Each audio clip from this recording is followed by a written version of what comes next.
Guidelines with back or neck pain, visit sciatica.com or text SPINE to 620-620 to connect with Dr. Abrams and the team at Desert Institute for Spine Care. Message and data rates may apply. Is there a tougher gig than being a roof in Arizona, right? Paul Calvisi, or the big heat, monsoon storms. No one knows that better. No one does it better than America Roofing. For real, America Roofing just named Arizona's Roofing Contractor of the Year. It's the very roof over our heads. Don't mess with the rest. You want the best. America Roofing. A+ rated with a Better Business Bureau, and save 12% at AmericaRoofingCo.com. Repair, replace, home or business, AmericaRoofingCo.com. KMVP FM Phoenix. Live from the Casino Arizona and Talking Stick Resort Studio. Arizona Sports, the local sports leader.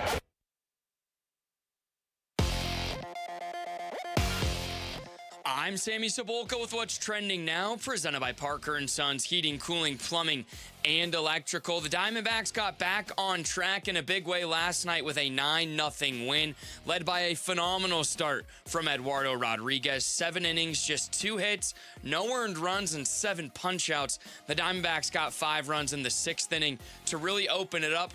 Geraldo Perdomo, Ketel Marte, and Adrian Del Castillo all had 2 RBIs in the win.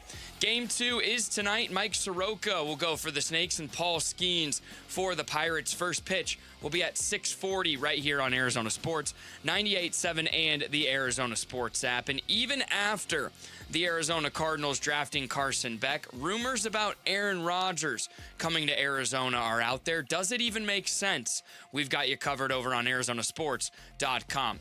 And the 1 seeds took care of business last night in the NBA. OKC 108-90 over the Lakers, and the Pistons 111-101 over the Cavs in those game ones. This report is brought to you by Barrow Neurological Foundation. Dine and donate this month at Cold Beers and Cheeseburger locations. $1 from purchases of select items will support brain tumor research at the Ivy Brain Tumor Center.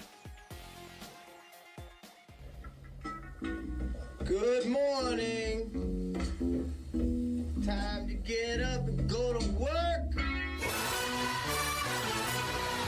The power-packed morning zoo. Are you kidding me? Fire. It's the greatest radio show ever. Fire. Good morning and welcome. Show the world. Dan Bickley. When America needs real advice about real life, they turn to Dan Vince Marotta. And that's crushed.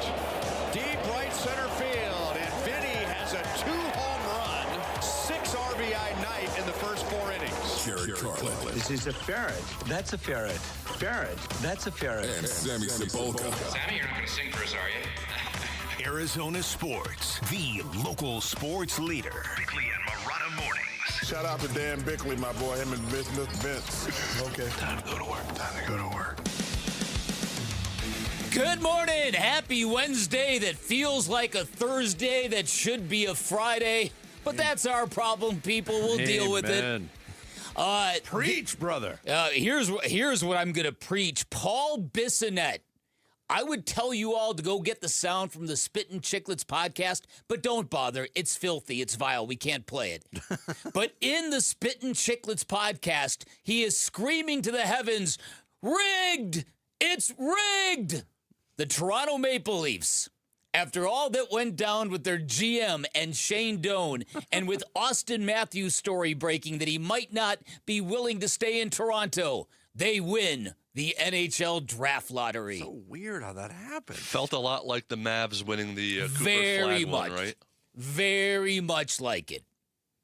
Uh-huh. I don't know if it solves all their problems, though. Well, yeah, see, I'm not so into hockey enough to know, is there a franchise-changing guy this year? Is there a His Connor name is McDavid Gavin type? McKenna. I couldn't tell you anything about him. Gavin McKenna sounds like a Temu version of Connor McDavid to me. Does. Kind of does. Also kind of sounds like he could be the captain of the Love Boat.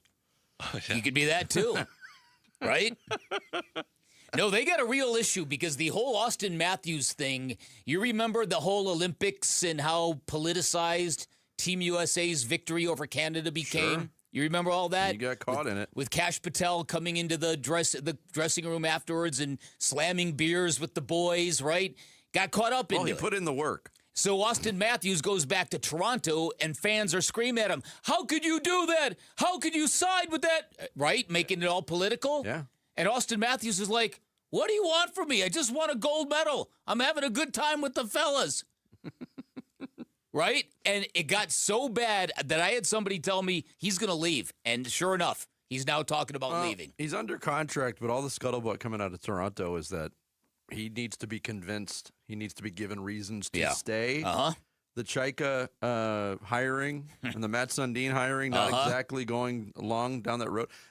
Isn't it weird that Austin Matthews is closer to leaving the Maple Leafs and going to another team than he ever was when we had a team here in Arizona? Yeah. And it was speculated on forever. How about it? Watch him go to Utah.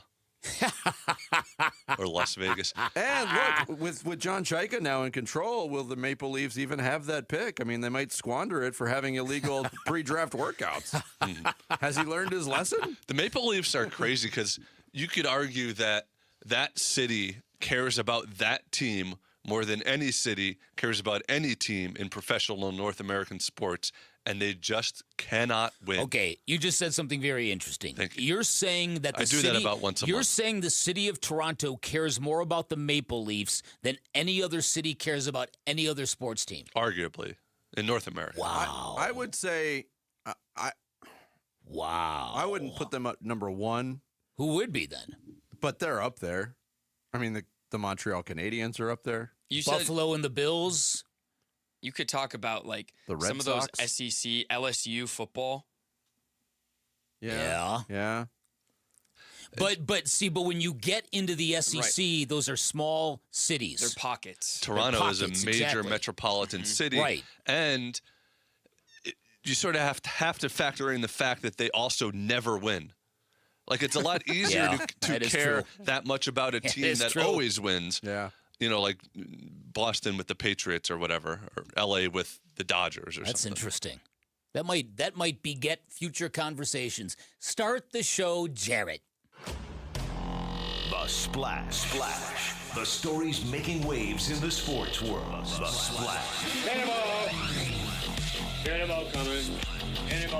The Splash, brought to you by Presidential Pools, Arizona's #1 pool builder. See why at presidentialpools.com. No, that wasn't actually even a Jarrett fact. He polled every sports fan in every city. And Just North America, though. Yeah, just North I America. didn't have time to. Data. He didn't have time to go abroad. It's a very interesting observation, though. It is. And he's not far off. D-backs snapped their 4-game losing streak with a much-needed 9-0 win over the Pittsburgh Pirates to start their homestand at Chase Field. Eduardo Rodriguez, 7 scoreless innings. He allowed just 2 hits, struck out 7, and the D-backs offense tacked on 5 runs in the 6th after jumping out to a 2-0 lead in the first. Gabby Moreno, Geraldo Perdomo, Ketel Marte, Corbin Carroll all had RBIs in that 6th inning outburst. Snakes back to 500 at 17-17. Tonight, they will send... I didn't have it ready to go. Michael Soroka to the mound. Come on, it's Paul Skeens and Mike Soroka today, Vinny. I don't have a Paul Skeens song. Oh. We could come up with one by the end of the show. Paul Skeens mustache. Yes. Jared's thinking now. He's Trying to find what rhymes with Paul or Skeens. Skeen, scene. Beans? Is there any songs about beans? Well, I'm sure there is in your parody catalog. Skeens. There's He's Mean good for your heart. Street from Van Halen. You could be Skeens and Means Street. Never mind. Never mind. First pitch is, we don't make songs for athletes from other cities, do we? We don't do that. First pitch, 6:40. All the coverage on Arizona Sports 98.7 and the Arizona Sports app, beginning with the D-backs BP show at 6. In the NBA playoffs last night, the Detroit Pistons jumped out to a 1-0 series lead in their Eastern semifinal against Cleveland. 111-101. Cade Cunningham leading the way for the Pistons with 23. Tobias Harris, 20. Duncan Robinson had 19. And over in the West, the Oklahoma City Thunder, who hadn't played since eliminating the Suns more than a week ago, showed no signs of rust in thumping the LeBron and the Lakers 108-90. Chet Holmgren had 24 points, 12 rebounds. Shai Gilgeous-Alexander, 18 points. Under 25 for Shai? What? A.J. Mitchell also had 18 for OKC. They take a 1-0 series lead. Tonight, 2 more games on the schedule. Game 2 at Madison Square Garden as the Knicks host the 76ers. Tip-off is at 4 on ESPN. I did the research yesterday. I looked it up. The 76ers, because they've lost 3 games by 30 or more points, it got me to thinking. They're the first team in NBA history to lose 2 games by 30 or more in one series and win that series in NBA playoff history. The rest of the list is pretty much, wow, they got swept. Also, game 2 in San Antonio tonight, Spurs and Timberwolves. Minnesota looking to go up 2-0 in that one. That's at 6:30. The 4 o'clock game is the Knicks 76ers. Both of those games on ESPN tonight. Looking like the NFL and NFL Referees Association are getting close to agreement on a new collective bargaining agreement, so much so that there are reports of a ratification vote coming Thursday night. The existing CBA expires on May 31st, and the lack of a new agreement would keep the possibility of the NFL using replacement officials come September alive. Nobody wants that. Everybody's still talking about the Fail Mary. Free agent wide receiver Stephon Diggs found not guilty on felony strangulation charges in Boston on Tuesday. Diggs had pleaded not guilty on the assault against his private chef in a pay dispute. He could still face discipline from the NFL, although his path to the league is back open. He had 85 catches for over 1,000 yards and 4 touchdowns for the Patriots in helping them to the AFC Championship last year. College hoops, ASU finally will hold its introductory press conference for new head coach Randy Bennett Thursday in Tempe. Bennett, the former St. Mary's coach, was hired to replace Bobby Hurley on March 23rd, but his press conference was postponed due to a health issue. AZ Central also reporting that Bennett has yet to sign his new contract with ASU, which is 5 years in length and will pay a base salary starting at $3.5 million. So some questions will be answered on Thursday there. And Live Golf's Bryson DeChambeau said Tuesday, if the Rebel Golf Tour folds without funding from Saudi Arabia's public investment fund, he will focus on growing his YouTube channel and play in tournaments, quote, that want him. Okay. DeChambeau's path back to the PGA Tour could be complicated by severe penalties levied by the tour, which on Tuesday the golfer called, quote, quite unfortunate in my opinion, considering what I could do for them. Right. Yeah. So in one breath he's saying, don't you know what I'm worth to you? Don't you know what my personality means to you? And in the other breath he's saying, we should get the egos out of this. This shouldn't be about egos. Like, okay, dude. It shouldn't be about your ego, but my ego's fine. Right. Do you have any other sides of your mouth you'd like to speak out of? There you go. I like Bryson. I've got nothing against him. You know the Neil Diamond song "Forever in Blue Jeans"? Are you familiar with it? Oh no. Money talks. Exactly right. Pirates stink, but everything's not as bad as you think. Because every 5th day he gets to play forever with Paul Skeens. How about that? Improvisational at its finest. Well done. There is your musical splash on Wednesday. Did AI write that for you? Don't even get. If you want me to tell you a story about AI and song making, yeah. End of the show. No, at some point in this though. Okay. No, we don't have time. All right. Okay. I want to hear this. Yeah, I want to hear it too. It was going to be my second hardware, but we didn't get to it. Give mom the gift of D-backs baseball all season long. D-backs TV is 50% off for Mother's Day. Just $44.99. Head to dbacks.tv now. This offer ends on May 10th. Coming up on the Wednesday edition of Bickley and Murata Mornings. Why did a tweet by Kendrick Bourne have a lot of the Valley saying, don't encourage that hump? We'll explain next here on Arizona Sports, the local sports leader. Wolf and Luke, middays 10 to 2. First of all, if you bring Aaron Rodgers in, you're basically sitting Carson Beck for this year. So again, you go back to that means you're not drafting a quarterback in 2027. You won't know what you have in Beck. That's only the tip of the iceberg if you bring him in. The Cardinals also have a slew of playmakers. All-pro tight end Trey McBride, wide receivers Marvin Harrison Jr., Michael Wilson, and Kendrick Bourne, and running backs Jeremiah Love, Tyler Algier, and James Conner. They do have a slew of playmakers. They do. There's some people there. One of the O linemen, though, Aaron Rodgers' teammate last year in Pittsburgh. Okay, thank you very much, Rick. Next! Wolf and Luke, middays 10 to 2 on Arizona Sports, the local sports leader.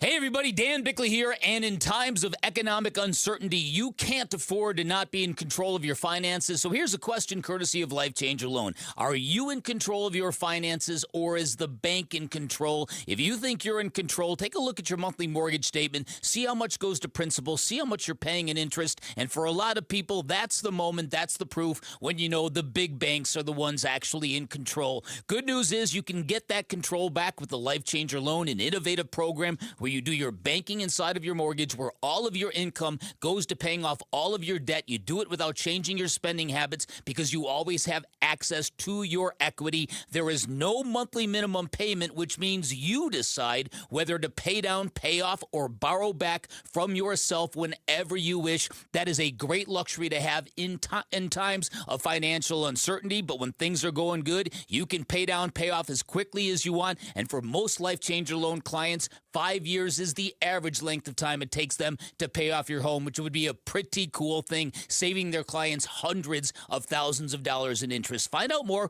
Find out if you're a good fit by calling 480-504-0844, online at lifechangerloan.com. D-backs fans get access to flexible ticket plans, exclusive events, postseason priority, and more when you become a D-backs Advantage member. For more info, visit dbacks.com/memberships. Your family's in the pool all summer. Do you know if the electrical system is safe?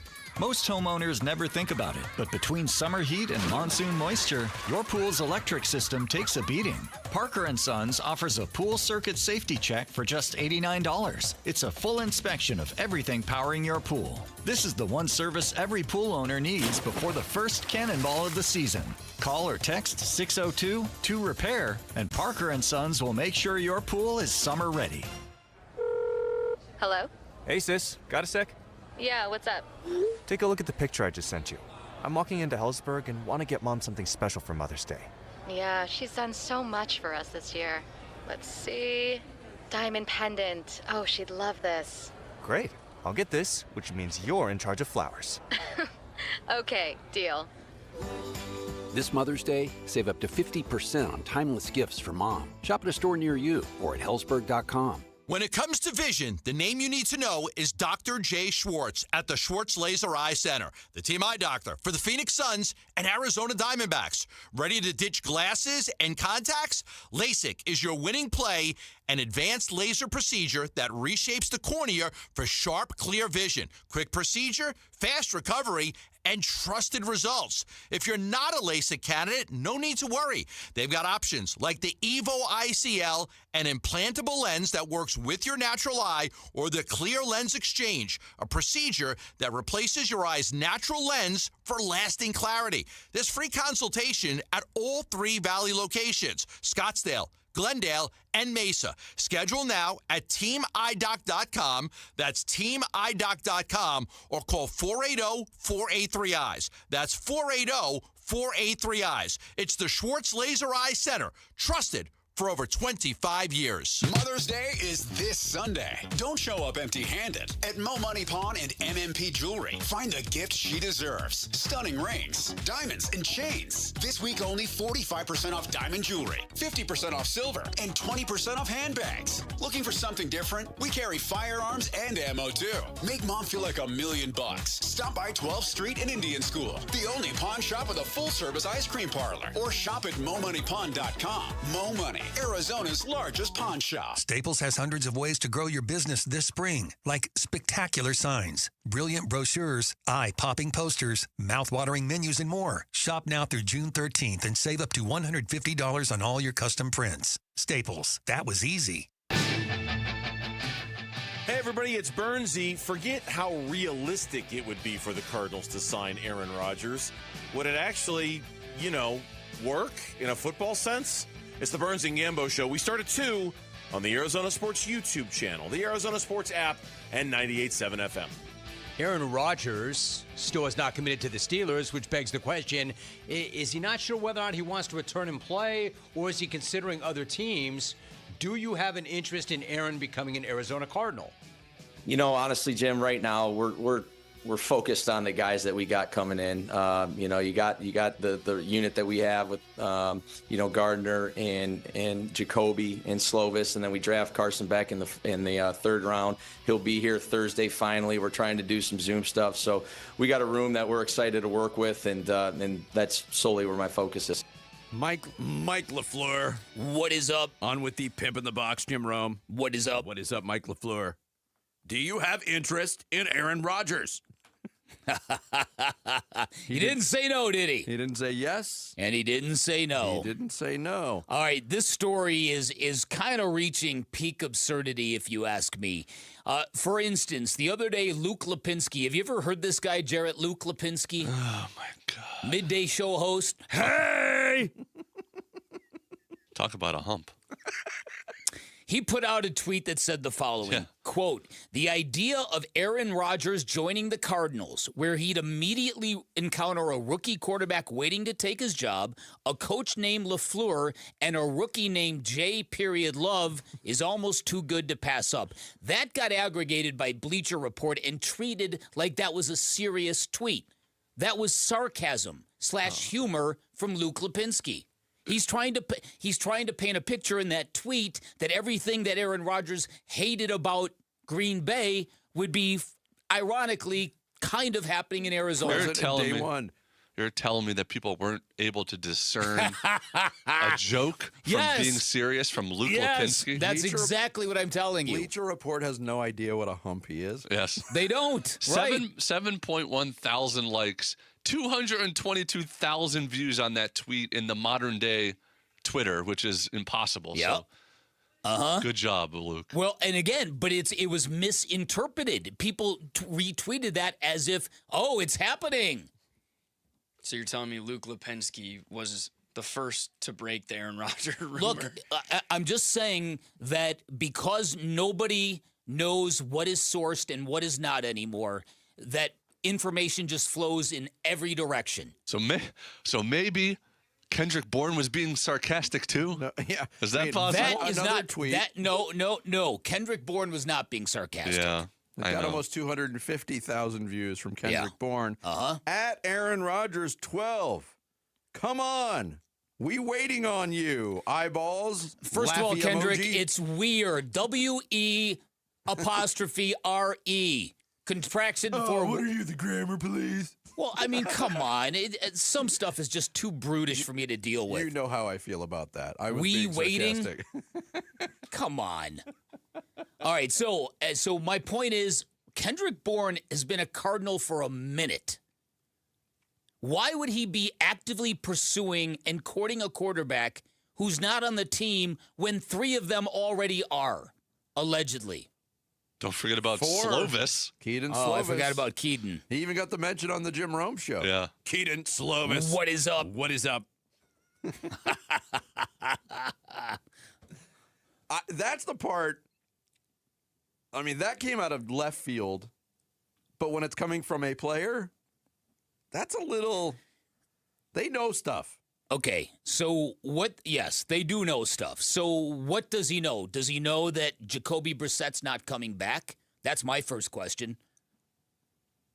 Why would you, if you're a wide receiver who got signed by the Arizona Cardinals, you obviously, when you signed with the Cardinals, kind of knew who the quarterback was. Yeah. You kind of knew that Jacoby Brissett took over last year and did some really good things statistically. Although, with every passing day, people's viewpoint of him seems to tick down a notch. Mm-hmm. But does he know that Jacoby Brissett isn't coming back? Well, because why would you be courting somebody that's out there? Look, Aaron Rodgers, according to Pro Football Focus, was the 29th best quarterback in the league last year. If you wanted to be generous, you might say 24th. Yeah. Jacoby Brissett might be around 29. There's about a 5-slot difference. If you believe Aaron Rodgers is better than Jacoby Brissett, I believe it's debatable, but out of respect to who Aaron Rodgers is and the fact that the Steelers made the playoffs last year, I'll concede that Aaron Rodgers is a better quarterback. But it's not that big of a difference. Well, you're focusing on the part about Jacoby Brissett. Do people know he's not coming back? Somebody else with knowledge on the subject was on NFL Live yesterday and reported this. This is Josh Weinfuss, who covers the Cardinals for ESPN. I've been told that as of now, Jacoby Brissett is QB1, despite him holding out for a new contract. A source told me that he's been made aware of that, and that discussions between the team and Brissett are ongoing, just like Brissett's holdout. That leaves Minshew as quarterback 2. And then the plan for a rookie, Carson Beck, who Arizona drafted in the 3rd round, is for him to sit and watch and learn, unless he outplays some of the quarterbacks during camp. And if that happens, there's a chance he could see the field earlier rather than later. That is interesting stuff at the beginning of that soundbite, because that's stuff that isn't really out there. Jacoby Brissett is QB1. He's been notified of that despite his holdout. Okay, again, but I think Josh is contradicting himself in one paragraph. Why would a team be negotiating with a guy after telling him you're our number one guy? We're going to negotiate with you as if you're our number one guy, but we might play the other guy if he's better than you in training camp. Those two items, those two things that came out of his mouth in one sentence don't make sense. You're right. And look, we're going to get into this from a lot of different angles, but this is unbelievable. The lack of alignment in the timeline between the general manager and the head coach now has to be factored in all of this when you break this down big picture. That word. Yes. When have I heard that word before? Look, the Suns have alignment. Right now, the Cardinals don't have alignment. Yeah, clearly. Now, is it possible the Cardinals are just doing this just for the stir, just to stir the pot, just to be relevant? They got so used to being talked about during the draft, and they're like, how can we still be talked about? Right. Everybody's done ripping our draft picks. How can we still be the bells of the ball? You want free Sonic and some D-back swag? Text SMASHER to 620-620 to win a $25 Sonic gift card and an autographed Diamondbacks baseball. Plus, one lucky winner is going to take home a $500 Sonic gift card. Again, just text the word SMASHER to 620-620. Coming up next, that was more like it. We'll talk about a dominant D-backs win next. It's Bickley and Murata Mornings here on Arizona Sports, the local sports leader. Diamondbacks baseball. 1-2, swing and a miss, and that's it. It's a shutout for the Diamondbacks. Ball game over. Diamondbacks win. The Diamondbacks win. Recapping Game 1 of the Pirates series and looking ahead to tonight's Game 2 at the Arizona Sports YouTube channel, the app, and 98.7 FM. The Diamondbacks win.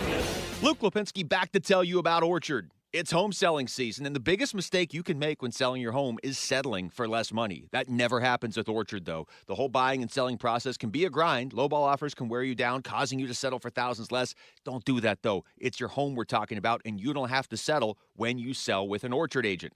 Orchard reinvented the real estate industry by guaranteeing your home sale. Their local agents help you sell on the market for top dollar. They're some of the most experienced agents around town, and here's how they do it. First, Orchard will give you cash up front to buy and move into your new home. Get that part done. Do it on your timeline. No waiting, no showings, no double moves.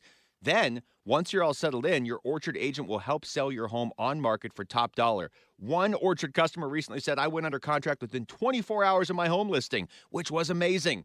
That is amazing. With Orchard, you never have to settle for less. Buy before you sell, but still get top dollar for your home with Orchard. If you're curious how much your home is worth, visit Orchard.com to get your free home valuation. That's Orchard.com.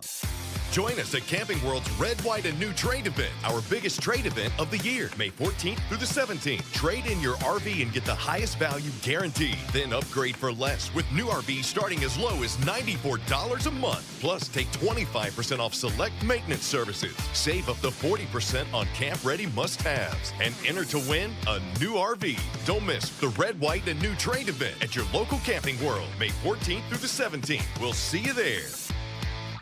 Tired of hearing scary radio ads about the IRS? Tax Relief Advocates is different. TRA is here to tell you that if you owe money to the IRS, whether it's $5,000 or $500,000, we have a solution. TRA can eliminate or reduce what you owe to the IRS with zero risk to you. We have over 1,000 5-star reviews on Google and an A+ with a BBB. End your tax nightmare today by visiting TRA.com or call 800-583-6681. That's 800-583-6681. I'm Dan Morgan of Morgan & Morgan. Last year, millions of people called us for representation. Why? Because trust grows when you win, and we've won a lot. Over $30 billion and counting. When you call America's largest injury law firm, you're calling a family. You're calling an army, our army. You're calling somebody who will fight for you. Injured? Let our family fight for your family. Morgan & Morgan, forthepeople.com. Morgan & Morgan, forthepeople.com. Arizona lawyer will handle Arizona cases. Prior results do not guarantee a similar outcome. It's Bruce St. James, and I'm sitting here with the Oliver Smith of Oliver Smith Jeweler. I don't want to make reference to how long you've been doing this. How long do you tell people you've been doing this? 45 years. Yeah, I do. You know, I started selling chains in the beginning because jewelers had such an egregious markup. You know, markups allowed on something that you create and you make yourself, and I get it. You know, you're allowed to make money as an artist. But when it comes to buying a chain and selling it again, I wanted to be that guy that was fair with my prices. And I wanted to be able to take care of my customers. And again, I wanted them to be happy. I wanted them to skip out of the store and not going out of there thinking, oh my God, what did I do? You know, so it's really important for me that they have a really great experience when they come into one of our locations. You'll find Oliver Smith Jeweler at their flagship store, Scottsdale Road and Doubletree Ranch Road, also inside the Scottsdale Fashion Square Mall, and always online at oliversmithjeweler.com. Hey, it's Gambo. If you've got a mortgage in the last 3 years, listen up. Mortgage rates have dropped, and now could be a great time to refinance and put money back in your pocket. My friends at Lund Mortgage track rates daily to help you act fast and save. Just email RateWatch@lundmortgage.com, and they'll alert you when it's the right time. Skip the mailers and robocalls. Lund Mortgage gives you the full picture so you can make a smart decision. Email RateWatch@lundmortgage.com and start saving.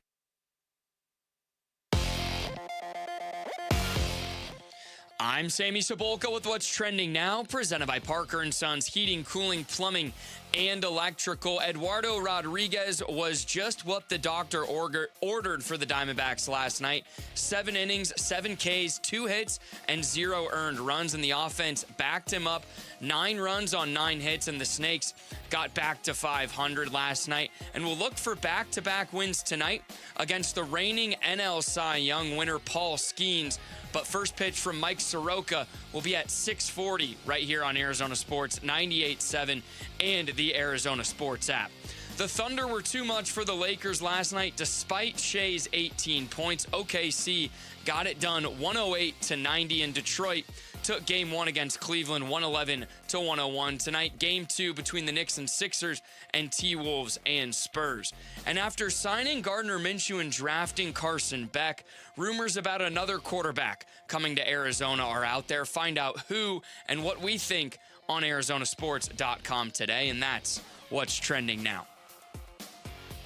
Arizona Sports. Swung on that, is hit high and deep. Bickley and Morana talk D-backs baseball now.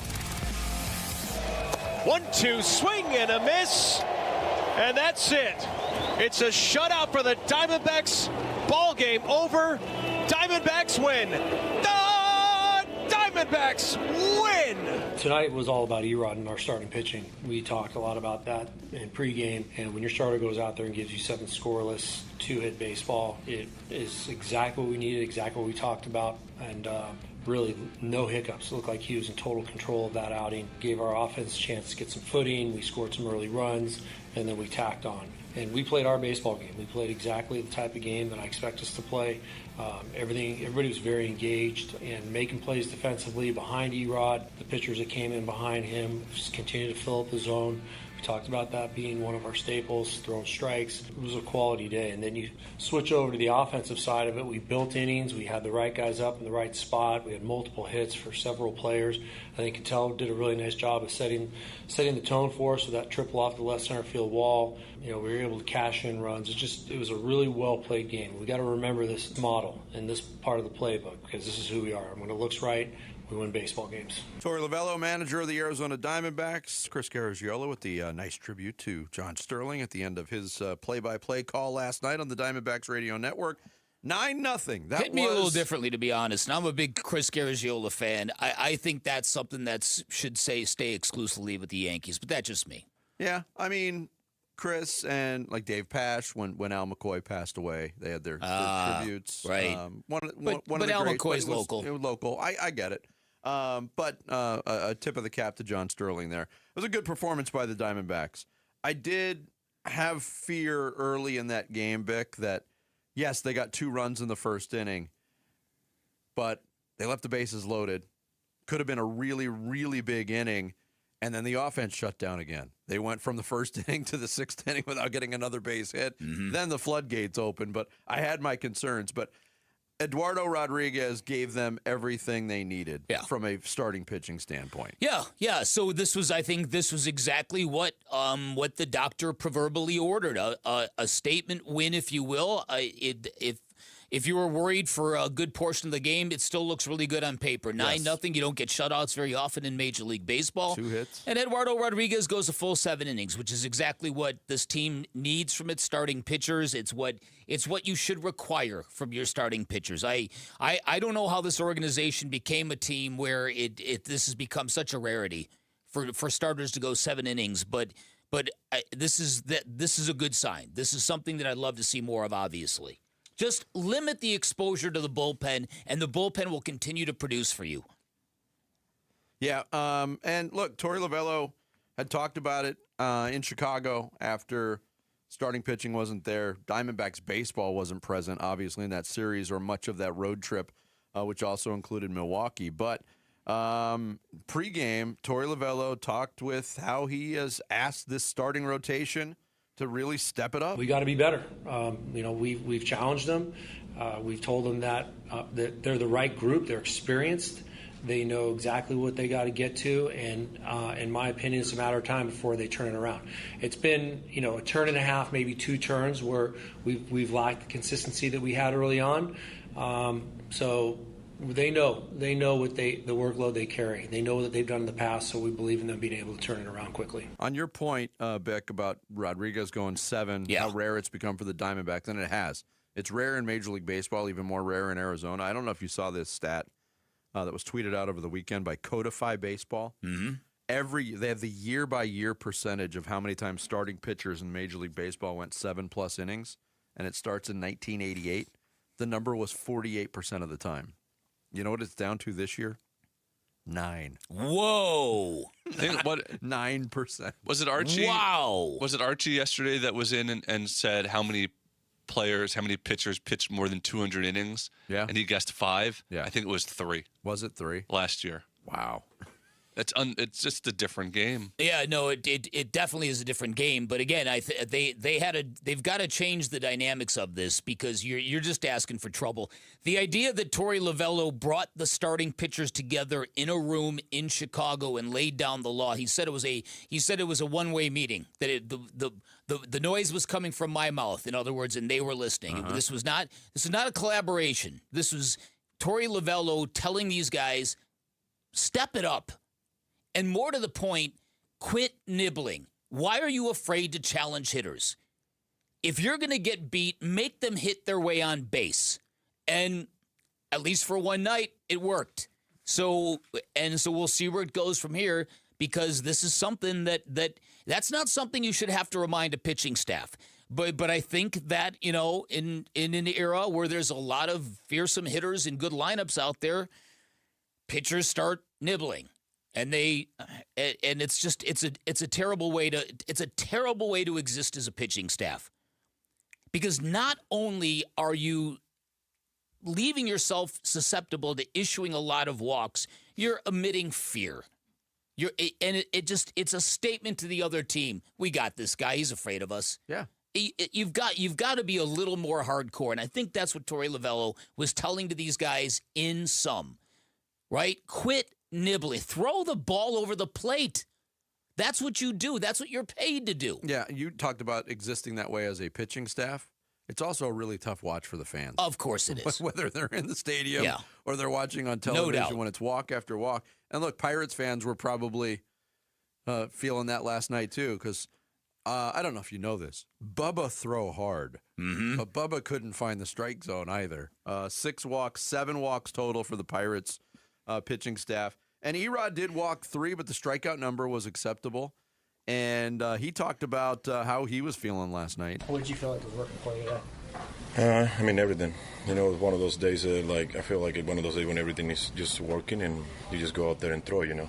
That's the days that we always, as a starting pitcher, hoping to have, and I had it on today. Yeah, and not only did Torey Lovullo challenge his starters after the Chicago series, he came out, was talking to Erod on the mound, and Erod issued a challenge back.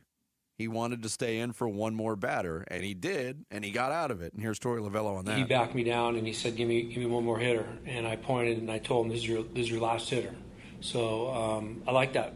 I like challenges. I challenged him. He challenged me back to sit down and wait, and I did, and he struck out his last hitter. I like that kind of stuff. Fires me up. So I trust these players, and I know, sometimes I trust them too much, but I believe in the athlete being able to go out there and execute. My gut instinct tells me when it's time. I felt like he had a tiny little bit more gas in the tank, but my interaction was, "I got you, Torey. You asked us for this, and I'm going to deliver." So I had to let him show me he could deliver. Yeah, and I want to say, hopefully, this is the starting point of the Diamondbacks playing Diamondbacks baseball and being buttoned up in all aspects. Hesitant to do that when you're going up against Paul Skeens tonight, one of the best pitchers in the business? That's irrelevant. I don't mean it's irrelevant. What I mean is, I think from the Diamondback standpoint, keep it on you. You know what I mean? Keep it on you in what you're doing here. The other thing as a pitcher, because you've heard people talk about this, Eduardo Rodriguez last night said, I had it. This was a night, this was a good night, and I felt like I had it.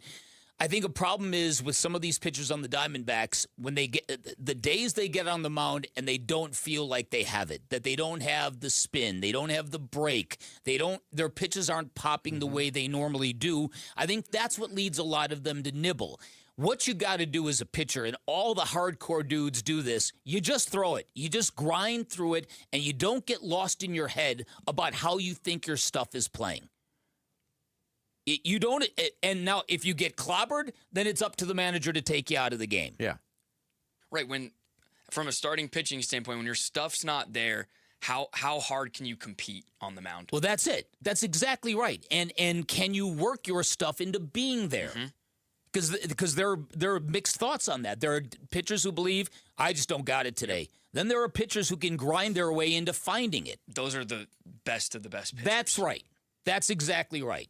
Yeah, but a 2-hit shutout, 9-0 win, exactly what the doctor ordered. Soroka against, that's twice I've mentioned him today without the soundbite. Soroka against Skeens tonight, 6:40. You can hear it here on Arizona Sports. Coming up next here on the Wednesday edition of Bickley and Murata Mornings, we'll get into some NBA playoff talk. Flopping is at the forefront of the discussion again, or a lack thereof. We'll get into it next. It's Bickley and Murata Mornings. Arizona Sports, the local sports leader. The Arizona Sports YouTube channel. Just the local sports leader doing what we do on YouTube. Serve yourself some Arizona sports for live shows, podcasts, viral clips, shorts, and more.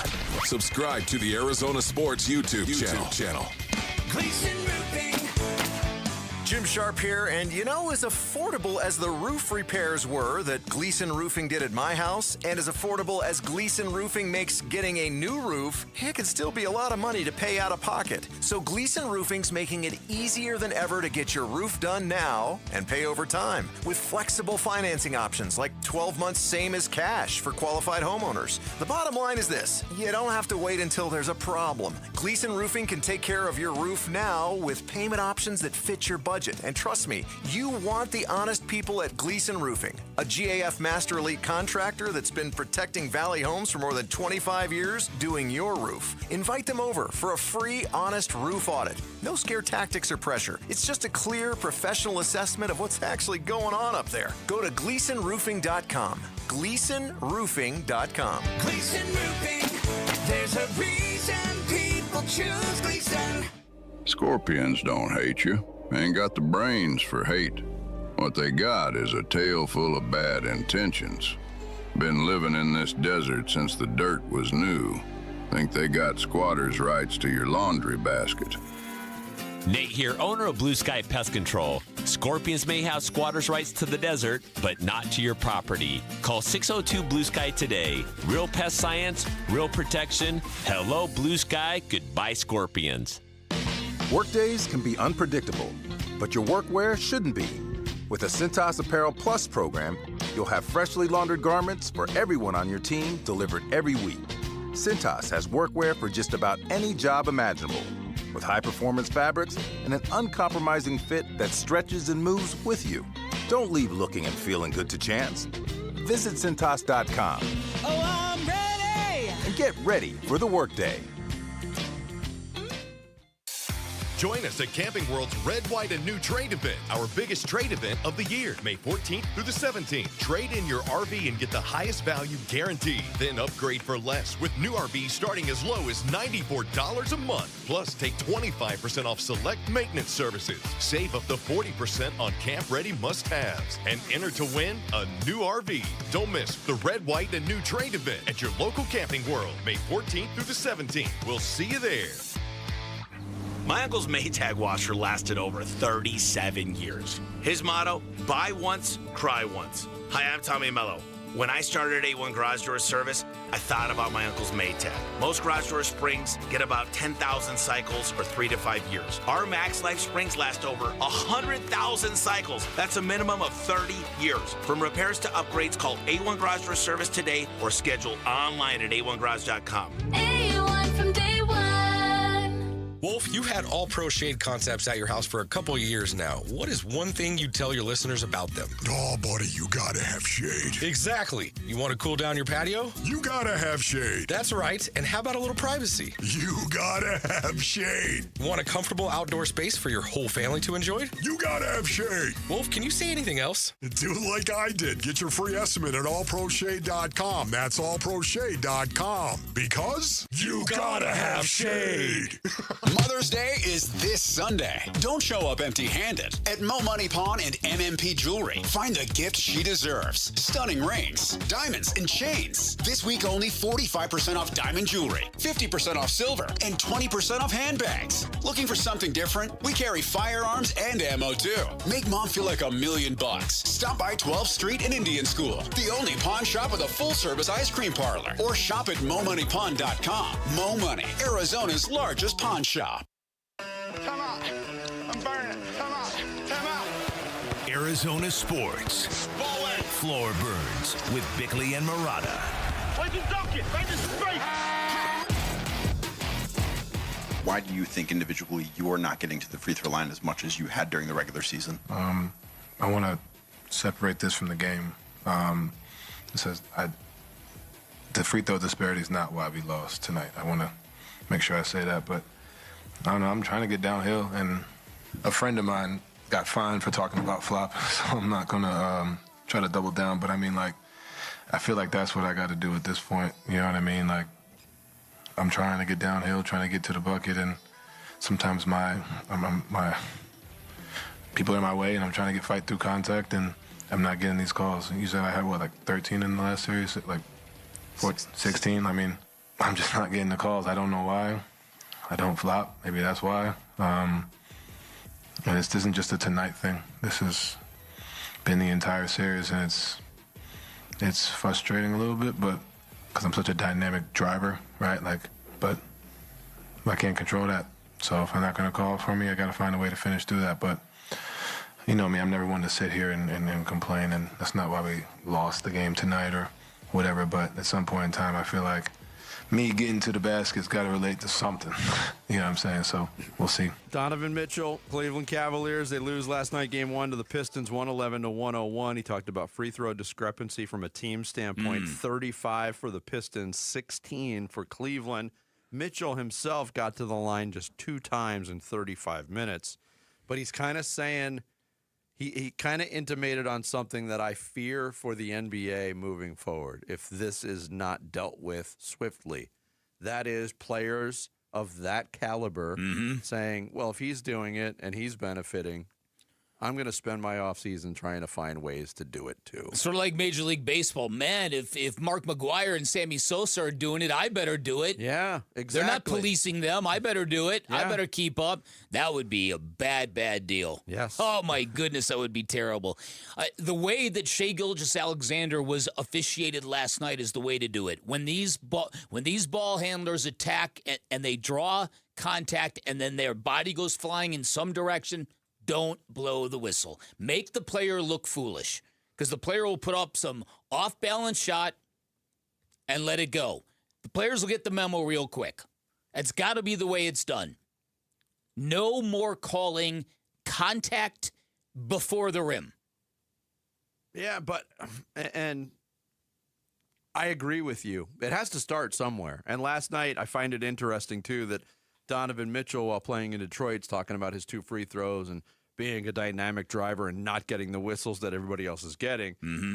Shai Gilgeous-Alexander shot 3 free throws last night. That's my point. Right? And there were plenty of plays where he drew contact and his body went flying in one direction and the refs didn't call anything. And there were a couple of shots he put up as a result that were very un-MVP-like. And they were bad. It was a bad look. So I think that's what you got to do. You've got to make it clear what the rules are and make the players adjust because they'll adjust to anything. What we've learned about NBA players, probably all athletes, you give them a loophole, no matter how small it is, they'll barrel through it. Well, specifically in the playoffs, the old thing used to be that it gets more physical in the playoffs. Mm-hmm. They ref games differently in the playoffs. Do you feel that that's the way anymore?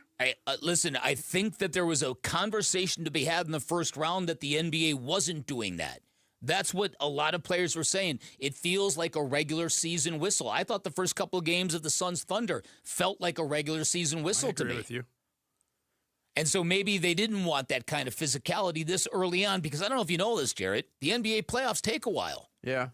Too long, some people say. I last night in watching the games and perusing, I just casually came up with a plan to eliminate flopping. Okay. Completely. Okay. Do away with free throws. Oh, boy. Does anybody like free throws? I don't. I listen. So this has got my attention now. So there's still fouls though. Yeah. And you can still foul because there has to be there's got to be a penalty for fouling somebody. Yeah, you got to have a penalty because what if a guy has a wide open layup or dunk and you just hit him? How about how about you give him a point and the ball? If a guy gets hammered at the rim or fouled shooting, but then you're still doing the same thing, or you're incentivizing drawing the foul. Yeah. Do away. I'd be down with that, man. Admittedly, there are a lot of holes in my. So it's an intriguing idea. I'd like to read more literature on it. I'm just presenting the starting point, or the end point, actually. Yeah. How you get there is up to everybody else. I'll subscribe to your newsletter and read any pamphlets or newsletter. But generally speaking, NBA fans hate free throws. It stops the game. If there's too many of them, it absolutely destroys the flow of what can be a beautiful game. What if you did it like soccer or hockey, and I started thinking removed the player for a minute or something like that, and you went 5-on-4? Couldn't do 2 or 5 minutes like the NHL. Because the NHL, at least you got a goalie that can be the savior for you. I mean, some teams kind of have a goalie. Wemby is. Right. Although, did you hear what Jaden McDaniel said about Wemby? He said, we're just pretending like he's not there. Yeah. It's like, dude, he's the tallest man alive. That's what he said. We could tell you were pretending. I kind of respect that, though. Kind of. Yeah, But they're just going to keep coming. Yeah. Look, there is 2 schools of thought on that, and I thought that comment by Jaden McDaniels was fascinating because one of the things from Game 1 of the Minnesota-San Antonio series that stood out was, why is Minnesota challenging him so much? And he had 12 block shots. Allegedly. Allegedly. Ask Chris Finch about that. Allegedly. Look, and I agree with Chris Finch, too. I went back, and I've thought that all year, that Wemby gets block shots that other players don't get. Because of the awe factor. Yes. Yeah, because he's so tall, it's hard to tell Where Can't the see up ball's that going high. up or down. Yeah. A lot of these refs are older. Their eyesight isn't that good. But what happens when you show too much awareness of a defensive force like that is it throws off your offensive game. Yeah. It makes you less aggressive. Yes. Minnesota won that game, and Wemby had 12 block shots. Yeah. Advantage them. Well, I don't know. And it might have, the effort he exerted defensively, he talked about it himself. It took him out of the game offensively. That's what I was just about to bring up, is if the rim pressure on Wemby affected his offense at all. And I mean, it was just so on brand for that comment to come from Jaden McDaniels. Oh, yeah. I mean, he's been, look, from a quote standpoint and machine. from a backing it up standpoint, he's been the MVP of the playoffs so far. Oh, he's been unbelievable. Don't you remember when he was rumored as a potential trade candidate? Yes. For Kevin Durant? Yeah. Yes. When I had a really good source telling me? Do you remember 2 years ago when Jaden McDaniels said before that Sun series, they got Kevin Durant, or no, it was Anthony Edwards. They got Kevin Durant, but we got Jaden McDaniels, and everybody went, that's cute. Rather have Jaden McDaniels. So if Anthony Edwards pulls this off, this would be quite something for Anthony Edwards, because for all the people who think he's goofy, and he is pretty goofy away from the basketball court. Think about the people he's already eliminated from the postseason. Think about some of the names, right? The T-Wolves, and more specifically Ant, could be on the cusp of 3 straight Western Conference Finals in a West where we talk about the Thunder, we talk about the Spurs, we talk about how great it is. Oftentimes we forget to mention the team that has been to 2 straight Western Conference Finals. And 0 straight finals. Yeah. You see that OKC team? Right, exactly. Yeah. 0 straight None of this matters. Look, this right game there. tonight for San Antonio is enormous. They lose this, and they go to Minnesota down 0-2. I think it's over. Do you think it would be, though, that stunning of an upset? Like, people all season acknowledged how good the Spurs were, specifically when they played Oklahoma City. But we also thought when the playoffs, because it's such an untested team with such a young core and such a young, untested superstar, I don't think anybody thought it'd be crazy if they were upset one way or the other. Well, on the way to especially the with this Timberwolves team that is quite literally built for the postseason. Well, yes, ideally, but with a marginalized Ant Edwards, with no Dante DiVincenzo, Ayo Dosunmu's banged up. If you told me those things, I would say, yeah, it would be a major upset. And what is up, Terrence Shannon? He might be my favorite player on that team right Have you now. seen his tattoo, by the way? Uh-huh. The unlimited ammo cheat code from GTA is tattooed on his arm. But it is interesting because it's a great cheat code to have. You mentioned the Kevin Durant rumors. They were one of a few teams connected to Kevin Durant trade. They didn't wind up doing it, whether it was Durant's thing or their thing. But that was the whole thing. Like, they stuck with the core to go for it for another year rather than doing something dramatic, and we'll see how much it's going to pay off because we've seen it. The other version of that fail with other teams, including this team, the Suns. Yeah, it's an interesting night in the NBA tonight, no doubt about it. Coming up next, why won't this Aaron Rodgers story die? We'll get into it next. Bickley and Murata Mornings, Arizona Sports, the local sports leader. Burns and Gambo, afternoons. Drafting Jeremiah Love, in some ways, was the worst thing that could have happened to Marvin Harrison Jr. because it just gives you another mouth to feed. A really good, talented mouth that you now have to justify selecting number 3 overall in the draft. If Wilson is better than Marvin Harrison Jr., then your top 2 receiving options down the field are Michael Wilson and Trey McBride. Underneath, you're going to go to Jeremiah Love. And now you try to figure out, where does Marvin Harrison Jr. fit in? So he needs to bust out this year. Burns and Gambo, afternoons 2 till 6 on Arizona Sports, the local sports leader. A family office is a team built to handle the 3 biggest financial responsibilities a family faces: wealth management, tax strategy, and estate planning. Most firms only manage your investments and refer the rest out, hoping everyone stays aligned. At Trajan, we built something different. Your wealth, tax planning, and estate planning are handled together inside one firm, under one roof. There's no guessing whether your CPA, advisor, and estate attorney are truly in sync, because our team works together every day on your behalf. When your financial life becomes more complex, your advice should become more coordinated, not more fragmented. One plan, one trusted team. Call Trajan today, 855-TRAJAN-1. That's 855-TRAJAN-1. Trajan Wealth, an SEC-registered investment advisor. Additional services through Trajan Estate and Trajan Tax. Additional disclosures and accreditation at TrajanWealth.com. May is marvelous at Talking Stick Resort with a chance to win a 2026 Audi Q8 55 TFSI Quattro. Earn entries to the grand prize drawing all May long. Then on May 28th, you have a chance to win up to $10,000 or the grand prize, a 2026 Audi Q8 55 TFSI Quattro. Don't miss your chance to drive away in style. Details at TalkingStickResort.com. Talking Stick Resort. Life well played. Must be 21 or older. Problem gambling? Call 1-800-NEXT-STEP. Hey guys, Tom Chambers here. If you want a smarter and faster way to pay off your mortgage without changing your lifestyle, listen up. It's the Ownership Accelerator loan from my friends at Galaxy Lending Group. The Ownership Accelerator helps homeowners pay off their mortgage decades faster by using the income you're already making. It lets your cash flow work against your loan balance every single day. Galaxy Lending Group is a full-service Arizona mortgage company, and their owner, Harold Perkins, always tells me, Tom, 30 years is optional. And once you see this loan, you'll understand why. Most of Galaxy's clients are paying off their homes in an average of about 5 years. Yes, you heard that right. 5 years, not decades. Schedule a free 10-minute call to see how much faster you could pay off your mortgage. Go to GalaxyLendingGroup.com/radio or text Galaxy to 620-620.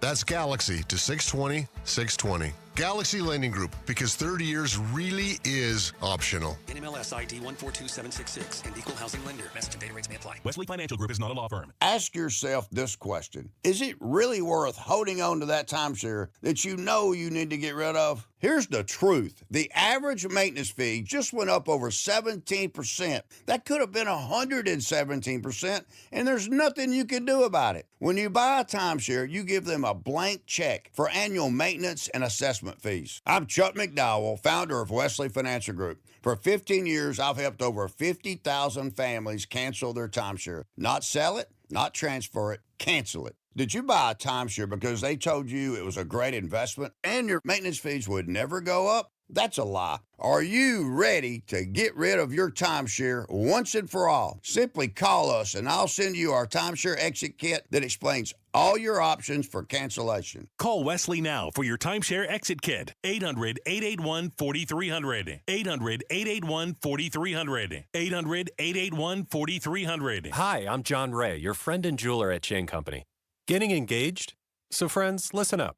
Shane Company engagement rings are protected with our all-inclusive free lifetime warranty. We stand behind the same quality we've offered since 1929. Our rings are crafted to last. It's why our warranty is the only one that protects your center stone. We also cover repairs, resizings, cleanings, and so much more. That's money you keep for you and your family. Because a friend always has your back. Shane Company, your friend and jeweler. KMPP FM Phoenix, live from the Casino Arizona and Talking Stick Resort Studio. Arizona Sports, the local sports leader. I'm Sammy Sabolka with what's trending now, presented by Parker & Sons Heating, Cooling, Plumbing, and Electrical. The Diamondbacks got back on track in a big way last night with a 9-0 win, led by a phenomenal start from Eduardo Rodriguez. 7 innings, just 2 hits, no earned runs, and 7 punch-outs. The Diamondbacks got 5 runs in the 6th to really open it up. Perdomo, Marte, and Del Castillo all had 2 RBIs in the win. Game 2 is tonight. Mike Soroka will go for the Snakes, and Paul Skeens for the Pirates. First pitch will be at 6:40 right here on Arizona Sports 98.7 and the Arizona Sports app. And even after the Cardinals drafted Carson Beck, rumors about Aaron Rodgers coming to Arizona are out there. Does it even make sense? We've got you covered over on ArizonaSports.com today. And the 1 seeds took care of business last night. OKC 108-90 over the Lakers, and the Pistons 111-101 over the Cavs. This report is brought to you by Parker & Sons. Make sure your pool electrical system is safe and get a pool circuit safety check for $89 from Parker & Sons. Call 602-2REPAIR.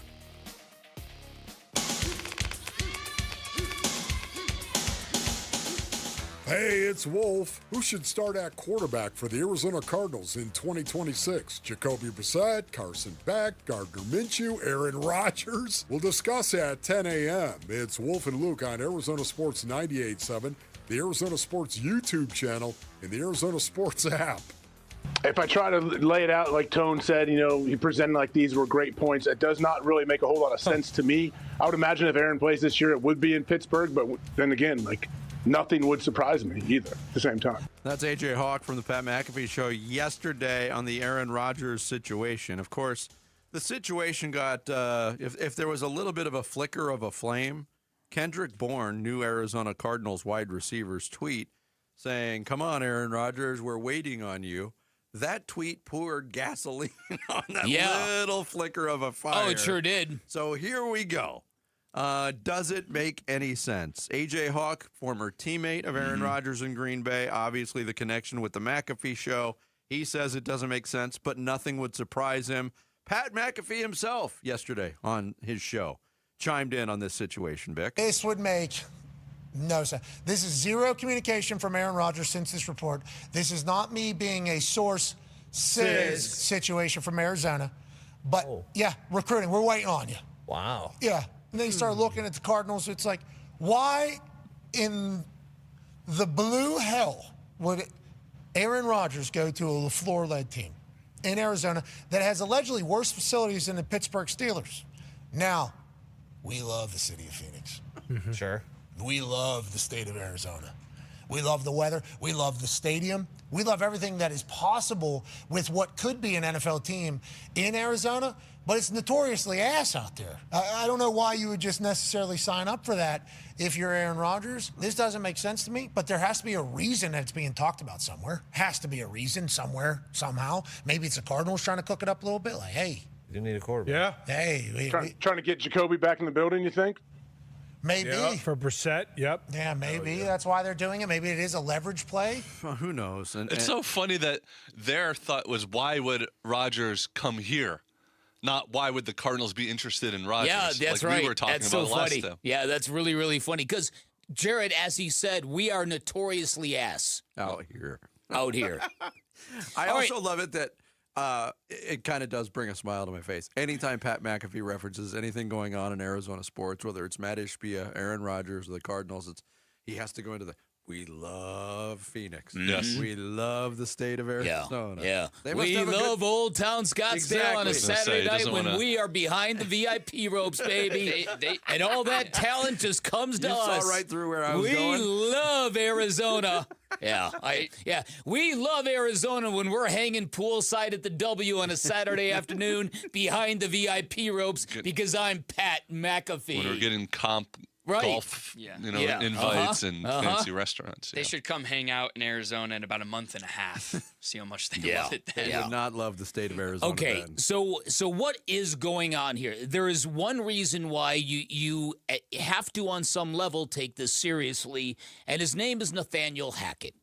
Nathaniel Hackett and Aaron Rodgers are not just close. Aaron Rodgers has called him his best friend. Do you remember when Sean Payton ripped the job Nathaniel Hackett did in Denver? Yes. What Aaron Rodgers said? Publicly, get my coach's name out your mouth. He would have slapped him if he had access to him. He would have slapped him. He would have went full Will Smith on him. You going to the tees did a Mike Myers line from Austin Powers. That movie line plays a big role in this because Nathaniel Hackett and Aaron Rodgers, during their time in Green Bay, were known to exchange lines from Goldmember. Not a joke. Really? Nathaniel Hackett. Isn't that weird? Isn't that weird? Nathaniel Hackett, this is a true story. They loved the movie so much that Nathaniel Hackett would not call the red zone the red zone.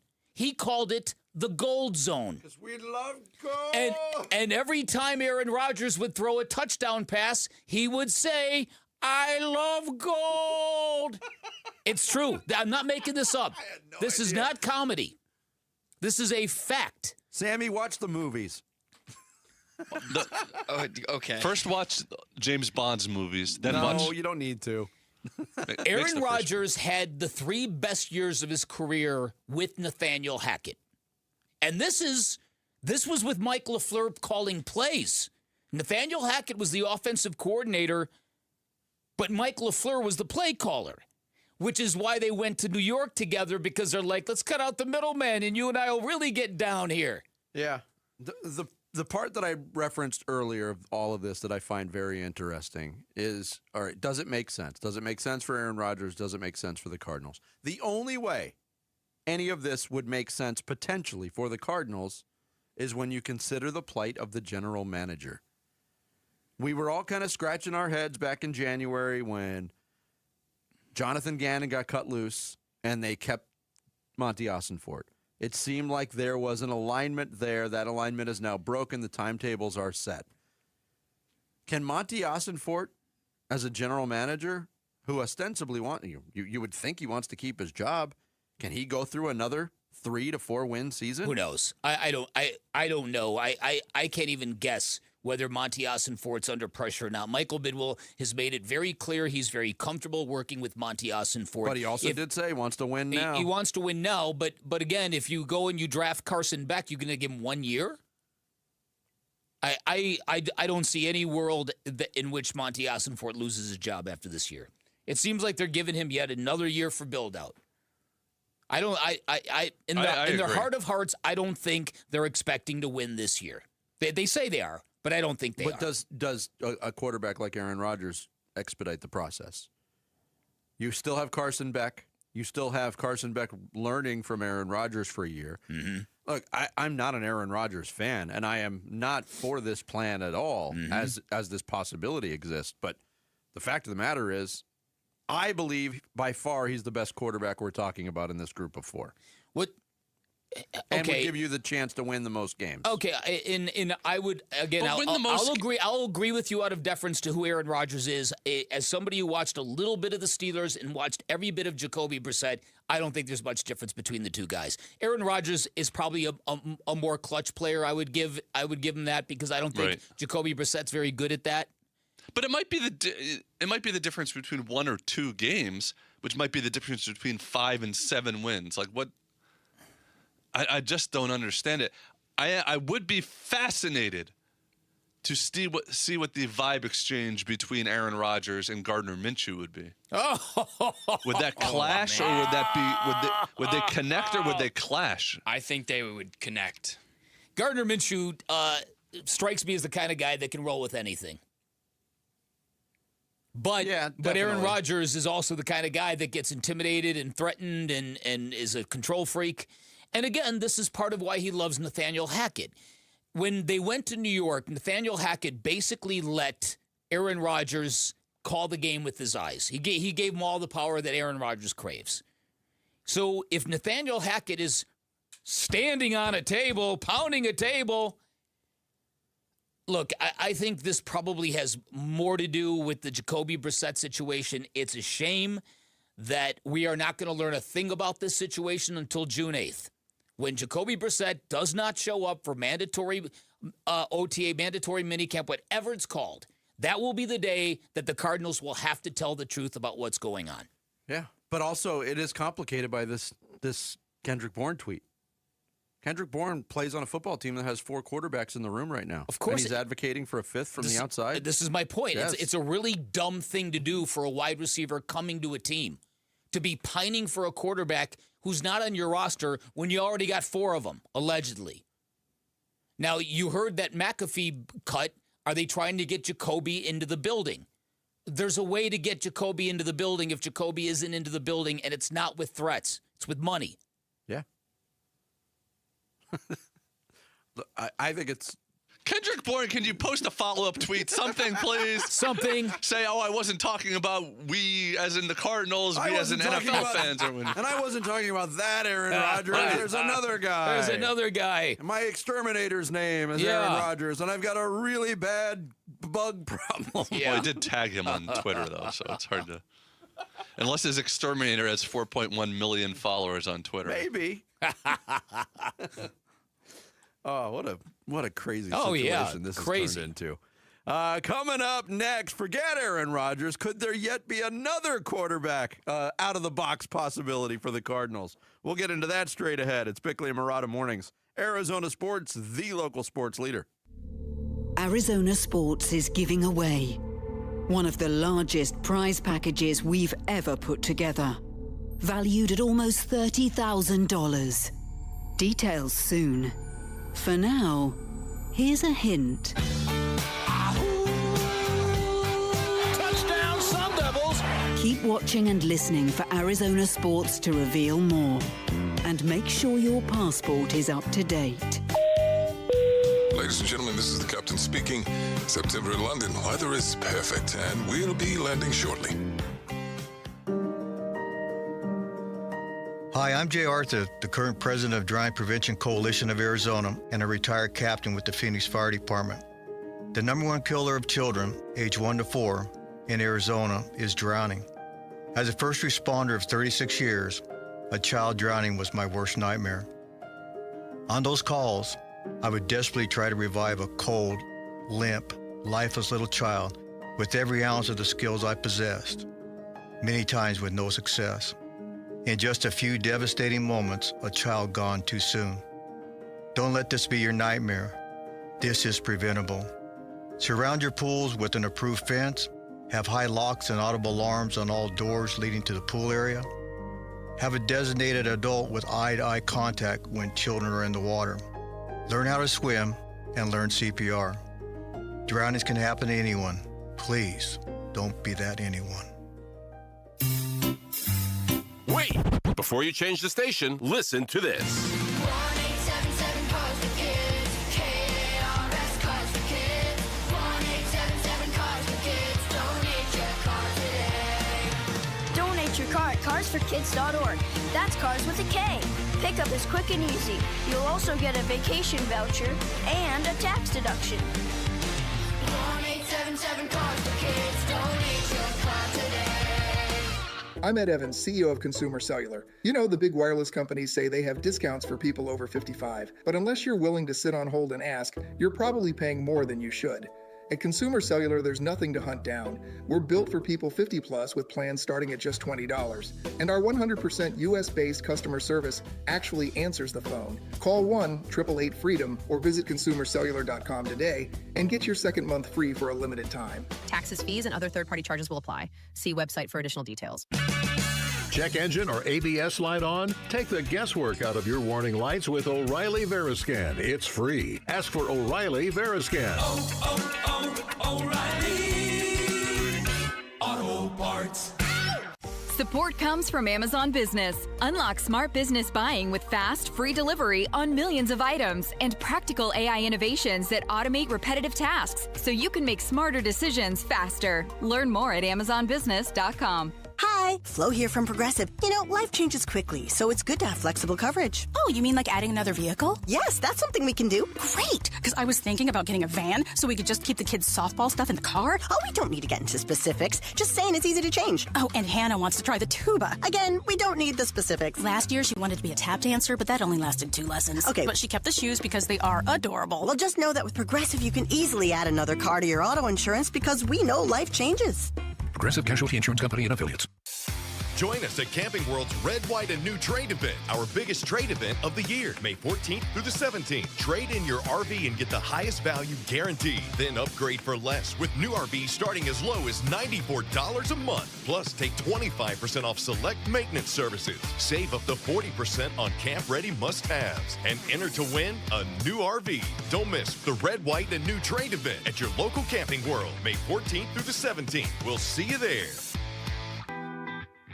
Make your next round unforgettable at Verado Golf Club. Both the Founders and Victory courses are in peak shape, featuring pristine, overseeded fairways and the best greens of the season. Play where breathtaking scenery meets everyday value. With stunning vistas and impeccable conditions, both courses are a must-play and among the best in-season values in the Valley. Experience Phoenix's most memorable finishes at Verado Golf Club. Tee times fill fast, so book your round today at veradogolfclub.com.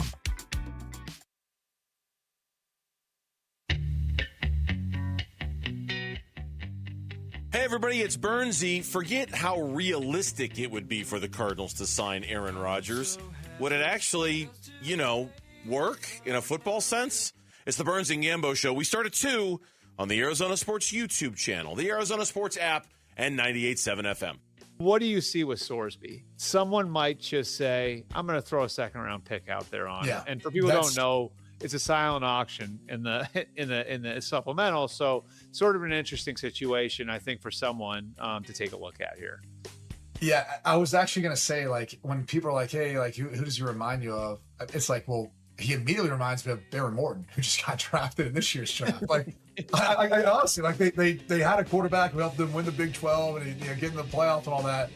That's who he reminds me of. I think a second-round pick is probably the high end of where he would go. I could see it maybe being a second or third in the supplemental. Albert Breer, Brady Quinn talking about Brendan Sorsby. Yeah. Another name out there on the MMQB podcast. What is happening with Brendan Sorsby is, look, it's very likely he's not getting his college eligibility back. He is currently in a residential facility for gambling addiction. Texas Tech will be without his services after this very high-profile transfer from Cincinnati, and he made a lot of money in NIL. But with no eligibility, what is his path forward?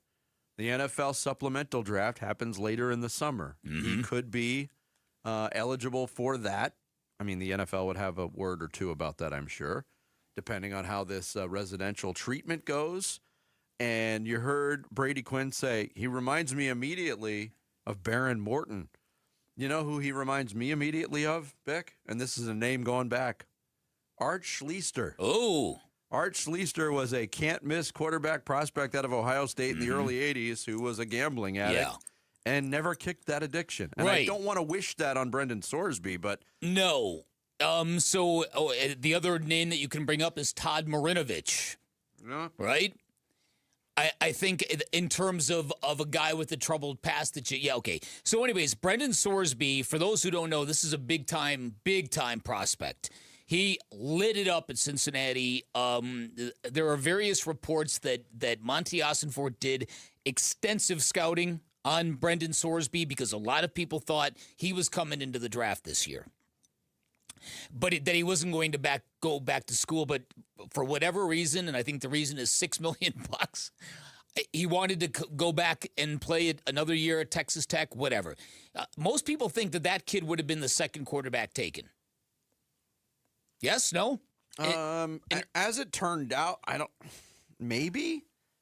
Would he have gone higher than 13? We know about the quarterback elevation that happens every year in the draft, but... Or would he have gone instead of he's a better prospect than Ty Simpson. At 13. He would have been a first-round pick. He's a better prospect than Ty Simpson, in my opinion. Wherever you took Ty Simpson. Which, it is interesting because... Quinn used the Baron Morton comparison. Baron Morton was not a first-round draft pick. This is a weak quarterback class. Next year's quarterback class is absolutely loaded. Was the $6 million? Was there a reason why the NIL, more than just being $6 million, was there a reason why it was so important to cash in on that? Yeah. Because of the situation that he was in. That's very, very interesting. So to me, I think that in the case of this kid, for those people who don't know, the supplemental draft, you probably heard it in that cut, it's basically a blind auction. So if you want to draft somebody in a supplemental draft, you take a pick from next year's draft and you basically put it in an envelope and you submit it. You could bid next year's number 1 overall pick if you want. Now, that would be ludicrous, especially if you're a team expecting to be bad.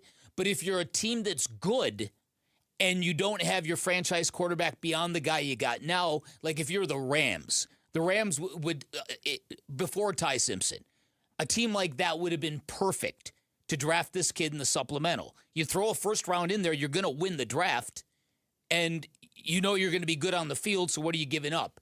You're giving up the 28th pick, 29th pick, 30th pick? Yeah. Now you got a great quarterback for a 30th pick.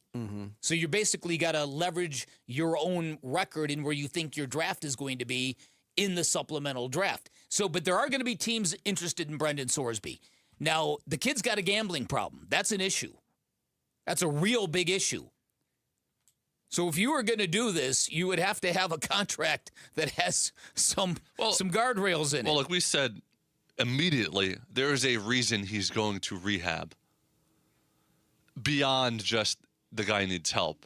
It was a public display of contrition, a public display of I'm getting help so that I can move forward thing. It was theatrical as much as it was probably actually helpful, don't you think? I don't know. I don't know. Theatrical is the word. Yeah, and you got to be careful with that because this is a real life problem he has. But I do understand the premise of what you're saying, that if you knew when this story busted that your eligibility is gone, the NCAA is not letting you back in. If you knew that, then this is the step you do. He's thinking, how do I get out of this now? That's it. That's it. I think the timing of his return to college before this story broke was interesting. The supplemental draft can work out. I mean, once upon a time, the Cardinals got what they thought was their quarterback of the future in the supplemental draft, and Tim Rosenbaugh didn't work out. Is that right? I didn't even know that. Jalen Thompson, 2019, was a supplemental draft pick. The Cardinals squandered a 5th-round pick on Jalen Thompson. Worked out pretty well. I mean, he was here until this offseason before he moved on to Dallas. So it can work out. It's such a slippery slope, and I do root for second chances for athletes. I don't think I would want a part of that potential second chance if I'm the Arizona Cardinals. Well, because you've got to ask yourself. If the prospect was more airtight, if he was a absolute can't-miss guy, maybe. He's got great metrics, man. His metrics of throwing under pressure, number one. Some of his metrics are off the charts, but your fundamental point is accurate. You're a young kid. You're a quarterback of a major college program. You know what that requires, and your sense of right and wrong is skewed to the point where you engaged in that. Mm-hmm. Those are big questions. Now, look, if the Carson Beck pick never happened, let's say they went through this draft and didn't draft a quarterback, which maybe a lot of us thought after they didn't get Ty Simpson. Yeah.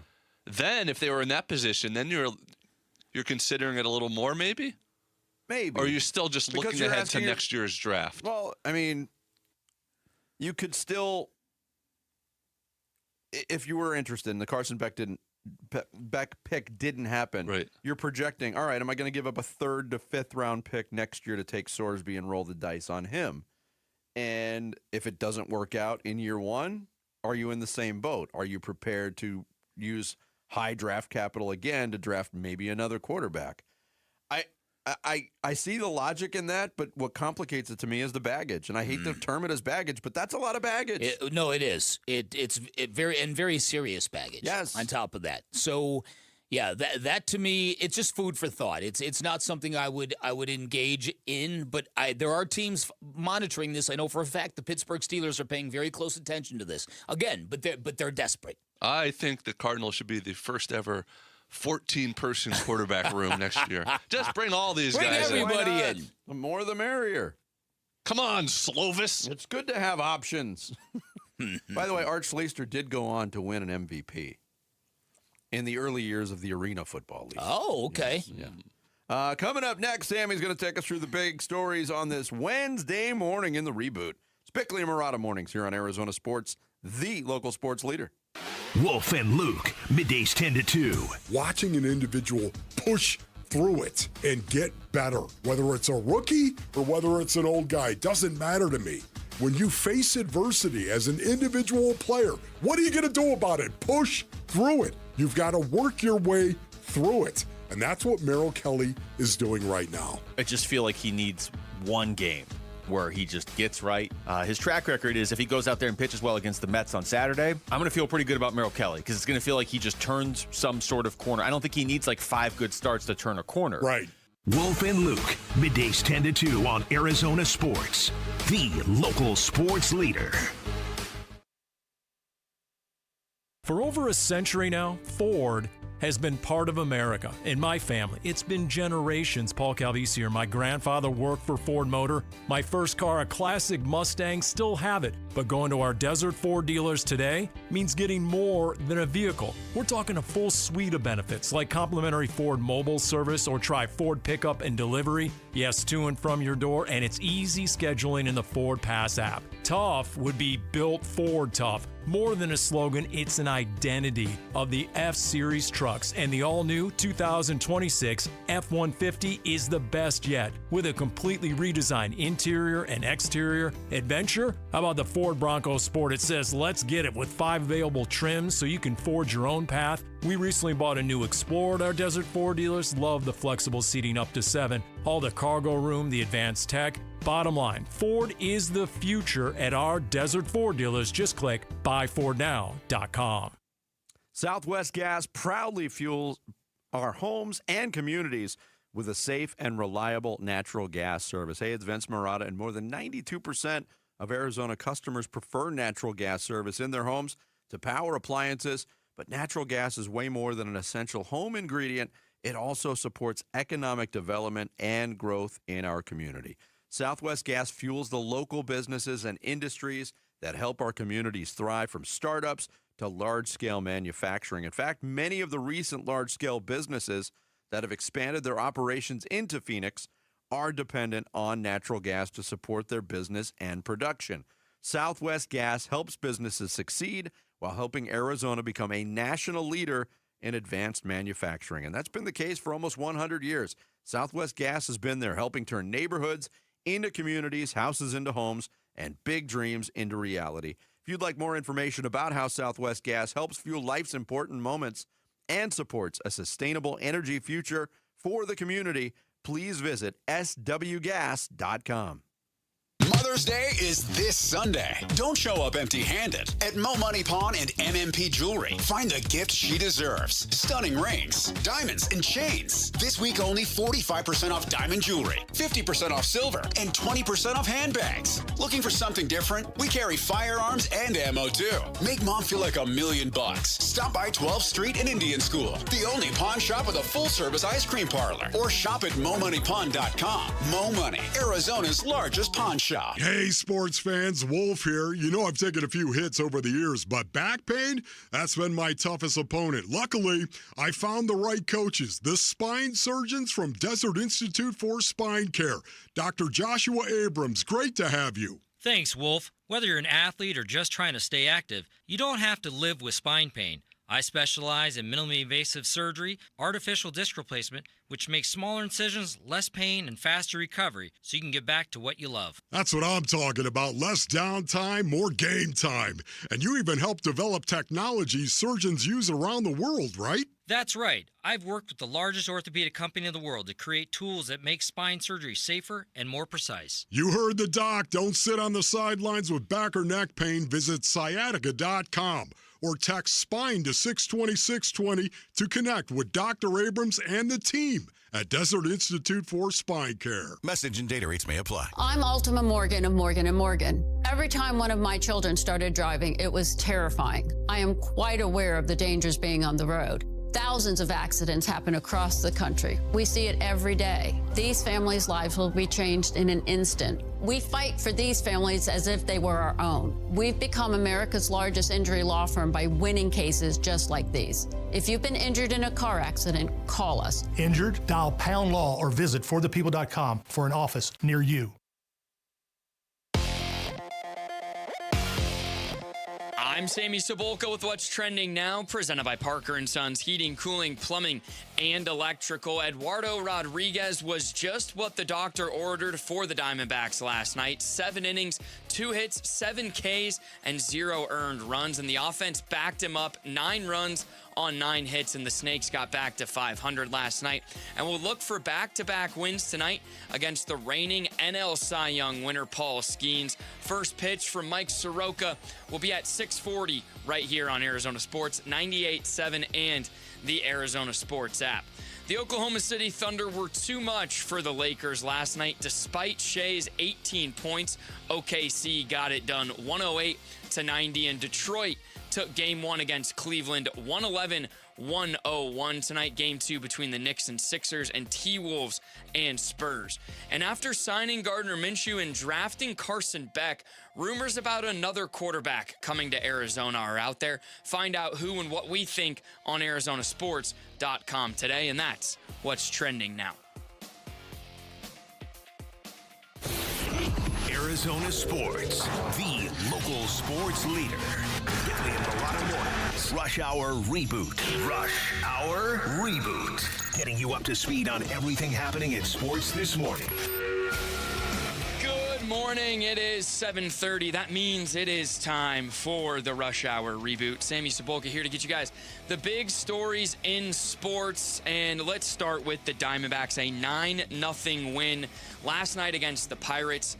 All things considered, where they were at coming in off the road trip, was that the Diamondbacks' best game of the season? No, I don't think so. Okay. But I do think that it was a much-needed win and a game that looks really good on paper. So, for instance, if you were watching basketball last night, if the last recent stretch of baseball kind of turned you away from the team, you might wake up today, oh, they won 9-0.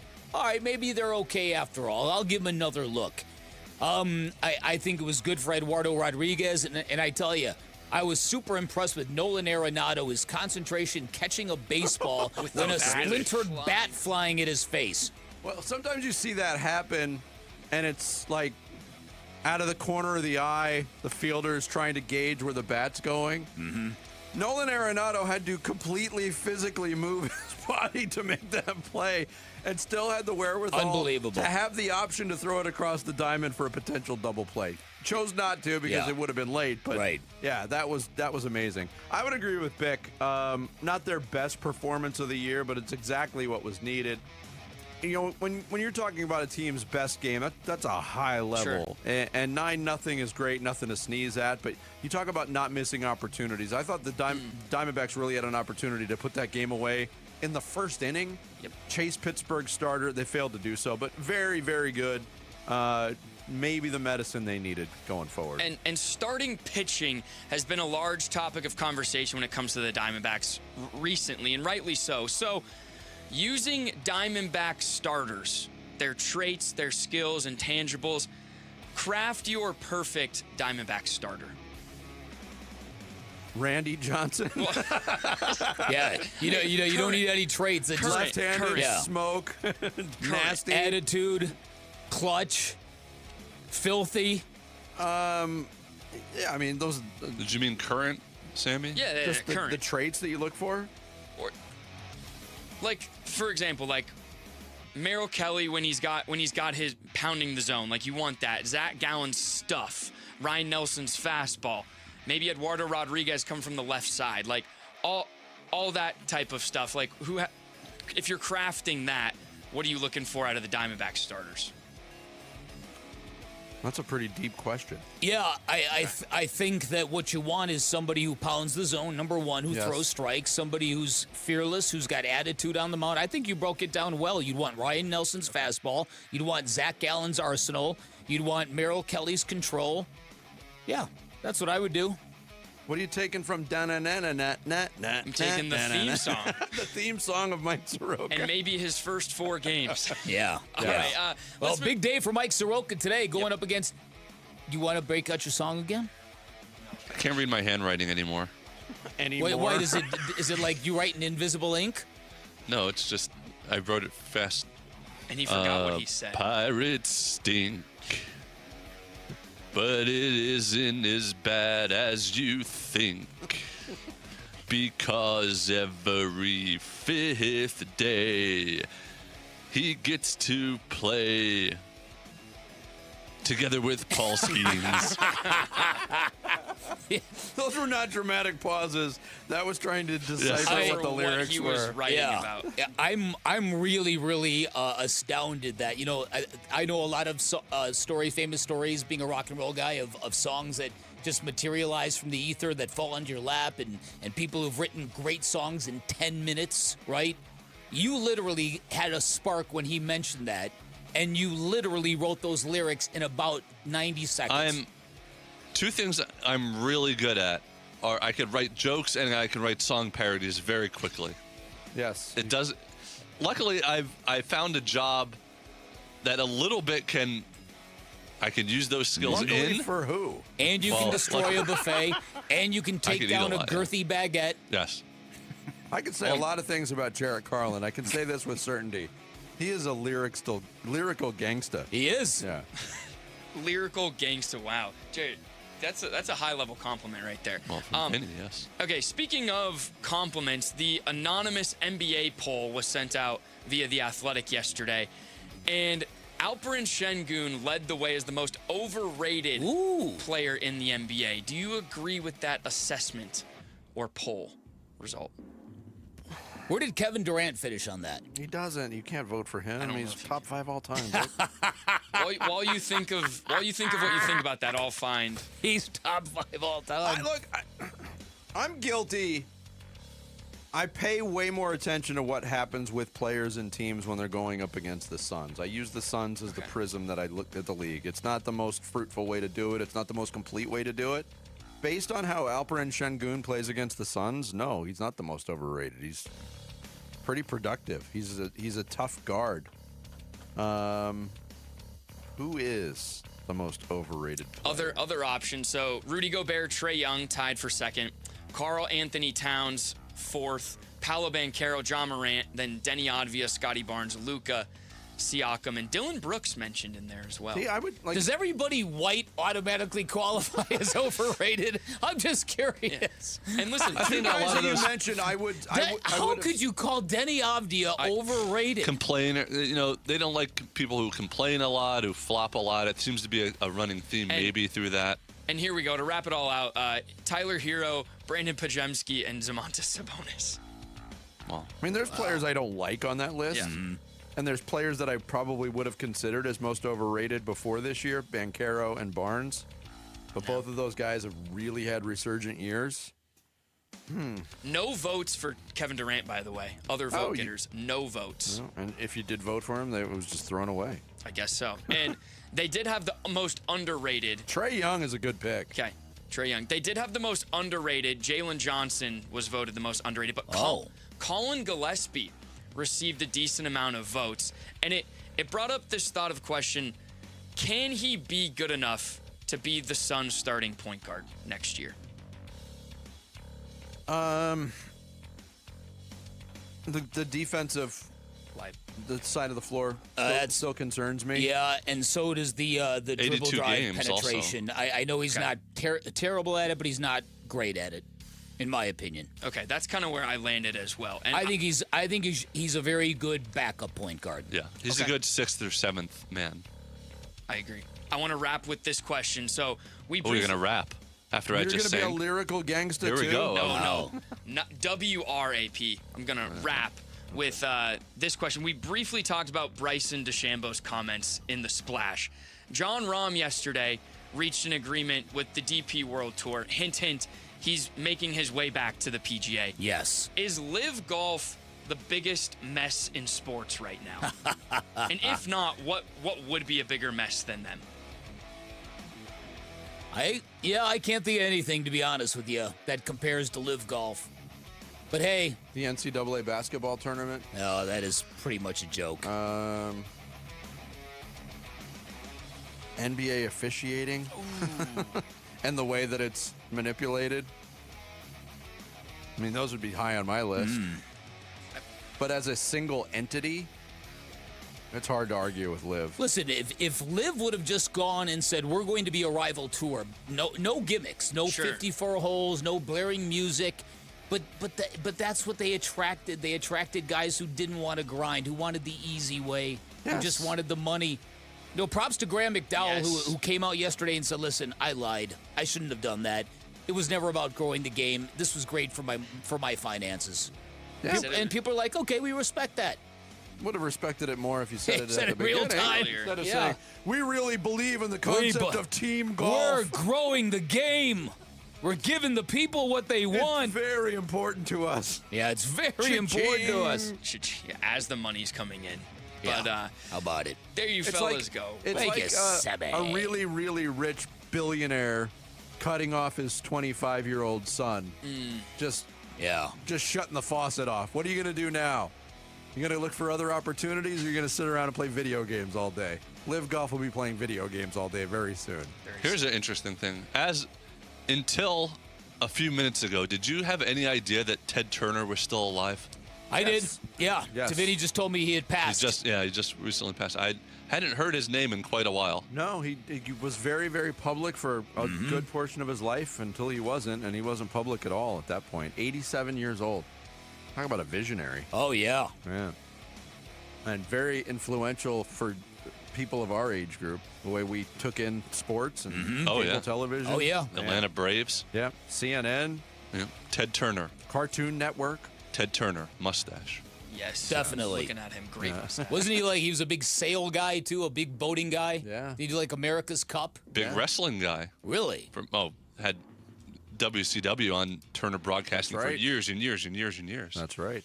We're all rebooted. Thank you, Sammy. It's Bickley and Murata Mornings. We're coming to you live from the Casino Arizona and Talking Stick Resort Studios of Arizona Sports, the local sports leader.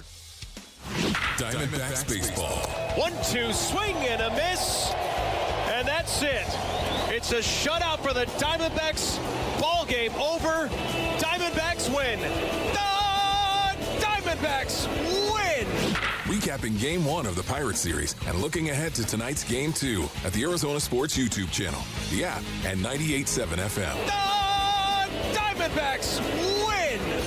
Hey, everybody. Dan Bickley here for Advanced Window Products. And in the Valley, your windows are more than just a view. They are the only thing standing between you and 115-degree heat. And if your windows are shot, it means that heat is pouring into your home in the summer months, overwhelming your air conditioning, costing you a ton of money. This is why I highly recommend you call my friends at Advanced Window Products, because they don't just sell windows. They built them specifically for Arizona. They build them to withstand the harsh desert climate, and they build them specifically for the dimensions of your home, never retrofitted on site. Advanced Window Products celebrating their 40th year in business. They're Arizona's #1 window replacement company. They've got their own factory right here in the Valley, which means they will build your windows, install your windows, and guarantee them for life. That warranty is transferable if you ever sell your home, which adds value to your home. And their installation process is fantastic. Always done by full-time vetted crews, never done by random subcontractors. I had them replace all of my windows.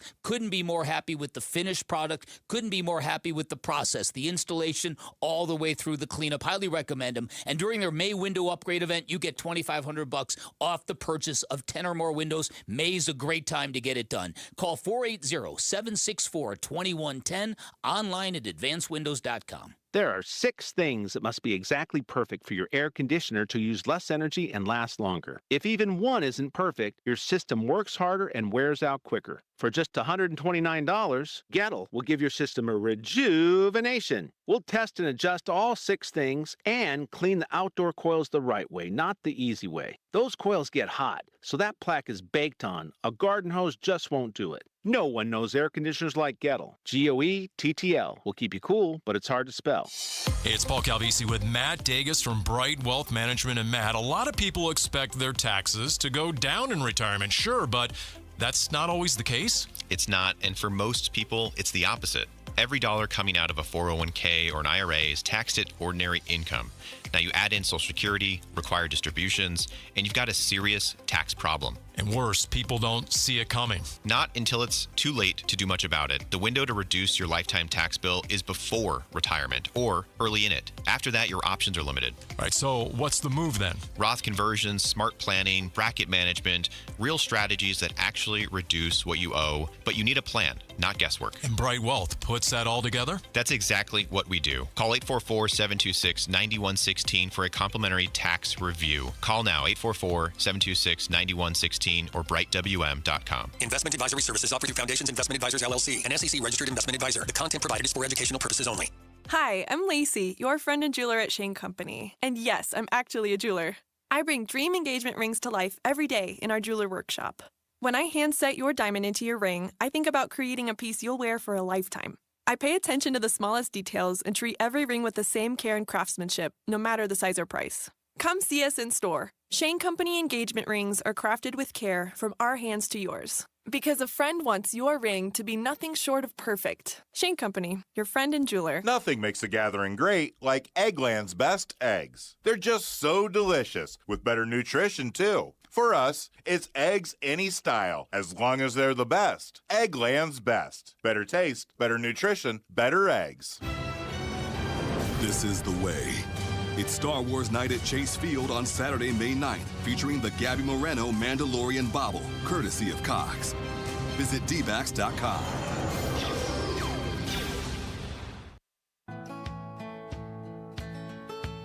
Hey, it's Luke. When could we expect to see Ryan Waldschmidt maybe make his Major League debut? We'll ask D-backs Assistant General Manager Mike Fitzgerald at 11:45. It's Wolf and Luke on Arizona Sports 98.7, the Arizona Sports app, and the Arizona Sports YouTube channel.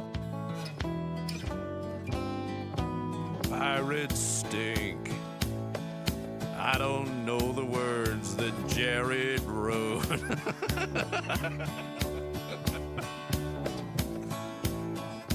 I've seen two Neil Diamond.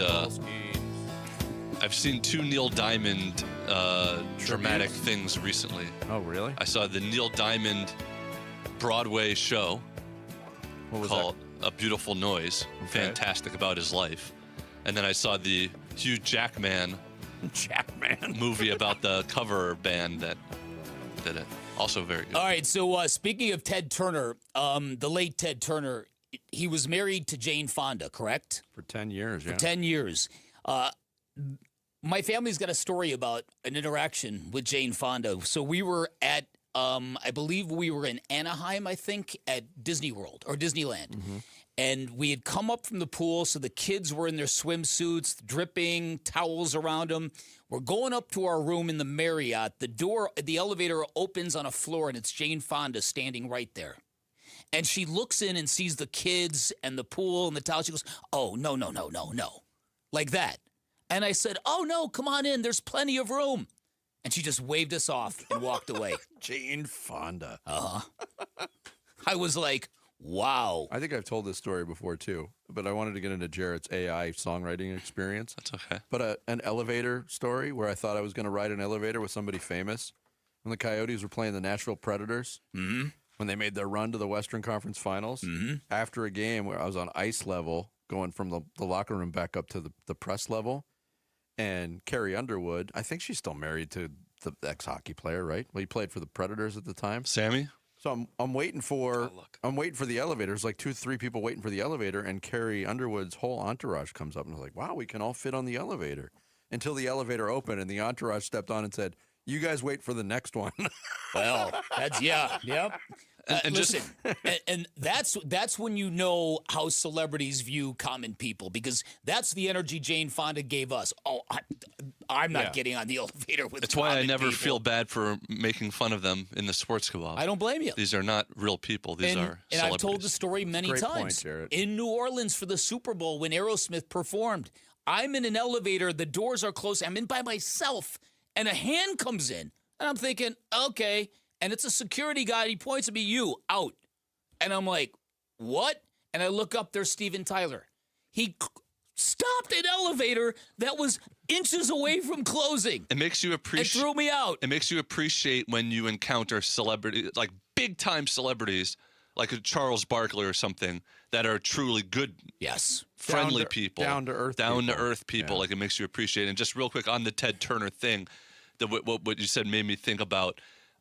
The Braves were on regular television on TBS for years and years, and it coincided with that era of Braves baseball that they were really good for a really long time. Mm-hmm.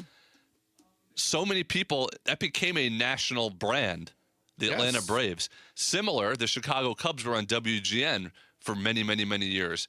Those two teams, people, before there was cable and easy access and streaming and stuff, to see all other teams, those were the two national teams for America. It's something you'll never see again. Now, you're able to seek out players and teams and highlights a lot easier now, but to have two... That actually started with the St. Louis Cardinals and their radio power on KMOX, right? Yeah, because they had what was called a clear channel radio signal. Yep. Clear channel radio signal means at night a lot of AM stations had to power down. Yeah. Because there was interference in other markets on that same frequency. Yeah. But they had their own frequency and it didn't interfere. So Right. it was just a blowtorch Yeah. and you get it 5 states away. Yeah. But that's where Harry Carey got started. No, Joe I mean, Buck and as a kid growing up in there, I mean, I was born in New York. I became a baseball fan in New York. I was a Yankees fan. We moved out here in 1979. you're not seeing the Yankees in Phoenix, Arizona on TV, but we got cable. And it had the opposite effect on me because I would watch out of obligation because I loved baseball so much, but I got so sick of watching Rick Mahler pitch. Seemed like he pitched every second day for the Braves. Yeah, I got so sick of watching the Cubs that I disliked both of those teams growing up. I resented them that what was available to me. Yeah. No, and they were both National League teams, too, so I couldn't see my American League team play. They were teams that were gifted with national reach just based on that, based on those networks. All right, Jarrett, what's your AI story? All right, so every year, so when I first met my wife, we were talking about whatever, and she mentioned how she was always jealous because there was never a popular song with her name in it, Karen. Mm-hmm. So since then, every birthday, I wrote her a song with her name in it, a song parody. So now there's been 14 of those I've written every single year. And I write them and then I sing them and record them like I do for like the Cardinal song parodies or something. For the first few years, I burned them on a CD for her and gave it to her. Recently, just MP3s I play off my phone, and every year I surprise her. So we're like getting in the car to go somewhere, and I make like I'm turning the radio on, then all of a sudden like the music starts and I start singing or whatever. She loves them, always great. I love doing them for her. What a romantic you are. I am a romantic, actually, in that way. This year, her brother also made her a song, but made her a song by using AI. Made her a song just by typing in things that she likes, her name, stuff about her. AI came up with the music. AI came up with the lyrics. AI sang. It was really good. It was better than mine, but she also loved it very much. And then she started playing it for everybody. And then she started telling them, oh, my brother made this song for me. And I kept saying, well, no, he didn't. AI made this song for you. All he did was, I wrote it. I wrote the song. I sang the song for you. Yeah. I all he did was put in stuff, and then AI did all of it. And it upset me as a creative. I do acknowledge there are certain ways to use AI for maybe, research stuff and stuff like that. But for creative stuff, I have such a problem with it as somebody who, writes songs, somebody who writes jokes, stuff like that.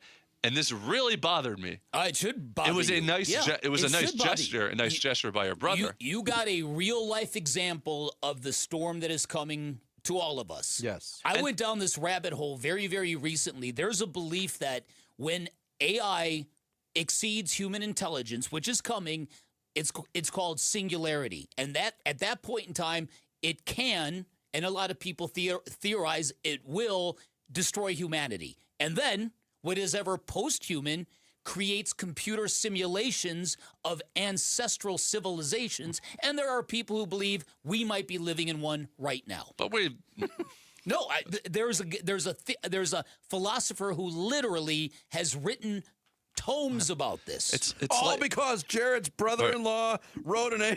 Well, imagine his indignation that he puts all of this effort and time and creativity and emotion, and her brother just goes doink. I mean, she likes pickleball. She likes. She's a dietitian. She likes big, hairy, furry men. Yes, they didn't work that lyric in. I mean, to be fair, Jarrett did take the song written by another human being. Well, there is that. There is that. I did not write the music. I don't ever write the music. I parody, but I do write the lyrics and I do sing it myself, and I do think about stuff to put into it, usually from the previous year about stuff for us.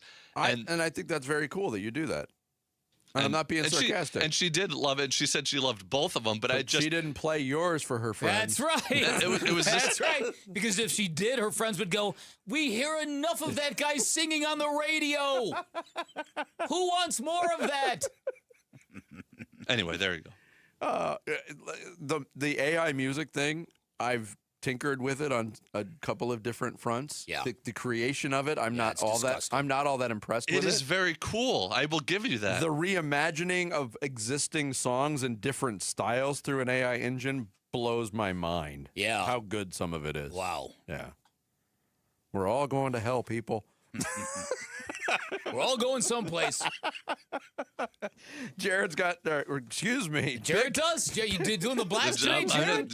Too much of me already this show. I'll do the sports kebab. You do the blast. How about that? Ooh. I might. Let's make that happen on Friday. You can do a Freaky Friday. Sammy can co-host, and I'll do the Rush Hour reboot. Oh, there we go. Rotate. Bick's got the blast next. It's Bickley and Murata Mornings, Arizona Sports, the local sports leader. A D-backs decision maker from the team's front office joins Wolf and Luke this morning at 11:45 for D-backs Front Office Focus. Brought to you by Canvas Annuity. The home of Arizona Diamondbacks baseball is Arizona Sports 98.7 and the Arizona Sports app. We're hiring at A1 Garage Doors. No experience? No problem. We provide full training, a brand new van, top-of-the-line tools, a gas card, and We're hiring at A1 Garage Doors. No experience? No problem. We provide full training, a brand new van, top-of-the-line tools, a gas card, and steady jobs with weekly pay. This isn't just a job. It's a career with real growth, great pay, and job security.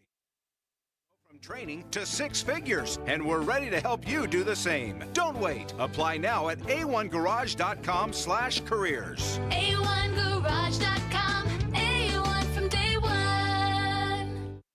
Steady jobs with weekly pay. This isn't just a job. It's a career with real growth, great pay, and job security. Our team members go from training to 6 figures, and we're ready to help you do the same. Don't wait. Apply now at a1garage.com/careers. A1garage.com. A1 from day one.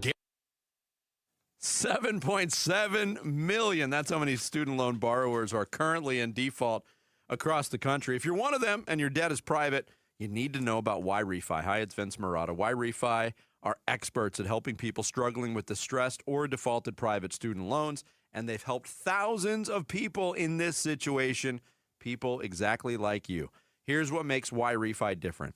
They don't start with your credit score. They start with your life experience. What can you realistically afford? What does a payment need to look like for you to actually be able to make it every month? Then they build a low fixed rate plan around that number. And once you're in, you're in. There's no surprises. There's no rate jumps. Steady, predictable payments that let you start moving forward again in repaying your debt. I've heard from people who called Y-Refi thinking there was nothing left to try, and they walked away with a real concrete plan for the first time in years. That could be you. Just call Y-Refi to get started. 888-Y-REFI-85 or visit YREFI.com. That's the letter Y, REFY.com. Join us at Camping World's Red, White, and New Trade event, our biggest trade event of the year, May 14th through the 17th. Trade in your RV and get the highest value guaranteed. Then upgrade for less with new RVs starting as low as $94 a month. Plus, take 25% off select maintenance services. Save up to 40% on camp-ready must-haves. And enter to win a new RV. Don't miss the Red, White, and New Trade event at your local Camping World, May 14th through the 17th. We'll see you there. Progressive knows you think the grass is always greener, like maybe you ride a motorcycle.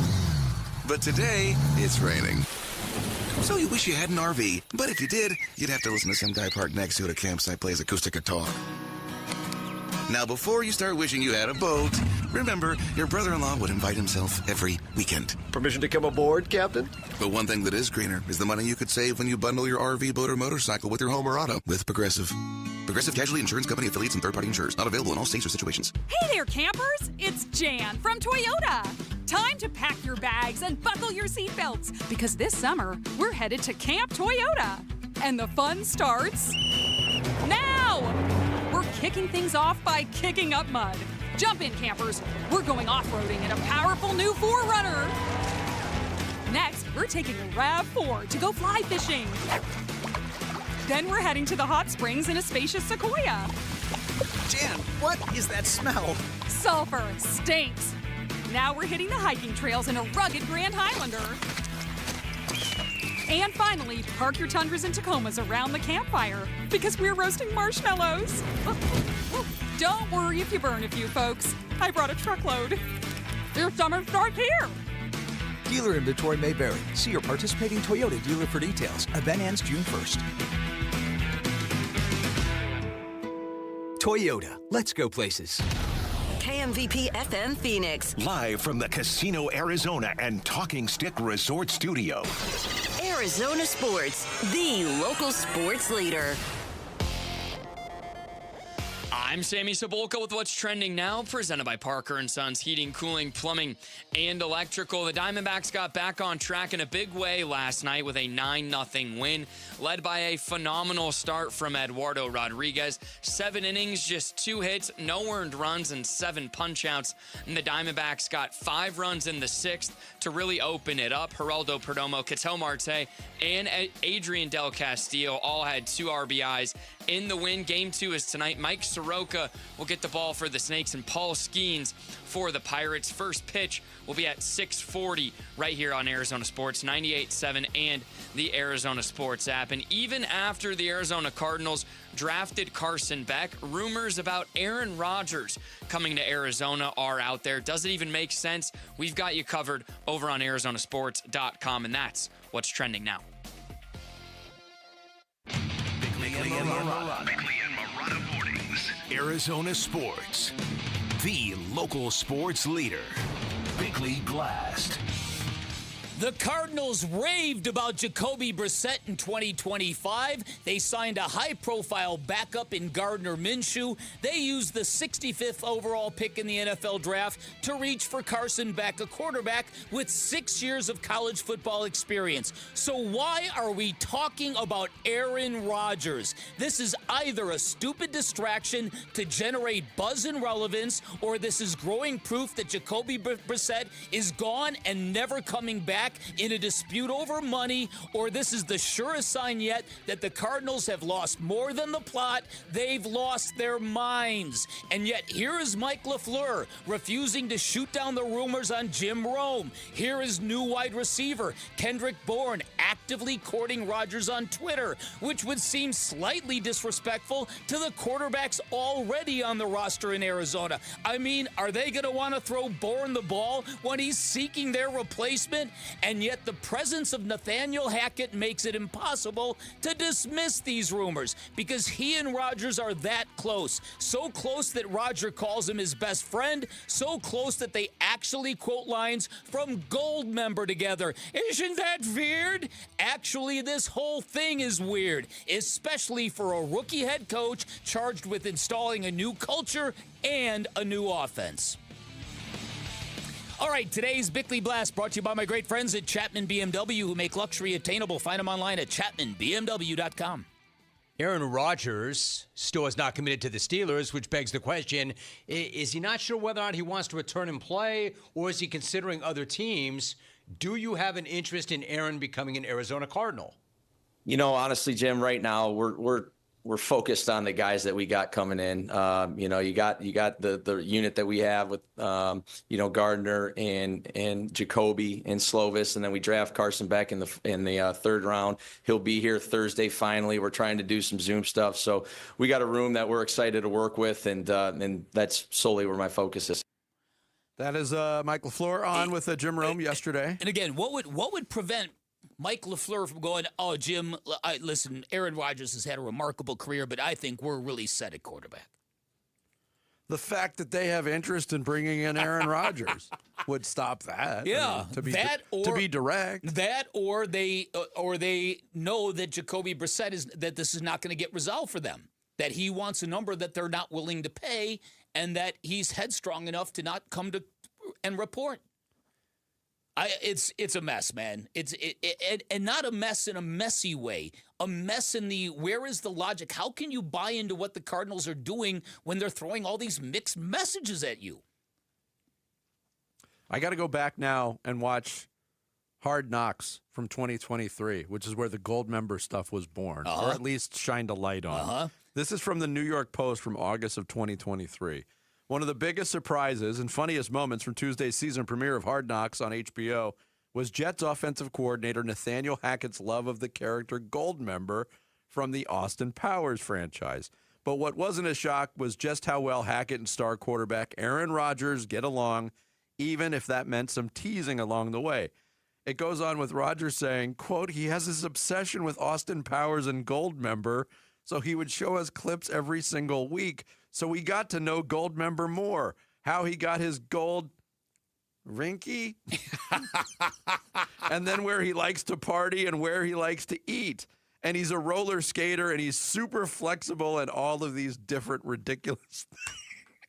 All right, yes, this is a very I real like thing. Nathaniel Hackett more now. So do I. I'm putting it out right now. Nathaniel Hackett, you are formally invited on this show to, if you want to talk Goldmember, if you want to do Vinny Joe trivia, Goldmember, whatever you want to do. If you want to just go back and forth and just say, isn't that weird with us? Yeah. So as I said in the 7 o'clock hour, because I've done some research on this, and it got to the point where Nathaniel Hackett would no longer call the red zone, he called it the gold zone. And after Aaron Rodgers would throw a touchdown pass, he would say, I love gold. And this is why you have to take these rumors seriously on some level, because they are really that close. What makes them that close, and this might scare you about Nathaniel Hackett, but people who've been around them say they've got a very, very alike sense of humor. That they really enjoy each other. Aaron Rodgers has a sense of humor. That's breaking news right there. So this to me is something where if you were Aaron Rodgers, you would consider because everyone says, why would you consider the Cardinals? What did Pat McAfee call them? What did he say we are out here? Perpetually ass? Perpetually ass. That's what he said. We're perpetually ass out here. What would make him come here? Nathaniel Hackett would, because Nathaniel Hackett not only do they vibe like that, but Nathaniel Hackett says, look, dude, call the plays you want. Run the offense. Control the game with your eyes. You don't need me telling you what to do. Yeah. But let me just ask you flat out. Goldmember aside, is this something you can get on board with as a reality? It's a reality? No. Look, the Cardinals have taken a lot of arrows this offseason for their perceived lack of clear direction. Mm-hmm. And that's based mostly on what they've done in the draft. Based mostly on the fact that they did fire their head coach and kept their general manager. You can explain a lot of that away. This one would be really hard for the organization to explain in terms of direction. Oh, of course it would. And it would be hard for defenders to explain it away. How would you explain the Gardner Minshew signing? How would you explain drafting Carson Beck? That's the question. Now, again, the idea of Aaron Rodgers, you brought up something interesting because I'm not sure Monty Ossenfort is feeling any pressure, but if he is, if there's a world where Michael Bidwill is expecting him to win now, even though we all kind of don't see that path for this team this coming year, then something that dramatic, Nathaniel Hackett might have walked into Monty Ossenfort's office recently and said, hey, you're not going to believe this, but guess who wants to play for us? And then Monty, if he's under a ton of pressure, might be disposed to go, okay, well, that will sell some jerseys and it'll sell some tickets and it'll get the owner excited. And, we might win a couple more games with otherwise, you can't explain it. Now, because it is my belief, and people don't have to share it, but I don't think there's much difference between the quarterback Aaron Rodgers is now and who Jacoby Brissett is. I think Aaron Rodgers is better in the clutch and smarter. Jacoby Brissett lets it rip. Aaron Rodgers doesn't let it rip anymore. So I think they're very comparable in terms of where they rank right now, right here and now, in terms of who they are as quarterbacks. But if he wants a big number, then you might be asking yourselves that question. All right, if we got to pay $20 million for somebody, you want to give it to that guy who's holding us hostage, or do you want to give it to that guy? And just for anyone who wasn't listening earlier in the show or missed it, this story furthered because Kendrick Bourne yesterday tweeted Aaron Rodgers saying, come on, we waiting on you, with the eyeball emoji and the big smile emoji. Yes. Yeah. And which is quite something for a newcomer to a team to do. Especially doesn't have a connection to Aaron Rodgers as far as I know. Probably more acceptable for a newcomer to do it than, say, like a Michael Wilson or a Marvin Harrison that's a very Jr. good point. It would be very inappropriate for Michael Wilson to do it. Yeah. Jacoby Brissett would be going, what? And just so we're not misquoting Pat McAfee, I almost said Pat McMahon. They're very similar, but no, they're not. No, Don't they're not. slander. Just so Pat we're not- I've never McMahon seen like that. Pat McMahon wear a tank top. No, that's true. He didn't say perpetual. I've never seen Pat McAfee what bring did his he dog say? to work. He didn't say perpetual. He said It's notoriously ass out there. Notoriously ass. That's even worse. It's notoriously ass out there. You wouldn't want to be. You would much rather be perpetually than notoriously when the word following it is bad. that's true. That is true. We're going to open up the phone lines. Get your thoughts next. Can you get on board with Aaron Rodgers being the quarterback of the Arizona Cardinals? Because, look, it's past the smoke stage now. We could all admit that, right? Yeah. 602-260-9870. Your phone calls next. It's Bickley and Murata Mornings live from the Casino Arizona and Talking Stick Resort Studios of Arizona Sports, the local sports leader. Diamondbacks baseball. 1-2 swing and a miss, and that's it. It's a shutout for the Diamondbacks. Ball game over. Diamondbacks win. The Diamondbacks win. Recapping Game 1 of the Pirates series and looking ahead to tonight's Game 2 at the Arizona Sports YouTube channel, the app, and 98.7 FM. The Diamondbacks win. Over the past 20 years, the accident attorneys at Sweet James have helped enough clients to fill an entire basketball arena. And here's another basketball analogy to prove why you hire Sweet James if you're ever injured in an accident. So there are over 450 players in the NBA. They're all good. They all play basketball, but very few rise to stardom because very few win at a level that puts them in an elite category. It's exactly the same thing with personal injury firms in Arizona. There are a ton of them out there. They all say the same things. Sweet James, one of the very few firms that are elite in everything they do, especially when it comes to litigating. They have extensive trial experience, meaning experience in over 500 trials, and their 98% winning record with all that trial experience sends a very clear message to the insurance companies. They do not play games at Sweet James. That is why they consistently deliver some of the largest settlements in Arizona, some of the largest settlements in the country. And remember, if you've got the right attorney on your side and you've been hurt in an accident, it can literally mean the difference between a $2,000 check and a $2 million settlement. Hire Sweet James. You can expect maximum compensation. Remember, the consultation is free and you pay nothing until they win your case. Here's the number: 1-800-9-MILLION, 1-800-900-0000, online at sweetjames.com. Hey, this is Ron Wolfley for Aria Dental Implant Center. I'm here right now with Cynthia and Leo, who have both had the all-on-4 dental implant treatment. Cynthia, you did a ton of research on this. And why is it such a good value at Aria Dental Implant Center? One of the things I liked about Aria Dental is their wide range of plans that you can choose from. So it doesn't matter what your range of income is or what your finances are, they can make it happen for you. And I didn't find that in other implant centers. That was a key game changer for me. The pricing, they worked with our pricing because, we all have bills and everything. Yeah, absolutely. And they made it work. You need to make one call to Aria Dental, and that's all you need to do. They will take care of the rest. Don't listen to me. Listen to Leo and Cynthia. Go to AriaDentalImplantCenter.com. That's ARIA Dental Implant Center.com. Retail jewelry stores charge more because you're paying for their high rent, big storefront displays, and large sales staff. All of that overhead has to be covered,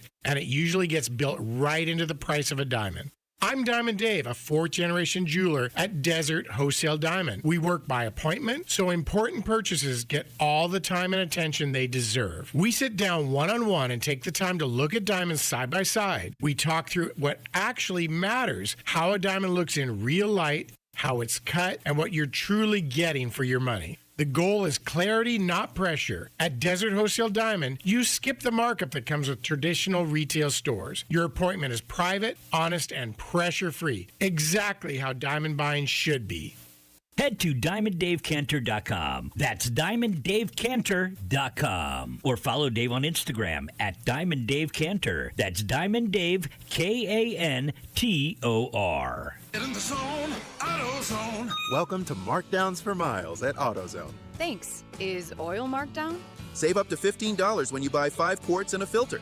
And fuel treatment? 2 for $9 on Lucas. Brake pads? marked down to free. Free? Get free Duralast brake pads when you buy 2 Duralast rotors.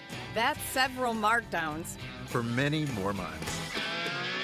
Get in the zone, AutoZone. Restrictions apply. Jake from State Farm. I just beat my running PR, so I'm celebrating with the Banana Bonanza smoothie. Hey, and you can keep celebrating when you create an affordable price just for you by bundling your home and auto with the State Farm Personal Price Plan. Go bananas. I will. Hey, make it a large. Bundling, just another way to save with the Personal Price Plan. Like a good neighbor, State Farm is there. Prices are based on rating plans that vary by state. Coverage options are selected by the customer. Availability, amount of discounts and savings, and eligibility vary by state. Hey guys, Tom Chambers here. If you want a smarter and faster way to pay off your mortgage without changing your lifestyle, listen up. It's the Ownership Accelerator loan from my friends at Galaxy Lending Group. The Ownership Accelerator helps homeowners pay off their mortgage decades faster by using the income you're already making. It lets your cash flow work against your loan balance every single day. Galaxy Lending Group is a full-service Arizona mortgage company, and their owner, Harold Perkins, always tells me, Tom, 30 years is optional. And once you see this loan, you'll understand why. Most of Galaxy's clients are paying off their homes in an average of about 5 years. Yes, you heard that right. 5 years, not decades. Schedule a free 10-minute call to see how much faster you could pay off your mortgage. Go to GalaxyLendingGroup.com/radio or text Galaxy to 620-620. That's Galaxy to 620-620. Galaxy Lending Group, because 30 years really is optional. NMLS ID 142766 and equal housing lender. Message and data rates may apply.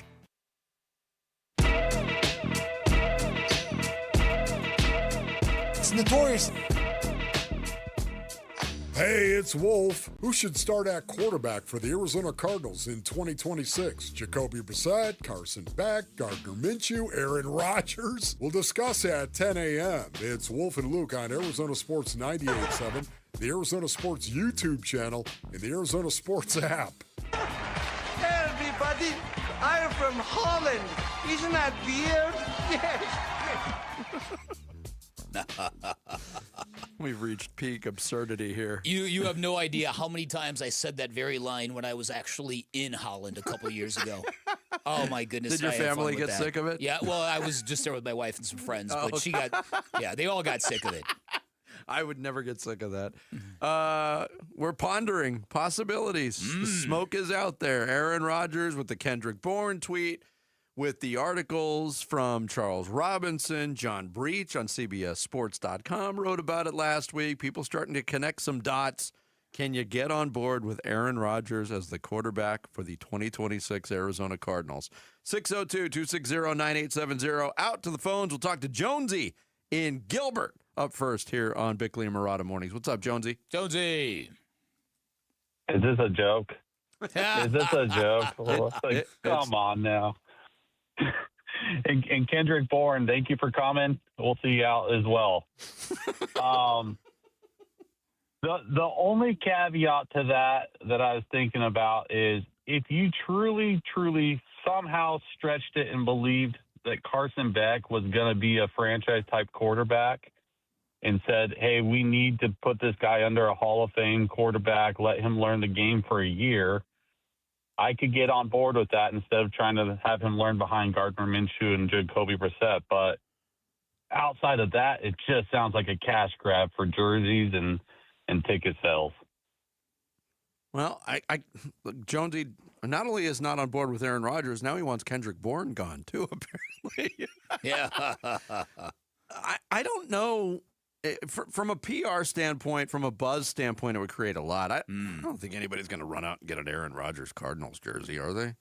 Oh, it's going to be valid for a year. Okay, well, come on. But the tutelage part, the first time he holds court here, and I think it would sell jerseys. I think so. Yeah, you're probably right. Let's keep it going out to Tempe. Robbie's up next here on Arizona Sports. Good morning, Robbie. Guys, I could care less if Aaron Rodgers is the quarterback or not. I just want to see a strategic vision and to execute on a strategic vision. Like, for example, you go sign Tyler Algier. If you were in love with Jeremiah Love, that should never happen. If you wanted Aaron Rodgers in the beginning, that's fine, but then don't go sign Gardner Minshew and go waste all this money. Like, you could have plugged in something for the offensive line or use your cash wisely. Not seeing any of that. Like, pick a vision of what you want. Are you going to tank this year and go get the quarterback next year? Like, figure it out. That's my problem here. Yeah, I think those are valid points. Yeah. And it goes back to what we talked about when it comes to pressure on Monty Ossenfort. Is Monty Ossenfort operating, especially if this comes to fruition, is he operating like a general manager that's comfortable with his job status moving forward? And the reason why I say this and bring it up so freely, I'm not rooting for Monty Ossenfort to lose his job. He's been on the job for 3 years. The Cardinals have 3 seasons, or for 4 years. They've got 3 seasons of 4 or less wins with him at the controls. That doesn't paint a picture of stability or security for anybody in the NFL, even though they just hired a new coach. Well, yeah, no, I agree with that. But again, I don't know what's accurate and what's not. I don't know exactly. Michael Bidwill says he wants to win immediately. Do they really believe that? If he really believes it, then there is pressure on him, because if I think most fans would go, yeah, no, they don't have the roster to compete in that division. Tom in Phoenix, you are up next here on Bickley and Marotta Mornings. Shut up, Jarrett.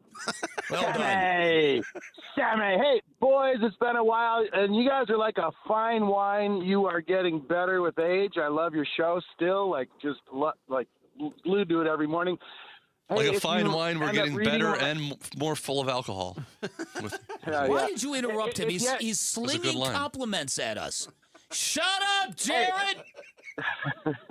If you end up reading my social studies tweet from about an hour and a half ago, you'll see that I'm negative on Rodgers. I don't think he's the player that he used to be. I even used the word veered. How ironic, because you guys are doing this talking about weird, so that is so weird. But on the other hand, I'm actually incredibly intrigued. I mean, think about it. Do we not have the best tight end in football? Do we not have potentially Marvin Harrison Jr. having a breakout year? Michael Wilson. What about this Love dude? We might have the best running back in the NFL. Maybe we can catch lightning in the bottle. Let me ask you a question. Before training camp starts, if some reporter said to the coach at hey, do you think there's a chance the Cardinals are going to get to the Super Bowl this year? Maybe Warner could lead you to it. Everyone would think that reporter was insane in the membrane. Mm-hmm. So I'm on board. I would like to see it because maybe he's got something left in the tank. We've got incredible talent on the offensive side. So anyway, I would just love to see the drama, because if we did start doing good, we'd actually maybe see some of our games put on national TV. I do like drama. Instead of the worst broadcast. I do like drama. Thanks, Tom. Thank you, Tom. Appreciate it. Good Let's, shots at Jarrett, by the way. Let's close out with Andrew just dropped off. Just about to put you on, Andrew. Yeah, you're right there on the doorstep, and then the door got slammed in your face. Wow, man, that's brutal. That was brutal.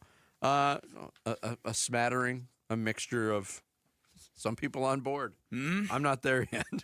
I don't know if I could ever get there, but I don't know if it'll come to fruition either way. Thanks for the phone calls. Coming up next, we will talk some Diamondbacks baseball with their television play-by-play voice, Steve Berthium. We'll join Bickley and Marotta Mornings next here on Arizona Sports, the local sports leader. Diamondbacks baseball. 1-2, swing and a miss, and that's it. It's a shutout for the Diamondbacks. Ball game over. Diamondbacks win. The Diamondbacks win. Recapping Game 1 of the Pirates series and looking ahead to tonight's Game 2 at the Arizona Sports YouTube channel, the app, and 98.7 FM. The Diamondbacks win. Many of you know that my inspiration for becoming an accident attorney was my brother Tim, who was rendered a quadriplegic at age 18.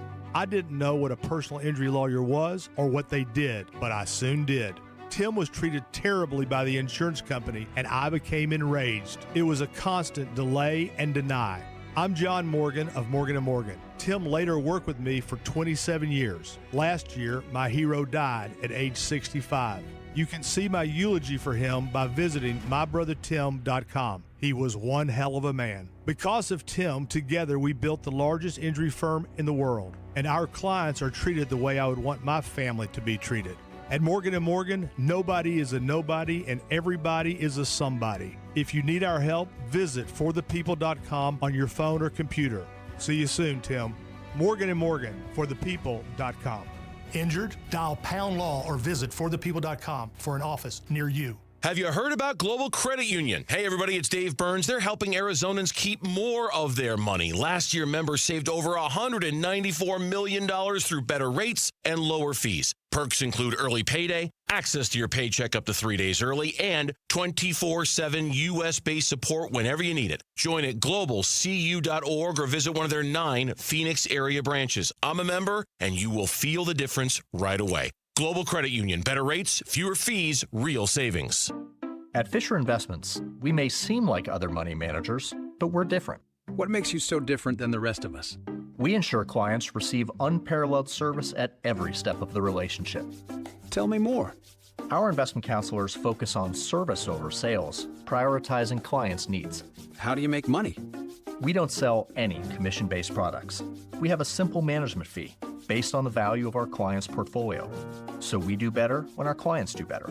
What about client portfolios? We get to know each client, their finances, family, health, lifestyle, and more, and then we tailor a portfolio based on their specific goals and needs. Your clients really come first then, huh? Yes, we make them a top priority. Our goal is helping them achieve a comfortable retirement. Wow, maybe we are different. At Fisher Investments, we're clearly different. Learn more at FisherInvestments.com. Investing in securities involves the risk of loss.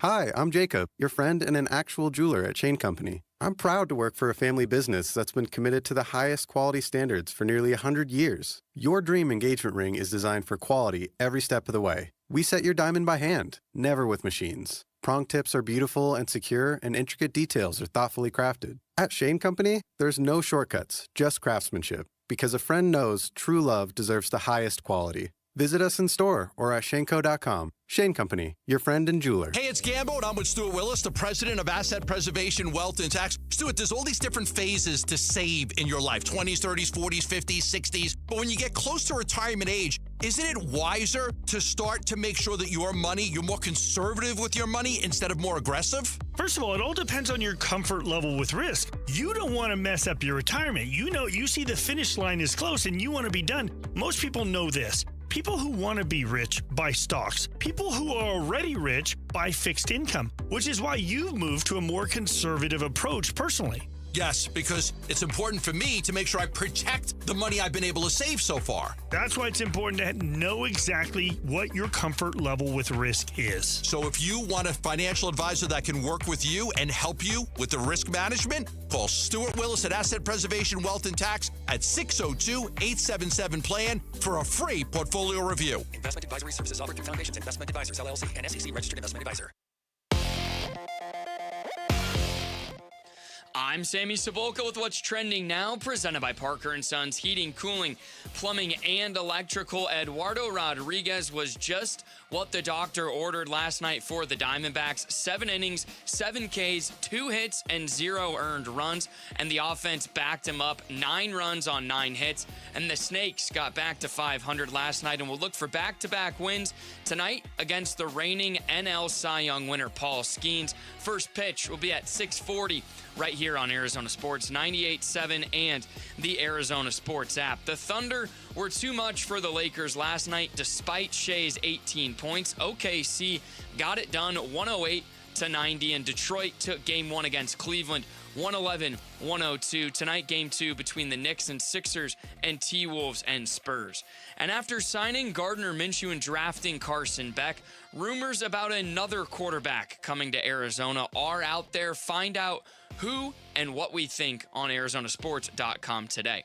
This report is brought to you by Parker & Sons. Make sure your pool electrical system is safe and get a pool circuit safety check for $89 from Parker & Sons. Just call 602-2-REPAIR.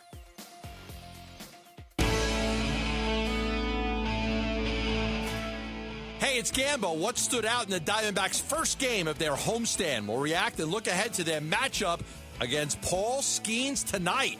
The Burns and Gambo Show starts at 2 on the Arizona Sports YouTube channel, the Arizona Sports app, and 98.7 FM. Yeah, Diamondbacks do get back in the win column. A very impressive 9-0 win, a 2-hit shutout. Eduardo Rodriguez had it twirling. Jonathan Loaizaga, Brandon Garcia finish it off. Here to talk some Diamondbacks baseball with us, the man who called that game on D-Backs TV last night, Steve Berthium, our guest on the Arizona Sports Line. Steve, good morning to you. Hey, Vince. Hey, Bick. How are you guys? Hey, Steve. Good. I just wanted to get this out of the way. We haven't talked about this on the air, but Bick and I are both very big fans of your running commentary and critique of the Torey Lovello, Tim Hovick commercials. It's very funny. Thanks, I appreciate that. I've gotten to know Tim a little bit. He's a tremendous guy and a great supporter of the Diamondbacks. So Torey had fun with it, and I think we're going to actually shoot some more next month, I think. So there'll be a whole new set coming up about midseason. Well, talk about a response. I mean, Torey challenged this pitching staff, and Eduardo Rodriguez stepped up. I would say that's exactly what the doctor ordered to open up a homestand, wouldn't you? Tremendous. It's been a really hard 3.5 weeks with the 2 long 3-city trips. The 3-city trips are the real killers because you feel like you're out there on the road for years at a time. So coming back from all of that and how badly the last one went was a big help. And they need to fix the starting pitching, and that was a big step forward last night for sure. All right, the idea of summoning all the starters and telling them to throw strikes and stop nibbling. What is, from your vantage point, the psychology in that? What gets in a pitcher's way when they're on the mound that leads them down that path? That's a really good question, Vic. I think I don't want to speak for a pitcher because obviously I don't know nearly as much as they do and the coaches, but I will say that for Torey, that was an unusual move. He's very, very good at having conversations with players, and he will purposely call them into the office only when he absolutely has to. Usually it's a chat out in the outfield during batting practice when you're shagging flies. But to call someone in the office is kind of the next level. Okay, you're going in to see the principal here. Right. But he always does it 1 or maybe 2 at a time. Like he'll call Zach and Merrill into the office together. But to call the whole group in like that was a very unusual move for him. And in his mind, I think it's like, look, you guys not only need to be accountable to the team, you need to be accountable to each other. You are a group, and we depend on you. I mean, this is supposed to be one of the strengths of the team, and I'm sure it will be over the course of the year. But that was a really, really different turn in the way Torey handles his players. In terms of the starting pitching, and the last time out was in Chicago and Merrill Kelly, and I know you were of the thought that it was a step forward for Merrill Kelly despite the result. I mean, and we talked to Derek Hall about this last week too. I'd love to pick your brain on it. What is your concern level, and what do you think the Diamondbacks' concern level is for Merrill Kelly right now? I really think it's minimal, Vince. I mean, if you look at Merrill's line, I thought Torey left him in, frankly, 1 batter too long. When he left him in there to face Bush and he had Thompson up in the bullpen looking for that ground ball and didn't go to him, that surprised me because he had RT up and ready to go, decided to give Merrill 1 more batter. Boom, Bush hits a 3-run bases-clearing triple down the right field line, and that blows up Merrill's pitching line for the day. Mm-hmm. Prior to that at bat, I thought he had been really, really good. It was noticeably improved. He was spotting his pitches. He was throwing all of his pitches. The changeup wasn't floating away arm side like it had been. I know the line didn't look good because of that Bush at bat, but I thought that was a major step forward for him. And Merrill is such a student of his game, and he knows what he's doing out there. It was only a matter of time before he corrected himself. And I thought that last start was a big course correction for him. All right, Steve, what is your official opinion on Jared Carlin's nickname for Drip Vargas, otherwise known as Ildemaro Vargas? And do you think now that the 27-game hitting streak is over, that he can keep this in the realm of magical breakout year for him?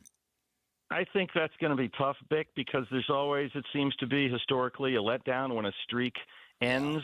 I mean, even if it's like a 10 or 12 gamer, there's usually a dip after that. I can't imagine a drip dip after 27 games. So, it's hard to say, too. That's well done. Right? Yeah. He tried to say carefully. Yeah. Look, Ildemaro has been a really, really valuable player for a variety of reasons, but those reasons are not because he's a 400 hitter. Like we know what he brings to the clubhouse, and he's always got a smile on his face. He's a wonderful teammate, and he's got the versatility defensively. He's a switch hitter at the plate. But to expect that he was going to hit 400 all year, I'm not sure any of us had that on the bingo card. Steve Berthium of the Diamondbacks television broadcast team, our guest here on Arizona Sports. Speaking of Vargas, I mean, sometimes, baseball players will have these breakouts, especially early in season, Steve. Then they come back down to earth and they become what they become as major leaguers, and a lot of them become kind of average journeyman types. To see a guy like Ildemaro Vargas, who has bounced around, he has been a role player for many teams, many Diamondbacks teams, to see this breakout even last a month is very, very unlikely. Can you think of a historic example to compare it to? Because I was trying to rack my brain and nothing really came to mind. Yeah, Vince, I would say the only thing that we see that's in the similar realm is when a guy kind of comes out of nowhere and has like a huge postseason or a great World Series. Like, the first thing that pops into my mind is Ernie Clement from the Blue Jays, who set a postseason record last year for hits. I mean, you couldn't get him out in October when Toronto made it all the way to Game 7 of the World Series. So that's a much smaller sample size, but on a much bigger stage. That's the kind of thing I equate it to. But the best thing about Vargas's hit streak was how much his teammates enjoyed it for him and with him. And they really got to celebrate what this guy has done. And as you guys said, like, he's been released, 5-6 times? He's the king of getting DFA'd. He's managed to hang around because of his versatility. And the job, this is a guy that has barely played any first base. I mean, he's been terrific down there defensively at first base, using Carlos Santana's glove, by the way, which is kind of funny. Yeah. It's a great story, and it's kind of held them up above water during a very difficult road stretch. That was a tough trip. Mexico City was really involved. There was a lot to go through, and the freezing cold temperatures and the crazy wind at Wrigley Field. So he helped get them through that morale-wise, and then they had the big bounce back emotionally last night. Yeah. So he's clearly the MVP of the season to this point. That's a very good point. All right, so when are we going to get Corbin Carroll, Ketel Marte, and Geraldo Perdomo cooking together? Bert, when's that going to happen? Vic, what's been weird about this season is there were two strengths of the team going in, right? One was the starting pitching, and the other was, as Torey likes to call them, the big three, Marte and Perdomo and Carroll. Well, the starting pitching, as we know, has struggled, and the big three are struggling. Ketel Marte's hitting everything at 110 miles an hour off the bat, right at defenders. That's real. That's real bad luck for That's Ketel. true. He'll be just fine. Perdomo had the ankle tweak. He had a slow start, turned it around, and he's doing fine now. Corbin is just simply swinging at too many pitches.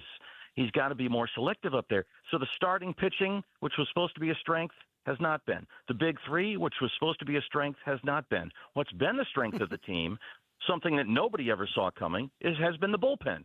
The bullpen has been really good. So it's kind of a backward season in that regard in terms of the expectations.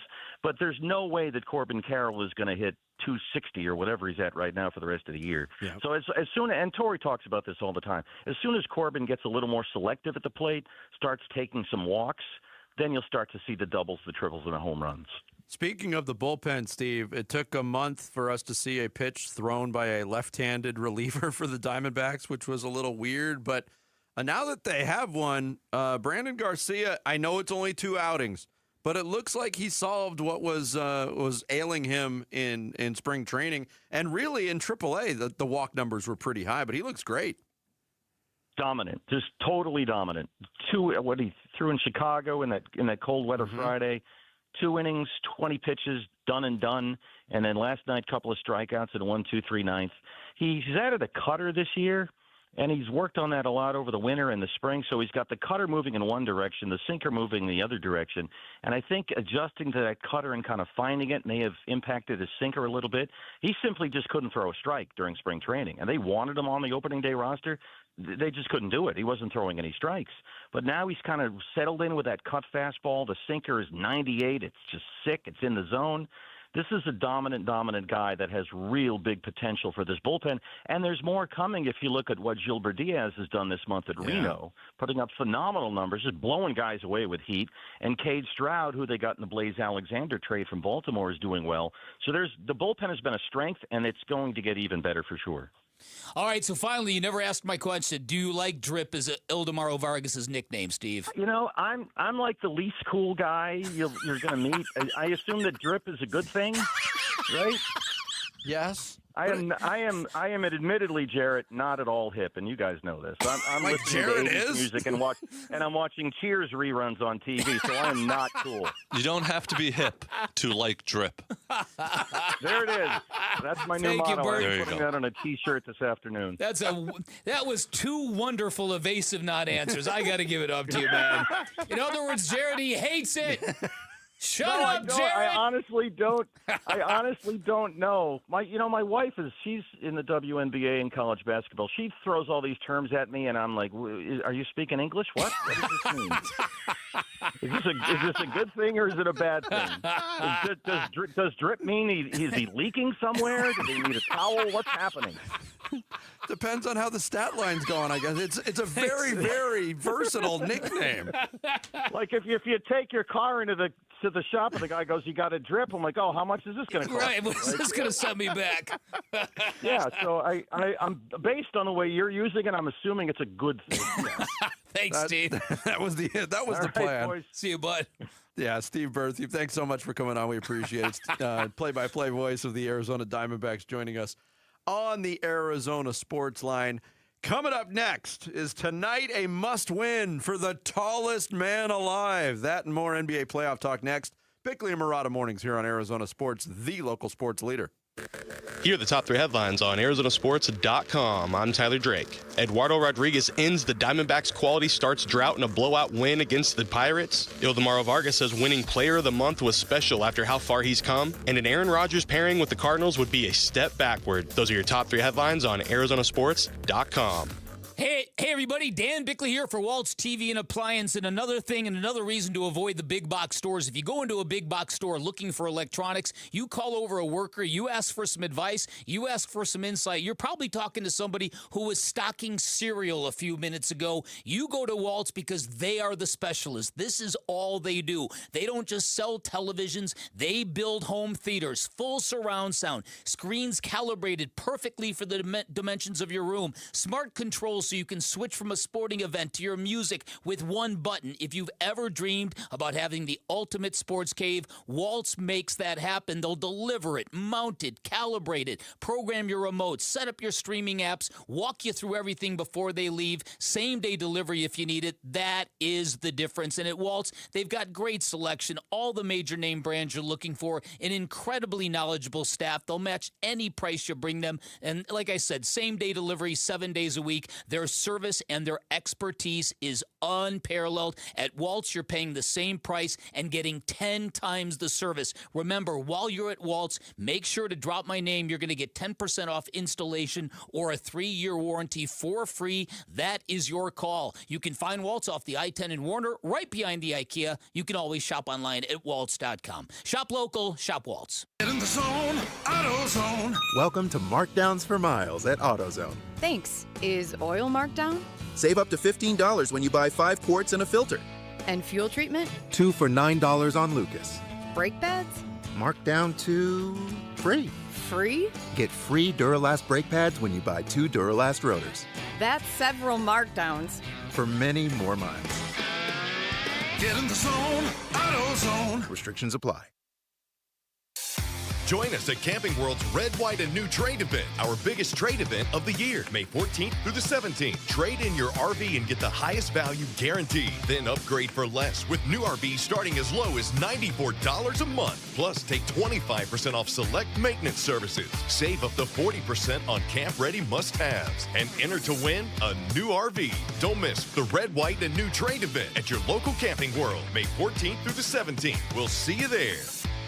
During the entire month of May, visit any Cold Beers and Cheeseburgers location for a special Dine and Donate promotion in support of Brain Tumor Awareness Month. With the purchase of Michelob Ultra or a featured Burger of the Week, $1 will be donated to the Barrow Neurological Foundation to fund the Ivy Brain Tumor Center's vision to provide hope for patients with brain tumors. Stop by any of the 17 convenient Cold Beers and Cheeseburgers locations today and join us in discovering tomorrow's treatments today. Visit coldbeers.com for more details. Before you put your home on the market, know your options. Most agents bang a sign in the yard and pray the right buyer comes along. Not Carol Royce, your home sold guaranteed realty. She has a proven system that works. With Carol's guaranteed multiple cash offer program, receive up to 12 cash offers on your home or choose her guaranteed sale offer, where Carol will sell your home at a price and time frame acceptable to you, or she'll buy it. Whether you want speed, flexibility, or top dollar, you'll know you're making the right decision. Call Carol Royce today or visit carolhasthebuyers.com. Carol and seller must grant price and possession. Hey, Ron Wolfley here. I am with Brian Griffiths, who is a captain of Moving Team 6. Brian, how are you doing? Not too bad, Wolf. How about yourself? I'm doing great, brother. Tell me why you got involved with Moving Team 6. I used to be in the Navy, had gotten out, doing a couple other things, and wanted to get back into something that actually helped people again. How did being in the Navy actually help you with Moving Team 6? It helps out a lot. It gives you the discipline,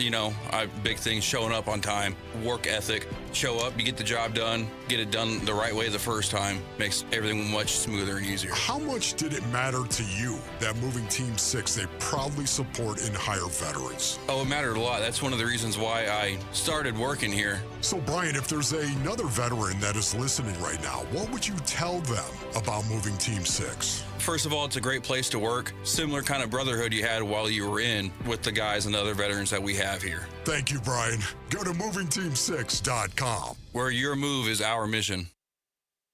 Come on. I'm burning. Come on. Come on. Arizona Sports. Floor Burns with Bickley and Murata. Right to dunk it. Right to straight. What did you guys learn about attacking the rim, staying aggressive, attacking the rim, but navigating Wembanyama? You just gotta act like he's not there. He's gonna get blocks. He's the tallest person in the world. He's gonna get blocked. So just keep consistently attacking him. And sometimes he might not be there. Sometimes he might catch you, but just keep going. Jaden McDaniels He's of great. the Timberwolves after Game 1, a Timberwolves win on the Spurs home floor at Frostbank Center. A game where Victor Wembanyama was an absolute wrecking ball in terms of defense. Yeah. 12 block shots, a new NBA postseason record. Did it take a toll on his offensive game? He was not good offensively. He had 11 points, even though he ended up with a triple-double. That thinking is very interesting to me. You're going to get your blocks. I watched that game and scratched my head and why Minnesota was challenging him or seemingly had a lack of awareness on Victor Wembanyama was, but there is an argument to be made. No fear, baby. We're not going to have fear, and we're not going to change the way that we attack because this freak of nature is standing back there, and it worked out. Yeah, and again, I think it speaks to the psychology of sports inside the lines, and I'm a big believer in it and in how you present yourself as a sports team. And I think if you show that kind of confidence, even if it's irrational, it will help you. It will change the playing field.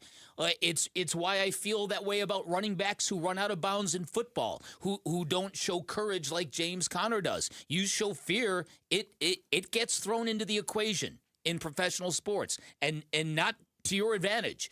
So I'm a big fan of that kind of philosophy. Now, up to a point, of course. You don't want that dude blocking 12 shots a game on you. No, you don't, but there's also a level of gamesmanship in this whole story, too, because Chris Finch, the head coach of Minnesota, came out, and he's doubled down on it. Said, look, he blocked a lot of shots, but there was 4 or 5 that were goaltending calls that were not called. Yep. And the gamesmanship comes in because they're going into Game 2.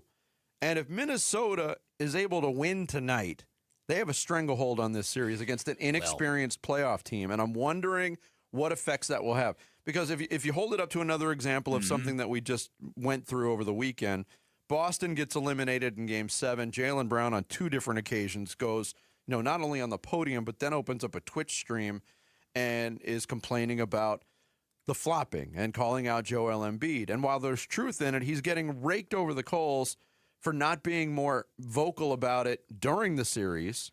You just blew a 3-1 series lead. And you sound like a sore loser. For Finch to do that after Game 1 after a win, you wonder what the effects are going to be and if it neutralizes Wemby at all. Couple things. I find it fascinating in playoff series like this. When the visiting team wins Game 1 on the road, suddenly now the favored team is literally thrown into this crucible of, we're playing a must-win game in Game 2 of the series. Yes. And it can be very, very unnerving for a fan base. It can be very psychologically taxing for the team facing that. But what also happens is the team that's playing with house money kind of lets up a little bit because they know this is a successful road trip. No matter what happens tonight, we're going home winners. And they don't bring the same level of oomph to the floor. You are so right. Normally it's hey, mission accomplished. We're going back. We have home court advantage. But if there's a team that I don't think is built to think that way, it's the Minnesota Timberwolves. Based on the edge that they play with and based on their recent playoff history with this same core of players. Right. They think about it differently. Couple things about this. I'm a big fan of Anthony Edwards. Love the guy. But he's not really reliable in endgame situations. He made a lot of mistakes at the end in the fourth quarter down the stretch. But to his credit, he owned up to him in the postgame press conference. He did. People were ready to rave about his toughness. Dude, you put it on the line for your team. No, man, I got to be better down the stretch. But he does. We saw it in that epic comeback that when the Suns beat Minnesota, which probably to me was the win of the year for the Phoenix Suns. Yeah, going back, I mean, the way that unfolded, I mean, they stole one. But, Minnesota made it stealable as well. Right. One of the games last night, Cleveland, they fall on the road to Detroit. They were plagued by turnovers all night. 20 turnovers for the Cavs, 7 of them by James Harden.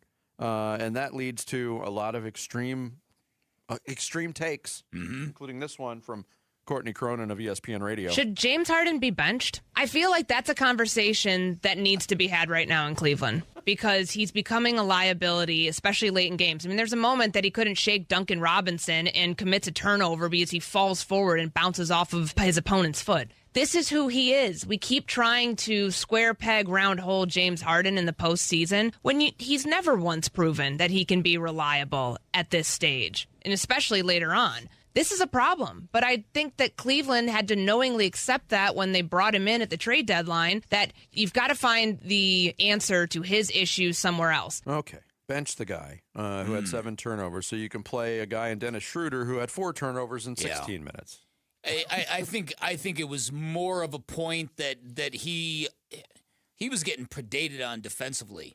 Cade Cunningham just ripped the ball from him at one point. Look, it's not an extreme take to say that he is not a playoff performer. No, not at all. I mean, that's famously what he's known for in his career.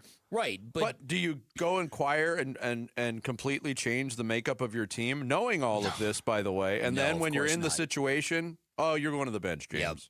Yeah, that part of it. I mean, the part where she said like they knew this when they traded for him is more realistic. Yeah. Like you're sort of making this deal, the good and the bad. Look, now. We played the sound from Donovan Mitchell earlier about, hey, I don't flop. I only got to the free throw line twice. Maybe I should start. Right. Branching out and based on the Stephen A. Smith criticism of Devin Booker, which I thought was way outlandish. Booker did not have a good series against Oklahoma City, but questioning his desire to win and whether or not he can step up and be the man. If Donovan Mitchell and the Cavs don't get past the series with Detroit, when is that label going to fall on him? He's played on some of the best regular season teams, whether it was in Utah or Cleveland, that we've seen. Yep. And he's never sniffed a conference finals as the centerpiece of all of the teams he's played on. When does that fall on him? Is he considered good enough to even have a reputation? Yes. If that makes sense. I think. And he's had some unbelievable playoff moments, but they just haven't led to playoff series victories. That's just something I was wondering about when you're watching the Cavs play. Yeah, no, listen, it's very, very fair because I think most people rightfully believe that Donovan Mitchell has outpaced Devin Booker. There was a time when I thought Devin Booker was the better player. Well, that's no longer the case. Those two players have been compared to each other throughout their entire and careers. Jamal Murray. Yeah. And Jamal Murray. Those three, for whatever reason, have always been connected. But the one thing Murray can't say is he's never been the focal point offensively of his team. But he is the one that has the championship, though. Yeah. It's interesting because both Mitchell and Book are kind of self-reserved guys. They're not these outlandish big takes in the media. So maybe that's a little bit of why they don't get the criticism that they might deserve. Maybe that's fair, but I mean, Cleveland they were the top seed in the East agree. last year. They didn't make it to the conference finals. This is the way to Chase Field. It's Star Wars night, May 9th, and you could win D-backs tickets plus IMAX advanced screening passes to The Mandalorian and Grogu. Text the word FORCE to 620-620 to enter. Coming up next, Sammy is going to guide us through some social studies on this Wednesday. Bickley and Murata Mornings live from the Casino Arizona and Talking Stick Resort Studios of Arizona Sports, the local sports leader. Live streaming audio, podcasts, video highlights. The Arizona Sports app has all this and more from the local sports leader and D-backs play-by-play. Marte grounds it to first, and it's under the glove of Sheets. That's into right field. Download the Arizona Sports app, presented by Ready Services Plumbing and Air Conditioning. For over a century now, Ford has been part of America. In my family, it's been generations. Paul Calvisi here. My grandfather worked for Ford Motor. My first car, a classic Mustang, still have it. But going to our Desert Ford dealers today means getting more than a vehicle. We're talking a full suite of benefits like complimentary Ford mobile service or try Ford pickup and delivery. Yes, to and from your door, and it's easy scheduling in the Ford Pass app. Tough would be built Ford tough. More than a slogan, it's an identity of the F-Series trucks, and the all-new 2026 F-150 is the best yet. With a completely redesigned interior and exterior adventure, how about the Ford Bronco Sport? It says, let's get it, with 5 available trims so you can forge your own path. We recently bought a new Explorer at our Desert Ford dealers. Love the flexible seating up to 7. All the cargo room, the advanced tech. Bottom line, Ford is the future at our Desert Ford dealers. Just click buyfordnow.com. When you're hurt in an accident, results matter, and Sweet James stands above all the rest. They deliver the best medical care, the most amount of money, and justice to every single injured victim. You're not just another number. You're a real person who deserves the best. Oftentimes, the attorneys at Sweet James represent a second chance at life for many clients. They take that seriously. If you're ever hurt in an accident, call Sweet James at 800-9-MILLION. That's 800-9-MILLION. 800-900-0000 or sweetjames.com. Proud partner of your Phoenix Suns. The garage door springs that come standard with most homes don't last. And when they fail, it's not just inconvenient, it's dangerous. Hi, I'm Tommy Mello at A1 Garage Door Service. Our springs are the toughest in the industry, backed by our lifetime warranty. That's right. Fix them once and you're covered for life. Don't risk your family's safety or your peace of mind. Let A1 replace your springs before they become a problem. From repairs to upgrades, it's A1 from day one. A1 from day one. Hey, it's Gambo. Let's chat for a second. If you're over 40, you'll know exactly what I'm talking about. I hit that point myself where your energy drops and the weight doesn't come off like it used to. I was still working, still active, but it wasn't the same. That's because your body changes. It's biology. But it doesn't mean you have to accept it. You can fight back. That's why I've been taking M-Drive for over 10 years. Not because it's hype, because it helps me stay energized and lean. It's built for men over 40 to support steady energy and metabolism. So when you're active, you get results. No extremes, just a daily supplement you take every day. If you're feeling that shift, don't wait. The longer you wait, the harder it gets. You could go to mdriveformen.com and use the code GAMBO for 20% off your first order. You could also go to Sprouts. M-Drive is the #1 men's selling health brand at Sprouts. Or again, online, go to mdriveformen.com, put GAMBO in the promo code, and get 20% off your first order. M-Drive, for men who still show up. It's game day. Are your moderate to severe Crohn's disease or ulcerative colitis symptoms keeping you from the action? Skyrizi, risankizumab Riza, could help you get back to the game. Skyrizi is proven to help people feel significant symptom relief, achieve remission, and visibly improve damage of the intestinal lining. Skyrizi is a prescription injection medicine for adults. Don't use if allergic to Skyrizi. Serious allergic reactions, increased infections, or lower ability to fight them may occur. Before treatment, get checked for infections and tuberculosis. Tell your doctor about any flu-like symptoms or vaccines. Liver problems leading to hospitalization may occur when treated for Crohn's or ulcerative colitis. Control is everything to me. Ask your doctor about Skyrizi, the #1 prescribed biologic in Crohn's and ulcerative colitis combined. Learn more at skyrizi.com or 1-866-SKYRIZI. Wolf, you had All Pro Shade Concepts at your house for a couple of years now. What is one thing you'd tell your listeners about them? Oh, buddy, you gotta have shade. Exactly. You want to cool down your patio? You gotta have shade. That's right. And how about a little privacy? You gotta have shade. Want a comfortable outdoor space for your whole family to enjoy? You gotta have shade. Wolf, can you say anything else? Do like I did. Get your free estimate at allproshade.com. That's allproshade.com. Because you gotta have shade. KMVP FM Phoenix, live from the Casino Arizona and Talking Stick Resort Studio. Arizona Sports, the local sports leader.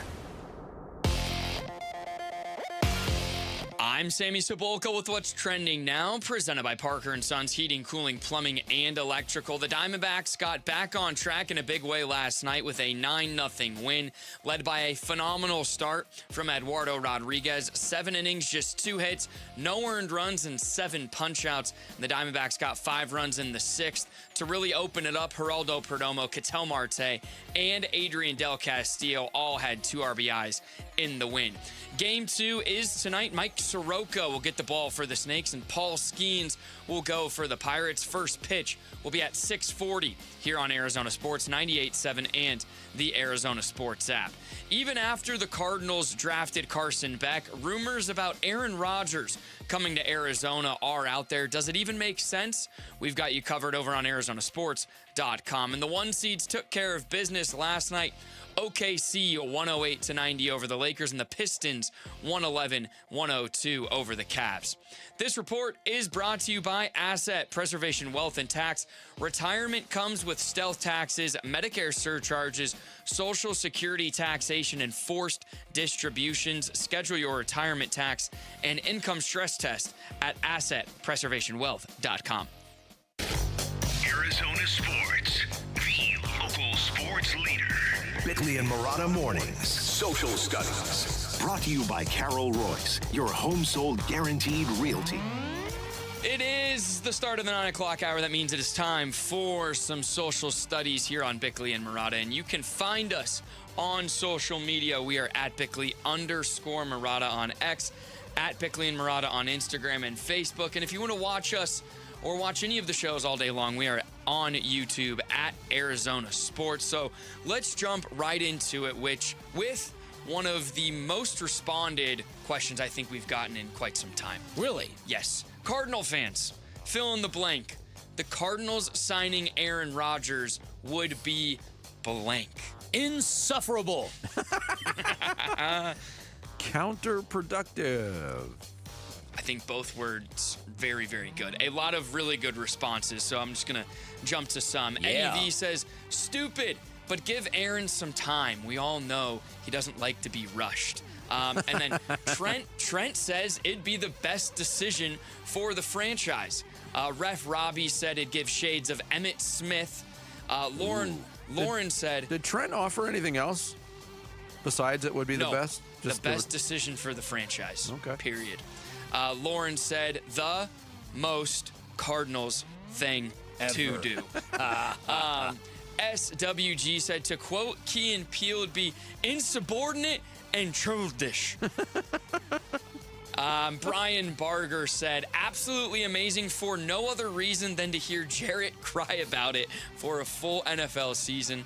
AZ Dan, this is from a football standpoint, he says, a good test to see if Marvin Harrison Jr. can be a top wide receiver with a quarterback that knows what he's doing.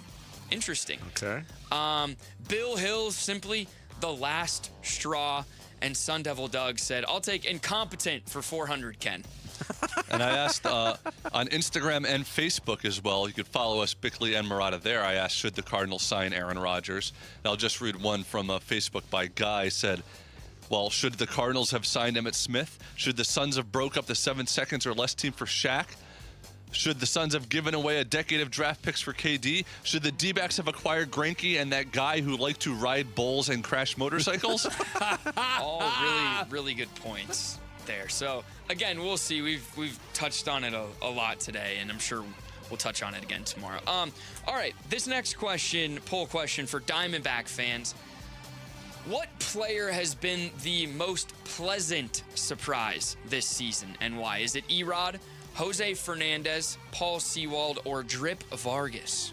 Pleasant surprise. Yesterday we did most disappointing. Today we're doing biggest pleasant surprise. I'm gonna put Drip Vargas as my guess, because even though Jose Fernandez certainly qualifies, there was a lot of buzz about him in spring training. Sure. There was. We've seen glimpses of Vargas, and, we expected him to play a role. He's absolutely exceeded it. Eduardo Rodriguez has been way better than he's been.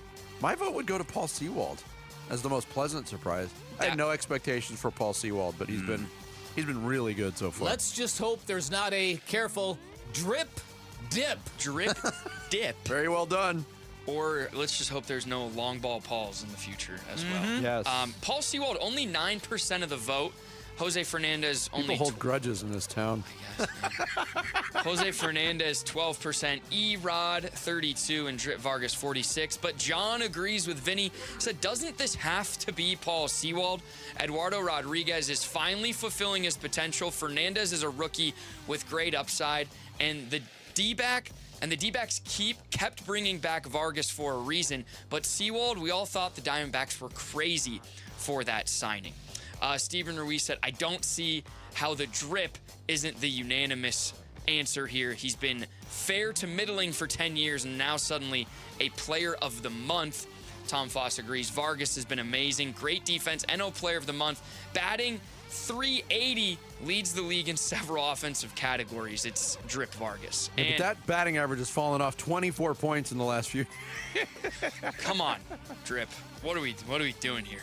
And the last question, we're bringing up something Jarrett brought up at the beginning of the show when it came to the Toronto Maple Leafs getting the first overall pick, and he claimed the Maple Leafs might have the best fan base in. Well, I said that city might care about that particular team more than any city cares about any other specific team, and it's ironic that they never, ever, ever, ever, ever, ever win.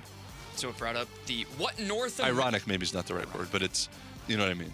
So what North American city cares more about their hometown sports team than any other city? I've thought about this since we had the discussion very early, and I'm sure it's been suggested on the thread too. When it comes down to one town, one team, it's got to be the Green Bay Packers, doesn't it? The whole town is the Packers.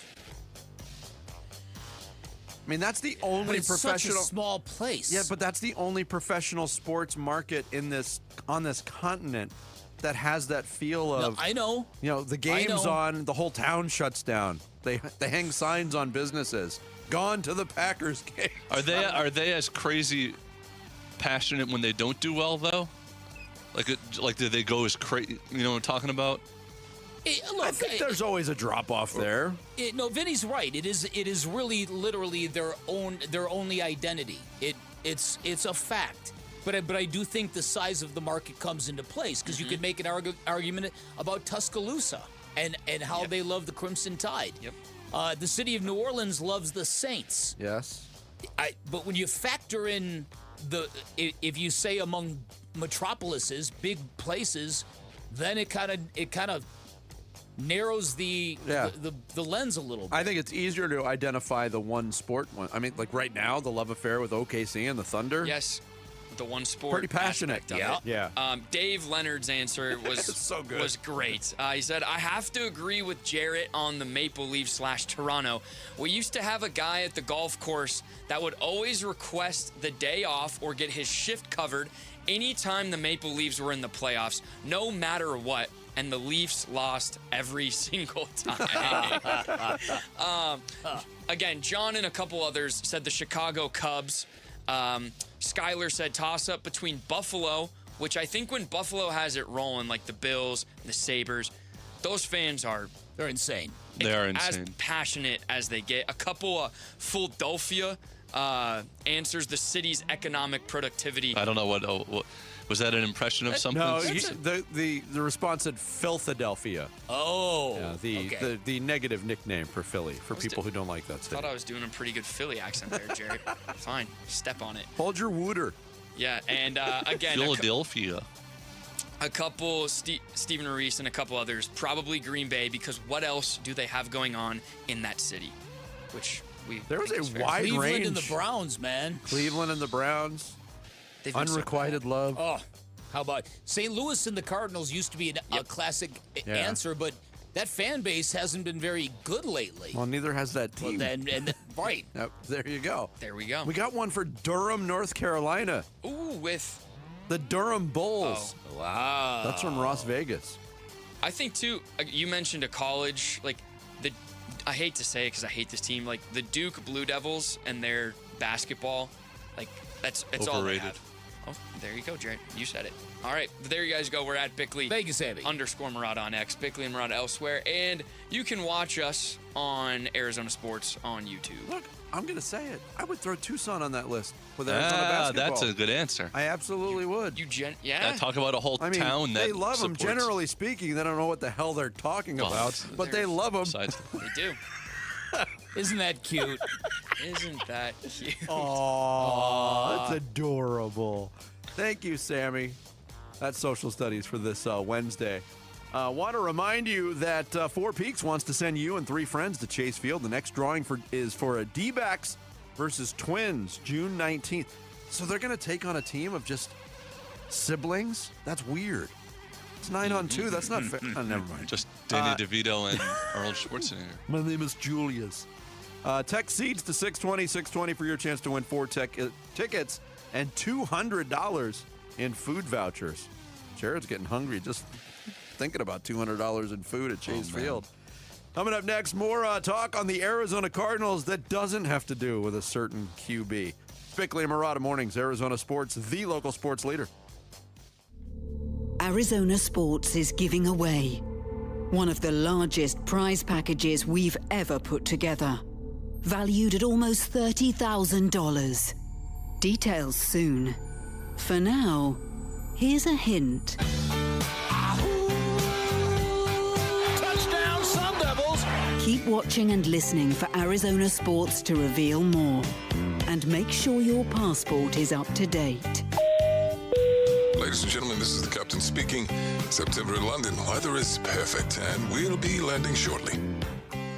Hey, it's Roller here with Wayne from AMCO. Hey, Roller. Spring is here, and if your car could talk, would it be asking for a little TLC right now? You bet. We've had a mild winter, and it got hot early. Spring is the perfect time for a fresh start, especially before the heat really kicks in. Arizona heat, it's no joke. If your car's AC doesn't blow cold, driving sucks. I'll say, now's the perfect time to get a free AC check. We'll inspect it, test the performance, and make sure it's blowing ice-cold air before the summer hits. I like ice-cold air. What else? Change your fluids.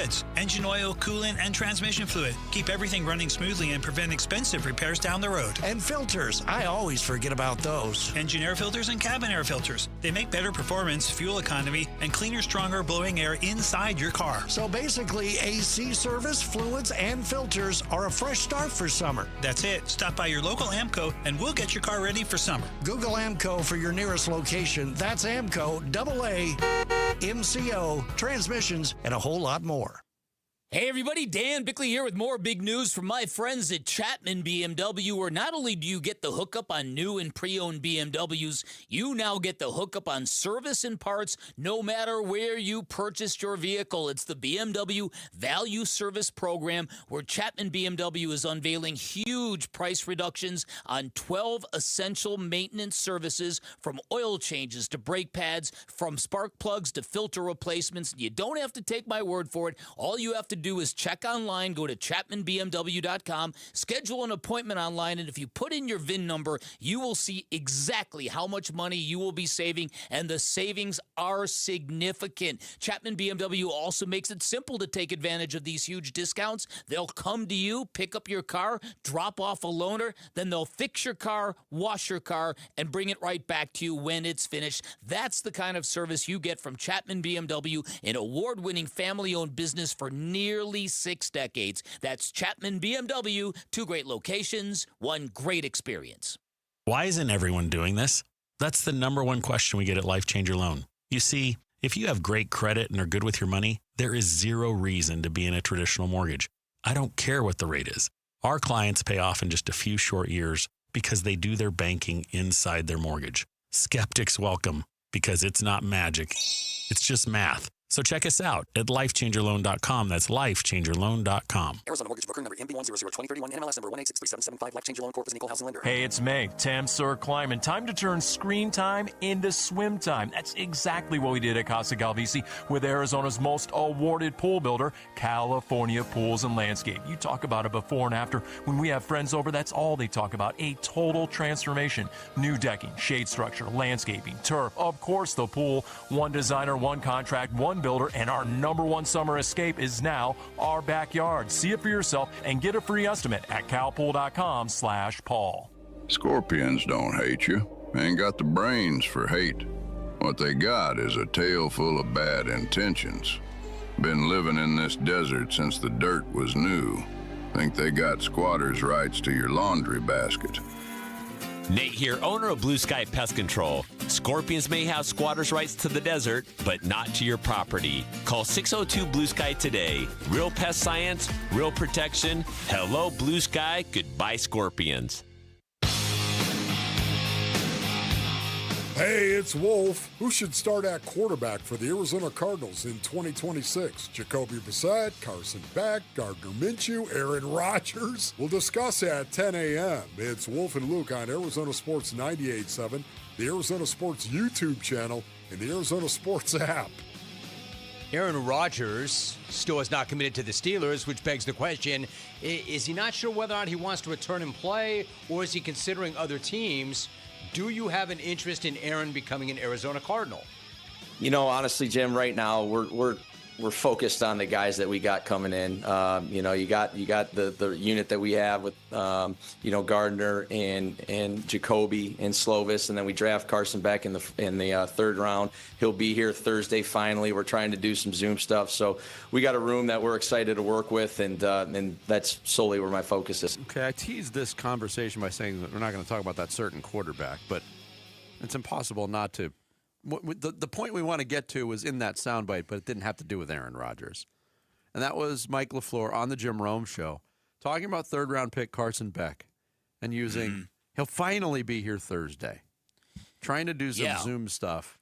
The use of the word finally. Yeah, that struck me as a little bit odd. Yeah. Maybe it's absolutely normal. Maybe it's typical, but I guess it could be interpreted as frustration. Like, finally... Right? I don't know. Yeah, I mean, the timing of it would be, 3 full weeks? Mm-hmm.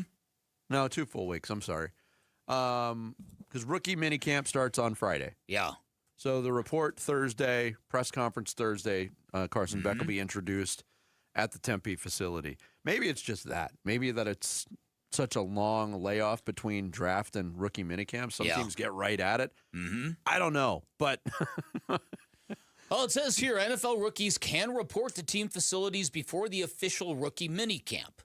But usually it's for physicals, contract signings, or to participate in voluntary offseason workouts. Yeah. Whatever.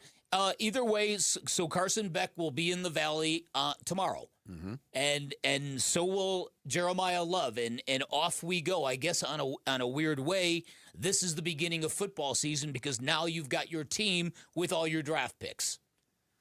Yeah, won't have a full team workout for a couple weeks, but there are players obviously at the facility doing their conditioning, lifting, all that good stuff. So it's starting to come together. So the question becomes for the Arizona Cardinals, because we have been hyper fixating on the quarterbacks, on what they need to do. Should they have drafted Ty Simpson? Were they smart? Were they dumb to draft Carson Beck? Are they really interested in Aaron Rodgers? What is going on with Jacoby Brissett? And does Gardner Minshew really have an RV down by the river? So the question becomes, there's other questions on this football team. For this football team to be good this year, they need the last 2 first-round picks to finally step up and be that guy. And I'm talking about Marvin Harrison Jr., but more to the point, I'm talking about Darius Robinson. Darius Robinson was selected with a very valuable draft pick, and he has given nothing to the team compared to a guy like Jared Verse for the Rams. True. And they need that guy to be not more than a productive player. You need him to flirt with star, right? I mean, they essentially gave away Will Anderson, right? Well, they passed on Will Anderson to trade down to draft Paris Johnson Jr. and accumulate a That draft pick, pick which became that led Darius to Robinson. Darius Robinson. Yeah, and I would say, unequivocally, that particular maneuver has been an overwhelming win for the Houston Texans. Very much so. And that's even with Paris Johnson Jr.'s solid play. And you hit on something, and I got to thinking about, the other questions on this football team. Mm-hmm. So I'll pose it to you this way, and I'm not trying to put you on the spot here because I definitely have an answer ready to go. What non-rookie player on this Cardinals roster are you most looking forward to hearing from in this OTAs process? For me, it's Tyler Algier. Because there's been so much speculation about his mindset, what he was, promised in coming to Arizona as a free agent, what actually transpired between that time and the decision to draft Jeremiah Love. I want to know what his mindset is and if he is cool with it. Well, listen, and Gardner Minshew, I think you could put him in that category as well, right? Yeah, couldn't you? Yeah, I mean, there are similarities there, certainly. Yeah, no, I would be interested in that, in hearing if they're still as happy as they were the day they signed with the Cardinals. But defensively, this team has got some issues defensively, and they need to get that taken care of. This is kind of funny because I ran across a story that said that all of the Cardinals' problems. Shut up, Jarrett. All of the Cardinals' problems can be traced back to Bruce Arians poking the bear with the St. Louis Rams. Remember that when he beat Jeff Fisher and he made the comment of one team's 11-3 and the other team's always 8-8? Yeah. You figure it out, right? Okay, so they put a list together. Oh, wow. Okay. Here's the Rams curse. Aeneas Williams ends up playing in a Super Bowl with the St. Louis Rams. Tyrann Mathieu tears his ACL and LCL versus the Rams in 2013. Carson Palmer tears his ACL versus the Rams. Carson Palmer suffers a concussion versus the Rams. David Johnson ends a historic season with a first-quarter knee injury against the Rams. Carson Palmer's career ends in London, suffering a broken left arm against the Rams, and on it goes. Ooh. There was a long run of really, really bad stuff against the Rams. The Cardinals hire a head coach because he kind of knows the head coach from the Rams. Cliff Kingsbury. Cardinals head coaches against Sean McVay. Bruce Arians, 0-2. Steve Wilkes, 0-2. Cliff Kingsbury, 2-6. Jonathan Gannon, 1-5. Ugh. Yeah, it's safe to say the Rams have our number. Under McVay, the Rams are 15-3 against the Cardinals in the regular season, 1-0 against them in the playoffs. So maybe it's just the curse of McVay. That's probably what it is. Yeah. Yeah, it's not nothing to do with Bruce Arians. But still, right? That's a run of stuff, man. and you punctuated it right by talking about the absolute lack of victories against that particular team for this franchise. They're a borderline nemesis now. But if you go back to the Wisenhunt days, they own the Rams. But what I'm trying to get at here is Sean McVay and his offensive genius, if you will. He's had his way with Nick Rawlis, and Nick Rawlis is back with this defense again. Yeah. So what are you going to do differently? Look, we've talked a lot about consistency of messaging when it comes to a path forward and a trajectory for this team, and we didn't even bring that up in that discussion. But the decision to change the head coach, to keep the general manager, to move away from the offensive coordinator, to keep the defensive coordinator, that was your first sign that there's a little bit of stuttering going on when it comes to moving forward for this team. Yeah. And Nick Rawlis, at times during his tenure as the defensive coordinator, we were talking about a potential rising star. And definitely the fact that he's back indicates that nobody else thought that at a certain point when it became time for him to become available. I hope that 3 years under Jonathan Gannon is a learning experience, and I hope to see some different things from that defense. Yeah, but there's still a lot of questions personnel-wise, too, on that side of the ball. No, that's a hope. There's a lot of players that got to get unlocked. Walter Nolan and Darius Robinson, they have to be forces on the defensive line. Yeah, and to do that, they have to stay healthy first and foremost. Right, exactly. The force is strong at Chase Field on May 9th, Star Wars night. The first 25,000 fans will score a Gabby Moreno Mandalorian bobblehead, and you could win tickets plus IMAX advanced screening passes to The Mandalorian and Grogu. Text the word FORCE to 620 to get entered. Coming up next, this week's edition of Mock My World. It's Bickley and Murata Mornings here on Arizona Sports, the local sports leader.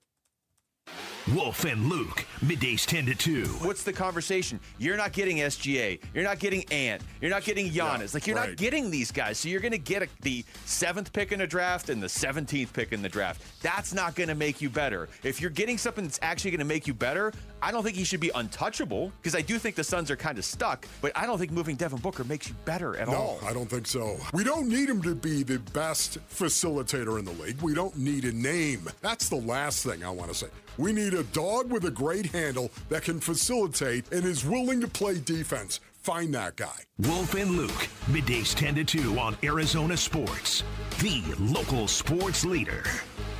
Hey everybody, Dan Bickley here, and in baseball, managers are required to see the whole field. Otherwise, your team isn't going to be very good. It's the same thing with your finances, and if your wealth manager isn't hitting it out of the park, step up to the plate with Trajan Wealth. Their family office brings your retirement, tax, and estate planning together on the same team under one roof, and that is why I highly recommend you schedule a free appointment with the fiduciary advisors at Trajan Wealth. Get a second opinion on your current portfolio. Get personalized strategies built for you and your risk comfort level. I'll tell you about my experience. When I met with Trajan Wealth, I was super impressed with everything. Their transparency, their knowledge, no sales pitches, no financial jargon, just straight honest talk the way I like it. They asked the right questions, showed me things I never knew existed, showed me the benefits of comprehensive and personalized strategies, from wealth management to taxes to estate plannings. They understand no two retirement plans are the same, and as an individual firm, Trajan Wealth, not bound to one line of products or portfolios. I walked out knowing I was in really good hands. That's a really good feeling. Plan smart, dream bigger by calling Trajan Wealth today at 855-TRAJAN-1, 855-TRAJAN-1, online at TrajanWealth.com. Advisory services through Trajan Wealth, LLC, SEC registered investment advisor. Additional services through Trajan Estate and Trajan Tax. Actual client paid advertisement. Additional disclosures at TrajanWealth.com. Got a stubborn clog slowing things down? Introducing Parker & Son's $89 drain clearing special. If you've got a ground level, easy access drain, Parker & Son's plumbers will clear it for just $89. Plus, you'll get a free camera inspection and free standard water heater maintenance. That's today's clog gone and future problems prevented. Call Parker & Sons at 602-2-REPAIR. That's 602-2, then REPAIR for Parker & Sons. Standard water heaters only, no tankless. On top of home and auto, Progressive protects your boat, RV, and motorcycle so you can explore the unknown. Actually, we just take the RV to the same campground every year. Well, maybe you can catch your own dinner on your boat. Oh, we can actually get pizza delivered there from this brick oven place we love. Will you at least try a new topping? Honestly, probably not. We kind of have a go-to order. Fine. Just bundle home or auto insurance with your outdoor vehicles with Progressive and stay protected when you go, I guess, where you've gone before. Progressive Casualty Insurance Company and affiliates. Not available in all states or situations. Workdays can be unpredictable, but your workwear shouldn't be. With the Cintas Apparel Plus program, you'll have freshly laundered garments for everyone on your team delivered every week. Cintas has workwear for just about any job imaginable, with high-performance fabrics and an uncompromising fit that stretches and moves with you. Don't leave looking and feeling good to chance. Visit Cintas.com. Oh, I'm ready! And get ready for the workday. Wolf here, and if neck or back pain is slowing you down, you need the team that the teams trust. Desert Institute for Spine Care. These guys are the undisputed leaders in minimally invasive and endoscopic spine surgery, recognized across Arizona and around the world for their expertise. They helped me get back to life, and I believe they can do the same for you. So if you're having neck or back pain, go see my friends at DISC. Desert Institute for Spine Care, online at sciatica.com. When my wife and I got married after both graduating law school, we didn't have 2 nickels to rub together. Ultima had to give me her gas card just to drive home. We never could have imagined that one day we would have the largest injury firm in the world and $25 billion in money collected and counting. As good Catholics, we had 4 children fast. They all work in the firm today. Our family protecting yours. I'm John Morgan of Morgan & Morgan. But our greatest gift was years away, grandchildren. Today we have 6 and counting. It's the greatest joy that we have ever experienced. I think about them all day long. Our family promises to protect your family should you need us. Call us. It's easy.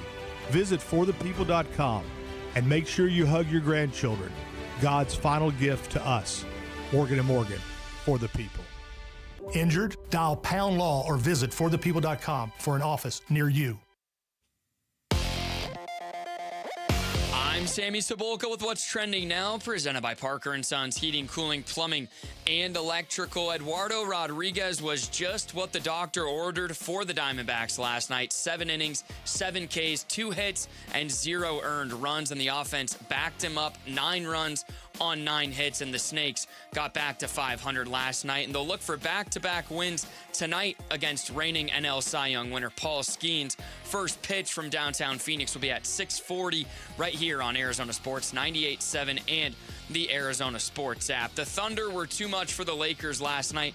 Despite Shea's 18 points, OKC got it done 108-90, and Detroit took Game 1 against Cleveland 111-101. Game 2 between the Knicks and Sixers and T-Wolves and Spurs is tonight. And after signing Gardner Minshew and drafting quarterback Carson Beck, rumors about another quarterback coming to Arizona are out there. Find out who and what we think at arizonasports.com today, and that's what's trending now.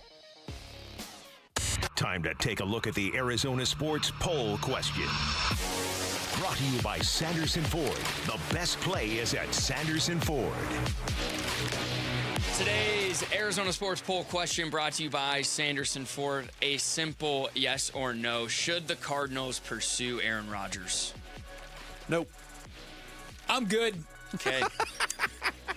46. He and I would get along great. Yeah. 46% of the vote agrees with us no. 54% yes. So pretty close. But Okay. 54% yes? 54% in favor right now of pursuing Aaron Rodgers. I don't know what the point of drafting Carson Beck would be if you're doing that. I don't know the point of a lot of things.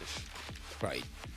Nothing makes sense anymore. No, nothing. That's today's Sanderson Ford poll question. You could vote on it now on the homepage at arizonasports.com. Arizona Sports, the local sports leader. Mock-ups are the bane of my existence, guys. If you cut me open, mock drafts would pour out. Bickley and Murata, Mock My World. Mock My World is back. I don't have the totaled up votes because, again, Twitter polls suck. But last week we did hateable and annoying songs.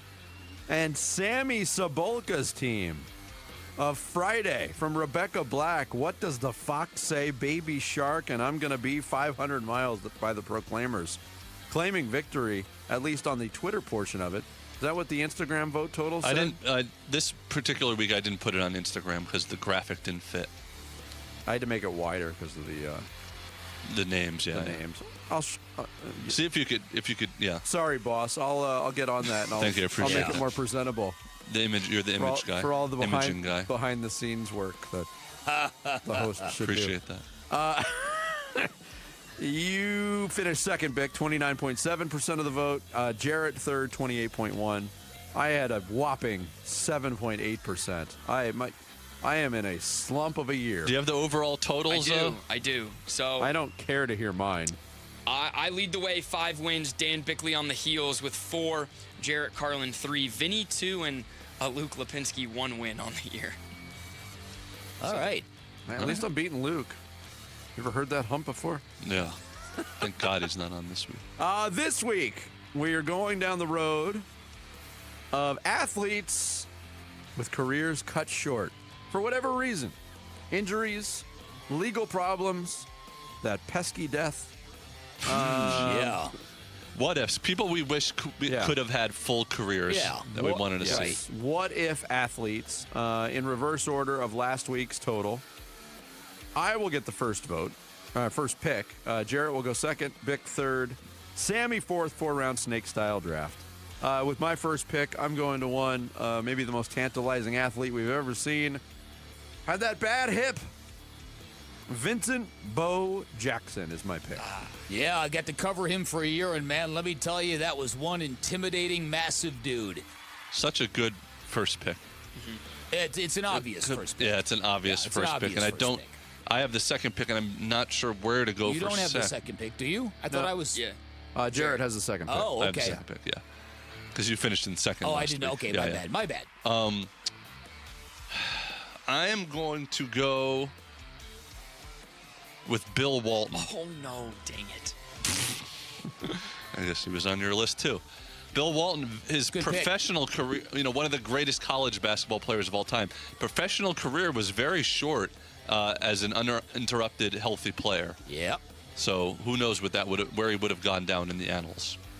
Great pick. Okay, my first pick, I will take local guy Brandon Webb. Great pick. Finished top 2 in Cy Young 3 years in a row, including 1 win. Yeah. All right, I got 2 here. My first pick is Derrick Rose. I think if he doesn't have the knee issues, we're talking about an all-time great point guard in the sport. Mm-hmm. And then I will go, man. I'm going to take Grant Hill as well, other local ties, but again, Minnie thought he could be one of the greatest Had a long career, but not at his peak level. Right. I think had his career ended before he got to Phoenix, there was a resurgence in Phoenix. Yes. He wasn't the same player, obviously, but was still very good. But his Detroit tenure was tragic almost. Yeah. All right, back to you, All Vic. right, the player I would love to see a full career from without any injuries whatsoever. Give me RG3. Yep. That's a good one. Such a short time also of health there. But man, was he scintillating. And the sad part about him is like the whole world saw it. Yep. Basically playing on one leg on a terrible field in the playoffs. Yep. He was never the same dude after an electrifying rookie season. You're hoping that Jaden Daniels isn't going down that same path after his second year, Yeah. I am going to keep it current by picking Sandy Koufax. It's a great pick. Nice. Arthritis, had really just 6 really, really great seasons, is in the Hall of Fame, but was the youngest ever Hall of Fame inductee because he just didn't have the long career that he could have. No, and if you look at his last year, in 1966, as a 30-year-old, he won his 3rd Cy Young in 4 years. He went 27-9 with a 1.73 ERA and did that through crippling arthritic pain. Wow. Imagine if he was pain-free, would have been unhittable. That's unreal. I am gonna go current with this one, even though he's having a good year. What would Mike Trout have been without injuries? That's a great one. That's I a had great him one. on pace to be the greatest baseball player of all time. His first, I don't know, what would you say, like 6 years? 7, 8 years or so? Yeah. The last 5 or 6 years just cannot stay on the field. I'm going to go a little off the beaten path here. An athlete who was killed before he got a chance to really shine. And an athlete who still had 2 movies made about him. Steve Prefontaine. Wow. Probably would have rewrote the record books at the 76 Olympics, but died in 75 in a car accident. Jarrett? I am going to go with Yao Ming.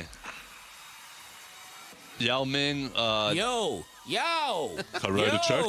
Yo. Karate check.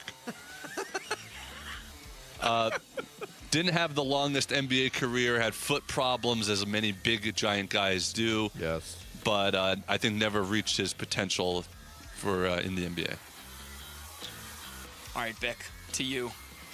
I will take the poster boy for this if you grew up in Chicago, Gale Sayers. Oh, it's a great pick. Had him on my list as well. Good pick. All right, I'm surprised he's still on the board. A massive what if, both from a injury and I guess you could say law standpoint. Give me Tiger Woods. Tiger Woods. Oh, that's an interesting one. Yeah. The greatest of all time could have been even greater. I was going to say, that's a tough one because he had such an unbelievable long career until then. Mm-hmm. Yeah, that's an interesting one. And with my last pick, oh, man, this is... I'll take Michael Vick. Michael Vick. Not injury-related, law-related. Yeah. I think that prison stint definitely affected his career. I would say so. All right, with my last pick, I lived this in real time, and it sickened me. Amari Stoudemire, who before the microfracture surgery was going to be the modern-day Connie Hawkins. He was going to be a rim-wrecking Wilt Chamberlain light. And he was good afterwards, but never the same. Certainly didn't have the explosiveness as a player that was unbelievable. I'm going to go with a player I believe was once Vince Marotta's favorite baseball player, Don Mattingly. Injuries probably prevented him from being a Hall of Famer. He probably should be anyway, but the last part of his career just really couldn't stay on the field and had to retire. Not that old. Yeah, I'm going to go. I was on my list. I was hoping to sneak in Donnie Baseball, who, by the way, is the greatest manager known to mankind. 7-1 with the turbulent Phillies. I'm going to go a guy who had an unbelievably legendary career, but it was undoubtedly cut short. Larry Bird. Ooh. Yep, it's a good pick. He could barely walk at the end of his career. He could barely stand up during the '92 Olympics. I was going to say, yes. On the Dream Team, pretty much in name only. Yes. All right. Man, I was the only one that went down the death route. I know. I thought about it. One morbid. I would have picked Len Bias. Right? I would have picked Len Bias if Mattingly was off the board. That was my only two left on my list. Gotcha. Athletes' careers cut short. What if athletes? I've got Bo Jackson, Mike Trout, Steve Prefontaine, Larry Bird. Jarrett's got Bill Walton, Sandy Koufax, Yao Ming, and Don Mattingly. Bick went with Brandon Webb, RG3, Gale Sayers, and Amari Stoudemire. And Sammy's got Derrick Rose, Grant Hill, Tiger Woods, and Michael Vick. We will get this up on the various social media channels. And you determine the winner. It's Mock My World. Every Wednesday here on Bickley and Marotta Mornings. Final thoughts straight ahead here on Arizona Sports, the local sports leader. Wolf and Luke, middays 10 to 2. First of all, if you bring Aaron Rodgers in, you're basically sitting Carson Beck for this year. So again, you go back to that means you're not drafting a quarterback in 2027. You won't know what you have in Beck. That's only the tip of the iceberg if you bring him in. The Cardinals also have a slew of playmakers. All-pro tight end Trey McBride, wide receivers Marvin Harrison Jr., Michael Wilson, and Kendrick Bourne, and running backs Jeremiah Love, Tyler Algier, and James Conner. They do have a slew of playmakers. They do. There's some people there. One of the O-linemen, though, Aaron Rodgers' teammate last year in Pittsburgh. Okay, thank you very much, Rick. Next! Wolf and Luke, middays 10 to 2 on Arizona Sports, the local sports leader. If you've got private student loan debt and you're waiting for someone to come along and make it disappear, I've got to be honest with you. It's not going to happen. That's not how private loans work. There are no forgiveness programs on the way, but there is Y-Refi, the next best thing for people in this situation. Hey, it's Vince Marotta, and what Y-Refi does is help people with distressed or defaulted private student loan debt refinance into a low fixed rate payment they can actually handle. If they don't, they also don't make you feel bad about where you are in the situation that you're in. They don't grill you about how you got there. They meet you where you are, work with you to build something that makes sense for your budget, your income, and your real life. If other lenders have told you no, that's actually where Y-Refi does its best work because they were built for the people traditional lenders give up on. Your private student loan debts don't get to define your future. You can take back control today and take it back with Y-Refi. Give them a call, 888-Y-REFI-85, or visit yrefi.com. That's the letter Y, REFY.com. SweetJamesAccidentAttorneys.com. Hey, it's Mike Broomhead. You've seen the Sweet James billboards, but here's what you need to know about them. If you're hurt in a car, truck, or motorcycle accident, Sweet James Accident Attorneys is a team you want on your side. With just over 25 years experience, 500-plus trials, and a win rate of 98% of the time, you need Sweet James in your corner. They've even been named the best attorneys in America. SweetJames.com or 800-9-million, 800-900-0000. Get a $15 O'Reilly gift card after rebate when you buy 5 quarts of Mobil 1 full synthetic motor oil at O'Reilly Auto Parts. O'Reilly Auto Parts. Support comes from Amazon Business. Free your team from time-consuming procurement tasks. Discover smart business buying where unmatched selection meets AI-driven tools to simplify complex processes so you can focus on what matters most. Learn more at amazonbusiness.com. This is the story of the one. As a procurement manager for a hospital system, she keeps every facility in her network stocked and ready. That's why she counts on Grainger to be her single source for thousands of products, from disinfectants to lighting, air filters, and more. And with fast, dependable delivery, Grainger helps her keep every facility stocked, safe, and running smoothly. Call 1-800-GRAINGER, click Grainger.com, or just stop by. Grainger, for the ones who get it done. Hey, Ron Wolfley here with the owner-operator of Moving Team 6, Tim Lee. You just expanded to Mesa. Tell us a little bit about that. Well, we're excited about it because we've been doing jobs. Obviously, we cover the whole United States. But to have a location down there, it makes it so much easier for us to react. So that we get a lot of calls like, hey, I need my move today or tomorrow. So now we have, 11,000 square feet of storage for new customers, a lot of people that are doing remodels, a quick move in and out. It helps a lot. And so we're excited about that opportunity. And it's right next to the Gateway Mesa Airport. You're really big into hiring U.S. servicemen, and tell us a little bit about why that is important to you. We love our veterans, and we love the people that served our country, and they want to join this operation because we're real military-minded. Get in and get out and do the job right. If you are getting ready to move, you need to go to movingteam6.com. That's movingteam6.com. Your move is our mission. Wait! Before you change the station, listen to this.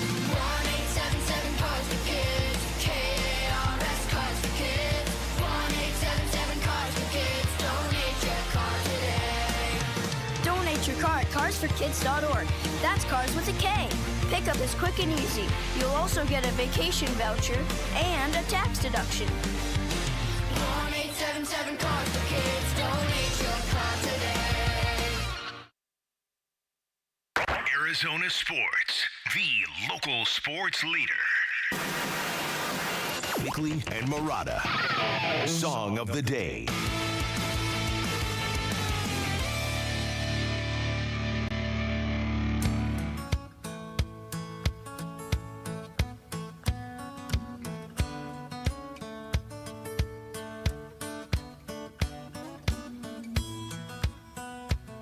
After hearing Jared's version, we had to hear the real stuff, didn't we? Oh, we already heard it today. I know. Well, we heard the karaoke version. Oh, okay. Yeah. Gotcha. Nobody does it like Neil. The best. The worst. It's amazing how many songs we know of his, but I don't really like any of them. Yeah, same. Except for September Morn. I will belt that out in my car like nobody's business. From 1978, Forever in Blue Jeans. Neil Diamond, today's song of the day. Bickley and Murata going off the grid. Off the grid. Brought to you by Sweet James Accident Attorneys. If you've been hurt in an accident, call Sweet James at 800-500-5200 or sweetjames.com. It's only May 6th, so you may not be thinking about college football right now, but there's some college football news to share. And here to share that news with us is the executive director and CEO of the Fiesta Sports Foundation, our guy, Eric Moses, who joins us here on the Arizona Sports Line with a big announcement. What's going on, Eric? Love breaking news with you guys, man. Yes, please do. Well, we are excited this year. As you guys know, we have had the privilege of having one Dan Bickley be the MC of our college football experience. out at the Fairmont Scottsdale Princess, and he will be joining us again this year on August 21st. And we're announcing our featured speakers today for the first time. We're going to do two. We're going to have Mike Gundy, who is familiar to us here in Arizona, having won 2 Fiesta Bowls and coached in 3 Rate Bowls, and was the head coach at Oklahoma State for 20 years. And Jack Swarbrick, who is the athletic director at Notre Dame, who was highly involved in the creation of the CFP and the 4-team playoff, and then the transition from the 4-team to the 12-team playoff. So they're going to pull the curtain back and tell us what's going on in college football. How did we get here? What's going on now, and what's likely to happen in the future? Oh, there's a couple of good headliners, and you know Mike Gundy, he'll tell you what he's thinking. I'm a man. I'm 40. He's a man. Still, maybe one of the most viral moments ever in college. Yeah. Before going viral was even a thing, Eric. Yeah. He went viral. I love that guy. And the thing that people don't realize is, he was a quarterback at OSU with Thurman Thomas and Barry Sanders. Yeah. I mean, this guy knows college football from every single perspective. So, and he is not afraid to share his feelings. So I think it's going to be a great conversation, and I'm looking forward to having another sold-out crowd again this August. Now, there is an implicit agreement between you and I that Larry Fitzgerald will not be waiting backstage ready to unleash a withering attack on me, will he, for all his perceived grievances? Yeah, I'm still working on ensuring that doesn't happen. I make no guarantees. All right, man. All right. But, Mike Gundy could be fed with information on Bickley to take a good couple point. shots. That's a very good point. They shared a haircut for a while. Oh. Yeah, we should do a who wore it better. Yeah, there we go. We could. Who wore it better? Whose mullet was better? Yeah.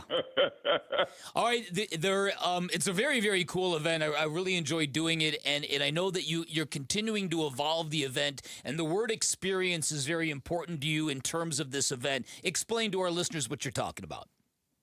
Yeah, we go to, you guys do, I do, many of your listeners do. We go to a lot of these kind of business luncheons or what have you, and it's the usual. You sit down, you network, you eat your rubber chicken, you listen to a speech, and you go back to the office. And that didn't allow us to take advantage of what we feel like is our competitive advantage in this space, which is we're a college football organization. And the excitement of college football coming back, as well as high school football and professional football. And this is really a celebration of the restarting of the football season, which many of us look forward to with bated breath. So you're going to see the sights and sounds and experience the things that you associate closely with football and with college football. Can't ever forget that we name our Fiesta Bowl All-State high school teams, boys tackle and girls flag, at this and honor and recognize those young people. And that's a really highlight of this thing. And it's just going to be great. And people have to come out. They can wear their jerseys. They can represent their teams. This is not your typical rubber chicken luncheon. Yeah, very cool. And last time we spoke, Eric, you guys were on the verge of your first collegiate flag football tournament, and you had a lot of anticipation on that. How did that event go for you? Man, I'm so glad you asked. It was fantastic. I mean, the experience had by those women who are, as I've said before, are pioneers in this emerging sport. 8 teams from all over the country. We treated them just like we treat our bowl participant teams in terms of transportation, accommodations, gifting, media, all the stuff that we did for them, and they were just literally over the moon excited about it. We had young ladies in one of the recovery suites that we had set up for them, asking, can I take one of these waters? Can I have one of these things? And we're like, hey, all of this stuff is for you. Yeah. So it was great. We had great competition. It was on ESPNU. We had over 100,000 people tune in to watch our semifinal and our final that was won by the University of Central Florida. Great. We're building on that. We're going to make Phoenix the center of women's flag football if I have my way. Eric, thanks for the information. Thanks for breaking news with us, and best of luck with the event. We'll talk soon.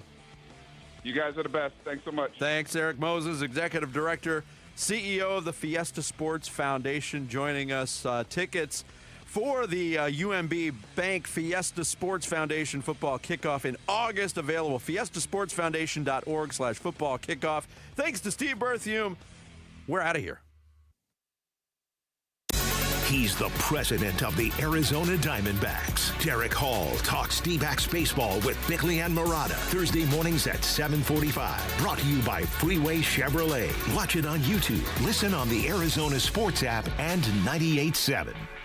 Get in the zone, AutoZone. Welcome to Markdowns for Miles at AutoZone. Got any markdowns on brakes? We mark Duralast brake pads down to free. Free Duralast brake pads? When you buy 2 rotors. Can I get Duralast Gold pads for free? With 2 Duralast Gold rotors, and there's a lifetime warranty on brake pads. That's a huge markdown for so many miles.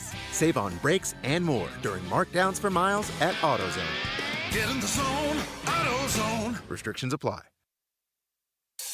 Join us at Camping World's Red, White, and New Trade event, our biggest trade event of the year, May 14th through the 17th. Trade in your RV and get the highest value guaranteed. Then upgrade for less with new RVs starting as low as $94 a month. Plus, take 25% off select maintenance services. Save up to 40% on camp-ready must-haves. And enter to win a new RV. Don't miss the Red, White, and New Trade event at your local Camping World, May 14th through the 17th. We'll see you there.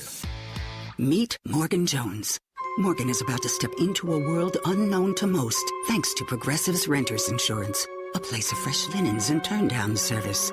You see, Morgan temporarily vacated her apartment and has gone to a hotel because a pipe burst in her apartment. A pipe that made her sense of reality and apartment ceiling all come crashing down.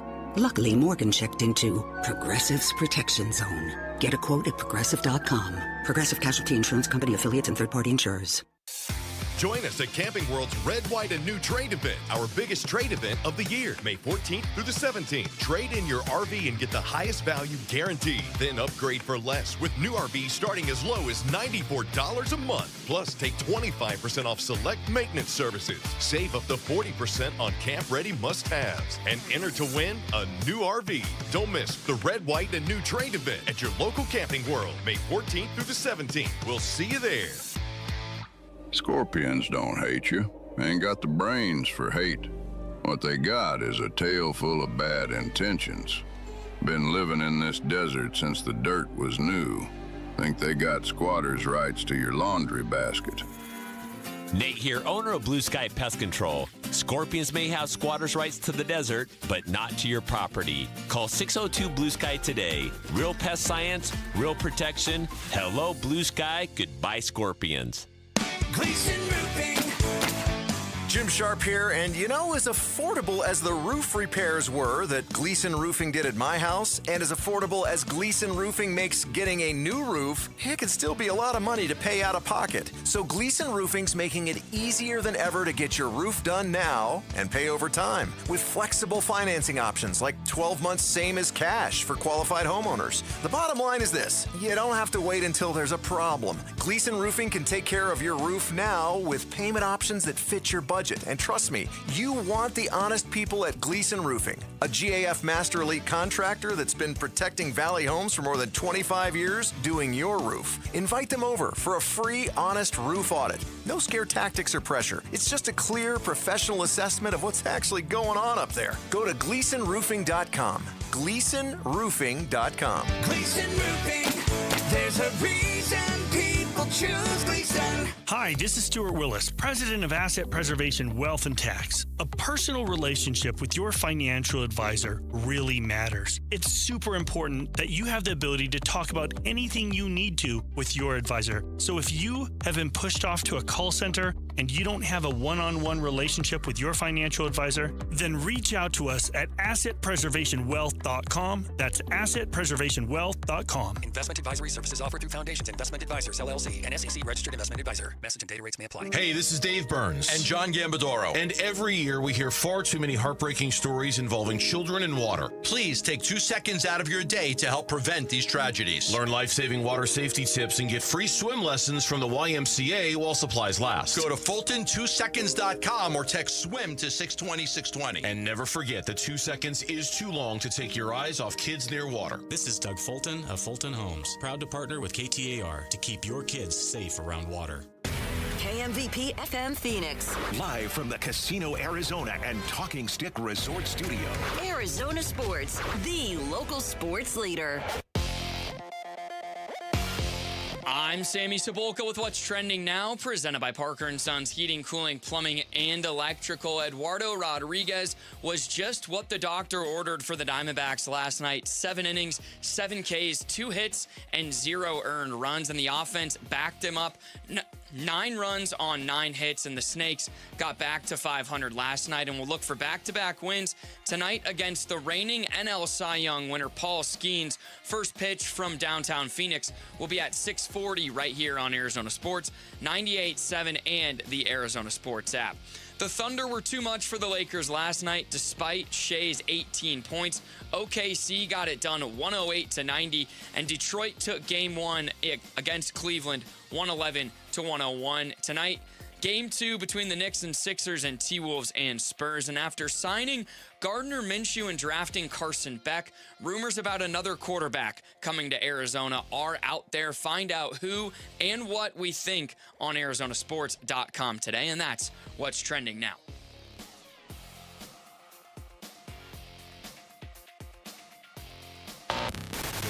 Check 1, 1, 2, 1, 2, 3. Ha! Chaw! Arizona Sports, 98.7 FM. Oh, Luke, Wolf, hey, my brothers! Are you kidding me? This does not suck buttermilk, right? Ron Wolfley. Hey, I was a wedge buster. How are you? Luke Lipinski. Hey, guys, welcome back to the show. It's Wolf and Luke. Live from the Casino Arizona and Talking Stick Resort Studios on this Wednesday morning. It's the Wolf and Luke show, but John Lund is sitting to my right. You're not Wolf. I am not Wolf. Got the call this morning. Couldn't be happier to be here. By the end of the show, do you sometimes think you are Wolf? Yeah. Okay. Sometimes, like there's something in this chair, you know? This is the Wolf chair, the Gambo chair. There's something in this chair. Well, we appreciate you coming in. You're here after a Diamondbacks win, so you can talk about the good stuff today. Alex Weiner's going to join us. Our own Alex Weiner's going to join us about a half hour, talk about the D-backs. Brett Siegel, Clutch Points NBA Insider, will join us later in the show to talk about potential Suns moves this offseason. And D-backs assistant GM Mike Fitzgerald's going to join us at 11:45. Rick, what is the record of the Diamondbacks the night before Mike Fitzgerald joins us? Because I think over the last 3 years, it's like 38-0. Like when I saw when we recorded something yesterday saying, hey, Mike Fitzgerald will be on the show Wednesday, I just assumed win last night.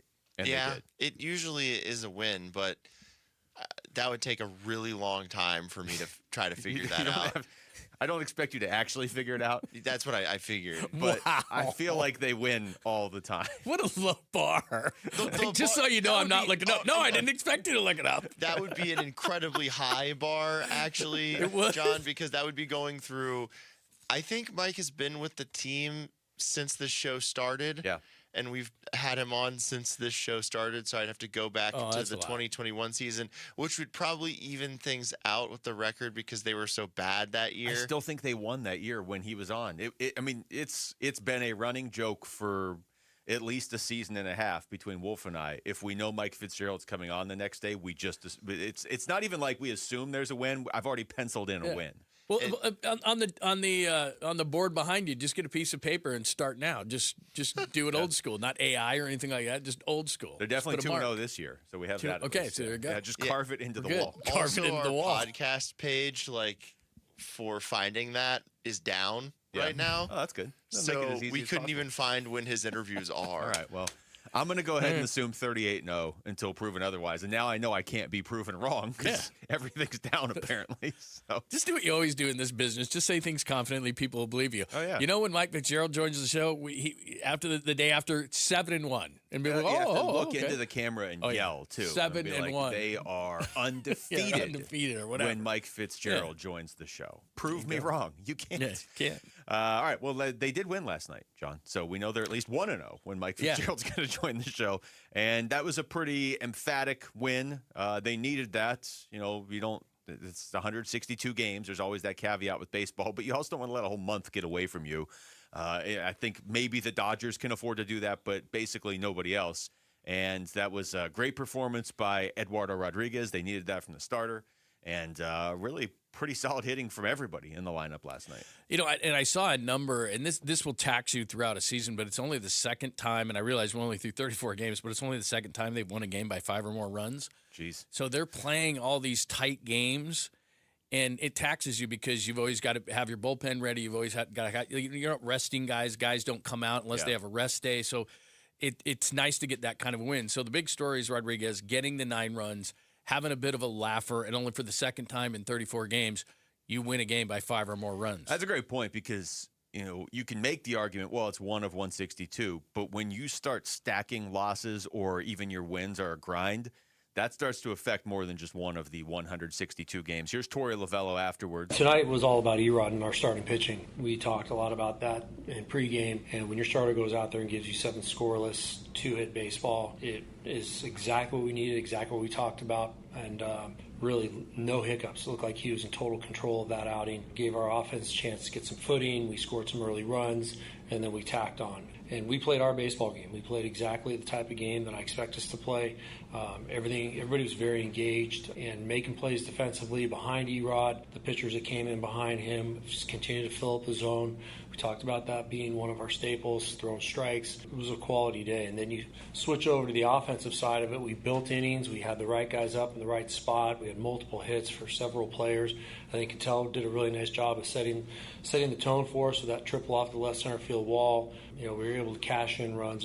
It was a really well played game. We got to remember this model and this part of the playbook because this is who we are. And when it looks right, we win baseball games. Yeah, Cattell had a couple hits. Perdomo had one. Adrian Del Castillo. Ildemaro Vargas, of course. I mean, he's obviously going to have a hit.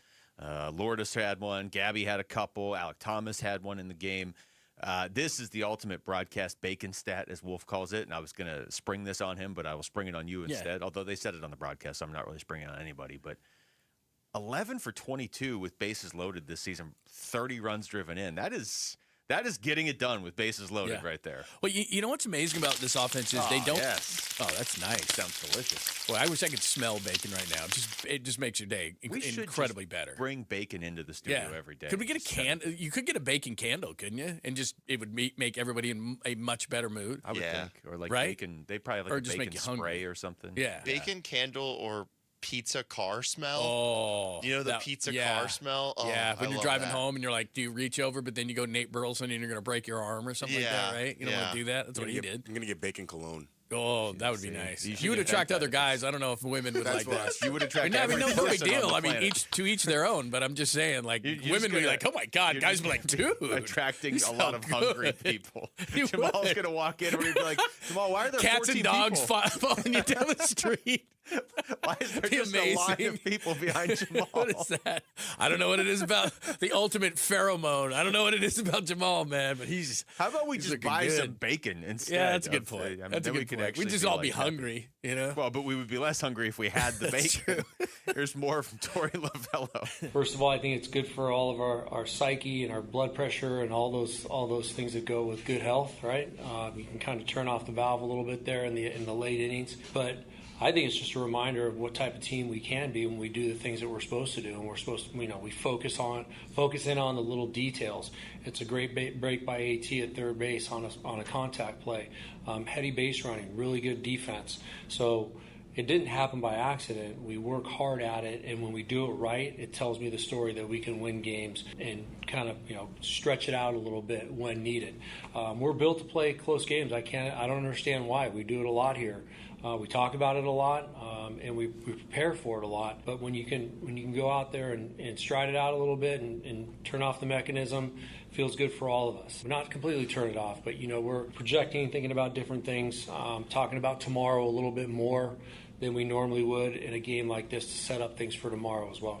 It's got to be encouraging if you're a manager, but it's also going to be frustrating, right? Because you look at that, not that you would win every game, but they looked different almost regardless of the outcome yesterday than they have for the last couple of weeks. It's like, oh wait, we can play this way, so why aren't we doing it? Well, and the formula is exactly what happens. Is it's Perdomo and Ketel Marte at the top. They had 3 hits and 4 RBIs. That's what they do. Moreno's back. He gets 2 hits. Like those are the things you expect. This offense is really weird. If you look at the numbers, they have the least amount of left on base. This goes back to your 11 of 22. Yeah. With the bases loaded. They have the least amount of players left on base, 199. and they have a runners in scoring position batting average just second of the Braves at 296. The Braves are at 297. Yeah. But they don't get enough players on. They have a 308 on base. They have the least amount of walks. So when they are given opportunities, they come through again better than anybody but the Braves, and that's by only 1 point. They've got to get more players. They got to find ways. Like Arenado last night walked a couple times. They've got to take some pitches. Perdomo's normally a guy that does that. They've got to work pitchers. They got to get on base. They got to up that on base percentage because they're getting guys in, but they're not a home run team. So even though they're averaging over 4.6 runs per game, are we going to see 9 consistently? No, but we've got to go back to our original point, which is you got to win some blowout games. You got to rest some guys. Like there's a formula to this whole thing. And by playing all these tight games, you're going to stress your team out a lot. So they've got a couple of things that they need to start doing offensively. Yeah, those stats that you just gave really are in line with a team that is built to play small ball and win close games. I mean, that's exactly it. Because they don't hit home runs either. No, and if you're going to play that way, then it's great that when a guy gets on base, you drive him in. I mean, that's the only way you're going to win that way. But yeah, to your point, they got to get more guys on base. It can't just be Eldemar Vargas every time. All right, when we come back, man, this story just won't go away. Do we really need to prepare for the possibility that Aaron Rodgers could be an Arizona Cardinal? Like now, all of a sudden, nobody's shooting it down. I thought this was just a joke. I was just joking around earlier this week, and all of a sudden, it's like, I think it's still a joke, but we'll get into that next. It's Wolf and Luke. John Lund's in for Wolf and Arizona Sports, the local sports leader. Relax. We're going to be okay. Diamondbacks baseball. 1-2 swing and a miss, and that's it. It's a shutout for the Diamondbacks. Ball game over. Diamondbacks win. The Diamondbacks win. Recapping Game 1 of the Pirates series and looking ahead to tonight's Game 2 at the Arizona Sports YouTube channel, the app, and 98.7 FM. The Diamondbacks win.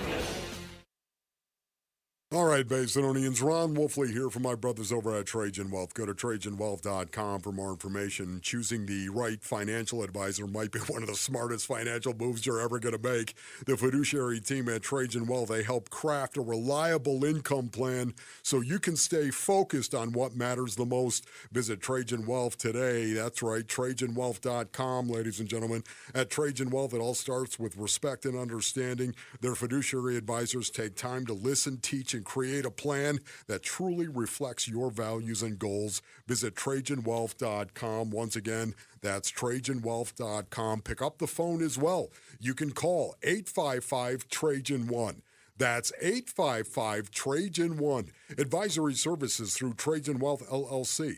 SEC Registered Investment Advisor. Additional services through Trajan Estate and Trajan Tax. Actual client paid advertisement. Additional disclosures at TrajanWealth.com. Hey guys, Tom Chambers here with a faster way to pay off your mortgage from my friends at Galaxy Lending Group. The Ownership Accelerator loan helps you pay off your home decades faster using the income you already make without changing your lifestyle. Many Galaxy clients pay off their homes in 5 years, not decades. Schedule a free 10-minute call to see how much faster you could pay off your mortgage. Visit GalaxyLendingGroup.com/radio or text Galaxy to 620-620. NMLS ID 142766 and Equal Housing Lender. Message and data rates may apply. It's Desert Wind Harley Davidson's Triple Zero event. 0 cash down, 0 interest, and 0 payments until fall on any new Harley this week only. Desert Wind Harley has the largest Harley inventory in the state with hundreds of bikes in stock. Desert Wind Harley has secured financing terms that can save you thousands on interest. No cash down, no payments, no interest until fall. Annual percentage rates such as 2.99% and no payments till September on any new Harley. At Desert Wind Harley's Triple Zero event. Now through Sunday. No payments for 7 months, no interest for 90 days with approved credit. Join us at Camping World's Red, White, and New Trade event, our biggest trade event of the year, May 14th through the 17th. Trade in your RV and get the highest value guaranteed. Then upgrade for less with new RVs starting as low as $94 a month. Plus, take 25% off select maintenance services. Save up to 40% on camp-ready must-haves. And enter to win a new RV. Don't miss the Red, White, and New Trade event at your local Camping World, May 14th through the 17th. We'll see you there. Tired of hearing scary radio ads about the IRS? Tax Relief Advocates is different. TRA is here to tell you that if you owe money to the IRS, whether it's $5,000 or $500,000, we have a solution. TRA can eliminate or reduce what you owe to the IRS with zero risk to you. We have over 1,000 5-star reviews on Google and an A+ with a BBB.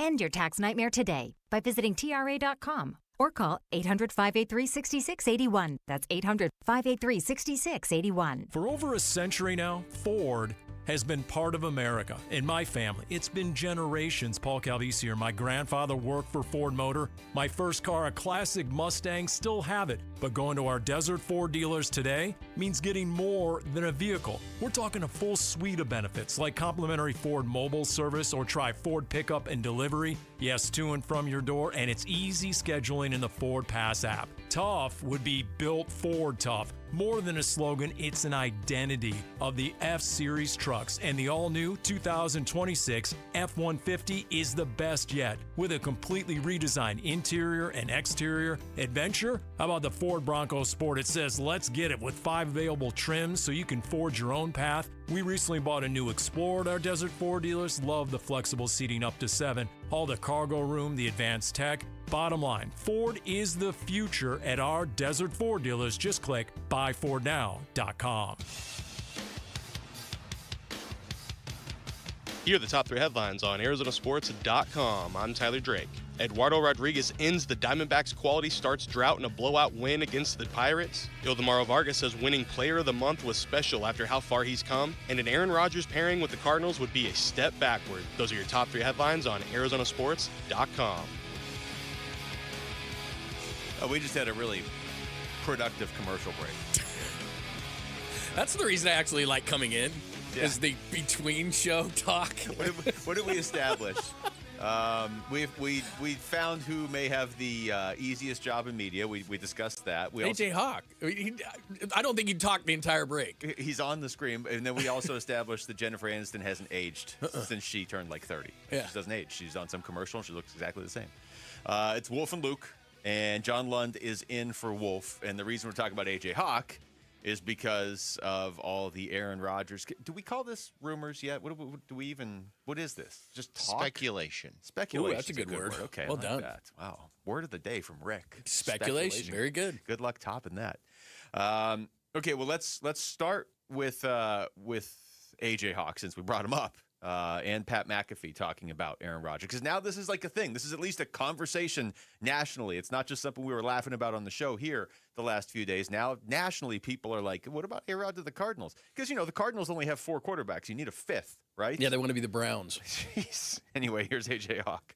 If I try to lay it out like Tone said, he presented like these were great points. It does not really make a whole lot of sense to me. I would imagine if Aaron plays this year, it would be in Pittsburgh. But then again, nothing would surprise me either at the same time. Okay, I agree with all 12 seconds of what he just said.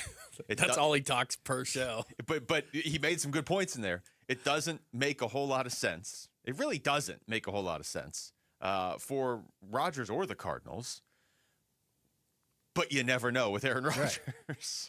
Well, the weird dynamic that the Cardinals have going this year, and I think we saw it with the Rams too, with McVay and Snead.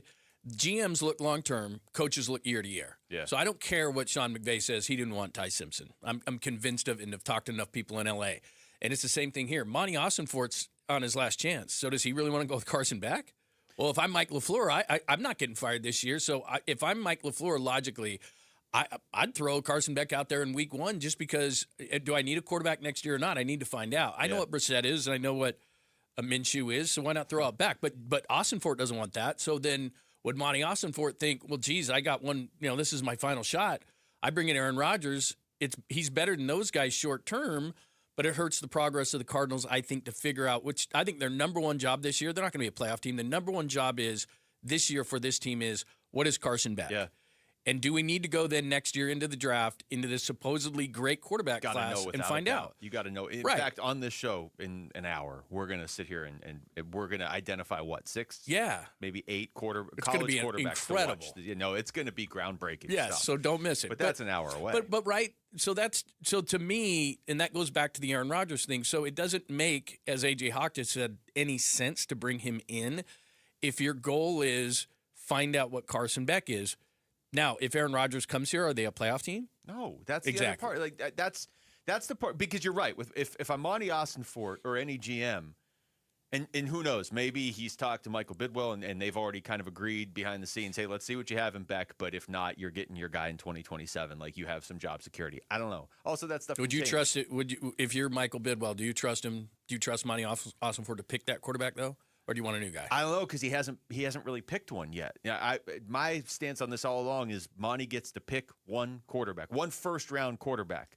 And so that's a good draft to do it in. And if you pick the wrong guy, then you're out. That's just the life of a GM in the NFL. Obviously, you don't get to keep it forever just because you're a good guy. You have to nail the quarterback. But Kyler Murray wasn't his. Right. So I wouldn't be shocked if he gets to pick one next year. But what you're saying in a vacuum makes a ton of sense. If I'm Mike LaFleur, I'm looking at it like, let's make sure we get the right guy in here. Right. I need to know if Beck's the guy, and if not, I want Dante Moore or whatever a year from now. I don't want to play around and be stuck in this sort of like weird football limbo. Like, let's get the right guy. If you're a GM, you might be like, Aaron Rodgers gives me a better chance to keep my job. That's it. But the thing is, I don't think Aaron Rodgers has taken the Cardinals to the playoffs anyway. You're still in this division, and this is not Aaron Rodgers in his prime. This is, I don't even know what this is anymore. Well, you know what it reminds me of is there's a term I like to use. It's called talent versus tolerance.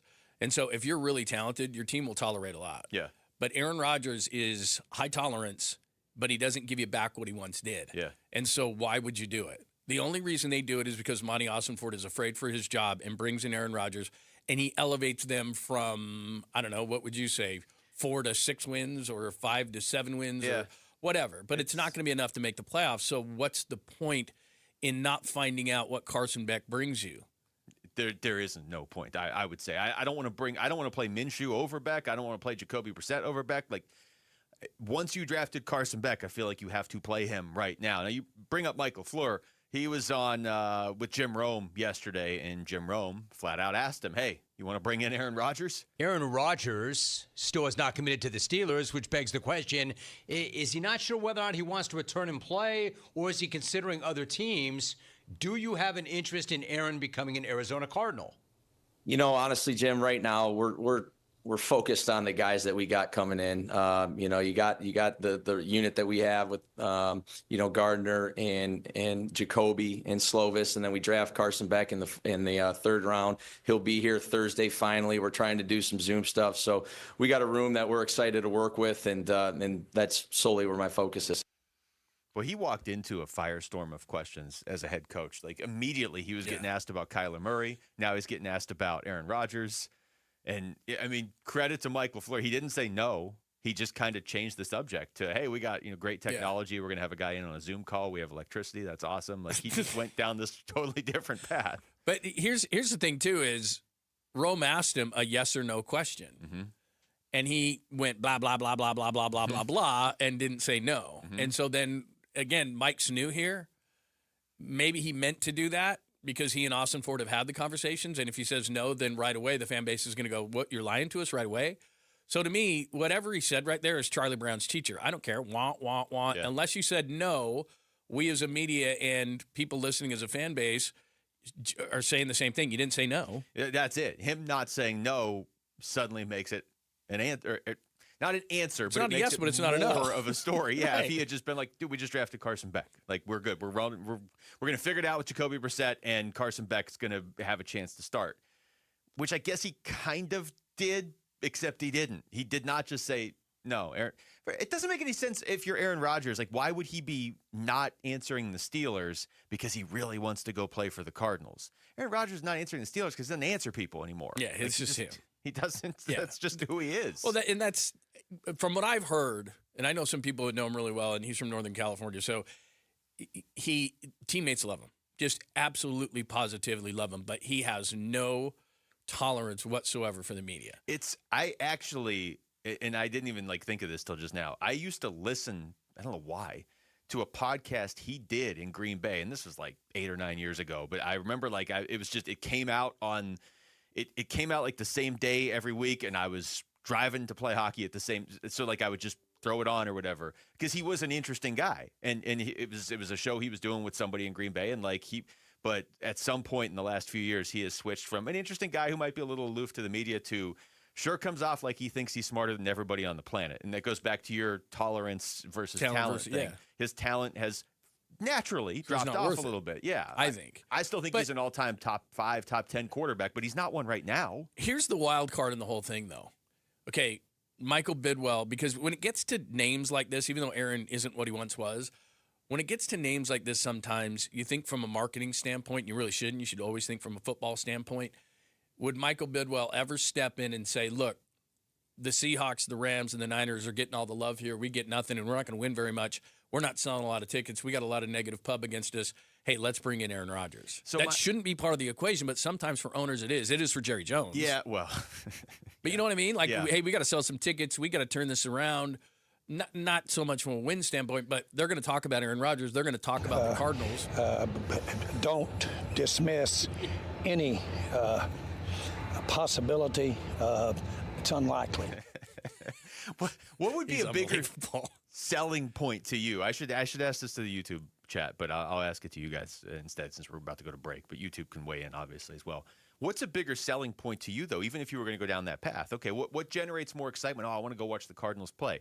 Aaron Rodgers is the quarterback or Arch Manning's the quarterback? Oh, yeah. I mean, the latter. Yeah. Even Carson Beck to me this year. I just want to know what he is. Yeah, that's true. I know what Aaron Rodgers is. He's a declining player that isn't going to help my team win. And just because you put a bunch of jerseys out of Aaron Rodgers and you throw him out there as a former MVP, this and that, fans are smarter than that. The other part of this, too, and we'll get back into it, I'm sure, later, just this whole quarterback conversation, it'd be nice to get Marvin Harrison Jr. the same quarterback for consistent years. Like, you basically had Kyler year 1. You basically had Jacoby Brissett year 2. You're going to have, it seems like Gardner Minshew or Carson Beck in year 3.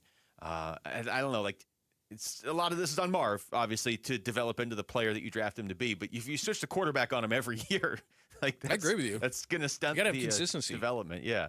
All right, we come back. What do the Diamondbacks have to do to build this winning streak to 2 tonight when they face Paul Skeens? We're going to talk to Arizona Sports D-backs reporter Alex Weiner. He'll join us in here next. It's Wolf and Luke. John Lund's in for Wolf and Arizona Sports, the local sports leader. Burns and Gambo, afternoons. If you say, what is the one thing you are looking forward to the most about the Arizona Cardinals season? I wouldn't say it's Jeremiah Love. I expect he's going to be good. I want to see Carson Beck play. No, like over anything. Yeah. It's not, is Chase Basantis going to be a great guard? No, give me 6 or 7 games of Carson Beck. I want to see what you have. I don't know what you have. Burns and Gambo, afternoons 2 till 6 on Arizona Sports, the local sports leader. All right, Basinonians. Ron Wolfley here from my brothers over at Desert Institute for Spine Care, also known as DISC. Listen, if you're having neck or back pain, then you need to go see the best of the best, and that is Desert Institute for Spine Care. The reason you should choose them varies in need, of course, but they have award-winning doctors and provide a broad range of treatments for you, Basinonians. DISC provides pain mapping and a careful diagnostic approach to figure out exactly what will be best for your issue, and then they back that with proven success and trust, of course. Listen, the DISC doctors often train doctors from around the world on best practices and techniques as a world leader. If you're experiencing any kind of neck or back pain like I was, then text SPINE to 620-620.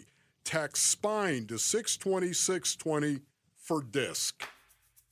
Thinking about starting weight loss treatment? GoodRx is here to help. We offer FDA-approved GLP-1 medications prescribed by licensed providers, including the Wegovy tablet, with straightforward pricing and pickup at your local pharmacy or delivery to your door. All from America's #1 prescription app. Go to GoodRx.com/weight loss to get started. GoodRx is not insurance. Cancel anytime. #1 prescription app ranked by a third-party study.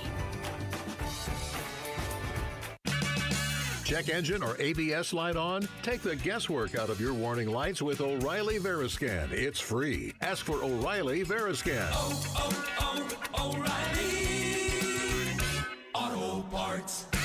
Support comes from Amazon Business. You can't rely on guesswork to run your business. With Smart Business Buying, innovative AI tools optimize your purchasing experience, paired with delivery options built for business. Empower your team today. Learn more at AmazonBusiness.com. Hi, I'm Emily, your friend and jeweler at Shane Company, where fine jewelry is always crafted with care no matter the price. Mother's Day, birthdays and graduations, weddings and anniversaries, the new job you got, and even the one you didn't.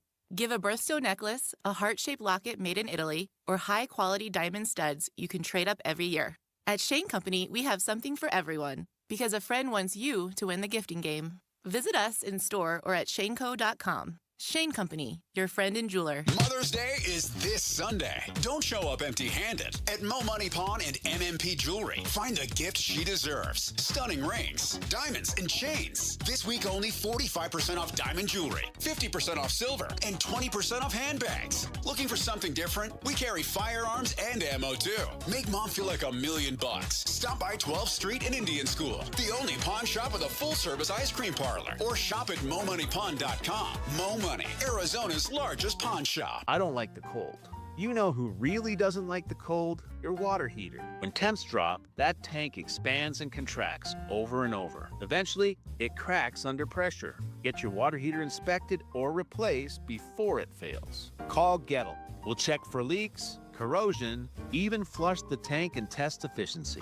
Because if your water heater is over 7 years old, it's time to take action. Gettle. G-O-E-T-T-L. Will keep your water hot, but it's hard to spell.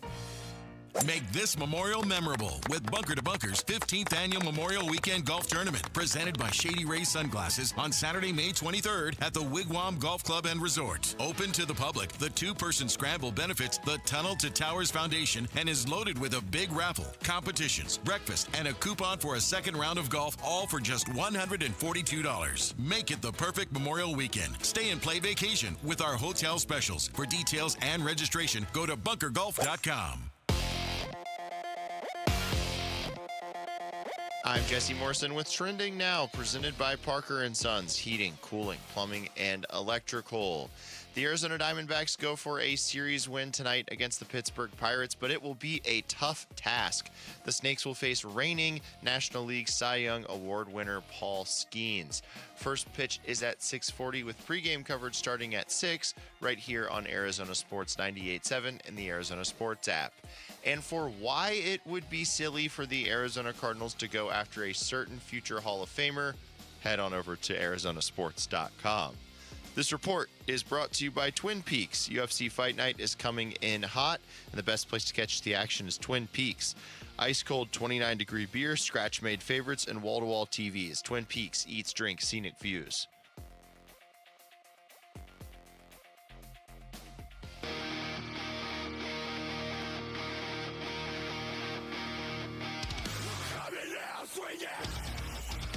All right. Alex Weiner's joining. This is Alex's new intro music as far as I'm concerned. Kid, this is great. It's perfect, too, for baseball. So Alex Weiner is joining us in studio right now. Of course, our own D-backs reporter here at Arizona Sports. What's going on, Alex? I need, like, the intro video and, like, the light show and all this kind of stuff. It's like a reliever coming in. Oh, yeah, right? like the closer. That'd be sweet. John, you should have gone over there and flashed the lights. Although you shouldn't, because one of the times you were here, the power went out in the newsroom. It was awesome. And I think they all blamed you for it. They did. So, yeah. Like that guy. Yeah, this guy comes in here and the plug. we lose power. All right, Alex, let's just start here. How badly did the Diamondbacks need that performance last night? Yeah, for the club, for the fan base. I mean, I imagine last night was a pretty good sigh of relief.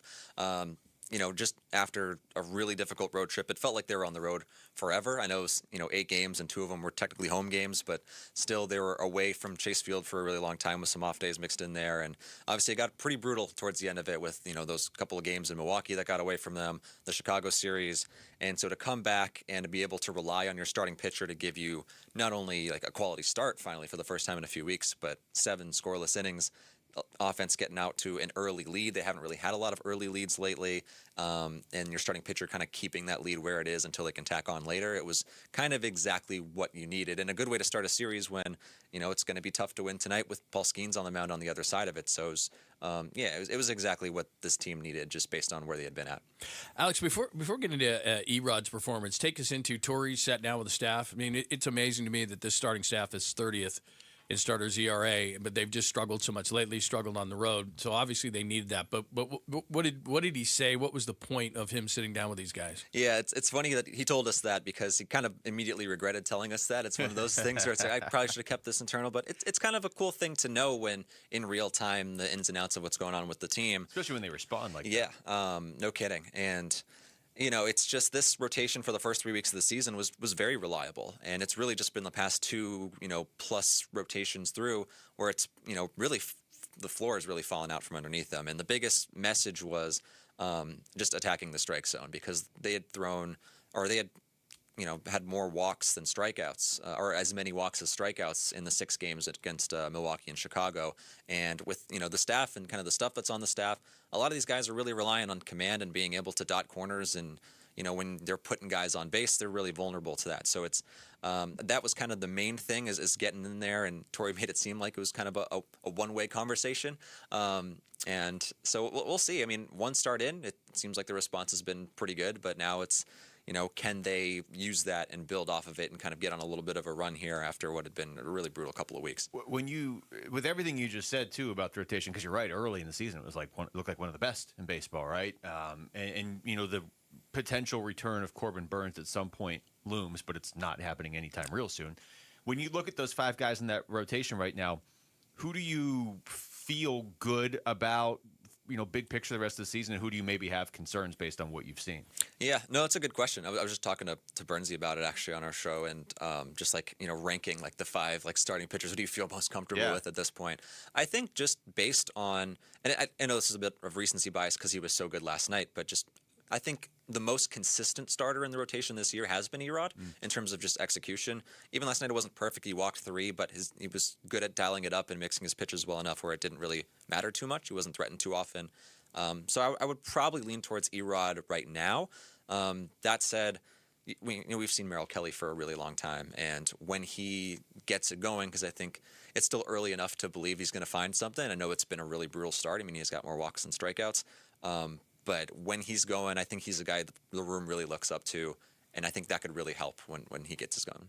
So how big is Soroka's start tonight? Because you look at the number, last time he gave up 8 earned runs, but he had been really solid and just followed up to say, okay, now we've got some momentum, but momentum is only tonight's pitcher. So, of course, you're going against Skeens, which is going to be difficult enough, so he almost has to be perfect. Yeah, no, it definitely heightens it a little bit. And obviously for him, he's not going to put more pressure on himself necessarily, nor should he. But, for everybody watching, it's like, all right, he's going to have to kind of match blows here. I think it's a pretty big start for them. I think, they don't necessarily have to win all these games back and go on this 7-game win streak to kind of make up for the past week that was, but you got to stack series wins. And now after winning the first game, you have a chance to do so. And for Soroka, I think going into his last start, I think there was a good argument that he was probably the most reliable pitcher in the rotation for the first, 4 or 5, turns through the rotation. So, we'll see if he can just kind of make sure last week was just kind of a blip, because he had been so effective with, mixing the fastball with the slurve and getting deeper into starts than maybe some of his teammates. But yeah, it's going to be tough. It's going to be tough when that guy's on the other end, and maybe this is a game where, it's pretty quick going from inning to inning, and you're going to have to match that rhythm. It's the best name for any baseball pitch, the slurve. Oh, yeah. Just feels like good luck hitting this. It's a slurve. Alex, we're talking to Alex Weiner. If they have to dip into the prospect pool at all, and I guess this could be for pitching as well, but the conversation was kind of coming up yesterday as far as hitting, if they needed to go to somebody, and they went out and scored all those runs, so maybe it sounds weird to ask today, but who in your mind would be that guy? Obviously, it's going to be based on need, but who in your mind is the next prospect lined up to come up here? Yeah, it's an interesting question too, because I think position player wise, they're going to be at a bit of a surplus here. Knock on wood, if guys stay healthy over the next month or so, because Carlos Santana's coming back pretty soon. Tyler Locklear is going to be playing in rehab games in Reno, it looks like, towards the end of this week. The plan is the next couple weeks to get a bat in Jordan Lawler's hand, so hopefully he comes back at some point in early June, maybe sometime around the same time for Pavin Smith. And so at some point you're going to have a lot of your own guys coming back too. Yeah. In terms of the prospects, right now you've got a pretty good group in AAA Reno playing pretty well. Not perfect, but pretty well. Ryan Waldschmidt's down there. Tommy Troy's had a really good start to the year. Lou James Groover's hitting everything. Christian Robinson has had a pretty good start to the season too. So, Waldschmidt just got there. He had only played up to AA going into the season, so I'm not sure how much seasoning they necessarily want from him. Obviously, when Lawler comes back, that's another outfielder too. So, in terms of playing time and keeping him playing every single day, unless, there's an injury that happens recently or, soon, that's a good question, because I don't think there's an obvious role really for any of them right now. But I would probably lean towards Waldschmidt, if I had to guess. Okay, that's why I asked, because there isn't really one. I was like looking at it. I don't really know. They're all kind of coming up towards the same time. Kind of a unique spot for them to be in, because it does feel like in years past it was like, okay, if there's any injury, this is clearly the next guy up, and it's not really the case right now. You mentioned series, and I was looking at them until they played the Dodgers after this series, because the Pirates are above 500. Everybody in the NL Central is. But they don't play above 500 team until they play the Dodgers at the beginning of June. So you just mentioned how important these games are. Maybe you don't beat Skeens. Keller's pitching pretty well, but you got Zach Gallen there. Maybe you can win that game. But then after that, it's a mix of Rockies, Giants. I mean, some really bad teams, and them sitting at 500. There's 20 teams in Major League Baseball right now under 500, which blows your mind. Like the whole American League, I think there's 3 American League teams over 500. It's Why nuts. is the Arizona team always in the wrong league? It's crazy. I mean, it's because the Yankees have all the wins and nobody else has wins in the American League. Honestly, it's just I think it's what is it? Yankees, Rays, A's. I think those are the only teams over 500 in the AL. As everyone predicted, yeah. Right, exactly. But so this to me seems like the opportunity. You're a 500 team. You look at this whole thing and you think to yourself, okay, now's the time. Until you play the Dodgers at the beginning of June, you're not playing a 500 team after the Pirates. Yeah, totally agree. It's a good opportunity to get on a little bit of a run. Obviously, if they keep walking guys and stranded base runners, and ultimately they're going to have to play well themselves no matter who they play against, because they could easily, these are major league teams, and the Rangers could take 2 out of 3 if you're not careful. The Giants can certainly do that. But yeah, you're not playing, the Cubs and Brewers, and they had 7 of their first 11 series this season were against teams that made the playoffs last year, and none of those teams were coming into this season really wanting to slow down necessarily.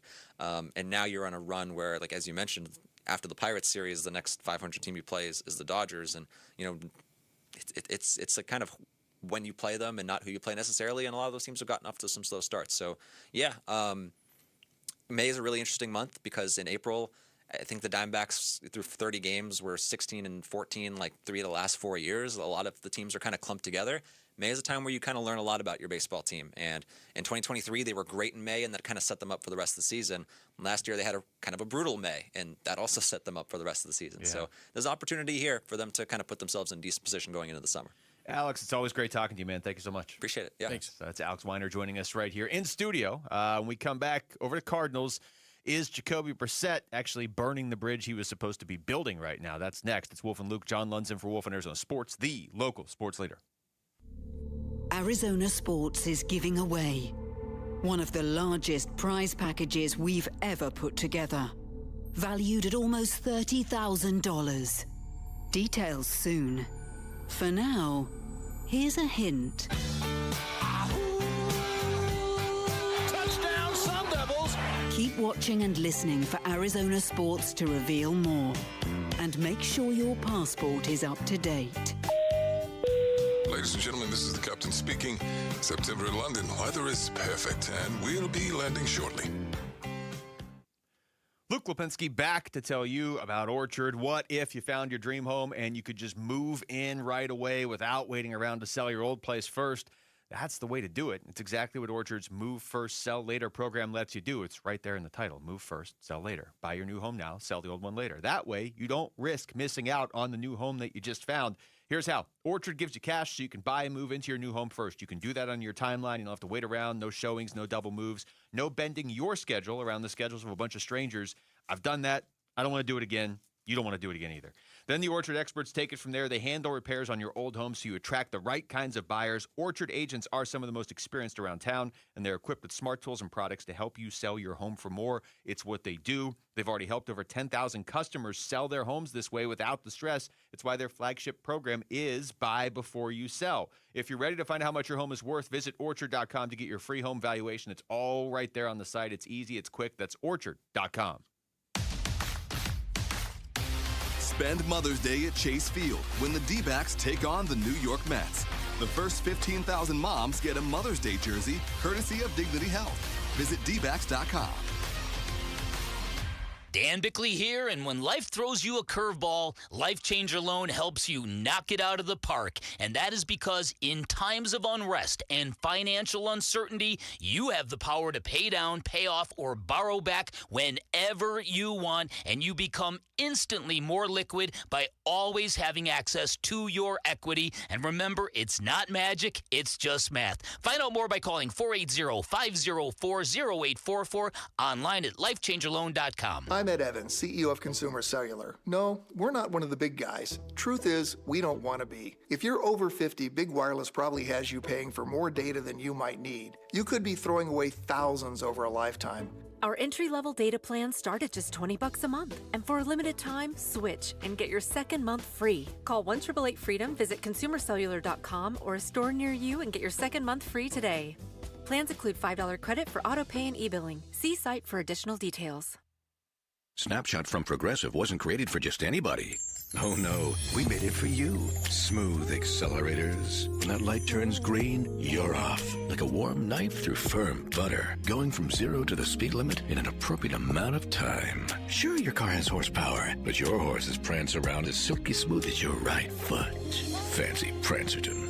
With Snapshot, safe drivers like you get personalized rates based on your driving habits. Sign up today at Progressive.com. Progressive Casualty Insurance Company and Affiliates. Snapshot not available in California or from all agents. When it comes to vision, the name you need to know is Dr. Jay Schwartz at the Schwartz Laser Eye Center, the team eye doctor for the Phoenix Suns and Arizona Diamondbacks. Ready to ditch glasses and contacts? LASIK is your winning play, an advanced laser procedure that reshapes the cornea for sharp, clear vision. Quick procedure, fast recovery, and trusted results. If you're not a LASIK candidate, no need to worry. They've got options like the Evo ICL, an implantable lens that works with your natural eye, or the Clear Lens Exchange, a procedure that replaces your eye's natural lens for lasting clarity. There's free consultation at all 3 Valley locations, Scottsdale, Glendale, and Mesa. Schedule now at teamidoc.com. That's teamidoc.com, or call 480-483-EYES. That's 480-483-EYES. It's the Schwartz Laser Eye Center, trusted for over 25 years.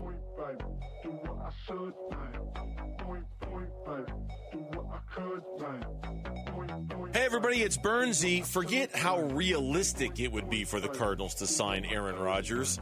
Would it actually, work in a football sense? It's the Burns and Gambo Show. We start at 2 on the Arizona Sports YouTube channel, the Arizona Sports app, and 98.7 FM. All right, thanks to Alex Weiner, who just joined us in studio. It's Wolf and Luke. John Lund is in for Wolf today. I didn't get to bring this up when Alex was in here because we were up against the break, but I really appreciated that he had a baseball with him.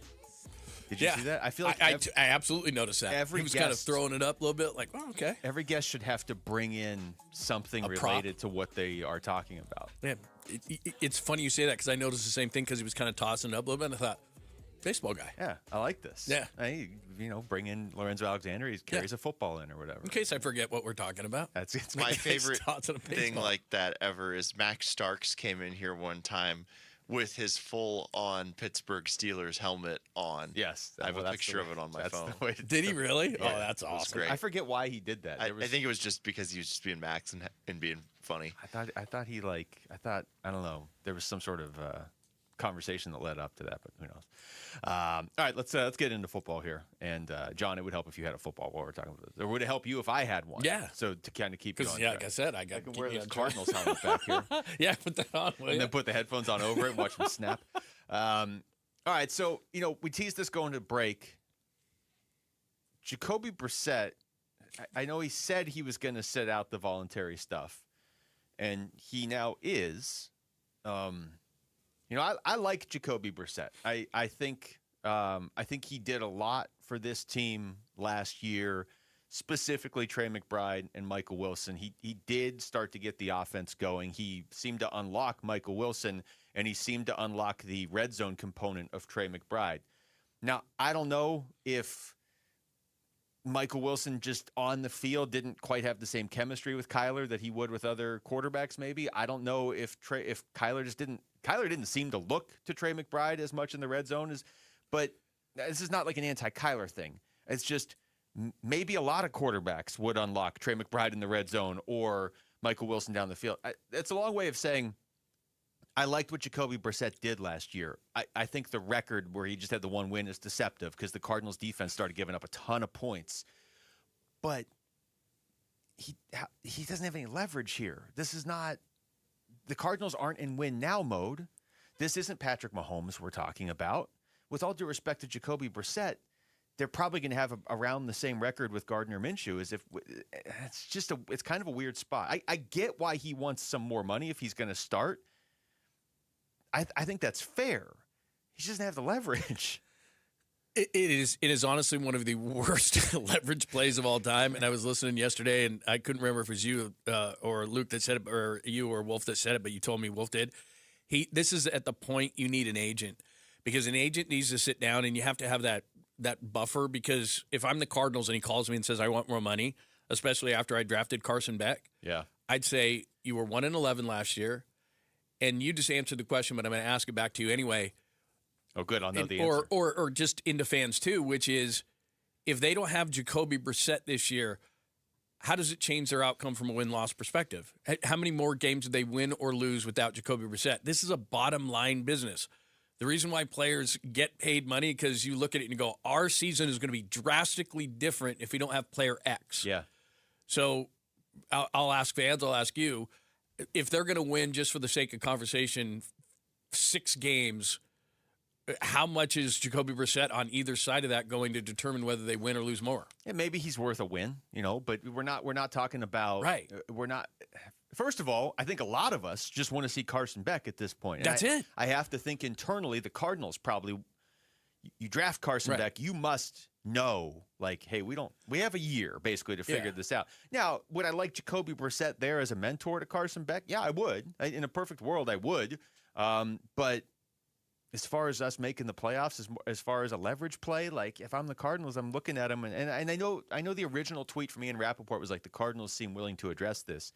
Yeah, they drafted a quarterback in the third round. They addressed it. You could argue they addressed it by drafting his replacement. To have leverage, you have to be unique. Okay? So if Jacoby Brissett decides I'm not playing, Jimmy Garoppolo played in this offense for Mike LaFleur. And look, Jimmy's saying he's going to retire. He might, but I'm just using him as one example, that if you picked up Jimmy Garoppolo and Jacoby Brissett went away, it would be the same thing. Or I don't know how much, but he might be a little bit better than Gardner Minshew.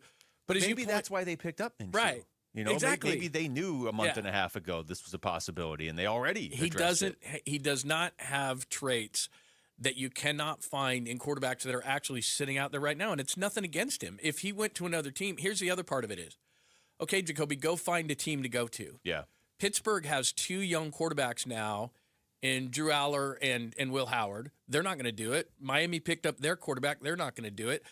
I don't know how many backup jobs there are in this league. There might be a couple, but he wants to start. Yeah. I would ask Jacoby again, to have leverage, you have to have a unique talent, and you have to have leverage. Okay, but there's no other starting spots. So we're going to give you an opportunity to start. Do you want to start, or do you want to be on another team and be a backup and hope? Because there's not any starting jobs right now, and this is the closest thing to it.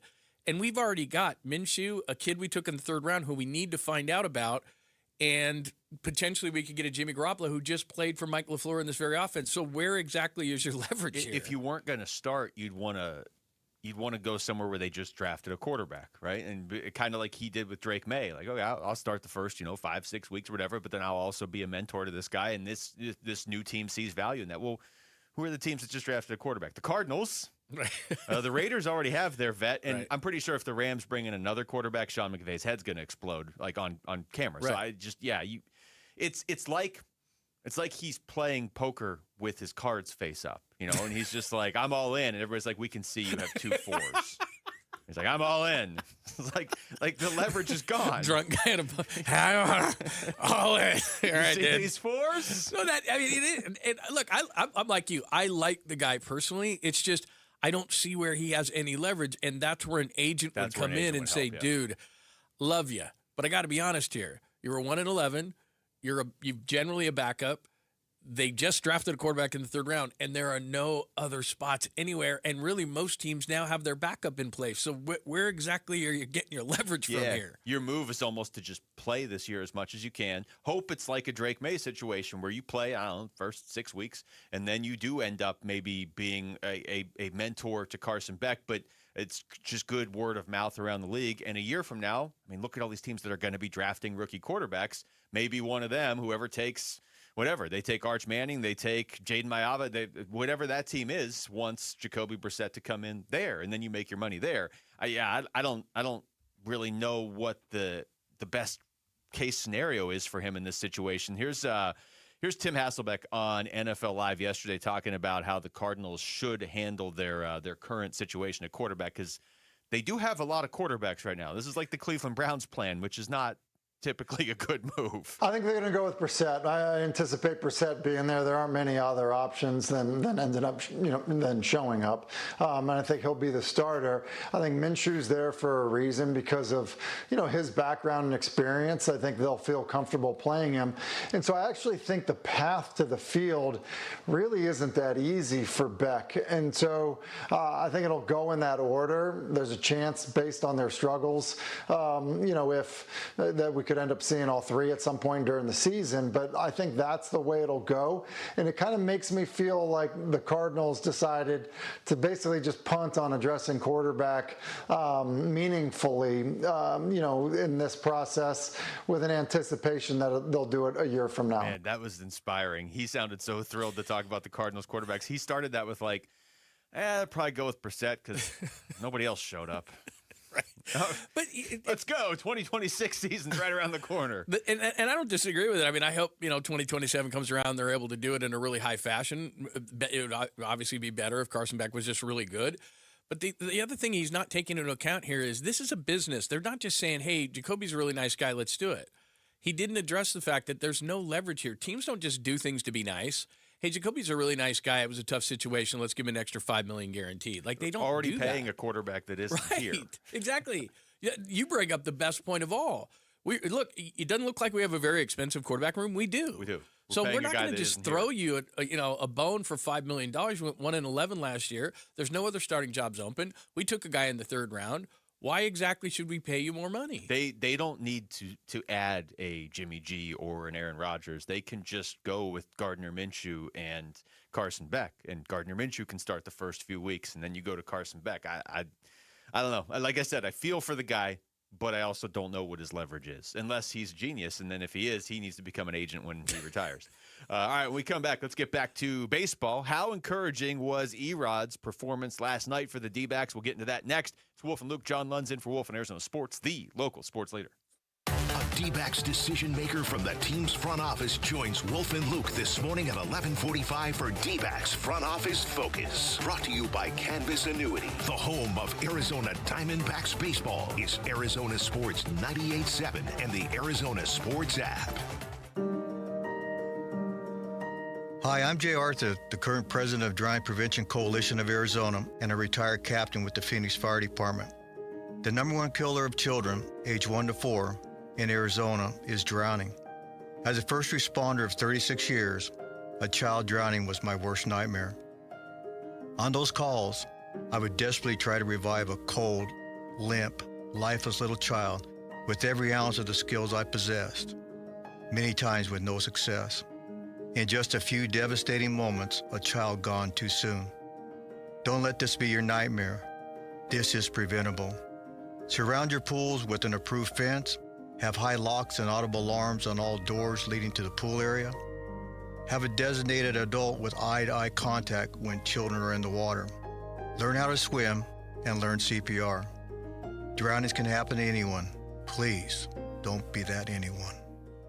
I don't even know how many friends and neighbors that I've referred America Roofing to. All I do know is that America Roofing was just named Arizona's Roofing Contractor of the Year. Literally the best in the biz for a quarter century now. Home or business, repair or replace, and we've had America Roofing do both at Casa Calvisi. There's a reason why. Jake, Josh, Tracy, and 500 employees statewide are also A+ rated by the Better Business Bureau. And right now, at AmericaRoofingCo.com, save 12% at AmericaRoofingCo.com. Hey, it's Roller here with Wayne from AMCO. Hey, Roller. Spring is here, and if your car could talk, would it be asking for a little TLC right now? You bet. We've had a mild winter, and it got hot early. Spring is the perfect time for a fresh start, especially before the heat really kicks in. Arizona heat, it's no joke. If your car's AC doesn't blow cold, driving sucks. I'll say, now's the perfect time to get a free AC check. We'll inspect it, test the performance, and make sure it's blowing ice-cold air before the summer hits. I like ice-cold air. What else? Change your fluids.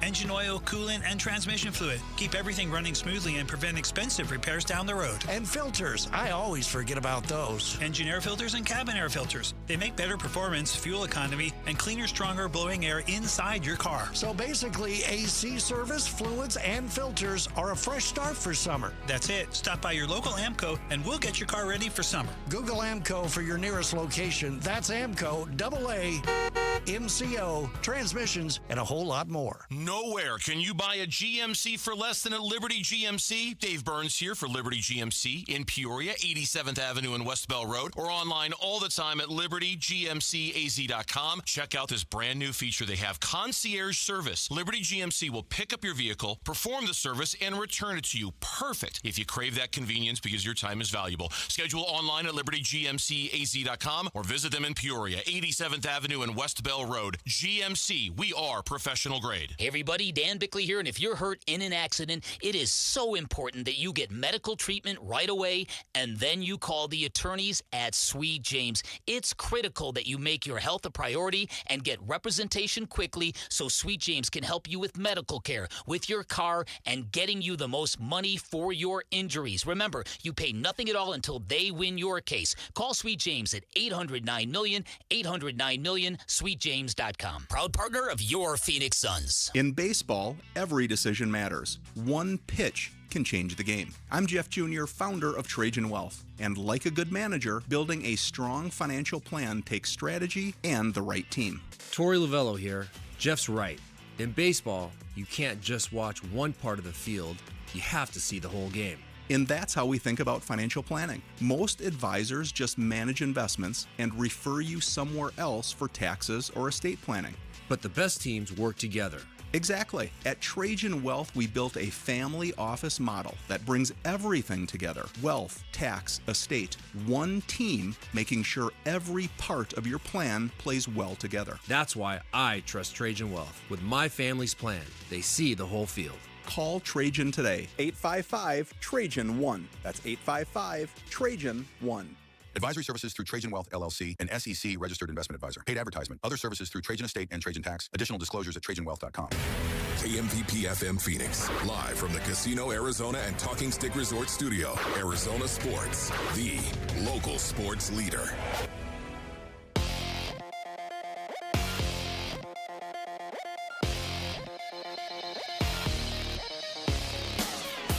I'm Jesse Morrison with Trending Now, presented by Parker & Sons, heating, cooling, plumbing, and electrical.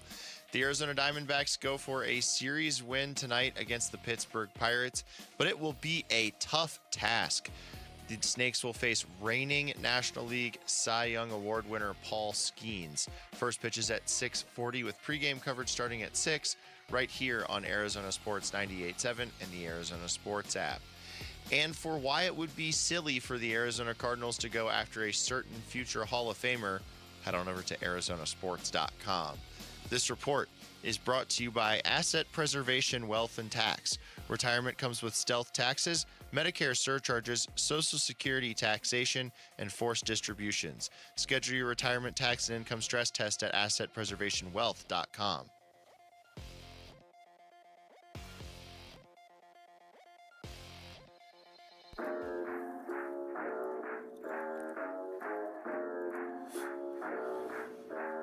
Don't you open up that window. Hey, it's Gambo. What stood out in the Diamondbacks' first game of their homestand? We'll react and look ahead to their matchup against Paul Skeens tonight. The Burns and Gambo show starts at 2 on the Arizona Sports YouTube channel, the Arizona Sports app, and 98.7 FM. Well, yeah, they got to face Paul Skeens tonight. We're going to talk to Mike Fitzgerald, D-backs assistant GM, here in about 45 minutes. See how they navigate that one. John Lund's in for Wolf. It's Wolf and Luke on a Wednesday. John, the good news for the D-backs, though, is last night, Erod pitched like Paul Skeens. Gave him a good chunk of shutout innings, gave the bullpen a rest, gave them a great chance to win, and also the hitters absolutely just took over from that point. But, Wolf and I were looking at this yesterday, and, a lot of people have been looking at it just in general. The starting rotation at the beginning of the season was really good. Gallen was solid. Erod was great. Soroka was even better. And then, he had to move Fott to the bullpen, and Merrill Kelly came back. Well, Kelly struggled. Ryan Nelson's been struggling. His last outing was good. Now, I would keep an eye on Ryan Nelson now and see if maybe he is turning a corner. But, Erod was kind of struggling. Soroka had his worst outing of the year in his last. Like, this starting pitching going into last night had a Major League Baseball worst 5 quality starts. And we're almost a quarter of the way into the season. Like, you got to have more than 5 quality starts. So last night, I would say if it's the start of something new, is exactly what the Diamondbacks need. Well, as you said, if you'd have told me, especially the way they started, because you and I had talked about it earlier in the season, they have a 5.20 starters ERA, which is the worst in baseball. Well, how did we all think that the Diamondbacks were going to win? They lost a lot of bats in the offseason, so we didn't think they were going to bash like they did last year. We thought the bullpen would maybe struggle and the starters would lead the way, and early in the season they did. Now, and I was looking at the Diamondbacks game notes this morning, like every reliever's like, because the relief pitching ERA is a little bit misleading because early in the season they struggled, and then you look at their relievers now, like last time he hasn't given up runs and this and that. So the bullpen's done well. Also, James McCann has pitched 4 times, and that impacts. Yeah, throw that out. But as you point out, the starters have really struggled, and for Erod, what's great about him is not only is he pitching well, but they're 5-2 when he starts, and they've won 5 consecutive starts of his. So he's kind of been a bit of a stopper for them. Yeah. And then Soroka, I'll give him the benefit of the doubt for a minute because he got off to a great start, and now his ERA is bloated because he gave up 8 to the Cubs, which is a tough team anyway, but he gave up 8 earned runs. Okay, so tonight becomes a huge start. Now, is he going to beat Paul Skeens? I don't know about that, but I do know that he can at least keep them in the game, and that's what I would hope that he would expect. And then here's the other stat. You just mentioned 5 quality starts. They hadn't had a quality start since April 17th. That's 13 games. Jeez, a quality start isn't even a really great start. It's not like a shutout or a complete game. It's that's 3 over 6. That's a 4.50 ERA. Yeah. Just give us 6 innings and only give up 3 runs. That's the problem. Like you bring up Soroka. Soroka's been really good this year, but he had the one start that was awful. But the problem is when the Diamondbacks starting pitchers have had a bad start, I kind of had a bad outing. What'd you do? 8 earned runs, but I got an out. Right, Merrill Kelly. Like when they do this, that's why the last 2 rounds through have not just been bad.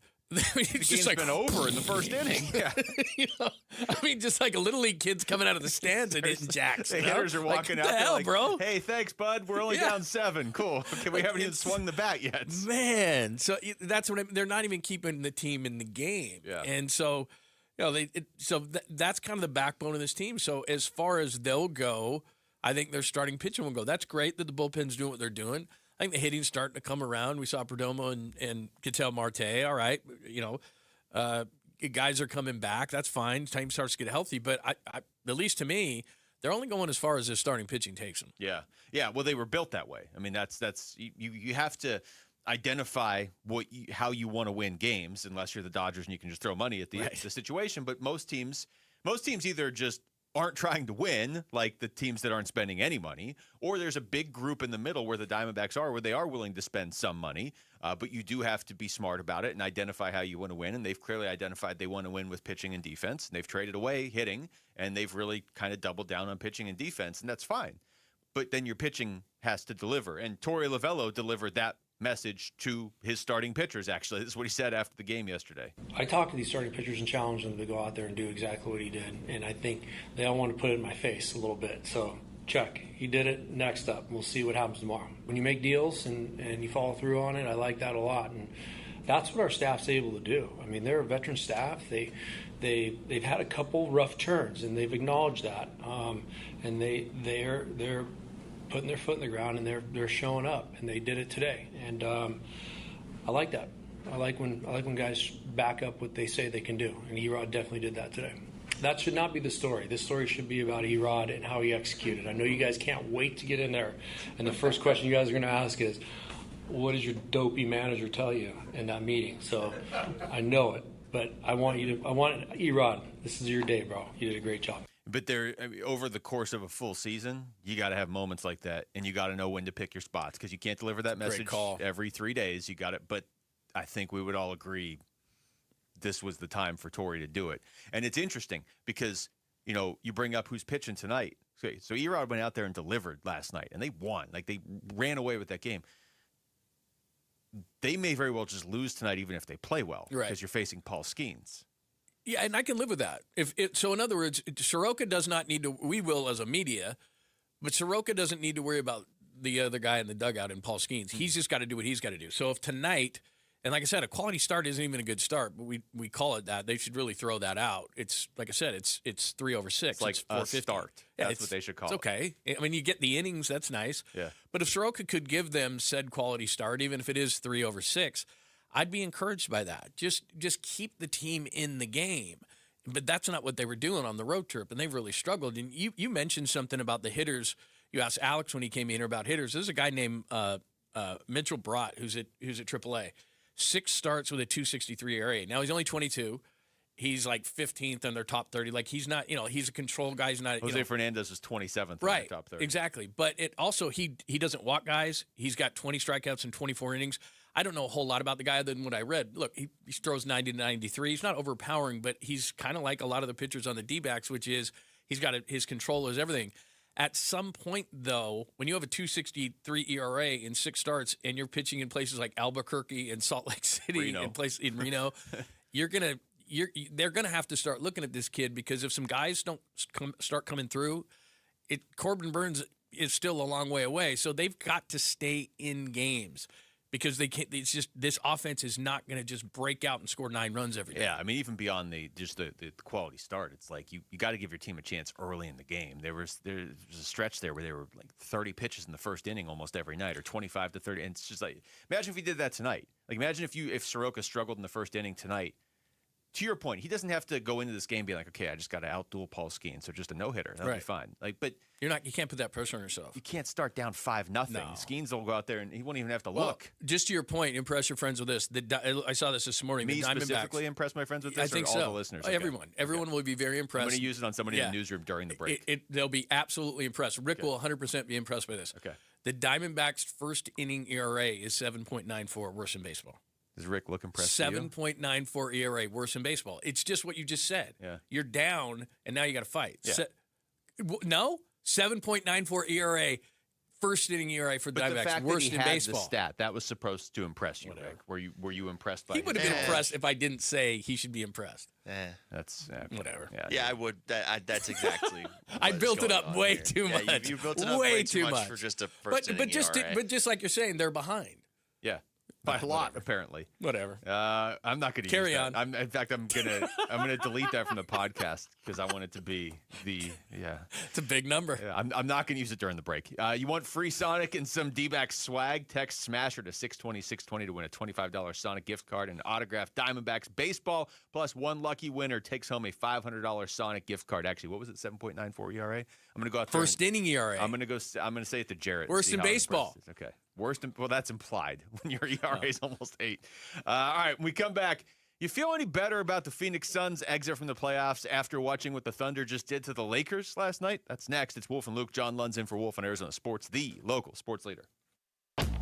Burns and Gambo, afternoons. Drafting Jeremiah Love, in some ways, was the worst thing that could have happened to Marvin Harrison Jr. because he just gives you another mouth to feed. A really good, talented mouth that you now have to justify selecting number 3 overall in the draft. If Wilson is better than Marvin Harrison Jr., then your top 2 receiving options down the field are Michael Wilson and Trey McBride. Underneath, you're going to go to Jeremiah Love. And now you try to figure out where does Marvin Harrison Jr. fit in. So he needs to bust out this year. Burns and Gambo, afternoons 2 till 6 on Arizona Sports, the local sports leader. Wait, everything on this IHOP value menu is just $6? I told you it was amazing. A huge plate of pancakes, bacon, and eggs is just $6. Wow. There's also French toast, a ham and cheese omelet, and they got a BLT and fries now. Okay, we're coming here every day.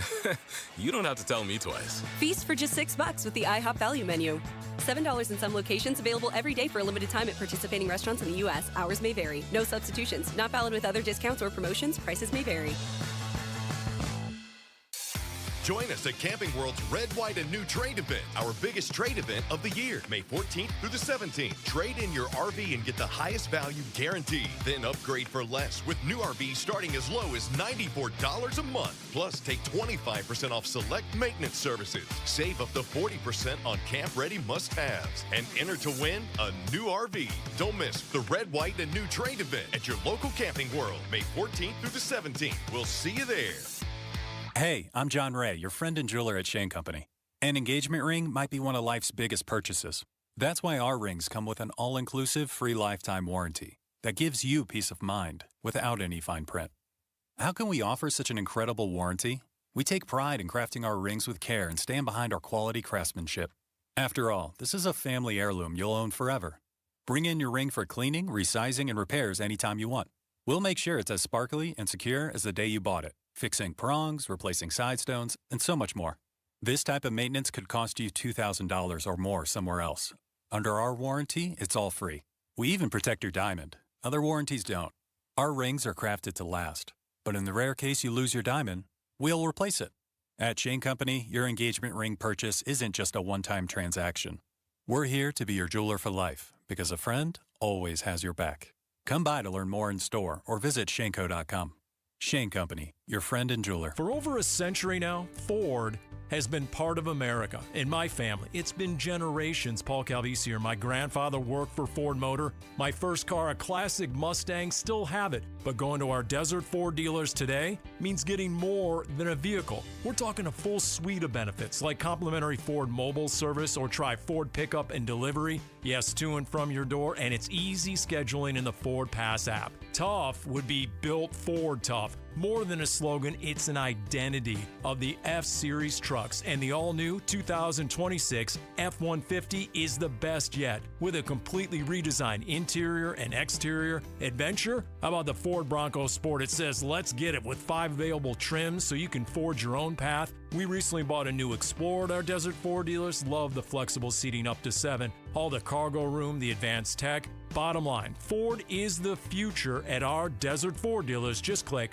buyfordnow.com. Southwest Gas is proud to support the lifestyles of Arizonans along with economic development in our communities. Hi, it's Vince Marotta. Many of the businesses that have relocated their operations into Phoenix are dependent on natural gas to support business and production. Southwest Gas provides affordable, safe, and reliable natural gas service and helps provide a sustainable energy source our state needs for continued economic development. To learn more about the Southwest Gas commitment to community growth and economic development, please visit swgas.com.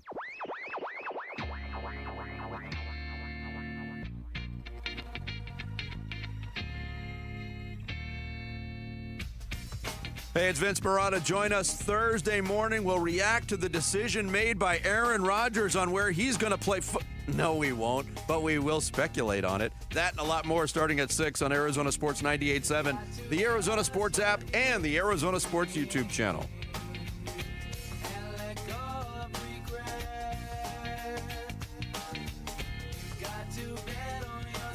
That's Wolf and Luke. John Lund is in for Wolf today. Yeah, let's talk a little basketball here. John, you and I haven't really talked since the Suns got eliminated, have we? Okay. Good. We can kind of go back in time to that dark moment. Yes. Okay, so they got swept. They lost to the Thunder. Everybody kind of freaked out. Going into the series, we were all like, they're probably not going to beat the Thunder, obviously. Probably might not even win a game. I was delusional. I thought they would win one. Most people were like, no, they're getting swept. But it's okay. They're in the playoffs. And they got swept, and everybody's like, got to trade Devin Booker. They got swept by the Thunder. So now we've had a little bit of time to calm down, whatever. The Thunder are playing again. They just destroyed the Lakers last night.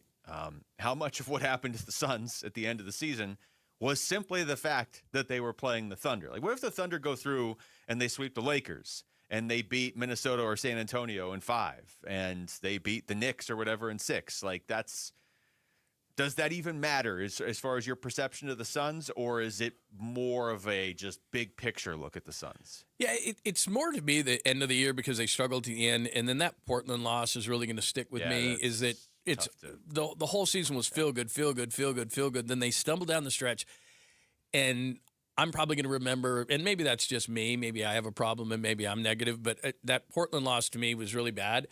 And it makes me look at the team and say, because I don't know if you'd agree with this, but I think as a sports fan in any sport, the worst place to be is the middle. Because if you're really bad, and you can get better players by drafting, unless you have a cockamamie system like the NBA does, but whatever.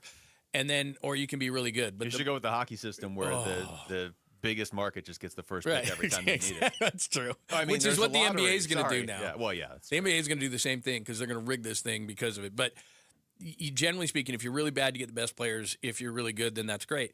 The middle is where you hate to be, especially where the Suns are, because financially they can't really do anything. They don't have any picks. So what do you have to do? And that's why the book thing comes up or the green thing comes up, or how exactly are you going to make this roster better? Because it's not like it's a bunch of young guys who are just going to work together and become better. It's kind of in that way over a number of years. At least I don't think so. I think they're flawed, and that's why I think all of a sudden now the Suns become a team that comes up in almost every trade conversation because they're in the middle. Yeah, the middle is the worst place to be. And so there's a couple thoughts right there. First of all, the Portland game you brought up, man, that feels even worse right now because not that I'm saying the Suns, the way they were playing, would have taken the Spurs out, but the Spurs look a lot more beatable than Oklahoma City. And Minnesota's really good. No, but playoffs are about matchups. Yeah, and I think the Suns match up much better against the Spurs. It would have been a series. They played the whole season as the 7th best team in the Western Conference, which is not the ultimate goal, but they were the 7th best team. They weren't the 8th. I don't like the play-in system in that it involves the 7 seed and the 10 seed. I don't think it should. It should just be the 8 and the 9. But whatever, that's the system. And the Suns, by virtue of the system and the way they were playing, dropped into an impossible-to-win series instead of one that they wouldn't have won most likely, but could have made it a very interesting series at least. So, yeah, it raises a lot of questions. So every time the Devin Booker conversation comes up, I keep asking this, and I still haven't really gotten a good response, but there's a reason I'm asking it. What do people think the Suns would get back for Devin Booker? And the reason I want to know that is because as great as Devin Booker is, in terms of a return, are we sure you'd get that much back that's more than you would get back for Jalen Green? Like, obviously, a team's going to want Devin Booker way more than they want Jalen Green. But when you start to get into the weeds where it's like, well, for Book, you'd get 3 mid-first-round picks, and for Jalen Green, you'd get 1 in a player. Like, okay, then I'd much rather trade Jalen Green. Let me have. I'm not getting the first pick in the draft. And it's not that I want to trade him. It's just I didn't like the way that Matt Ishbia positioned it. You never want to do absolutes in sports that you won't trade somebody. Now I get it. He is about this valley. He wants to be here. He's gone through a lot. I think, generally speaking, you should keep him. But I also don't think that you should just do absolutes. You don't need to announce it. Yeah, but which he did. Because let me just throw a fun hypothetical at you. Let's say that there's a team. Now look, Devonta is so good, and this is such a good draft that you're not going to get the number 1 pick. I think if someone gets the number 1 pick and it's Devonta, I don't think he's going anywhere. But what if out at 2 there was a veteran team? Okay. That would say, even in Oklahoma City. Like if Oklahoma City gets let's say Oklahoma City gets lucky and they get number 2. They want another young player. Now, maybe they do. Maybe they think Darren Peterson or Cameron Boozer or one of those guys, Darius Acuff Jr., is really that good. But what if you're the Suns and Oklahoma City comes to you, or somebody, a veteran team that is close and would like a veteran player rather than a young player and says, hey, we'll give you 2. I mean, would you consider it like 2 and maybe a player or something like that? I'm not saying you would. I'm simply saying that maybe there's not a player that's a direct fit. You don't want to rule it out ahead of time. Yeah, I'm just because you're – and the whole reason I'm saying this is not only because of the player, but also because of the money. Because there's that whole aspect of where the Suns are from a financial standpoint, and you wouldn't mind it if you were fighting for championships being in this financial situation without draft picks. That's how those teams at the top operate. Hey, we gave up all our picks. We gave up all our money. We're way over the numbers. We're going to get taxed, but it's for a reason. The Suns are sitting in the middle doing that. Yeah. And that's all I'm saying is if you could get a really good player, save some money, be able to reshape your team a little bit, I wouldn't say no to Booker. Not because I want to, but because it makes sense. I like I agree certainly with what you're saying about you got to be really careful with the public absolutes. I think it's okay to say it about Devin Booker because we all get what Matt Ishbia was trying to do. Like, he wasn't just saying that for no reason. There's been a lot of talk that the Suns would need to trade him, and so he's looking and saying, look, this is the guy. This is probably the greatest Sun of all time. He's the face of this franchise. The fans you're hearing from that are saying trade him they're definitely the minority. Like, most fans Suns fans want to go to a Suns game and see Devin Booker. Now, I will say this. You can't build your team based around what the fans want to see walking into the – you're trying to win. I just think trading Devin Booker makes you worse, partially because I haven't heard a good response of, well, they would get this back. I haven't heard anything realistic. It's people being like, you can go out and get the best player on this team. Here, go get SGA. Like, what? Like, that's not – but so, yeah, it would have to be picks, and I don't want Minnesota's first-round pick. Like, that's great. That's the 24th pick in the draft. This guy won't play. No, that's what I'm saying. Cool. Like, this draft is different. Yeah. And I think Book is probably even better than what Darren Peterson might be. And you're not going to get DeBonsa because I think he's the clear number one in this draft. I'm simply saying that if you add a really good player, maybe Peterson will be really good, and then you add some financial savings that you get to maybe get some relief, maybe you can build your team better. Because I like Book. It's nothing against that, and I understand what he means to the organization. But for right now, what that means is that you're going to be in the 5, 6, 7, 8 conversation for the foreseeable future. You do have to be careful with the public absolutes because Matt Ishbia also said it about Dillon Brooks during the season when there was like, there's talk, this team, the Lakers could use Dillon Brooks. And again, I appreciate the passion and I get but there's not that many players on a basketball team. And if your owner comes out and says, we're not trading this guy, this guy, this guy, if you're Brian Gregory, you're like, hey, Oklahoma City just called.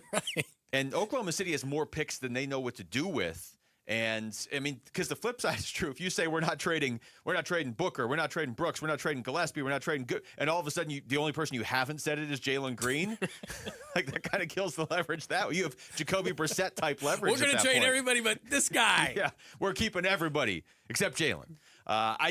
It would be nice. What's happening? It would be nice to know.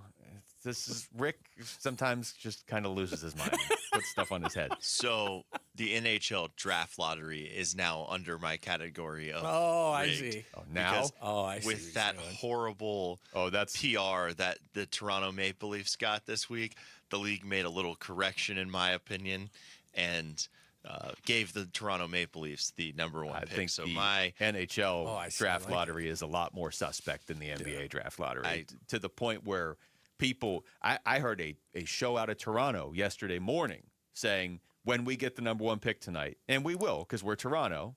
And the last they time, said it before. Oh, yeah. A lot of people, I didn't even watch it last night because you're looking at the teams. You're like, okay, well, Calgary has no chance because they're Calgary. Seattle has no chance because they're Seattle. Right. Toronto has, I think, the 7th best odds. But let's see. They're in the lottery. The last time they were in the lottery, they got Austin Matthews. So this time they're in the lottery. They'll get the first pick. Yeah, of course. and when Toronto runs Gavin McKenna out of town in 10 years, they'll get the first pick in 2036 too. I'll call it right now. They absolutely will. They'll have like the 9th best odds. Vancouver's never getting the first pick. They're legitimately terrible. They're not getting the first pick. Yeah. So that's why Rick is wearing tinfoil on. I knew there was something to the. I know it was a conspiracy theory. I thought it was something we were talking about. Or he really wants bacon, and he's like, maybe if I put cooking products on my head. The tinfoil hat. That's the new style. Oh, yeah, I like it. Really? I know last time I was here, people were giving grief about it. I'm fine with the foil hat. It's a TikTok trend. Yeah. You guys are just trying to make Rick go out in the newsroom and look bad. All right, we come back. I do want to see that response. Which college quarterbacks do we need to be paying attention to the most this upcoming season as potential options for the Cardinals in the 2027 draft? I got a list here. As a show, we're gonna sit here and keep guys on the list or veto them right now. Way too early. It's gonna be great. It's Wolf and Luke, John Lundzen for Wolf and Arizona Sports, the local sports leader. Bickley and Marotta mornings. I'm not an Aaron Rodgers fan, and I am not for this plan at all, as this possibility exists. But the fact of the matter is, I believe he's the best quarterback we're talking about in this group of 4. And will give you the chance to win the most games. But is this something you can get on board with as a reality? Reality? No. How would you explain the Gardner Minshew signing? How would you explain drafting Carson back? Bickley and Marotta, mornings on Arizona Sports, the local sports leader. A family office is a team built to handle the 3 biggest financial responsibilities a family faces: wealth management, tax strategy, and estate planning. Most firms only manage your investments and refer the rest out, hoping everyone stays aligned. At Trajan, we built something different. Your wealth, tax planning, and estate planning are handled together inside one firm under one roof. There's no guessing whether your CPA, advisor, and estate attorney are truly in sync, because our team works together every day on your behalf. When your financial life becomes more complex, Your advice should become more coordinated, not more fragmented. One plan, one trusted team. Call Trajan today, 855-TRAJAN-1. That's 855-TRAJAN-1. Trajan Wealth, an SEC-registered investment advisor. Additional services through Trajan Estate and Trajan Tax. Additional disclosures and accreditation at TrajanWealth.com. It's Bruce St. James, and I'm sitting here with the Oliver Smith of Oliver Smith Jeweler. Why can people trust you to appraise and give them a fair value for their jewelry or watch? You can't do this anymore and not be trustworthy. People will find out immediately. And sometimes you can hide behind your mother's doing all the reviews or your father or somebody, references from the family and stuff. But eventually they're going to find out you cannot really be trusted. And that's the greatest thing about our business. I'm a long-term planner. I love to work with people and make them feel good about their experience. I want them to leave with a spring in their step when they leave the store. I want them to be happy with the experience. I want them to be happy with us. I want them to be happy with me. And that's how I built my business, Bruce, over all these years, is that what's the right thing to do here for this customer? You'll find them at the flagship store, Scottsdale Road and Doubletree Ranch Road, also inside the Scottsdale Fashion Square Mall, and always online at oliversmithjeweler.com. Hey, homeowners, if you're thinking about moving this spring, you've probably run into this problem. You can't buy your next home until you sell your current one, but you don't want to sell until you know where you're going. So you wait and miss out, or you rush and lose money. Carol Royce with Your Home Sold Guaranteed Realty has your solution. With Carol's Buy Before You Sell program, you can buy your next home, then sell your current home the right way for top dollar without carrying two mortgages. Don't miss this opportunity. Call Carol Royce today or visit carolhasthebuyers.com. If you have been in a car accident in the past and have settled your case, I may have some good news. Some unethical lawyers have people known as runners who come directly to your hospital room or home and solicit your case. It's a disbarable offense. Anyone that would hire these scumbags needs to have their heads examined. I'm John Morgan of Morgan & Morgan. Now for the good news. If this happened to you, we will sue these lowlifes and fight to get all your fees back. And then look and see if these bottom feeders also malpracticed your case and sue them for that too. You have nothing to lose and everything to gain. Visit forthepeople.com for a free consultation or call Pound Law on your cell, pound 529. If someone does this to you, call the Bar Association and report them. Let's fight these bums. Morgan & Morgan, forthepeople.com. Injured? Dial Pound Law or visit forthepeople.com for an office near you.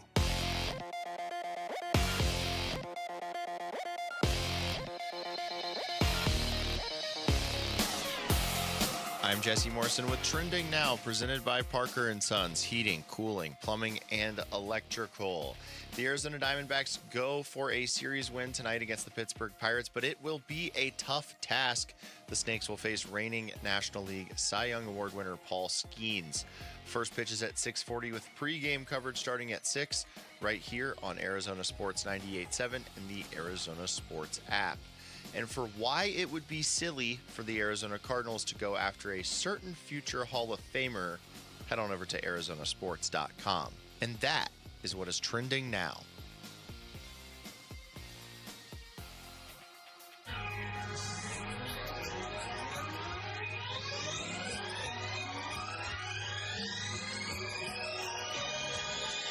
Hey, everybody, it's Bernsey. Forget how realistic it would be for the Cardinals to sign Aaron Rodgers.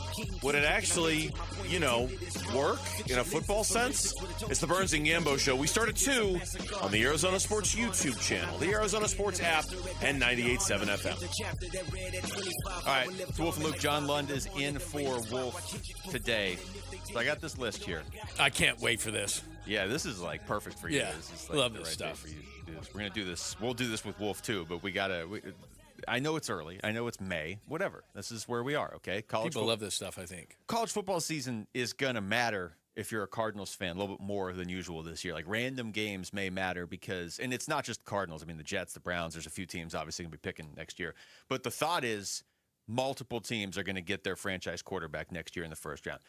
I get it that this gets said a lot.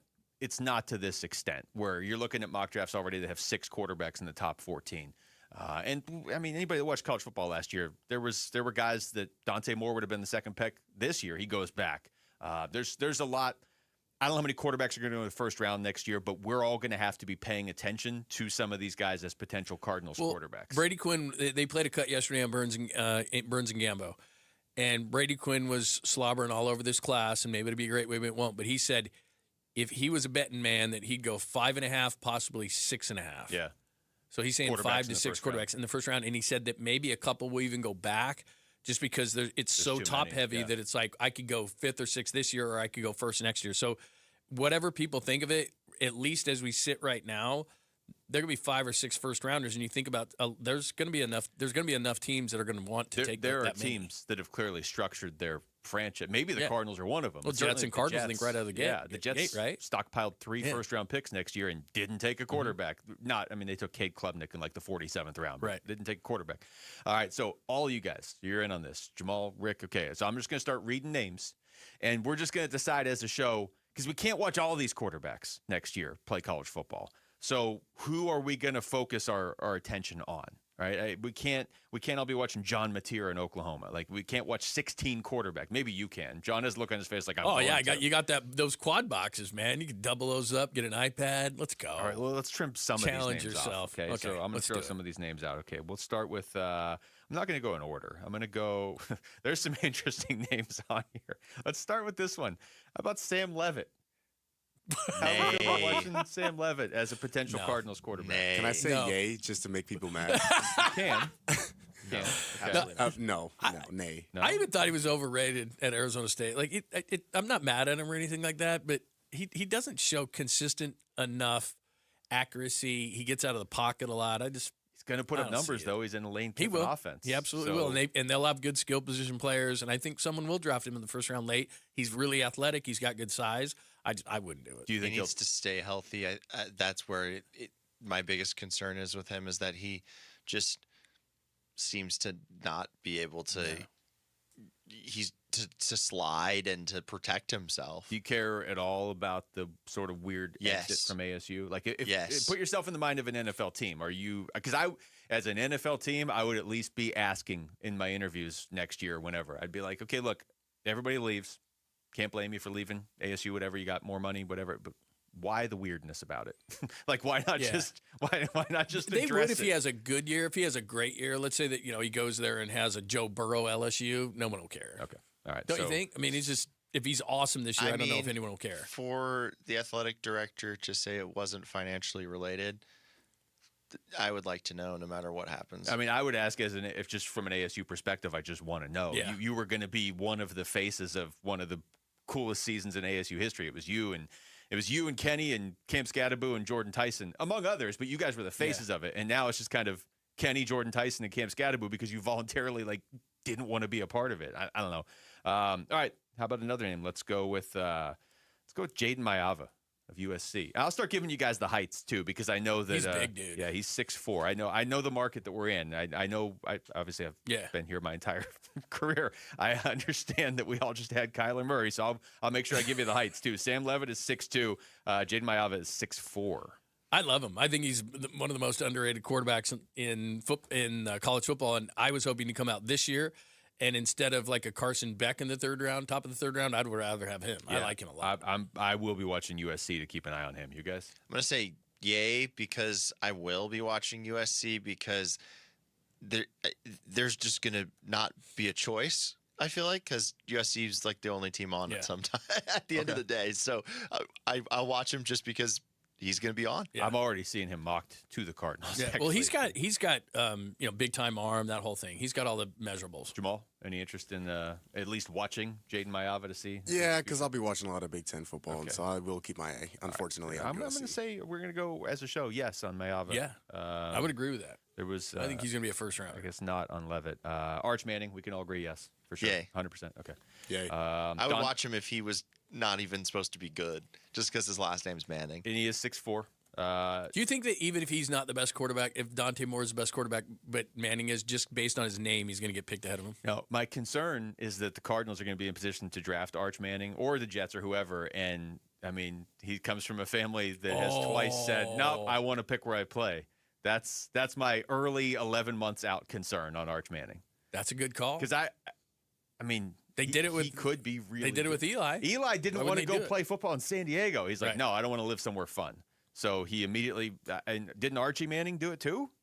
He was taken. He was first and Plunkett was second, I think, in 1970. Yeah. Either way, Archie. No, it was the other way around. Plunkett was first, Manning was second, I think. Oh. Yeah, that's what it was. It's a possibility. Yeah. Well, Eli did it, and they were just like, yeah, that's what we're going to do. That's a good point. Like, I'm not – he definitely would do that to the Jets. But, yeah, I can't blame him for doing that. I couldn't either. I don't know if a quarterback would do that here because you step in with Trey McBride and Jeremiah Love and Marvin Harrison Jr. Like, Right. you might want That's to a play good call, by the way. All right. Julian saying. Somebody starts saying Pointing something. at Jamal. Hi, guys. Hi, Jamal. Hi. We all looked at you because you're the Ohio go State ahead. guy here. I will be watching Julian Sane, but I will not be watching him as a potential Cardinals draft pick. Yeah. That's a great call. He is 6'1" for people who care. Pass. Yeah, I would pass. Me too. Yeah. Okay. I wasn't impressed. How about Darian Mensah? Miami quarterback now. Cardinals can just keep drafting Miami quarterbacks. He's the guy that kind of torched ASU in the bowl game with Duke. He's good. He was locked into Duke forever. And, Yeah. 3 hours later, he was playing in Miami. You don't like him? You don't No, like I don't Mensah? like him either. I like him a lot, but I don't, as a player, but I don't like the move. The move was weird and shady, Yeah. and I'm not going to watch him for a Cardinals option. I don't want He can't sue. weird and shady. There's no rules. It's so weird, but Yeah. But I mean, he's a big guy. He's like 6'3". I mean, and he's only a sophomore. I think he's going to be really good. Okay. I think I got to at least keep an eye on Mensah. Let's go. How about C.J. Carr from Notre Dame? Mensah's 6'3", by the way. So is C.J. Carr 6'3". No? Just because I hate Notre Dame. I'm not going to lie. I'm not going to watch We should Notre all Dame. be Don't want to do GMs. it. We've let emotion enter into all of these answers. It's great. Okay. He's going to be the greatest quarterback of all time. I hate I Notre like him. Dame. Is that I not like his the helmet. right way to go about things? No, Maybe it's the completely wrong way. Yeah. Oh, my bad. It's probably the way teams drafting in the top 5 next Yeah, year I'm have been sure. operating. So, yeah, this is probably the right way to do I'm it. going to say nay, Okay. just because I feel like we haven't really seen a really good Notre Dame quarterback since Joe Montana. We could I know, you're reunite right. him with Jeremiah Love, Like though. that's true, but I'm thinking about it though. Like for some reason, they just don't produce really good quarterbacks. All right, And so the guys that have gotten hype, have Jimmy Clausen, Brady right. Quinn. Like they haven't materialized. So yeah, I'm gonna go nay. so far, the only quarterbacks that we have deemed worthy of us watching as a show for the Cardinals are Arch Manning and Dante Moore and Jaden Maiava, and I'm going to watch Darian Mensah. Yeah, Mensah for sure. Okay. I like him. All right, so we're going to say yes on Mensah. Yeah. I'll give you another one. I'm not going to throw Brendan Sorsby's name out there because I don't know when he. Yeah, but can we talk about it? he could get drafted like in 4 minutes, couldn't he? Like in Yeah. the supplemental draft. But what? He's part of my parlay. That's so hard. Why? soon. Can I just say one thing? How come he hasn't been like?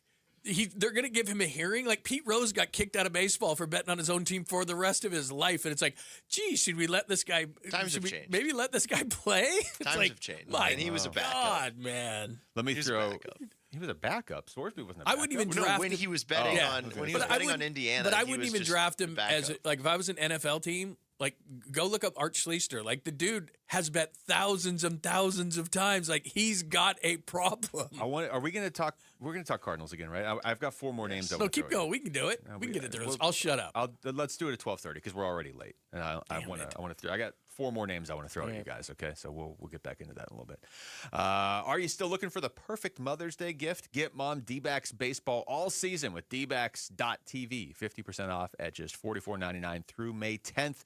When we come back, how are the D-backs reacting to their win last night? And is Ryan Waldschmidt a name we need to keep an eye on in the near future? We're going to talk to D-backs assistant GM Mike Fitzgerald. He'll join us next. It's Wolf and Luke. John Lund's in for Wolf and Arizona Sports, the local sports leader. Live streaming audio, podcasts, video highlights. The Arizona Sports app has all this and more from the local sports leader and D-backs play-by-play. And now the 1-2 pitch.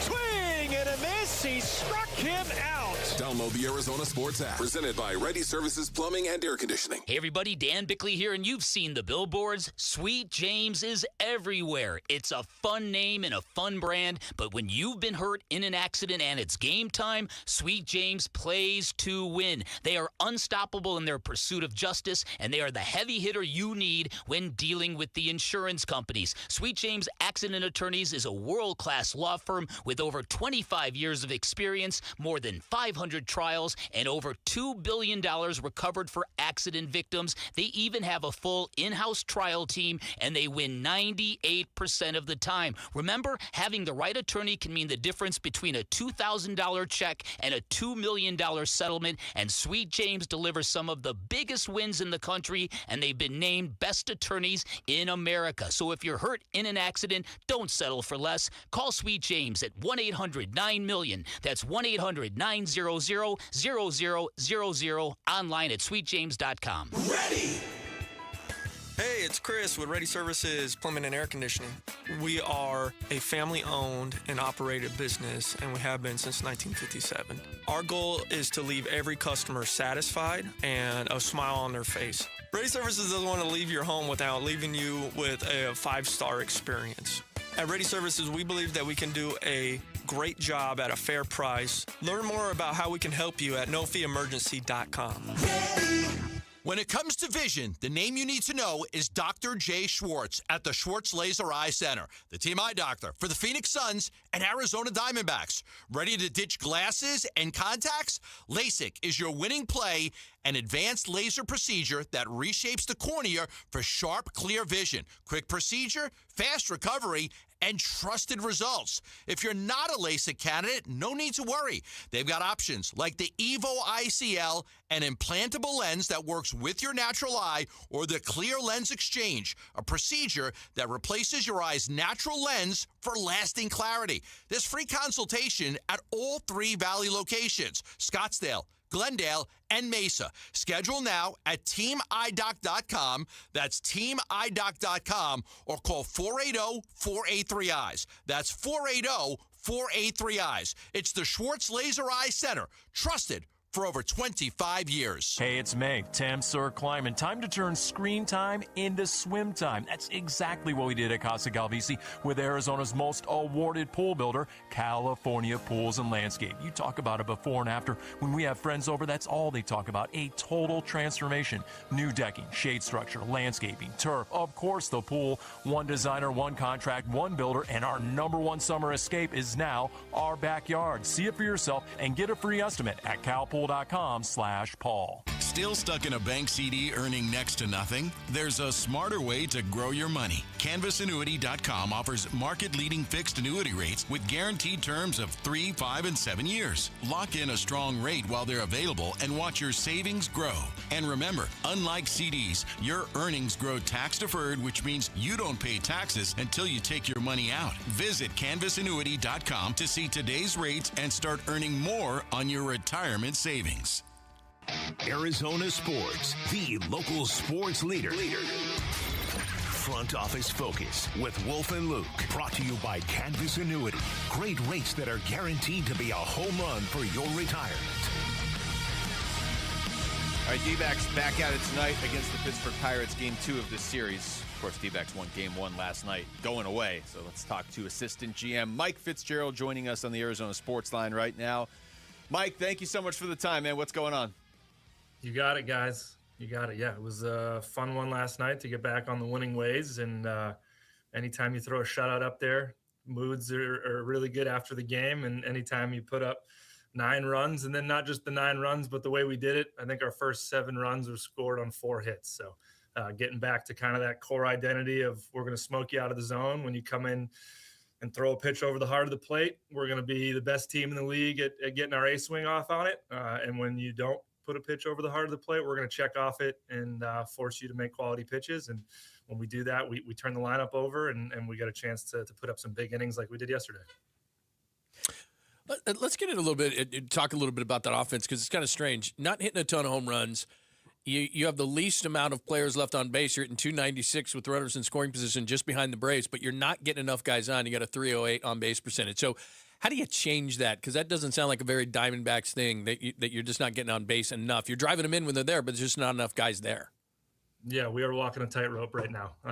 We've become accustomed to being the league pace setter at plate appearances with runners in scoring position since the start of 2024. No teams had more of those opportunities than we have. And coming in yesterday, we were dead last in Major League Baseball. despite having the highest rate of doubles and triples of any team in the game this year. So yeah, we're a kind of like a walking paradox through these first 34 games. The reason we've been able to score runs at a fringy top 10 clip in the league is because we are cashing in on those opportunities, and we're not leaving a lot of guys on base during the moments when we put them on. But our group here is very conscious around the sustainable path to run scoring is we got to scale our opportunities. No different than other sports where you can force turnovers and create extra possessions. You do that more often, you win the possession battle, you're probably going to put up more points than the other team. That's kind of the mentality around how often can we create these run scoring opportunities. And then it doesn't put a ton of pressure on us to be a top 3 team in the league to cash in those opportunities. Fortunately, we have been a top 3 team in the league when we are putting ourselves in those spots, but we gotta scale the rate at which we're creating those ops. Talking to Mike Fitzgerald, D-backs assistant GM. Mike, kind of going back to what you said there at the beginning, it's 162 games. You know, every team's going to go on a run. They're going to have a lull or whatever. It seemed like you guys really needed a win yesterday. But how much can one win like that, especially the way it was? Like you said, starting pitching came through. Most of the hitters came through as well. How much can that just do for a team's psyche 35 games into a season? Yeah, I think it's real in that department. You want to think that we can anchor to kind of successes around the identity that we've had in the last couple of years. But when you start stringing together some negative feedback games and it doesn't exactly look the same style through which we've had success in the past, I think doubt has an opportunity to creep in. You start to maybe press a little bit and force some things to happen. I feel like Tori and our coaches have done a really good job of trying to regulate that at times when they see guys trying to force results. Unfortunately, this game doesn't reward players when they try to force results. It's a lot of taking advantage of the opportunity when it's presented to you. And I know Tori and the coaches have had a lot of proactive conversations around that to let guys kind of take a deep breath a little bit. It just so happened that in the more recent few days, some of those meetings and conversations have amplified, and it felt like yesterday was a nice, okay, let's take a deep breath. We can get back to what we want to be, who we want to be, and continue to make sure we're making progress in that area and not get caught up on how it's looked through these first 34 games, because how it's looked through these first 34 games doesn't need to be reflective of what it can look like for these next 128. Like you said, the first 34, Mike, how would you, let's just back up for a sec, how would you assess everything so far? I think we're playing C-, B+, or C+, B- baseball right now. And with that said, we've had a fairly stiff competition through these first 34 games, and we're sitting at 500. So there's things that are really good under the hood that are happening that we should be excited about. There are plenty of things under the hood that we can improve on and need to improve on moving forward. But yeah, I think we're kind of floating right around C+, B- baseball for our standards and what we think we're capable of doing.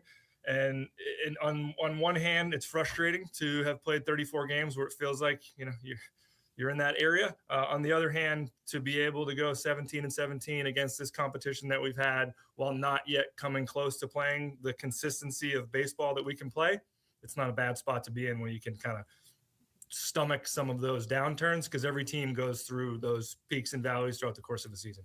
Talking to Mike Fitzgerald. Mike, when you look at the starting pitching, you know, it's easy to say, okay, starting pitching was great at the start of the year and it has struggled recently up until Erod last night.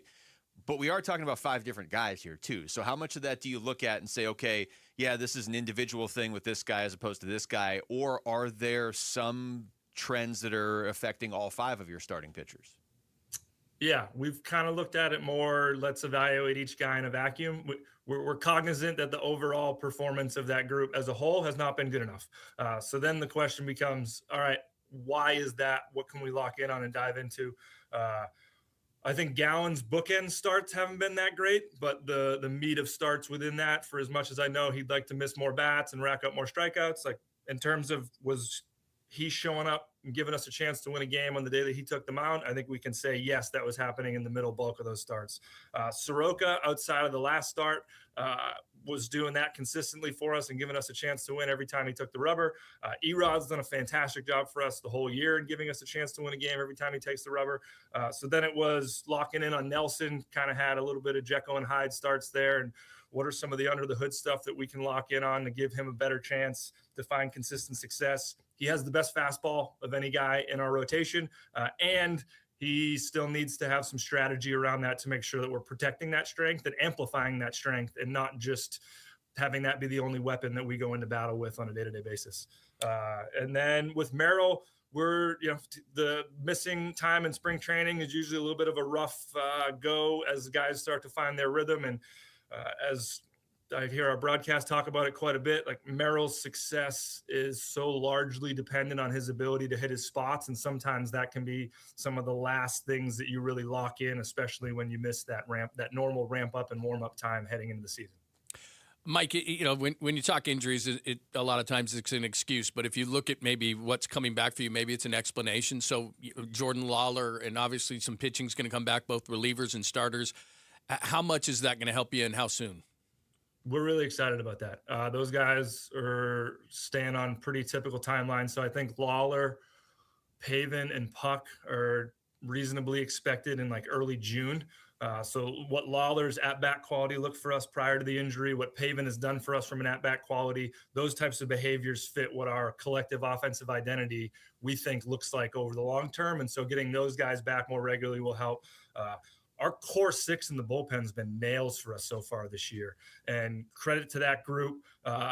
We took an unconventional approach. It was the first time we've ever opened the season without a lefty in the bullpen. And I know with Garcia being in there now, he's looking really strong for us. But part of the reason he's been able to look really strong likely has to do with we gave him a good ramp up, and he wasn't just forced in on opening day to have to sink or float. We got him kind of in rhythm a little bit better to where we wanted to see him, and now he's hit the ground running for us. But yeah, anytime you get a chance to add Puck to the mix, in addition to that core six that's been really strong for us, we're excited about what that can look for like us moving forward as well. Now, Mike, with you just said of all the potential hitters coming back with Santana and Pavin Smith and Jordan Lawler and some of these guys, and obviously Lourdes just recently came back. Maybe this question doesn't apply to right now, but there's a lot of talk about Ryan Waldschmidt and some of the guys that are doing well down in Reno, the hitters. Just in general, how do you guys evaluate if a prospect is ready? Like, what are you looking for in addition to maybe, obviously, you have to weigh it with what your team needs at that moment? Yeah, I don't think it's an exact science. It ends up being a lot of conversation. We try to get a feel for the boots on the ground coaches that are with them every day and working with guys down there. We try to have kind of a 30,000 foot view of what's the behavioral set of traits look like, and how does that mesh with what we're looking for from an identity piece. Waldschmidt's a guy who absolutely fits the behavioral qualities that we're looking for and how to create consistent offensive opportunities. In an ideal world for us, we'd have guys absolutely ripping the cover off on the ball in Reno, and we just hope they come up here and hit the ground running. Sometimes that works out well, sometimes it doesn't. But I think really what we're locking in on is the consistency of the behaviors that we believe lead to long-term run scoring opportunities. How committed are they to those in AAA? And if they're committed to them in AAA, we think that increases the chances if they come up here. Yes, there's a new upper deck. The lights are a little bit brighter. The competition's stiffer. But the belief is that we can see those behaviors kind of hold true even with the elevated competition level as they come up here. Might not translate to a 900 OPS right away, but can at least translate to some consistency in that back quality. And over time, it'll lead to them putting up the hits. Mike, always like talking baseball with you. Thanks so much, man. Thanks, guys. Take care. Wolf, hope you're feeling better soon. It's Mike Fitzgerald joining us right there on the Arizona Sports Line. Somewhere right now, Wolf's like, oh, Fitzy. That's Mike Fitzgerald, D-backs assistant GM, joining us right there on the Arizona Sports Line. When we come back, we're going to take you through the top stories of the day with Wolf and Down Your Lunch. It's Wolf and Luke. John Lund's in for Wolf and Arizona Sports, the local sports leader. You've been listening to Diamondbacks Front Office Focus, brought to you by Canvas Annuity. Great rates that are guaranteed to be a home run for your retirement. Arizona Sports, the local sports leader. One app gets you opinion, analysis, and inside information from Arizona's biggest sports personalities. Plus live streams, breaking sports news, and play-by-play. Oh my goodness! It's an outrageous snag by Thomas. Download the Arizona Sports app, presented by Ready Services Plumbing and Air Conditioning.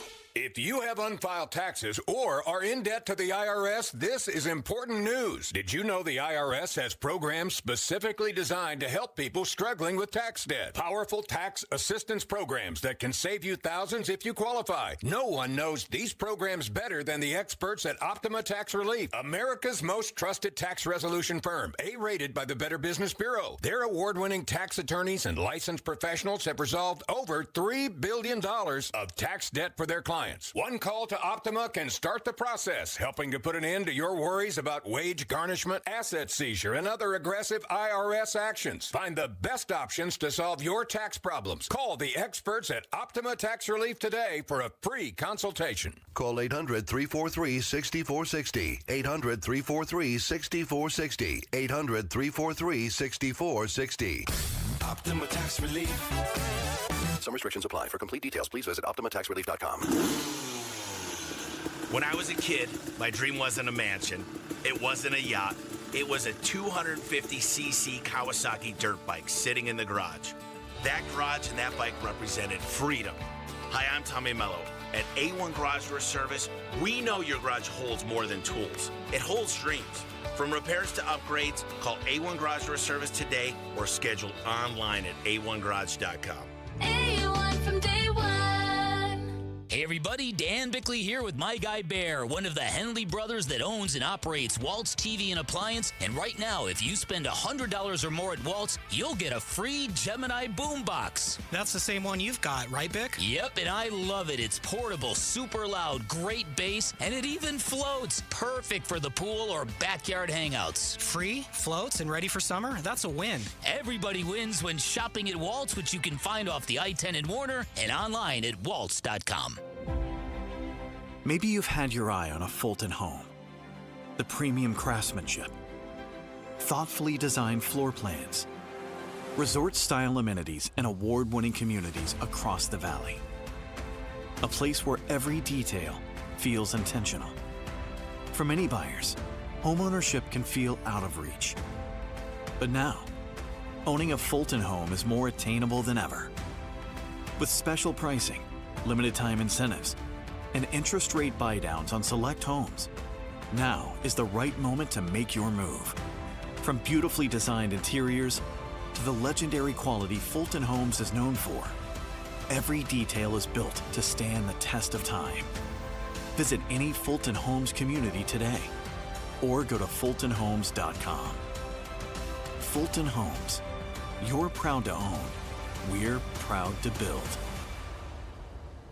Hey, it's Gambo, and I'm here with Stuart Willis, the president of Asset Preservation, Wealth, and Tax. Stuart, I know so many people that retired, they work so hard, they built up that nest egg, and then they don't realize that they're going to get hit on taxes, even on Social Security. How do you help people like that? Well, here's the thing. I think you're absolutely right. Number one, Social Security tax comes by surprise. People almost always owe money their first year in retirement because they never thought Social Security is taxable. That's why it's important to have a financial plan that includes a tax plan. And how do you do that? You have tax-efficient or tax-free retirement in retirement, not just all those 401ks and IRAs. And there's tons of solutions there. As long as I've worked with you, you've always said it's not about how much money you make, it's about how much money you're able to keep. If you want a great plan going forward, call Stuart Willis from Asset Preservation Wealth and Tax at 602-877-PLAN or go to assetpreservationwealth.com. Investment advisory services offered through Foundations Investment Advisors, LLC, and SEC registered investment advisor. I was a 10-year-old boy holding the flashlight for my dad while he worked on an air conditioner for a customer.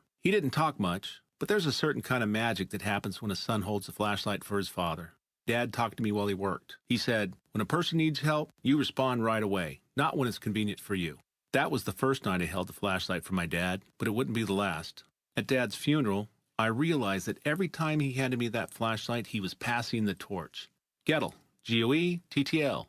We'll keep you cool, but it's hard to spell. KMVP FM Phoenix. Live from the Casino Arizona and Talking Stick Resort Studio. Arizona Sports, the local sports leader.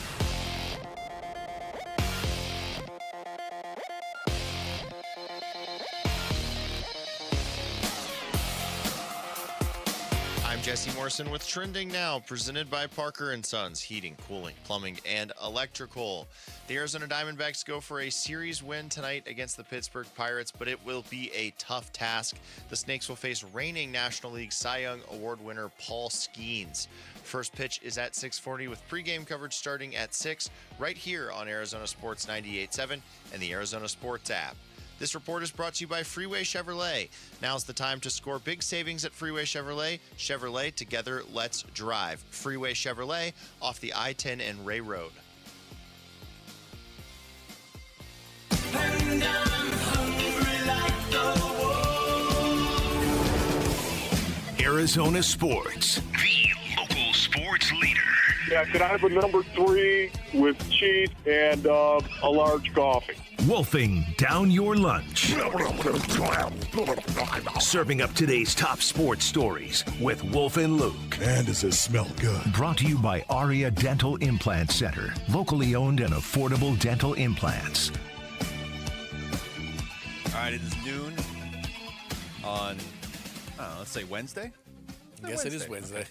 John Lund is in. It's Wolf and Luke. It's time for Wolfing Down Your Lunch. Rick with the cooking stuff on his head. Yes, the tinfoil hat is on because the NHL draft lottery, I believe, is rigged because Toronto got the number 1 pick, which is ridiculous. So we could get into a full segment about that, but we'll go to the Diamondbacks.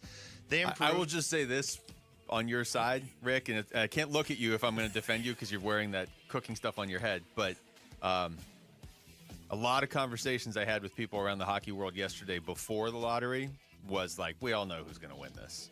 Yeah. And that tends to happen a lot. Yeah. Anyway, we'll start with the Diamondbacks. Good luck. They improved to 17-17 after a 9-0 blowout win over the Pittsburgh Pirates last night. ESPN is projecting the D-backs to win about 81 games and are giving them about a 28% chance of making the playoffs. Would you guys agree with ESPN's projections of the D-backs after 34 games? 81 wins, 28% chance of making the playoffs? Yes. Is that what you said? That's probably about where everybody had him at the start of the year. I think I had him at 84 and sneaking in. There's been stuff I've seen in the first 34 games that's concerning for sure. So, but at the same time, they're going to add Corbin Burns, and they're going to add, the bullpen's already been good, but they're going to add Puck and Martin. I'm actually still probably right around where I was at the start of the year. 84 wins.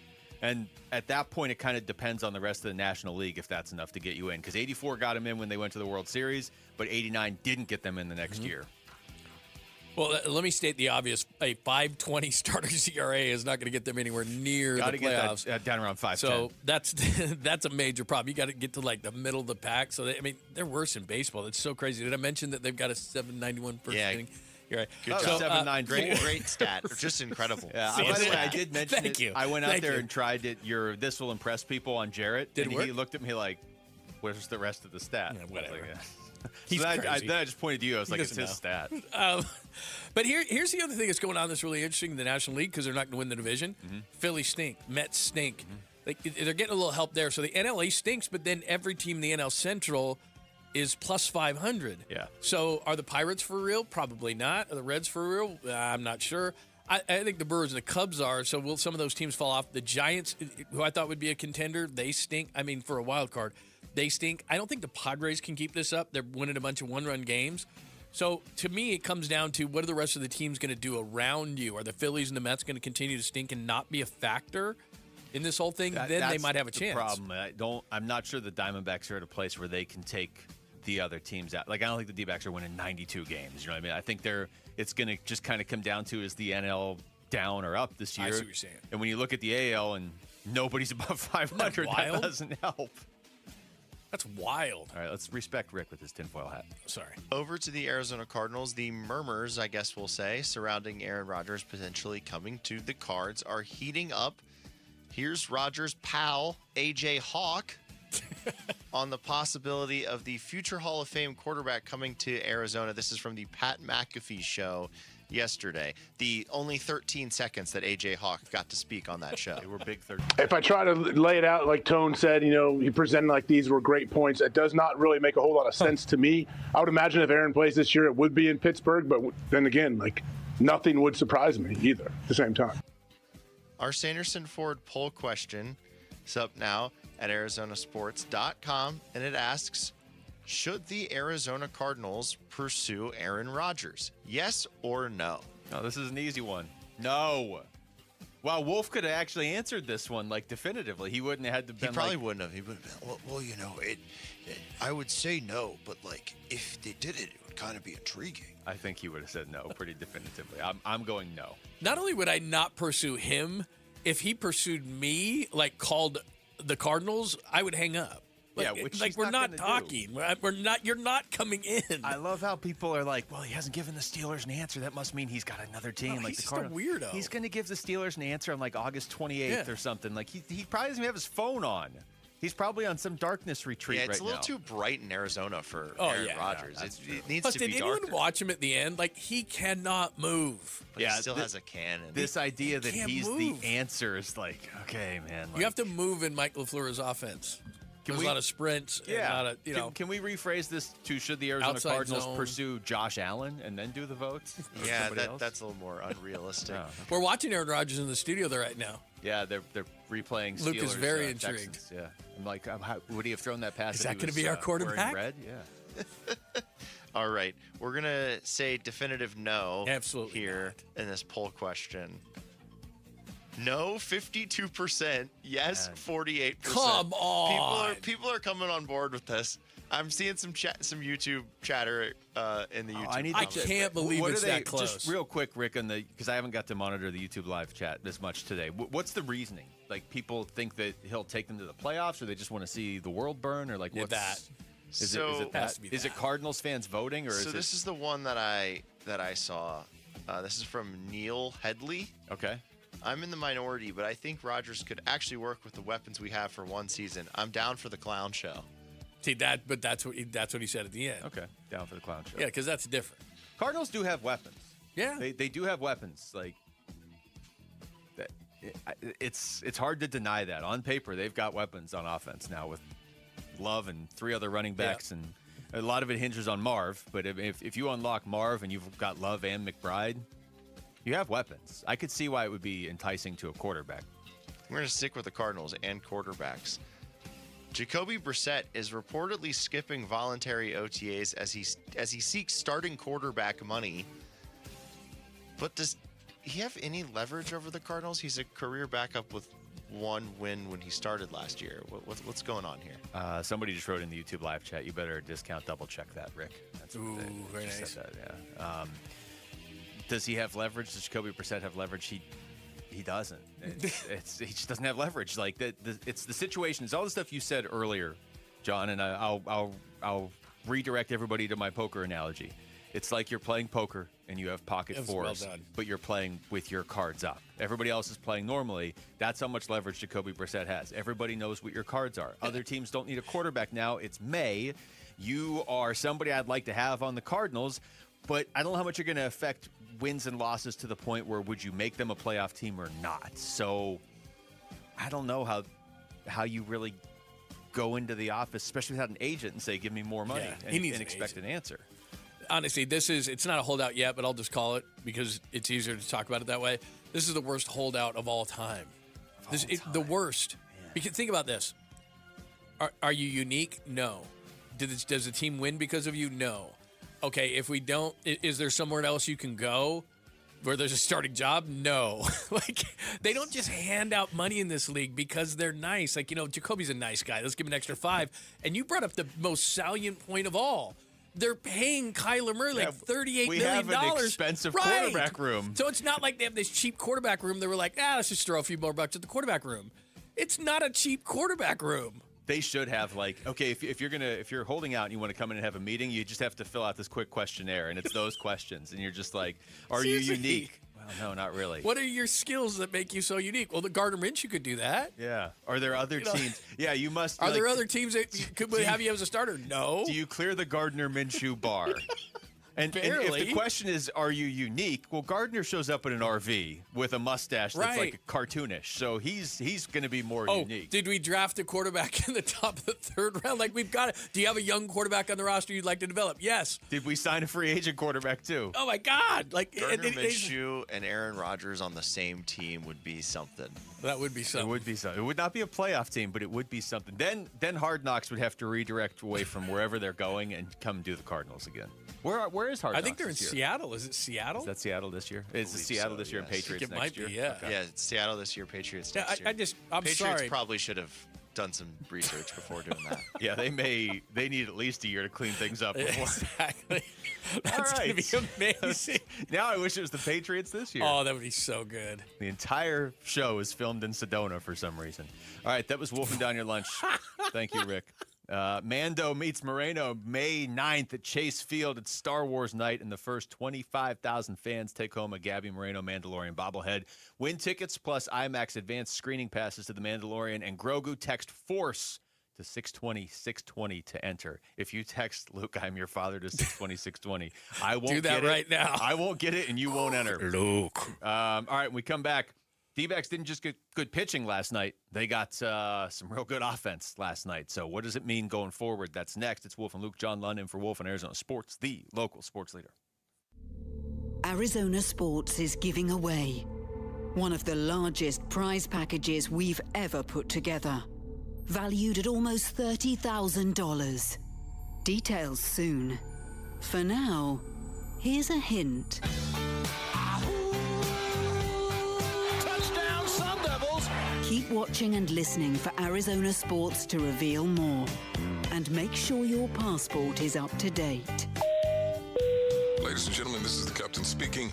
September in London, weather is perfect, and we'll be landing shortly. All right, Basinonians, Ron Wolfley here from my brothers over at All Pro Shade Concepts. Go to allproshade.com for more information. When you work with All Pro Shade Concepts, you're working with the most trusted local shade company available here in the Basin. Voted #1 by Ranking Arizona for patio shades in 2024. They have an A+ rating with the Better Business Bureau, and you can check out all their 5-star reviews on Google. There's over 1,000 of them. Installation is all done by their in-house team. No subcontractors. The installers are shade experts, and they've installed thousands of shades here in the Basin. They'll work around stucco or tile or work on your pillars for a seamless fit, allowing you to close in your patio with shade and then open up that same patio with a touch of a button. These shades are commercial grade, industrial strength, hundreds of colors, durable fabric to withstand the Arizona sun. Choose from manual or motorized, sealed track or cabled shades. Go to allproshade.com. That's allproshade.com. Hey guys, Tom Chambers here with a faster way to pay off your mortgage from my friends at Galaxy Lending Group. The Ownership Accelerator loan helps you pay off your home decades faster using the income you already make without changing your lifestyle. Many Galaxy clients pay off their homes in 5 years, not decades. Schedule a free 10-minute call to see how much faster you could pay off your mortgage. Visit GalaxyLendingGroup.com/radio or text Galaxy to 620-620. NMLS ID 142766 and Equal Housing Lender. Message and data rates may apply. For over 40 years, Collins Comfort Masters has provided trusted, certified technicians. And with nearly 11,000 5-star reviews, the Valley agrees. Right now, you can upgrade to an EcoWater Whole Home Premium System for as low as $60 a month OAC and get cleaner, better water at every tap. Call 480-NO-WORRY or visit collinscomfort.com. Collins Comfort Masters, your no-worry solution for air conditioning, plumbing, electrical, and water filtration. That's collinscomfort.com. Hey everybody, Dan Bickley here, and you've seen the billboards. Sweet James is everywhere. It's a fun name and a fun brand, but when you've been hurt in an accident and it's game time, Sweet James plays to win. They are unstoppable in their pursuit of justice, and they are the heavy hitter you need when dealing with the insurance companies. Sweet James Accident Attorneys is a world-class law firm with over 25 years of experience, more than 500 trials, and over $2 billion recovered for accident victims. They even have a full in-house trial team,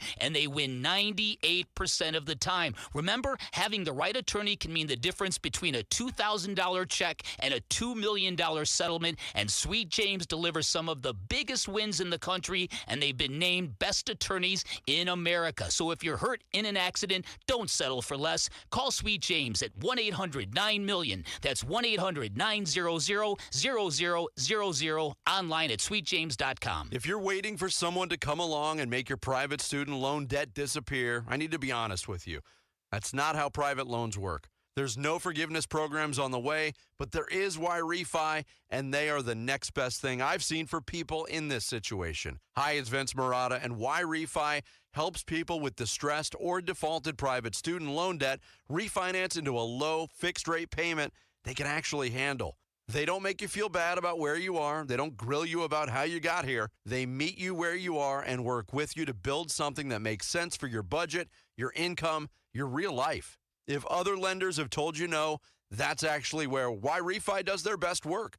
They were built for the people traditional lenders give up on. Your private student loans don't get to define your future. Take back control today. Call 888-Y-REFI-85 or visit YREFI.com. That's the letter Y, REFY.com.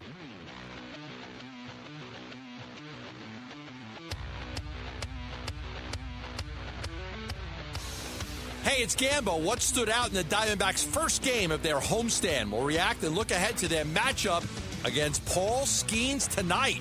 The Burns and Gambo show starts at 2 on the Arizona Sports YouTube channel, the Arizona Sports app, and 98.7 FM.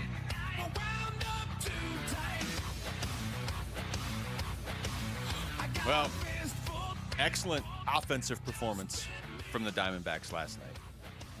Now they're going to have to figure out a way to keep that going against Paul Skeens. You know, we got the Dodgers-Astros game on, and Tyler Glasnow left early, so maybe the Dodgers will just sign Paul Skeens before tonight, and then Diamondbacks won't have to face him. It's Wolf and Luke. John Lund is in for Wolf. You know, one game doesn't change everything, but a lot of guys who haven't been hitting hit last night, and you hope, you know, realistically, you hope maybe that gets a couple of them going. They're not going to score 9 runs every night, but maybe that gets Cattell going. Maybe that gets really just Cattell. That's the only way I can get Cattell going, and I think you'll be fine offensively. Well, top of the order, 3 hits, 4 RBIs from Perdomo and Marte, like you said. And we know that Carroll's going to hit. And, you know, we don't know how long, you know, this ride is going to go. But we were talking to Mike Fitzgerald about this, the assistant GM of the D-backs a minute ago. And it's just a really weird team offensively because they have 199 players left on base, which is the fewest. And you think, oh, that's cool. Yeah, but they have a 308 on-base percentage, which is one of the worst. They don't get the players on, but when they do, they have a 296 batting average with runners in scoring position, which is just behind the Braves. So they're efficient in it, but like Mike was saying, they've got to get more guys on base. They don't hit home runs. So they're not a home running hitting team. They're not going to be a home running hitting team like they were last year. So they've got to be able to generate runs. Well, that means walks. Well, they're second to the worst in walks. They don't get on base. So that's where they've got to figure this thing out. But having said that, they average 4.68 runs per game, and if you follow baseball at all, if you get 4 runs, you win the majority of your games. They're 11th in scoring. 11th in scoring, but they're starting pitching as a 5.20 ERA that's worse. 34 games in, that's flipped. So if you want to feel good about the D-backs, they're scoring runs despite the fact that they're not really playing their brand of baseball, and I think at some point it's going to come around. Yeah, it is. It's a paradox. That's the way Mike Fitzgerald described it when he was on with us. Like you look at all the numbers from all these different ways, and you're like, this isn't all the same team, right? Like, how does this all fit together? And I guess maybe it makes sense. It all fits together with a team that is exactly 500. If you have all these different things that are kind of contradicting each other, then you are 17-17. Well, let me ask you this, because usually what happens is you break seasons down into quarters.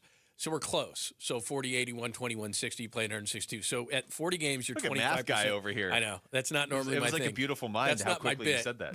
So we're 6 games away from a quarter point. I know. Math is not my bag. I'm picturing a beautiful mind where it goes 40 times 2 times 2. And that's the only equation next year ahead. But so at what point do you start? Because for, Cattell Marte and Perdomo and some of these guys, we know what Corbin Carroll's going to do, but both good and bad. At what point do you say, okay, this is what this player is? Because we can still say for 6 more games, it's early. Yeah. At the quarter point of any season, no matter what sport you're talking about, you don't say it's early anymore. Yeah. So at what point do you say, okay, maybe Perdomo's not going to be that, or maybe Cattell Marte is going to have a down year, or whatever. at what point do you say, okay, this is I think you're going to go through hot streaks. I get that. But 40 games is enough to say, like, okay, a guy struggles in April. I get it. But a guy struggles in April, May, and now we're into June. It's like, dude, you got to start. We need you. Think about it. If in NFL season and you're going into like week 5 or something, Yeah. you're like, well, it's early. Like, no, it's not. Not anymore. You don't have that many games left, Yeah. and that's basically the equivalent of a quarter of an NFL season as you get through 4 games, and we're almost through 40 games of the Major League Baseball season. We talked to Mike Fitzgerald. And we asked him. You actually asked him how to assess the season so far. I think we're playing C-, B+, or C+, B- baseball right now, and with that said, we've had a fairly stiff competition through these first 34 games, and we're sitting at 500. So there's things that are really good under the hood that are happening that we should be excited about.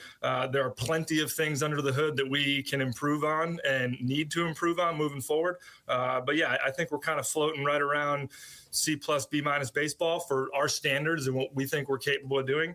And on one hand, it's frustrating to have played 34 games where it feels like, you're in that area. On the other hand, to be able to go 17-17 against this competition that we've had while not yet coming close to playing the consistency of baseball that we can play, it's not a bad spot to be in when you can kind of stomach some of those downturns, because every team goes through those peaks and valleys throughout the course of the season. The X factor here is the injuries they have from last year that guys are going to come back this year. Now, I don't know how much. Like, I like AJ Puck a lot. I mean, there was a season when he got over here and basically didn't even give a run. So he's obviously going to help when he gets back. Justin Martinez is going to help whenever he gets back. But the bullpen really hasn't been the issue so far this season. And I don't know how much one reliever can suddenly fix. Like, he can't fix their hitting. He can't fix their starting pitching. But Corbin Burnes, that's the one where it's like, okay, if you get this guy back in late June, early July, you're asking a lot for him to step right back and instantly be Corbin Burnes. But if he is, the teams around you in the wild card race are not going to be making an addition like that. So that's why, like, normally you'd look at this and you'd say, okay, if everybody was playing and they're 17-17, it's like, okay, it might just be a 500 team. They're going to get a Cy Young caliber pitcher back here within, it seems like, 2 months. So if you're still hanging around, you're getting somebody that the Pirates and the Brewers and these other guys aren't getting. But there's definitely been some concerning stuff in the first quarter of the season. Well, I would think that the 5.20 ERA for starters, I think that's going to change. The bullpen is not going to be as good as it's going to be.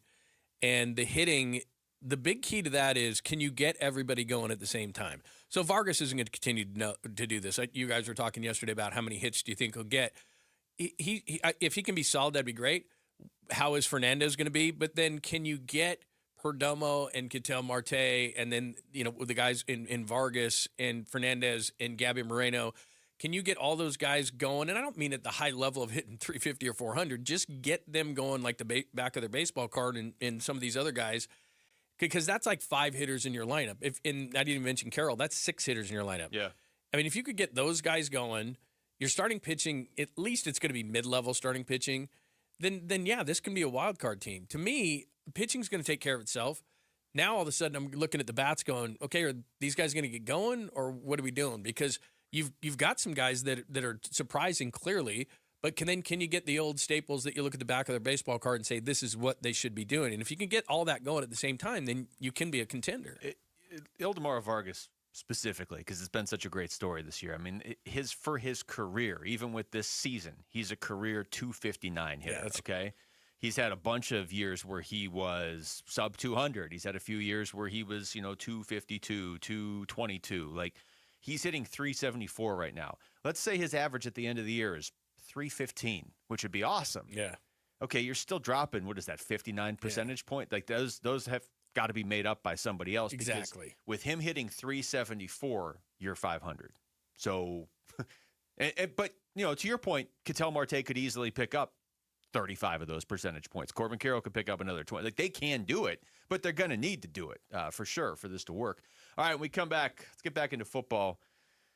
Really, Aaron Rodgers? This is the conversation. But I still have names on that list of college quarterbacks that could be a first-round pick next year. So we're gonna what did we come up with? Like 3 guys we're willing to watch next year for the Cardinals. So I got 4 more That's names. all we got. We have to commit to at least another one of these 4. All right. I don't know where we suddenly got high standards on this show. That's next. It's Wolf and Luke, John London for Wolf and Arizona Sports, the local sports leader. Burns and Gambo, afternoons. If you say, what is the one thing you are looking forward to the most about the Arizona Cardinals season? I wouldn't say it's Jeremiah Love. I expect he's going to be good. I want to see Carson Beck play. No, like over anything. Yeah. It's not, is Chase Basantis going to be a great guard? No, give me 6 or 7 games of Carson Beck. I want to see what you have. I don't know what you have. Burns and Gambo, afternoons 2 till 6 on Arizona Sports, the local sports leader. Southwest Gas is proud to support the lifestyles of Arizonans along with economic development in our communities. Hi, it's Vince Marotta. Many of the businesses that have relocated their operations into Phoenix are dependent on natural gas to support business and production. Southwest Gas provides affordable, safe, and reliable natural gas service and helps provide a sustainable energy source our state needs for continued economic development. To learn more about the Southwest Gas commitment to community growth and economic development, please visit swgas.com. May is marvelous at Talking Stick Resort with a chance to win a 2026 Audi Q8 55 TFSI Quattro. Earn entries to the grand prize drawing all May long. Then on May 28th, you have a chance to win up to $10,000 or the grand prize, a 2026 Audi Q8 55 TFSI Quattro. Don't miss your chance to drive away in style. Details at TalkingStickResort.com. Talking Stick Resort. Life well played. Must be 21 or older. Problem gambling? Call 1-800-NEXT-STEP. Get in the zone, AutoZone. Welcome to Markdowns for Miles at AutoZone. Thanks. Is oil marked down? Save up to $15 when you buy 5 quarts and a filter. And fuel treatment? 2 for $9 on Lucas. Brake pads? Marked down to free. Free? Get free Duralast brake pads when you buy 2 Duralast rotors. That's several markdowns. For many more miles. Get in the zone, AutoZone. Restrictions apply. Jake from State Farm. I just beat my running PR, so I'm celebrating with the Banana Bonanza smoothie. Hey, and you can keep celebrating when you create an affordable price just for you by bundling your home and auto with the State Farm Personal Price Plan. Go bananas. I will. Hey, make it a large. Bundling, just another way to save with the Personal Price Plan. Like a good neighbor, State Farm is there. Prices are based on rating plans that vary by state. Coverage options are selected by the customer. Availability, amount of discounts and savings, and eligibility vary by state. Scorpions don't hate you. Ain't got the brains for hate. What they got is a tail full of bad intentions. Been living in this desert since the dirt was new. Think they got squatters' rights to your laundry basket. Nate here, owner of Blue Sky Pest Control. Scorpions may have squatters' rights to the desert, but not to your property. Call 602 Blue Sky today. Real pest science, real protection. Hello, Blue Sky. Goodbye, Scorpions. I'm John Morgan of Morgan & Morgan, America's largest injury law firm. Over 35 years, I've seen it all. Car crashes, work injuries, defective products, medical mistakes, lives flipped upside down in an instant. But I've also seen something else, the power of fighting back, the power of winning. Over $30 billion recovered and counting. Size matters, reputation matters, results matter. There's only one Morgan & Morgan. Morgan & Morgan, forthepeople.com. Arizona lawyer will handle Arizona cases. Prior results do not guarantee a similar outcome. Nobody wants to think about their toilet until they have to. A weak flush, water that runs on its own, or low water levels in your bowl, your toilet is telling you something. Ignore it long enough, and it becomes a costly repair. Parker & Sons offers a toilet tune-up for just $89. A full inspection that catches small issues before they turn into big ones. And if anything needs fixing while we're there, the $89 fee is waived. Call or text 602-2REPAIR and get your toilet tune-up scheduled with Parker & Sons today.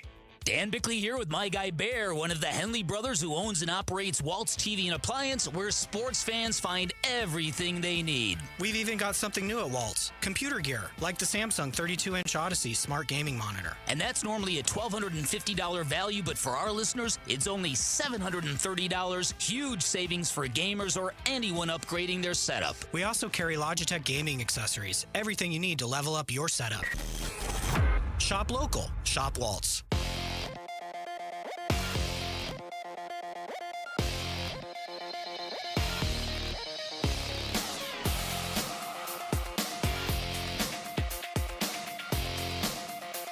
I'm Jesse Morrison with Trending Now, presented by Parker & Sons, heating, cooling, plumbing, and electrical. The Arizona Diamondbacks go for a series win tonight against the Pittsburgh Pirates, but it will be a tough task. The Snakes will face reigning National League Cy Young Award winner Paul Skeens. First pitch is at 6:40 with pregame coverage starting at 6 right here on Arizona Sports 98.7 and the Arizona Sports app. And for why it would be silly for the Arizona Cardinals to go after a certain future Hall of Famer, head on over to arizonasports.com. This report is brought to you by Casino Arizona and Talking Stick Resort. May is marvelous at Talking Stick Resort with a chance to win a 2026 Audi Q8. Earn entries May 1st through the 28th. Details at talkingstickresort.com.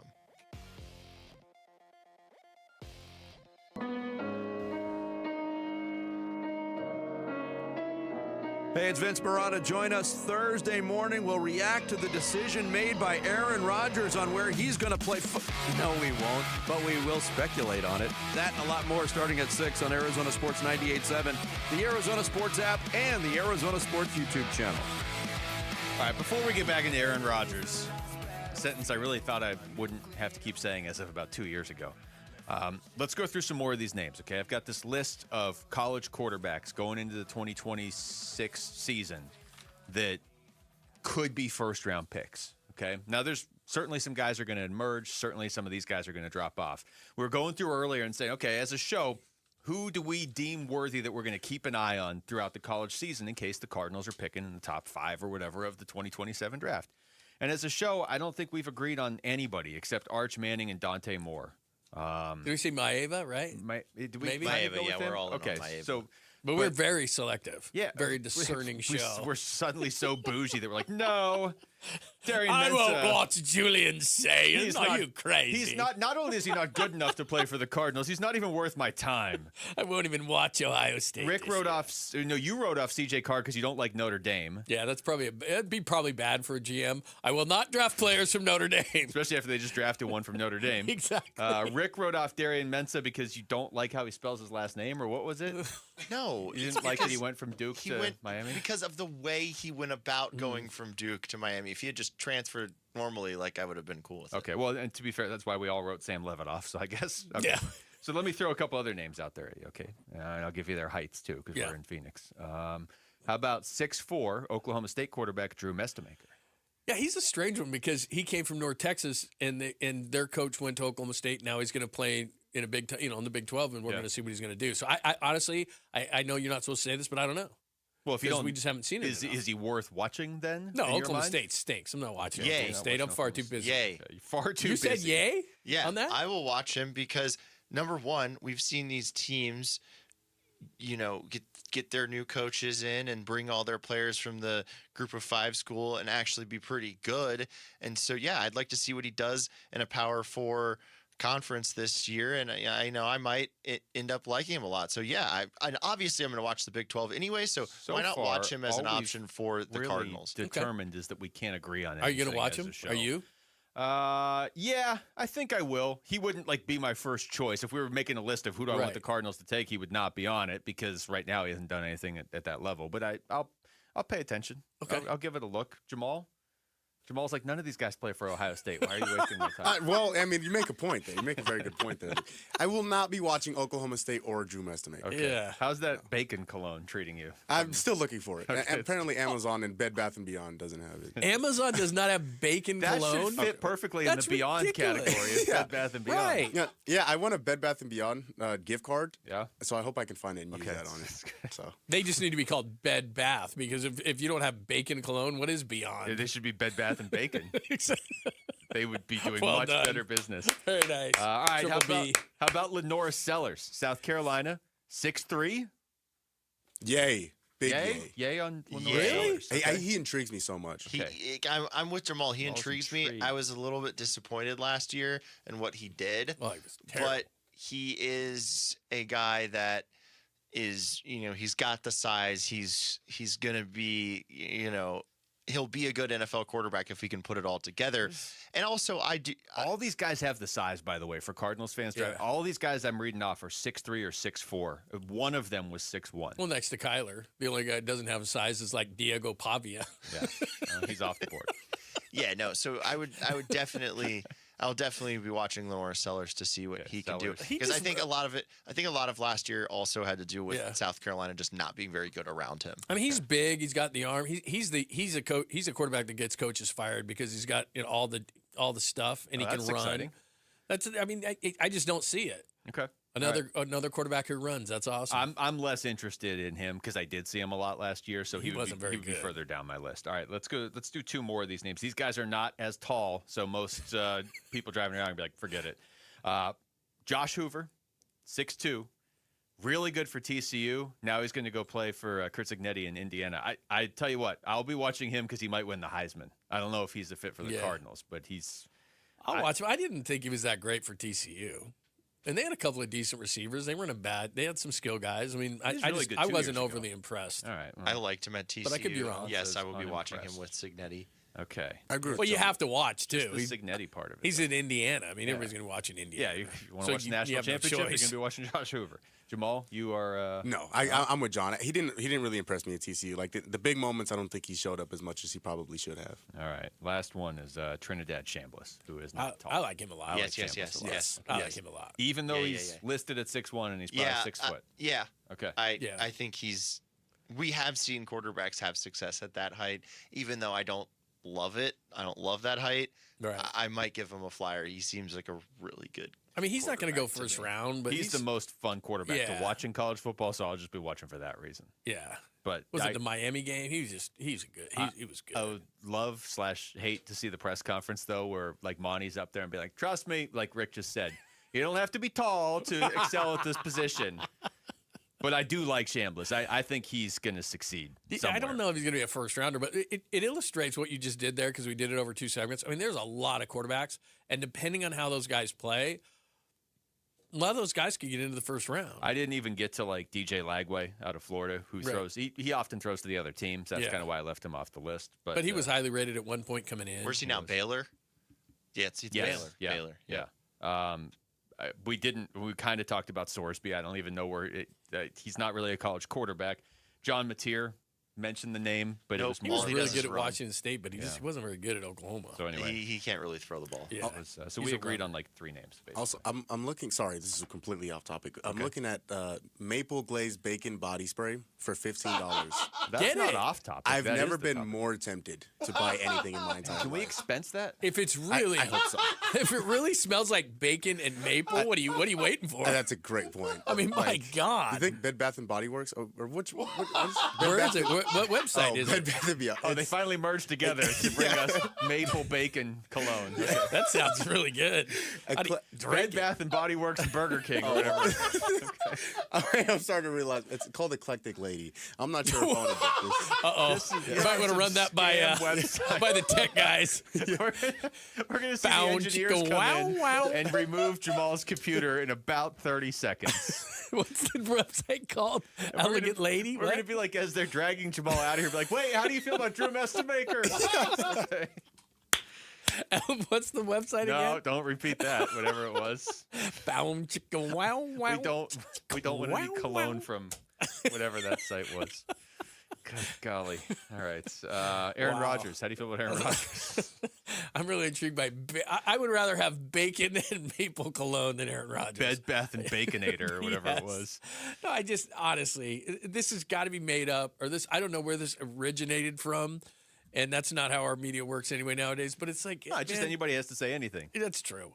But the mistake that whomever is making, whether this was AJ Hawk or somebody else, Aaron Rodgers hasn't said anything, so we're assuming that he might want to come here. Like, has anybody credible said anything? Because, number one, I think it's terrible for the Cardinals because I just want to see Carson back next year and see what he is, and I think you have to make that determination. I don't think Aaron Rodgers really moves the needle very much. It's talent versus tolerance, and he's not that talented anymore. Great name. I mean, it's not hard to start a rumor when it comes to anything anymore. You can just, hey, I'm going to put What this do you out think? there on And Twitter. it goes out. Yeah, I mean, would you do it?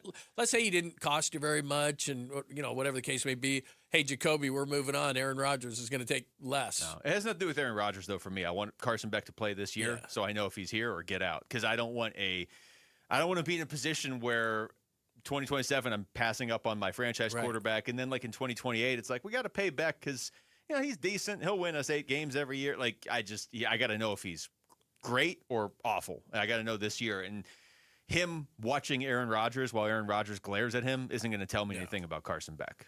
So. Well, I don't think he's worth the headache that's going to happen. The other thing is, too, if I'm a Cardinals fan sitting here right now, the number one goal for next season is not the playoffs. It's to see if Carson Beck can play so that I can make a determinant on the next year. If the actual best case scenario is Carson Beck surprises everybody, turns into like a Brock Purdy or something. But it's got to be definitive. Right. And you hit it right in the head because if I'm New Orleans, for example, I still don't know enough about Tyler Shuck.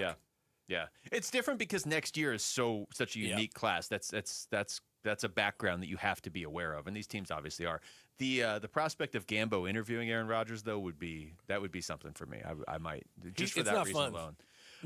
Four Peaks wants to send you because that would just be great. Like Aaron Rodgers would give him some snarky answer, and Gambo would be like, "You're gonna answer my question," and it would be great. Four Peaks wants to send you and 3 friends to Chase Field. The next drawing is for D-backs Twins, June 19th. So text seats to 620 for your chance to win 4 tickets and $200 in food vouchers. All right, when we come back, let's go around the NBA playoffs. Couple big games last night and questions around James Harden in the postseason. Again, that's next. It's Wolf and Luke, John Lunds in for Wolf and Arizona Sports, the local sports leader. Bickley and Marotta mornings. Aaron Rodgers had the 3 best years of his career with Nathaniel Hackett. Nathaniel Hackett and Aaron Rodgers, during their time in Green Bay, were known to exchange lines from Goldmember. Nathaniel Hackett. Isn't that weird? They loved the movie so much that Nathaniel Hackett would not call the red zone the red zone. He called it the gold zone. And every time Aaron Rodgers would throw a touchdown pass, he would say, "I love gold." Bickley and Marotta, mornings on Arizona Sports, the local sports leader. Oh, here's the secret to a fast, smooth move in Phoenix and the East Valley. Moving Team 6. They know the city and all of Arizona inside and out, which means smoother routes, faster moves, and less stress. Their brand new Mesa facility serves the East Valley with the same trusted services, local or long-distance moves, residential or commercial, professional packing, and secure climate-controlled storage. I also love how they support veterans, giving them real jobs and proper training. Every crew member is a full-time, experienced, and ready to get the job done right, licensed, insured, and fully equipped dude. When they move you, it's clear. They take pride in their work, efficient, professional, on time, and careful with every belonging. They don't consider the job done until it's done right. Over 25,000 moves completed. 15-plus years in business, and still family-owned and operated. For a stress-free move you can trust, go to MovingTeam6.com. That's MovingTeam6.com. Nothing makes a gathering great like Eggland's best eggs. They're just so delicious, with better nutrition, too. For us, it's eggs any style, as long as they're the best. Eggland's best. Better taste, better nutrition, better eggs. Dan Bickley here, and when life throws you a curveball, Life Changer Loan helps you knock it out of the park. And that is because in times of unrest and financial uncertainty, you have the power to pay down, pay off, or borrow back whenever you want, and you become instantly more liquid by always having access to your equity. And remember, it's not magic, it's just math. Find out more by calling 480-504-0844, online at lifechangerloan.com. My uncle's Maytag washer lasted over 37 years. His motto, buy once, cry once. Hi, I'm Tommy Mello. When I started at A1 Garage Door Service, I thought about my uncle's Maytag. Most garage door springs get about 10,000 cycles or 3 to 5 years. Our Max Life springs last over 100,000 cycles. That's a minimum of 30 years. From repairs to upgrades, call A1 Garage Door Service today or schedule online at a1garage.com. A1 from day one. Hey, I'm John Ray, your friend and jeweler at Shane Company. An engagement ring might be one of life's biggest purchases. That's why our rings come with an all-inclusive free lifetime warranty. that gives you peace of mind without any fine print. How can we offer such an incredible warranty? We take pride in crafting our rings with care and stand behind our quality craftsmanship. After all, this is a family heirloom you'll own forever. Bring in your ring for cleaning, resizing, and repairs anytime you want. We'll make sure it's as sparkly and secure as the day you bought it, fixing prongs, replacing side stones, and so much more. This type of maintenance could cost you $2,000 or more somewhere else. Under our warranty, it's all free. We even protect your diamond. Other warranties don't. Our rings are crafted to last. But in the rare case you lose your diamond, we'll replace it. At Shane Company, your engagement ring purchase isn't just a one-time transaction. We're here to be your jeweler for life, because a friend always has your back. Come by to learn more in store or visit shaneco.com. Shane Company, your friend and jeweler. Feel the energy at Chase Field when the Diamondbacks welcome the New York Mets starting May 8th. Lock in your tickets now at dbacks.com.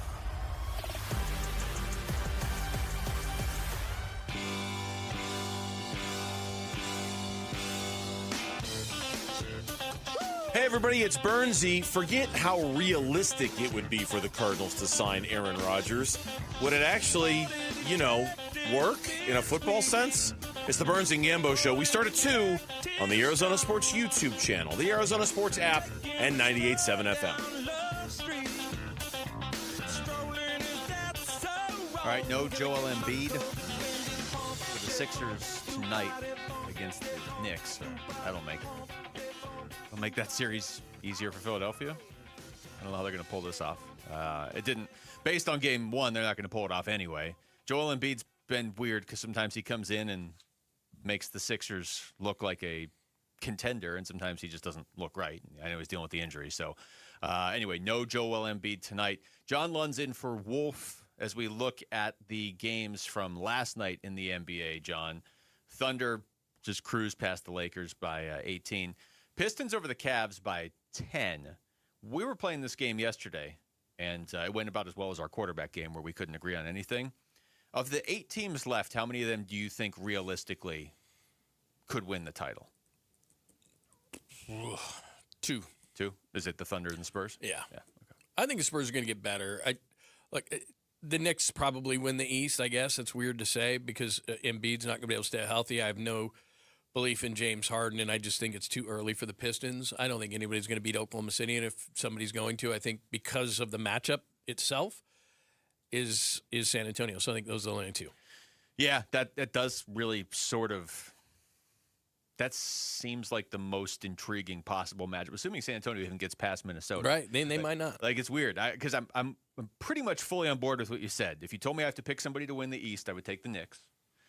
It still feels weird to say that, but I think, we got to believe what we're seeing at a certain point. And they've been kind of knocking on the door but for a while. But it might be it's an indictment also of the other teams to me because Philly can't stay healthy just by the very reason that the Cavs have James Harden, and we saw it again last night. And the Pistons got by Orlando, I get it, but they have not looked impressive in any way, shape, or form to me. No. But in the West, it's like, could Minnesota take out the Spurs? Absolutely. Like, San Antonio probably better win tonight. But if the Spurs took out Minnesota, they are like the one team just because of – it's not even so much what they did in the regular season because we've seen time and time again that doesn't mean that much in the play, except there's such a weird matchup with Wembanyama. So I do kind of put a little stock in the fact that the only team that really seemed to solve Oklahoma City all year was the Spurs, and there's some logic behind it. They have the most unique player in the NBA, so it would make some sense that could give a team problems. I still think Oklahoma City is the team to beat. And the Spurs have athletes too. They're they very similar. Other than they both have a star, and in those stars are in no way similar. But if you just remove those 2 guys for a second and just look at the rest of the rosters, it's deep, athletic, 2-way players in that 6'4" to 6'7", 6'8" range that are long and athletic, and both those teams have that. And then they're led by stars, different type stars, but led by stars with a bunch of athletes around them. Yeah, I'm like fascinated with which of these teams can the Suns try to emulate as they build their team up, and the Spurs is the most impossible one because Castle probably shouldn't have even been there at 4 when they got him. They shouldn't have won the lottery when they got Wembanyama, and Sacramento shouldn't have given them De'Aaron Fox. So I guess you need a lot of luck, and you got to find the sucker team in the league that'll give you one of their good players. Yeah, that's it. The thing about Oklahoma City, though, and I don't know if you guys have talked about it very much, the NBA has an Oklahoma City problem because it's the best team in the league, but it's the worst to watch. Like even last night. And look, I respect SGA, I really do. But what's starting to happen is not only does he flop all over the court and the officials call it, the rest of the team is starting to do that, as we saw in the Suns series, and that's why Book was so upset. I don't know why it continues to be rewarded. And the league sits there and says, well, our problems are the bottom team, so let's fix lottery, or it's that 65-game thing, or it's – my issue right now is you have a team that's going to be – that already is a dynasty. And normally when we see dynasties, we see the Warriors. You may not like them, but they're fun to watch. Or the Bulls. You may not like them, but they're fun to watch. Who wants to watch Oklahoma City flop all over the court? And it's a major reason why they win. Not to say they're not talented. Sam Presta, their GM's awesome. They have a great roster. I'm not saying they don't. But what I am saying is they're getting rewarded for playing a style of game that I don't understand why the officials continually fall for. And now we heard Jaylen Brown after the season ended. We just heard Donovan Mitchell say, I wasn't flopping enough. Maybe I'm going to do that. And what we do is we play follow the leader in every sport. So if these guys build a dynasty off that, who's to say that every team isn't going to do that? The league has got to make a change because they're not fun to watch. No, they're not. And you talk about like fatigue for a team that wins. And it's a great point with Golden State. Like, yeah, at a certain point we were all kind of like, all right, stop winning. But they were still fun to watch. Right. And look at the Chiefs in football. Like, okay, does it get a little much when they're the only team that gets talked about and they're in every commercial? Yeah, but they're fun to watch. They were a fun team to watch. Oklahoma City has barely won one title, and we're all like, all right, like, enough. Right. We get it. Because if they win again, they have a lottery pick from the Clippers this year. Who's to say that they don't get lucky and get one of the top players? Well, actually, the Toronto Maple Leafs are going to win the NBA. Well, that's true. They'll win all of them. Players, yeah. But I don't want to watch this for the next 10 years. And the NBA can do something about it. And I thought a couple of years ago they did. I thought that they were going to crack down on the flopping and everything.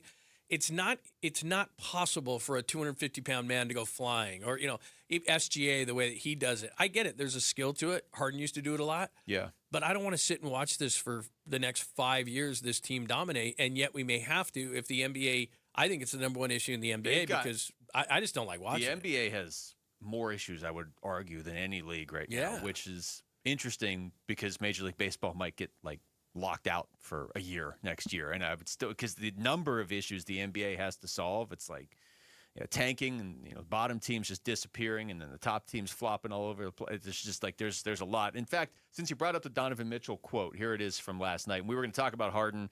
I'll just tell you, James Harden turned the ball over 7 more times, didn't shoot real well, and they lost their opener, and a lot of people are going off on him. But here's the Donovan Mitchell quote that you were talking about. Why do you think individually you're not getting to the free throw line as much as you had during the regular season? I want to separate this from the game. It says the free throw disparity is not why we lost tonight. I want to make sure I say that. But I don't know. I'm trying to get downhill, and a friend of mine got fined for talking about flop, so I'm not going to try to double down. But I mean, I feel like that's what I got to do at this point. You know what I mean? I'm trying to get downhill, trying to get to the bucket, and sometimes my people are in my way, and I'm trying to fight through contact, and I'm not getting these calls. You said I had 13 in the last series, 16. I mean, I'm just not getting the calls. I don't know why. I don't flop. Maybe that's why. And this isn't just a tonight thing. This has been the entire series, and it's frustrating a little bit, but because I'm such a dynamic driver, right? But I can't control that. So if I'm not going to call for me, I got to find a way to finish through that. But you know me, I'm never one to sit here and complain, and that's not why we lost the game tonight or whatever. But at some point in time, I feel like me getting to the basket's got to relate to something. You know what I'm saying? So we'll see. Yeah, I mean, I think we all know how Donovan Mitchell plays basketball. He's attempted 6 free throws in the last 4 games total. I mean, you watch SGA, he attempts that one trip down the floor. And it's a bigger issue than any – I said this when Book was upset in that series against Oklahoma City. It's an NBA issue. What he just said, we can all write it off like, yeah, whatever, it's Cleveland, who cares? No, there's a lot of truth to it because this is now like the next level of the problem. Okay, you're going to reward Denny Avdia, and you're going to reward Luka, and you're going to reward SGA. And, okay, well, now you're going to make it so guys who aren't flopping have to if they want to win. This is what your league's turning into. Yeah, and flopping and tanking. And it's not aesthetically pleasing. And so that's their major issue. And the second big issue, because Embiid's going to miss the game tonight, Tatum missed Game 7, Luka's missed so far, Durant missed games, Edwards missed games. I don't know how. It just doesn't logically make sense that team players used to play 82, they play 40 minutes. It was a much more physical game. They didn't miss playoff games. Now they're playing less games, less physical, less minutes. And yet there are major players out of games. Like tonight, if Embiid could stay healthy in this series against the Knicks, Philly could be in the series. Yeah. But he's not, so they can't. And I don't know what the solution is, because they put devices on these guys, and they even tell them before they're tired, oh, you're susceptible to injury, not playing tonight. I'm saying that in the regular season. Yeah. And it still doesn't help. Yeah, it is that's a much more like, we got to get a scientist in here to figure out the answer to that. And then if they figure out the answer, they got to talk to these NBA teams, because you're right, the guys are load managing and still not healthy for the playoffs. But the other issue, one of the other issues that we're talking about, the flopping, stop rewarding it. Absolutely. And stop picking and choosing which players you're going to reward it with. Like that's even worse. All right, when we come back, Michael Soroka on the mound for the D-backs tonight. Can he potentially mimic what Erod did last night? And how important is it for the Diamondbacks that he does? That's next. It's Wolf and Luke. John London for Wolf and Arizona Sports, the local sports leader. Diamondback skipper Torey Lovello, the man who makes the lineup, joins Burns and Gambo Friday afternoons at 2:30 to talk D-backs. Brought to you by Budweiser. Watch it on YouTube. Listen on the Arizona Sports app and 98.7. Hey, Bay Sidonians, Ron Wolfley here. You know, when it comes to finding the perfect vehicle, there's only one place I trust, and that is Santan Ford. Whether you're looking for a rugged truck, a sleek sedan, or a family-friendly SUV, Santan Ford has got you covered. And let me tell you about the Ford Bronco. The beast is built for adventure. With its powerful engine, advanced off-road capabilities, and iconic design, the Bronco is ready to take on any terrain. Whether you're hitting the trails or crushing through the city, the Bronco delivers an unbeatable driving experience. Their team at Santan Ford is dedicated to providing top-notch customer service and making sure you drive away in the car of your dreams. Plus, with their unbeatable prices and financing options, you'll get the best deal in town. So why wait? Head on down to Santan Ford and check out the incredible lineup of Fords. Tell them Ron Wolfley sent you. I am Santan Ford. If you want unlimited talk, text, and data on a super fast network, Big Wireless will sell it to you right now for as little as $70 a month. Or you can buy it from Pure Talk for half of that.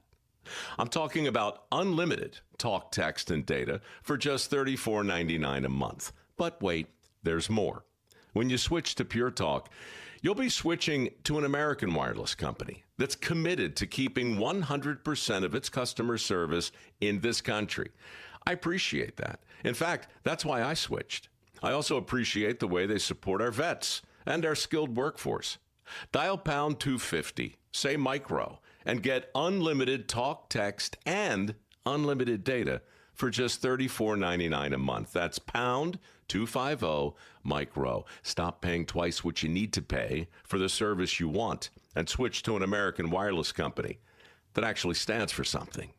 Pure Talk. Wait, everything on this IHOP value menu is just $6? I told you it was amazing. A huge plate of pancakes, bacon, and eggs is just $6. Wow. There's also French toast, a ham and cheese omelet, and oh, they got a BLT and fries now. Okay, we're coming here every day.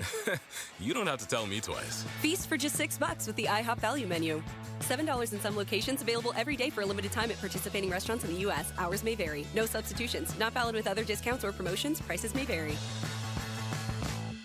Finding great candidates to hire can be like, well, trying to find a needle in a haystack, but not with ZipRecruiter. Its powerful technology actively finds and invites qualified candidates to apply to your job. So while other companies might deliver a lot of hay, ZipRecruiter finds you the needle in the haystack. See why 4 out of 5 employers who post a job on ZipRecruiter get a quality candidate within the first day. Try ZipRecruiter for free at ZipRecruiter.com/free. That's ZipRecruiter.com/free. ZipRecruiter. Scorpions don't hate you. Ain't got the brains for hate. What they got is a tail full of bad intentions. Been living in this desert since the dirt was new. Think they got squatters' rights to your laundry basket. Nate here, owner of Blue Sky Pest Control. Scorpions may have squatters' rights to the desert, but not to your property. Call 602 Blue Sky today. Real pest science, real protection. Hello, Blue Sky. Goodbye, Scorpions. Maybe you've had your eye on a Fulton home. The premium craftsmanship, thoughtfully designed floor plans, resort-style amenities, and award-winning communities across the valley. A place where every detail feels intentional. For many buyers, homeownership can feel out of reach. But now, owning a Fulton home is more attainable than ever. With special pricing, limited time incentives, and interest rate buydowns on select homes, now is the right moment to make your move. From beautifully designed interiors to the legendary quality Fulton Homes is known for, every detail is built to stand the test of time. Visit any Fulton Homes community today or go to fultonhomes.com. Fulton Homes. You're proud to own. We're proud to build. KMVP FM Phoenix, live from the Casino Arizona and Talking Stick Resort Studio. Arizona Sports, the local sports leader.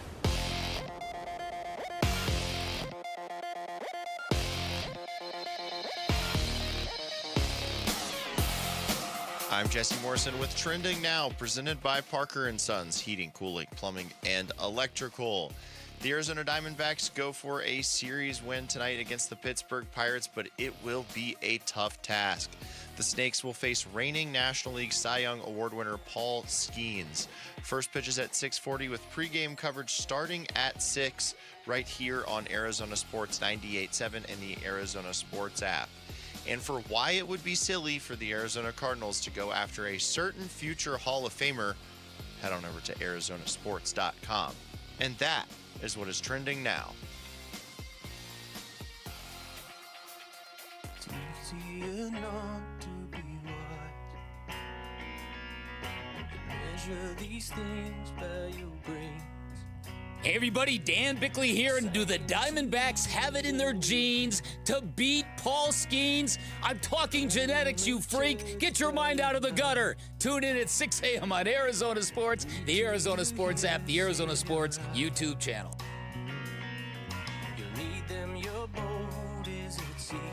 Live from the Casino Arizona and Talking Stick Resort Studios. Feel it like Rick loved that look ahead right there by Dan Bickley. I did, because then you yelled in Jamal's face and I couldn't figure out why. Yeah, because when Jamal thought the one I sent to you was bad. Hold on.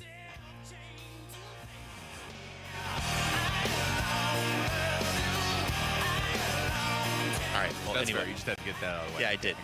So Jamal thought the one I sent to you was bad, and then you also thought it was kind of bad because you redid it, and I mine think it was bad. It just it was. That's one of those things you got to write for yourself if you're going to go ahead and say it. You know what I mean? Were they schemed by Skeens? Yeah. And now hearing that Bickley already did one, it would have been terrible if we did that. I think it would have been great. Skeens in your jeans? Yeah. But did you see his reaction when he got right? He's just like right in Jamal's face. Yeah, I said something like, "You see, Jamal? Look at that." Yeah. Well, you got him there. All right. Well, Diamondbacks are facing Paul Skeens tonight. So that's, whatever word you want to rhyme with Skeens, they have to deal with this. And Michael Soroka, you brought this up earlier, John Lunzen for Wolf today. You can't go into this game with the mindset, if you're Michael Soroka, of, okay, I got to outduel probably the best pitcher in baseball, certainly one of the two best, but you also are going to have to be on your A game for the Diamondbacks to really have a shot in this. Yeah. And look, if you just looked at his numbers, you'd be like, eh. But last time out, he gave up 8 earned runs. And I'm not going to say that he's earned the benefit of the doubt because he's not one of the elite pitchers, but he had a solid year up until these last two turns. All of these guys we had talked about, pretty solid, pretty good. We're feeling good. Soroka, pretty good. And then he gives up 8. I get it, but I'm going to turn around and say, I think he'll be okay tonight as long as he doesn't look across the other way, like you said, and feel the pressure of Skeens putting up zeros and thinking I got to do too much. And look, he's a veteran pitcher, so I don't think he's going to fall into that trap. I just got to keep my team in the baseball game.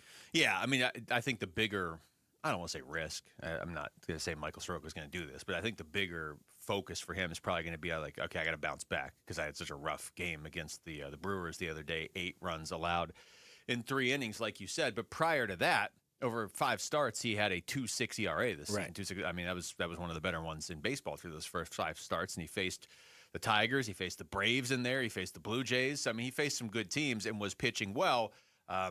They need him to bounce back, not just because it's Paul Skeens. He just needs to bounce back. But, you see how this is. I think everybody feels a little bit better about the D-backs after that game last night. If they go out and lose tonight, it's going to flip back around again. Even though we all know full well going in right now, they're facing Paul Skeens, because if they lose, what is that, 4-10 in their last 14? It's, the Skeens factor is, it's one of the games, but it allows you in a negative way to zoom out and say, if they lose tonight, man, they've lost 10 of 14. That's a problem. Yeah, and look, last night you had a favorable pitching matchup. Erod did a nice job last night. But in the next 2 now, it gets real because Skeens is going to be tough. Mitch Keller has pitched really, really well. He's been solid. Zach Gallen is getting that one. Look, as I look at this team, I honestly, if you'd have said that they would have the worst starter pitching ERA even at this point, 34 games is not, we talked about it before, 40 games is really where you start assessing teams a quarter of the way through the season. I look at this staff and I say to myself, I understand that Corbin Burns isn't there, but Merrill Kelly's off to a rough start. Ryan Nelson has kind of been up and down. Erod's been kind of a bit of a savior. Bottom line is this team's too good to be a team. What? You missed what was just standing behind you, but Joe Huizenga walked by. And if anybody has seen how the suit guy, it looked like it. It was the same feeling as like if you were at a baseball game and your friend's talking to you and the mascot's walking up behind them, because he looks like a carnival barker now. He's wearing these like. Can someone take a picture and we gotta post no, don't give so him attention. Know? That's is that what he wants? How would you dress like that if you weren't trying to get attention? He looks like that's. So that's the only I'm trying to do because I saw it before. It was like a light blue suit with like clouds or something on. Is that what it is? It looks like Jamal. How would you assess that suit? Have you seen it yet today? It looks like looks like somebody's work of art. Art? I would say. But it looks bad. It looks bad, but it's like it just looks like. But that's like a secondhand store suit, right? Yeah. That he has on. Oh, for sure. That's not like. That's got to be like fourth hand. Oh, okay. It looks like if somebody. Like if you drank one of those like blue slushies and then you threw up all over the pavement, and then you're like, hey, that's I should wear that. Anyway, that's the only reason I was distracted because that was happening behind you. No, I saw your face started cracking. I was like, what? It was more of a like fight or flight instinct. Like, is that thing coming over here? Because I'm going to have to run if it does, or fight. Well, now I have to wait. Yeah. Well, no, it'll come back eventually. It's not going to come every back time now. I come in here, something weird happens. He had the suit guy. Well, this is the a weird lights went place. out one day. To be honest, it's pretty strange. Yeah. Here's Mike Fitzgerald. We had him on earlier, and he talked about some of the guys in the rotation right now. Yeah, we've kind of looked at it more. Let's evaluate each guy in a vacuum. We're cognizant that the overall performance of that group as a whole has not been good enough. So then the question becomes, all right, why is that? What can we lock in on and dive into? I think Gallen's bookend starts haven't been that great, but the meat of starts within that, for as much as I know he'd like to miss more bats and rack up more strikeouts, like in terms of was he showing up and giving us a chance to win a game on the day that he took the mound, I think we can say, yes, that was happening in the middle bulk of those starts. Soroka, outside of the last start, was doing that consistently for us and giving us a chance to win every time he took the rubber. Erod's done a fantastic job for us the whole year in giving us a chance to win a game every time he takes the rubber. Soroka, again, his last outing was not good, but prior to that, he'd been one of the you can make a case he had been their best starting pitcher prior to that last start. So, and the Pirates have a decent lineup, but it's an up and coming lineup.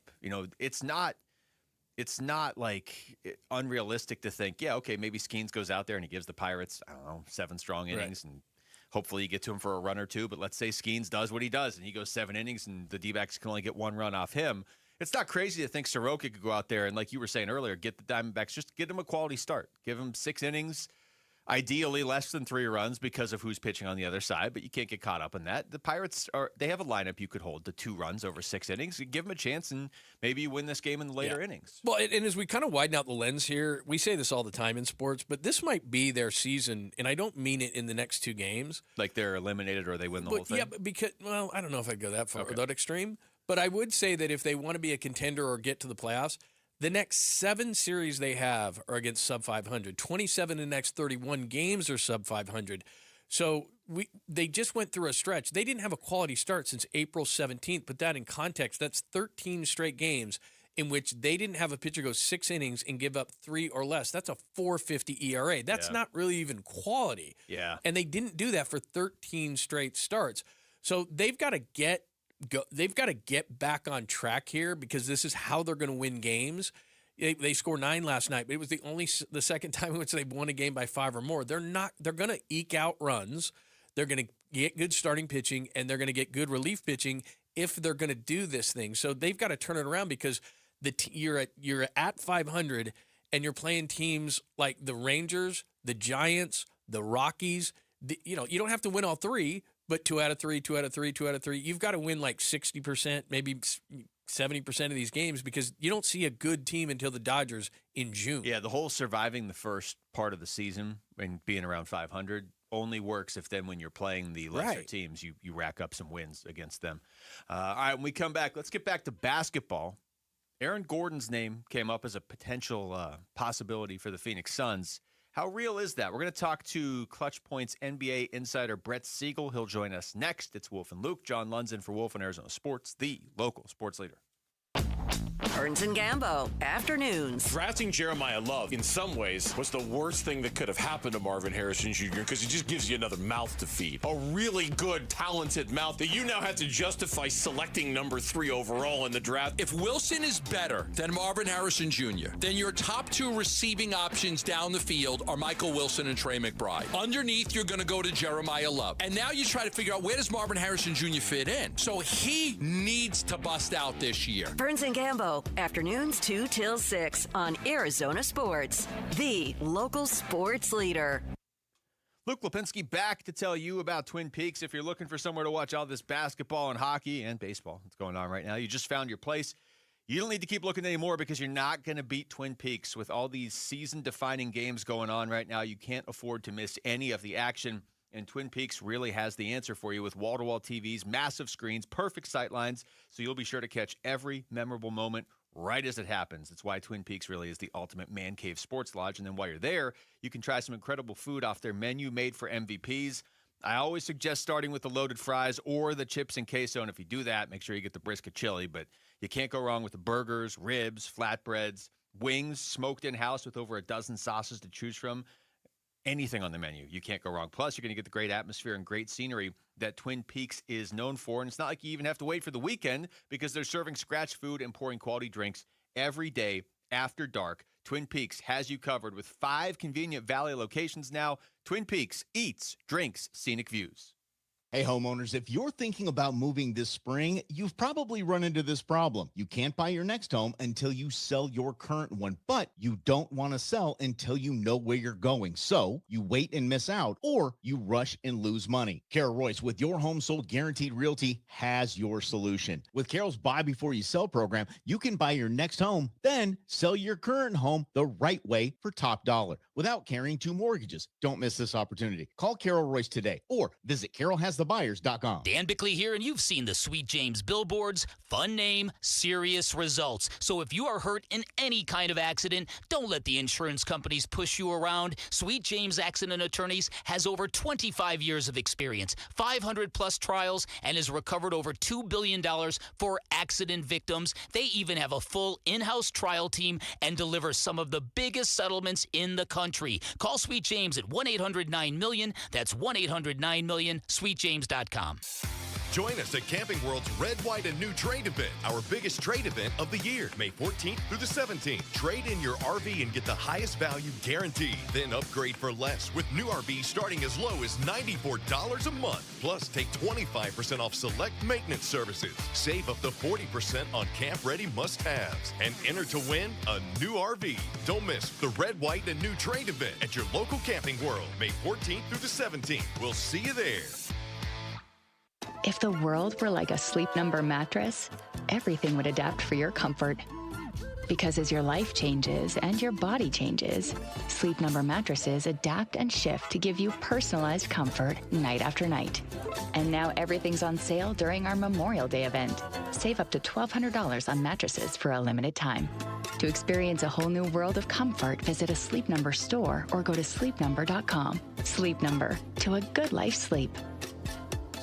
For over a century now, Ford has been part of America. In my family, it's been generations. Paul Calvisi here. My grandfather worked for Ford Motor. My first car, a classic Mustang, still have it. But going to our Desert Ford dealers today means getting more than a vehicle. We're talking a full suite of benefits like complimentary Ford mobile service or try Ford pickup and delivery. Yes, to and from your door, and it's easy scheduling in the Ford Pass app. Tough would be built Ford tough. More than a slogan, it's an identity of the F-Series trucks, and the all-new 2026 F-150 is the best yet. With a completely redesigned interior and exterior adventure, how about the Ford Bronco Sport? It says, let's get it, with 5 available trims so you can forge your own path. We recently bought a new Explorer at our Desert Ford dealers. Love the flexible seating up to 7, all the cargo room, the advanced tech. Bottom line, Ford is the future at our Desert Ford dealers. Just click buyfordnow.com.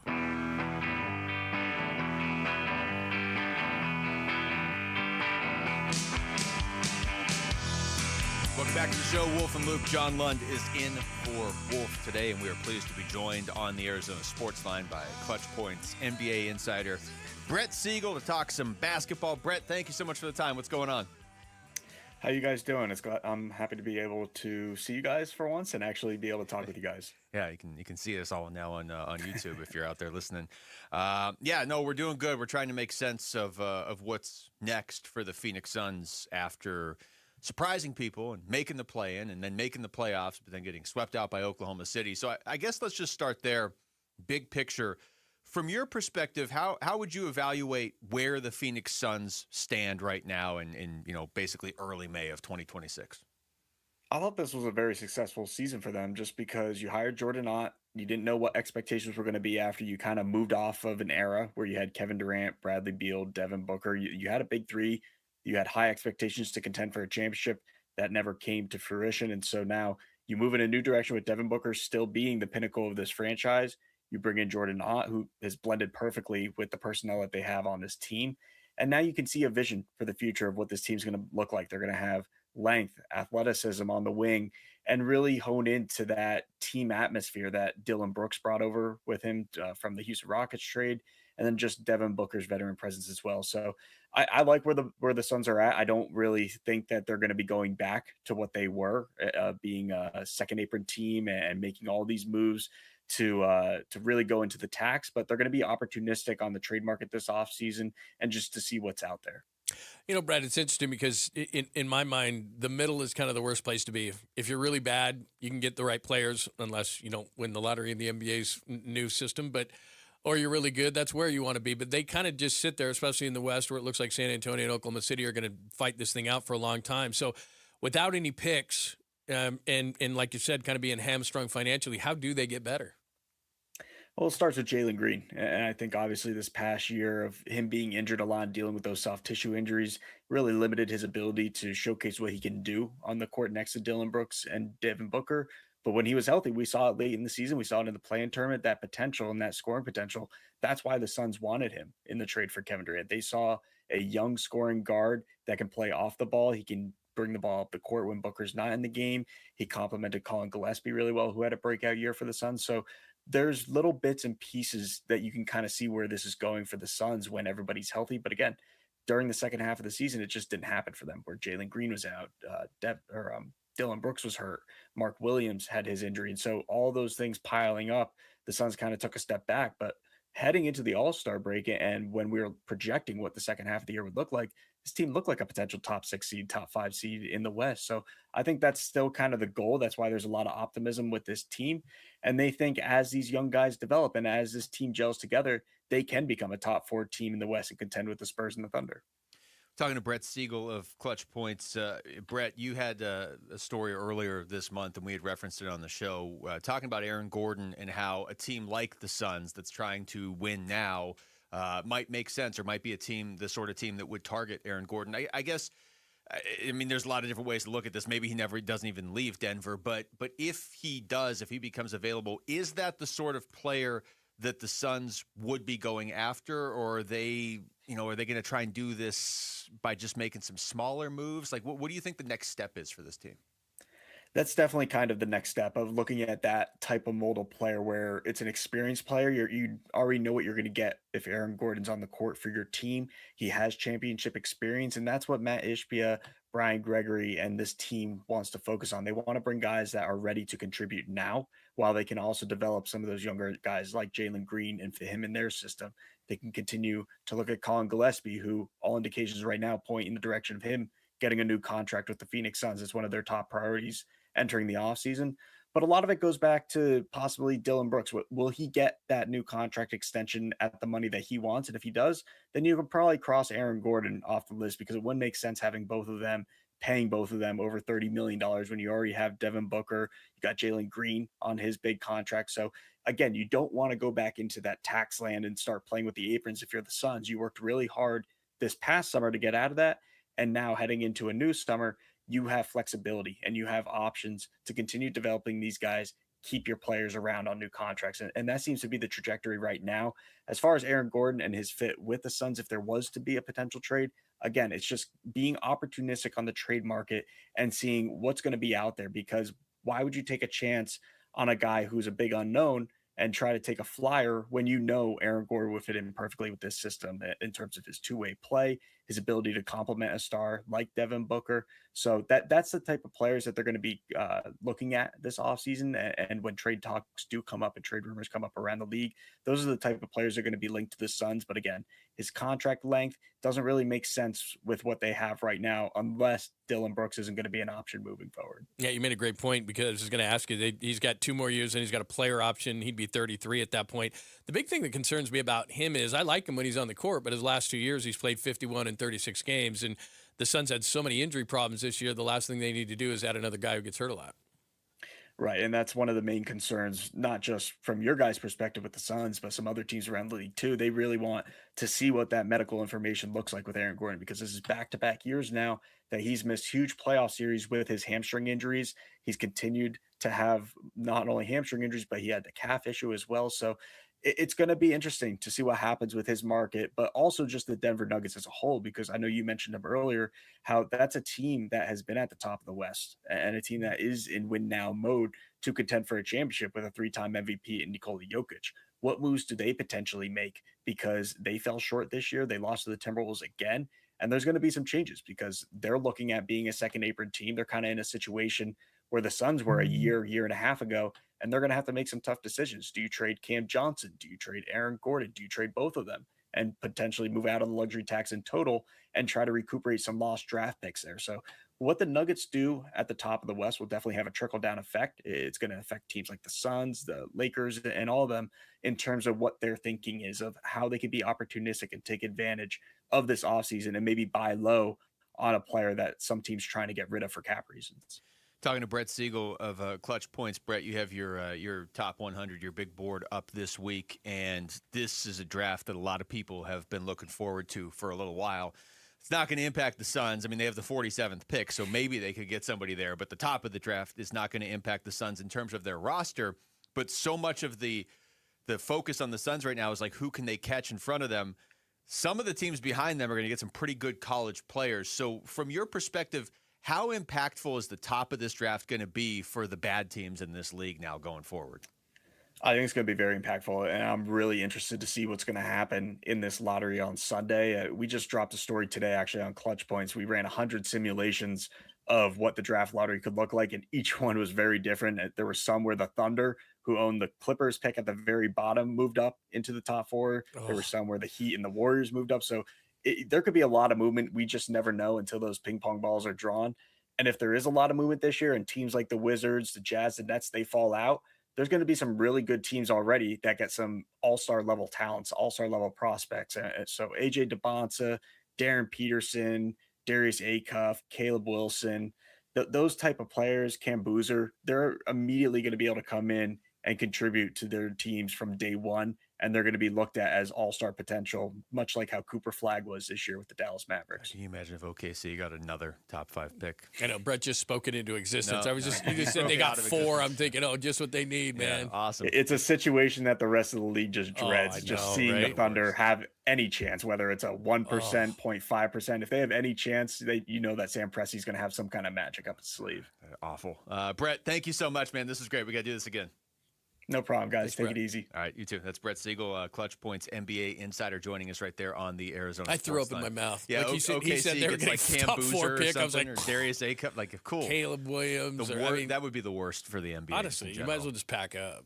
Like if might they need to anyway. Even the 4th pick. This is such a deep draft. Thanks, Clippers.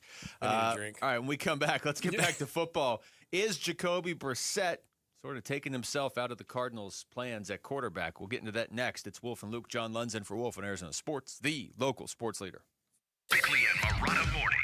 Aaron Rodgers had the 3 best years of his career with Nathaniel Hackett. Nathaniel Hackett and Aaron Rodgers, during their time in Green Bay, were known to exchange lines from Goldmember. Nathaniel Hackett. Isn't that weird? They loved the movie so much that Nathaniel Hackett would not call the red zone the red zone. He called it the gold zone. And every time Aaron Rodgers would throw a touchdown pass, he would say, "I love gold." Bickley and Morada mornings on Arizona Sports, the local sports leader. Hey, it's Ron Wolfley. Choosing dental implants is one of the most important health decisions you'll ever make. That's why I want you to check out Aria Dental Implant Center in Phoenix. They're locally owned and proud to offer world-class care in a state-of-the-art facility. With decades of experience and thousands of smiles restored, Dr. Joe and their expert team deliver results you can trust. Unlike the gimmick dentistry you see elsewhere, bait-and-switch pricing, fake, limited-time offers, or surprise add-on fees, at Aria, you'll always know exactly what to expect. That's why they've earned over 500 five-star Google reviews from patients who felt truly cared for. This is your health, not a sales pitch. Come experience the Aria difference. Aria is helping patients regain their quality of life while saving thousands of dollars compared to the other corporate dental implant centers. Go see my good friend Dr. Joe today. Their website is ariadentalimplantcenter.com. That's ARIA dentalimplantcenter.com.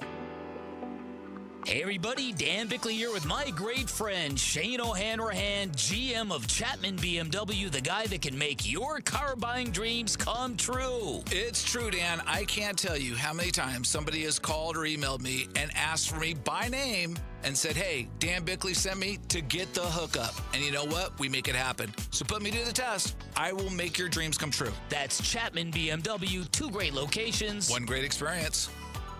Hey, it's Gambo. Let's chat for a second. If you're over 40, you'll know exactly what I'm talking about. I hit that point myself where your energy drops and weight doesn't come off like it used to. I was still working, still active, but it wasn't the same. That's because your body changes. It's biology. But it doesn't mean you have to accept it. You can fight back. That's why I've been taking M-Drive for over 10 years. Not because it's hype, because it helps me stay energized and lean. It's built for men over 40 to support steady energy and metabolism. So when you're active, you get results. No extremes, just a daily supplement you take every day. If you're feeling that shift, don't wait. The longer you wait, the harder it gets. You could go to mdriveformen.com and use the code GAMBO for 20% off your first order. You could also go to Sprouts. M-Drive is the #1 men's selling health brand at Sprouts. Or again, online, go to mdriveformen.com, put Gambo in the promo code, and get 20% off your first order. M-Drive, for men who still show up. Wait! Before you change the station, listen to this. 1-877 Cars for Kids, KARS Cars for Kids. 1-877 Cars for Kids. Donate your car today. Donate your car at carsforkids.org. That's cars with a K. Pickup is quick and easy. You'll also get a vacation voucher and a tax deduction. 1-877 Cars for Kids. Donate your car today. During During the entire month of May, visit any Cold Beers and Cheeseburgers location for a special Dine and Donate promotion in support of Brain Tumor Awareness Month. With the purchase of Michelob Ultra or a featured Burger of the Week, $1 will be donated to the Barrow Neurological Foundation to fund the Ivy Brain Tumor Center's vision to provide hope for patients with brain tumors. Stop by any of the 17 convenient Cold Beers and Cheeseburgers locations today and join us in discovering tomorrow's treatments today. Visit coldbeers.com for more details. We're hiring at A1 Garage Doors. No experience? No problem. We provide full training, a brand new van, top-of-the-line tools, a gas card, and steady jobs with weekly pay. This isn't just a job. It's a career with real growth, great pay, and job security. Our team members go from training to 6 figures, and we're ready to help you do the same. Don't wait. Apply now at a1garage.com/careers. A1Garage.com. A1 from day one.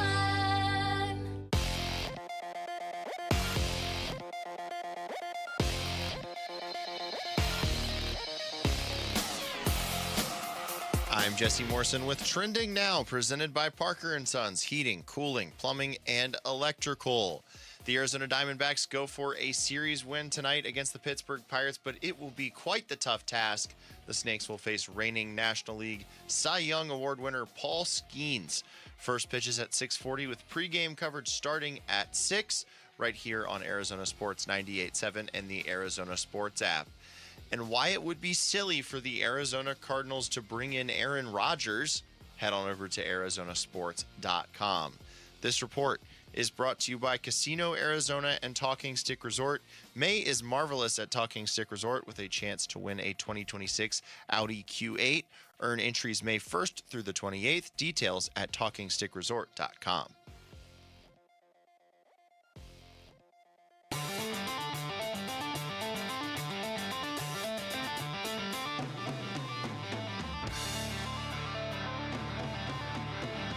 Hey, everybody, it's Bernsey. Forget how realistic it would be for the Cardinals to sign Aaron Rodgers.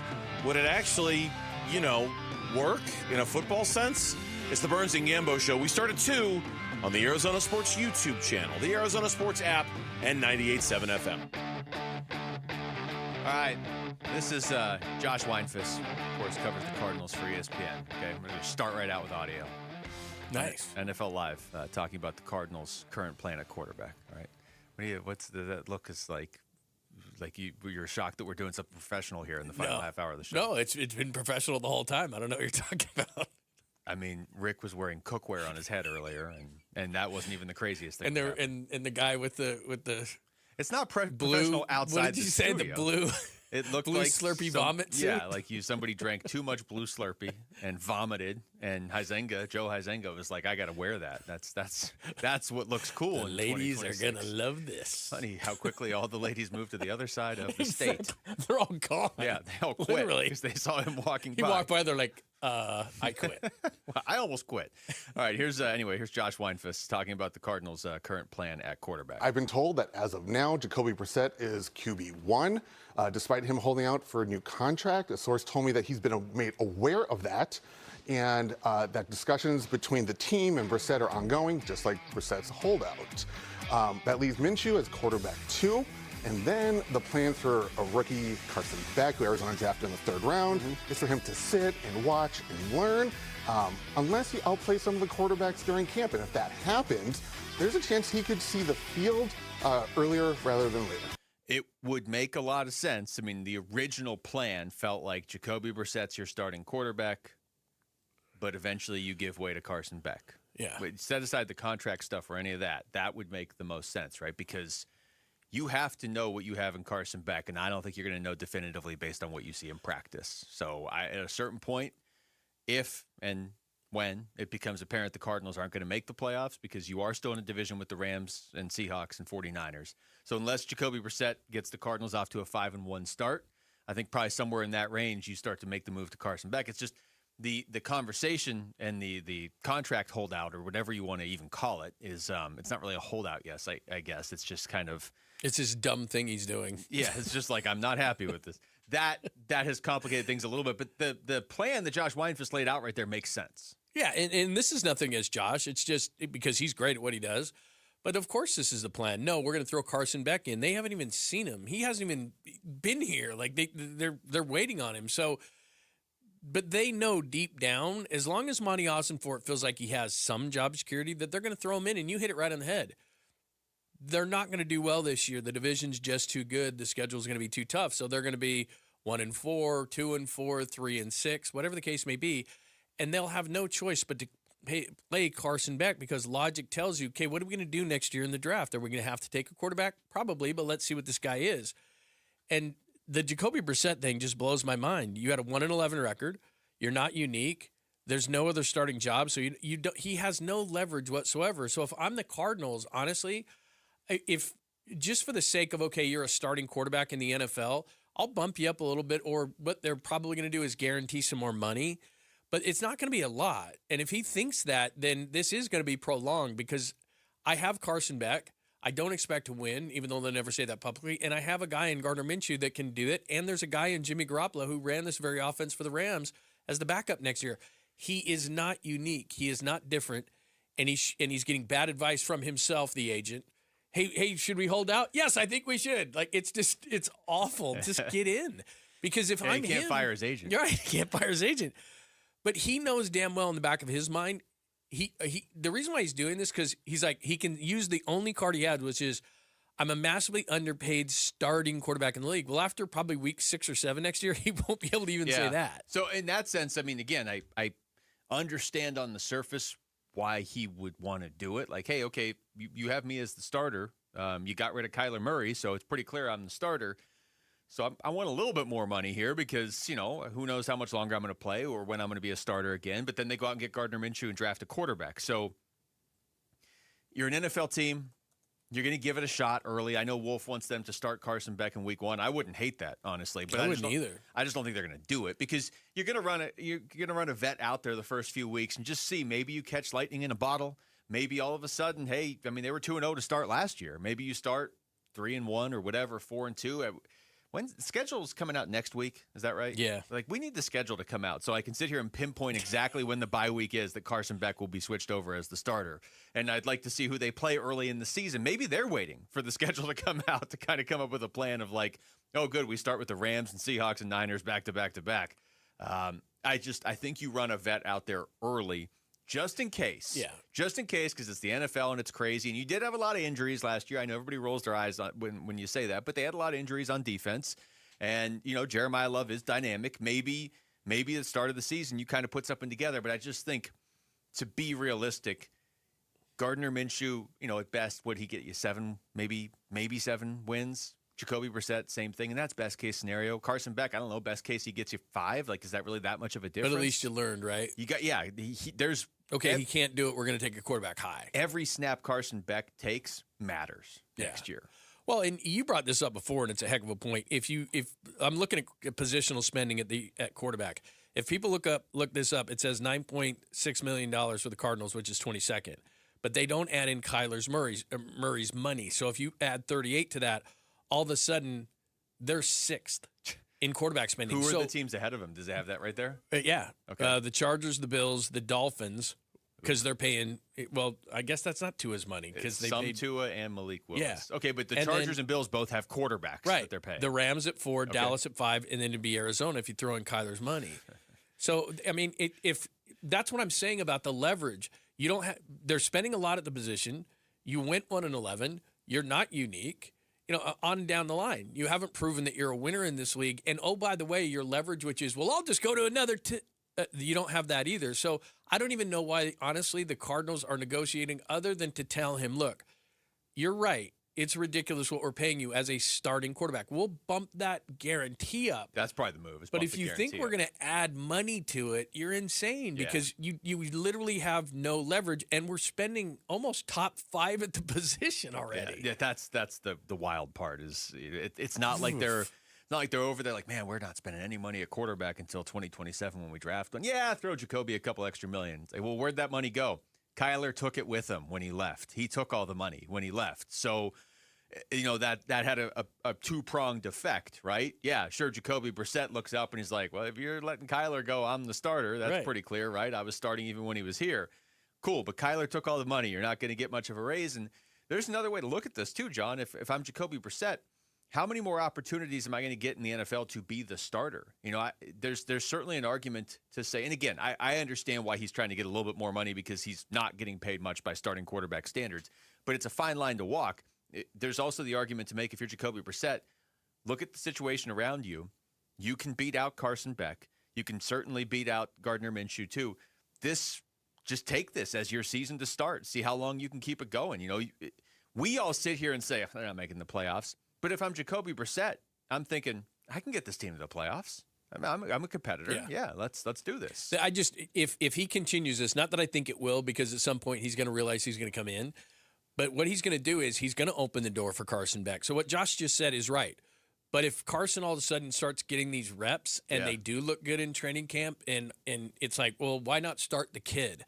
You see that happen. Yeah. Where a kid gets an opportunity and you say, and they know just like we know, but they're just not going to say it out loud. Yeah. Our number one objective this year is to find out if Carson Beck can play. It's the most important position in sports. Right. And you just drafted one who does have a big name in the sport. I mean, look at what he did in college, for better or for worse. You just drafted one that has upside, but also you're up against maybe one of the best quarterback drafts of the last 20 years potentially. So that position, the value of it, and what you kind of have to work with there, I don't know how much they're going to fork out for a bridge guy that was already supposed to be on the team. All right, this is the way to Chase Field. Boy, I should be in Star Wars with the way I delivered that line. Let's try it again. This is the way to Chase Field. It's Star Wars night, May 9th, and you could win D-backs tickets plus IMAX advanced screening passes to The Mandalorian and Grogu. Text FORCE to 620 to enter. Yeah, I could be in the knockoff Star Wars movie. It's like, I don't even know what the name would be.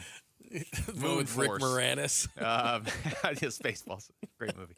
How did the Diamondbacks get to Paul Skeens tonight? It's happened actually a couple times this year. We'll look at that next. It's Wolf and Luke. John Lund's in for Wolf and Arizona Sports, the local sports leader. Bickley and Marotta mornings. I'm not an Aaron Rodgers fan, and I am not for this plan at all, as this possibility exists. But the fact of the matter is, I believe he's the best quarterback we're talking about in this group of four, and would give you the chance to win the most games. But is this something you can get on board with as a reality? It's a reality? No. How would you explain the Gardner Minshew signing? How would you explain drafting Carson Beck? Bickley and Marotta, mornings on Arizona Sports, the local sports leader. Wesley Financial Group is not a law firm. Ask yourself this question. Is it really worth holding on to that timeshare that you know you need to get rid of? Here's the truth. The average maintenance fee just went up over 17%. That could have been 117%, and there's nothing you can do about it. When you buy a timeshare, you give them a blank check for annual maintenance and assessment fees. I'm Chuck McDowell, founder of Wesley Financial Group. For 15 years, I've helped over 50,000 families cancel their timeshare. Not sell it, not transfer it, cancel it. Did you buy a timeshare because they told you it was a great investment and your maintenance fees would never go up? That's a lie. Are you ready to get rid of your timeshare once and for all? Simply call us and I'll send you our timeshare exit kit that explains all your options for cancellation. Call Wesley now for your timeshare exit kit. 800-881-4300. 800-881-4300. 800-881-4300. Patrick was way behind on his IRS taxes. I was in way over my head. The total amount ended up being somewhere just over $30,000. $30,000.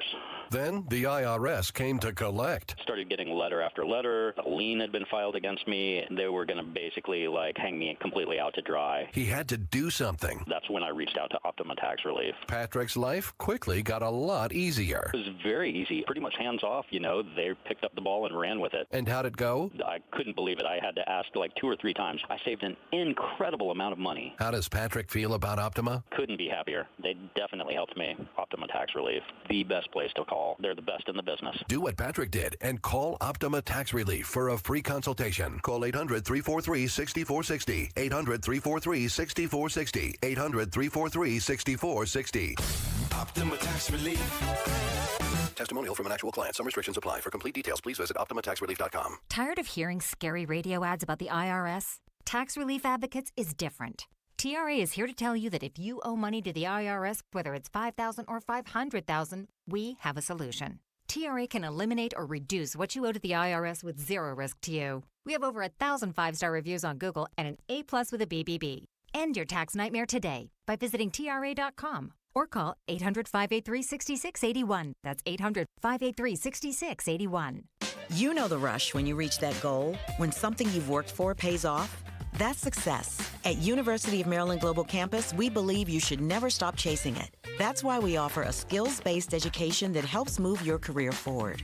Learn how to apply emerging technologies like AI and data science. Build your leadership and critical thinking skills. Apply now and save with no application fee.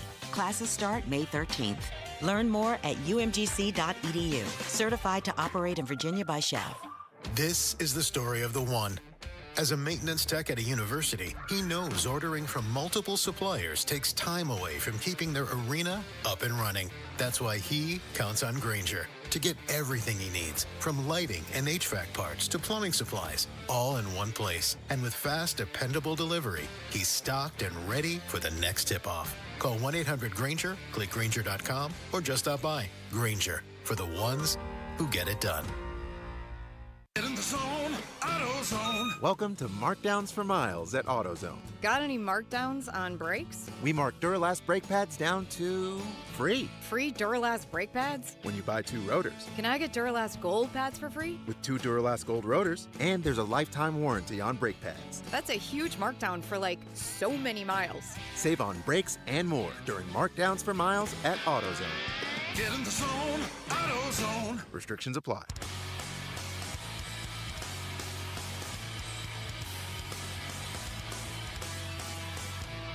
Hey everybody, Dan Bickley here, and do the Diamondbacks have it in their genes to beat Paul Skeens? I'm talking genetics, you freak. Get your mind out of the gutter. Tune in at 6 a.m. on Arizona Sports, the Arizona Sports app, the Arizona Sports YouTube channel.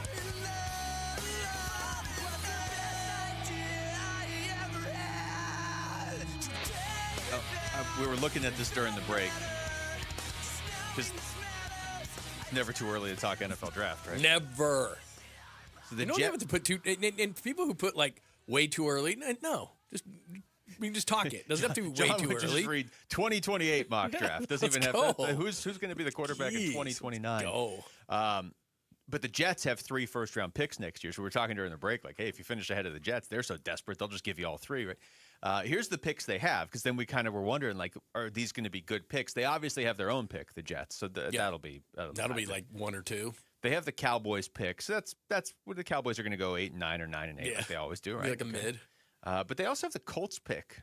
I mean, that could end up being a pretty good pick for the Jets too. Yeah, Daniel Jones, don't know he's going to come back. Yeah. So I don't know, something to keep an eye on. They're the only team. If you had the first pick and the Jets offered you, hey, here's 3 first rounders, I don't care where you sit, you take them. What's their like? Do they have the second pick? I don't want to drop too far and get stuck with whoever off this list that we don't want. I don't want to. Let's pick a name that we just have decided on the show we already don't want. How about Julian Sayans, since Jamal's not in here? Yeah, I wouldn't drop that far. Okay. But if I was 2 and they were like, because I could see New York being obsessed with Manning, with Arch Manning. And also, I could just see him no matter what. And then I'm like, okay, I'll take Dante Moore at 2, and I'll take your 3 first-round picks and see you later. Couldn't you also, like, there's 2 other things you have to consider. One, it's the Jets. There's a pretty good chance whoever they want at quarterback's not going to be the good one. If you're debating at 1 and they're at 2, and the Jets are like, no, we definitely want this guy, we'll trade up. Doesn't that already kind of like hurt that quarterback's resume? But their atmosphere is going to screw up any quarterback. I think if Tom Brady's drafted by the Jets, they screw it up. They're the Jets. It's like atmosphere. Well, the other part of this is like, what's the look on Dante Moore's face specifically if he gets drafted by the Jets after he just went back to college an extra year to avoid the Jets? Exactly. And it's like, all right, man, okay, we did a whole extra year at Oregon. All right, where am I going? Still the Jets. Yeah, that's true. and it would have stunk if you didn't make anybody. But nowadays, that's the whole thing is, well, I'll just go make $7 million. Go make more money. Go play at Uncle Phil University, and I'll be fine. Didn't Carson Beck, he's taking a pay cut to play in the NFL, right? He's probably looking at Jacoby like, what's this guy holding out for? I'm making less money coming up to the NFL. That's a good point. He was living in a Miami condo, driving a Ferrari around. Didn't his Ferrari get stolen or something like that? I don't know. Something like that. Nice to have a Ferrari in college. Yeah, well, let's get him on and gets here. Maybe we'll ask him. Maybe he's driving across country in a Ferrari. Could be. So here's Paul Skeens. You talk about this guy. you specifically, John, like he's the greatest thing ever. Yeah. Well, now that Tarek Skubal is out, he's the best pitcher in baseball. He is the best pitcher in baseball. And his numbers are good this year, as always. But there have been 2 games that he's been gotten to. He's made 7 starts this year now. First one, Mets, right? The first one against the Mets. O'Neal Cruz was terrible in center, though. Yeah, Remember that? And they didn't rule any of them errors. Yeah. It was live during our show. We were watching it. Were you in here that day? I think I might have been. Because I don't know. I was watching it. Yeah. No, I think Wolf was in here. Oh, that was he? day. Okay. Yeah, because I kept going out to talk to Jarrett because Jarrett in our baseball league traded for Paul Skeens. He traded like nothing. Like he traded like a Jarrett Carlin autograph for Paul Skeens. He was given Paul Skeens. And then in that first start, Skeens gave up 5 earned runs in 2/3 of an inning. So I kept going out there and telling him the score, and he thought I was lying the whole time. And then he pulled it up and lost his mind. And ironically, it's the Mets who are terrible. Yeah. But since then, Skeens, his earned runs per game, 1-1-1-0-0. Until his most recent outing last Thursday against the St. Louis Cardinals, where he gave up 3 earned runs in 5 innings, which, again, is not, like, horrible by any means. But it's, yeah, his standards. But you would take that. If the Diamondbacks could get 3 runs off Skeens in 5 innings tonight, you would love that. Not that he's unhittable, but he is the best pitcher in baseball. Yeah. That's who you're facing tonight. Well, and again, I'll impress you guys with numbers and see if this works. So depending on what the lineup is, but the D-backs normal lineup. So Arenado lifetime is 5 of 14 with a home run. Corbin Carroll's 3 of 9. Okay. Everybody else who would be projected in the lineup tonight are 2 for 27. Marte is 0 for 5. Perdomo's 0 for 7. Alec Thomas is 1 for 7. I mean that's pretty typical though against Skeens. Yeah. So Arenado's had good success. I mean, as good as you can have against Paul Skeens. 5 of 14 with a home run. Carroll 3 for 9. Everybody else 2 for 27. So. Does that mean that that's what it's going to be? No, but that's generally how he does it. So you get a guy like Arenado in the lineup, and he's had some success against him. Maybe there's some ownage there, and he can have a good night. But basically what you're looking at is you're saying, okay, Soroka's got to be great. You got to keep it under probably 2 or 3 to have a chance tonight, and that's the way it's going to go, and you can't make any mistakes. That is impressive. Rick, would you say it was more impressive than his stat earlier that said you could use to impress all your friends? 7.94 first inning ERA for the pitching staff. Rick's yeah, I'd say it's more impressive. Oh, look at that. With enthusiasm, Rick says just slightly more impressive. Just no. Yeah. Did not move the needle at all. I said definitely. Okay, all right. But it's just how you said it. was the look you gave, yeah, John. you like, kind of just slumped down in your chair a little bit and went. The look was like very snooty. I don't want to put words in Rick's I was mouth. thinking. But It was a thinking look. The look on Rick's face was, you're still here? Sure, whatever. I'm always Fine. defending myself on this show. Well, in this case, we're just, I don't know. It's all right. But I have their lineup. It's in front of me. Oh, okay. Right let now. me see. So let me go back. Do you have the numbers? So you can. Yeah, I had it a minute ago. I'll read the name. You read their career numbers against Paul Skeens. Oh, okay. Yeah, hang on. This will be impressive. If I have this. No pressure, but we're running out of time in the show. Dang so it. make All sure right. you bring it up on that. Okay. Hang on. Okay, ready? I'll say the first name very slowly. Geraldo Perdomo. Oh, I have it. Hang on. He's okay. batting leadoff. What? Like shortstop. Let's see. He's 0 for 7. There we go.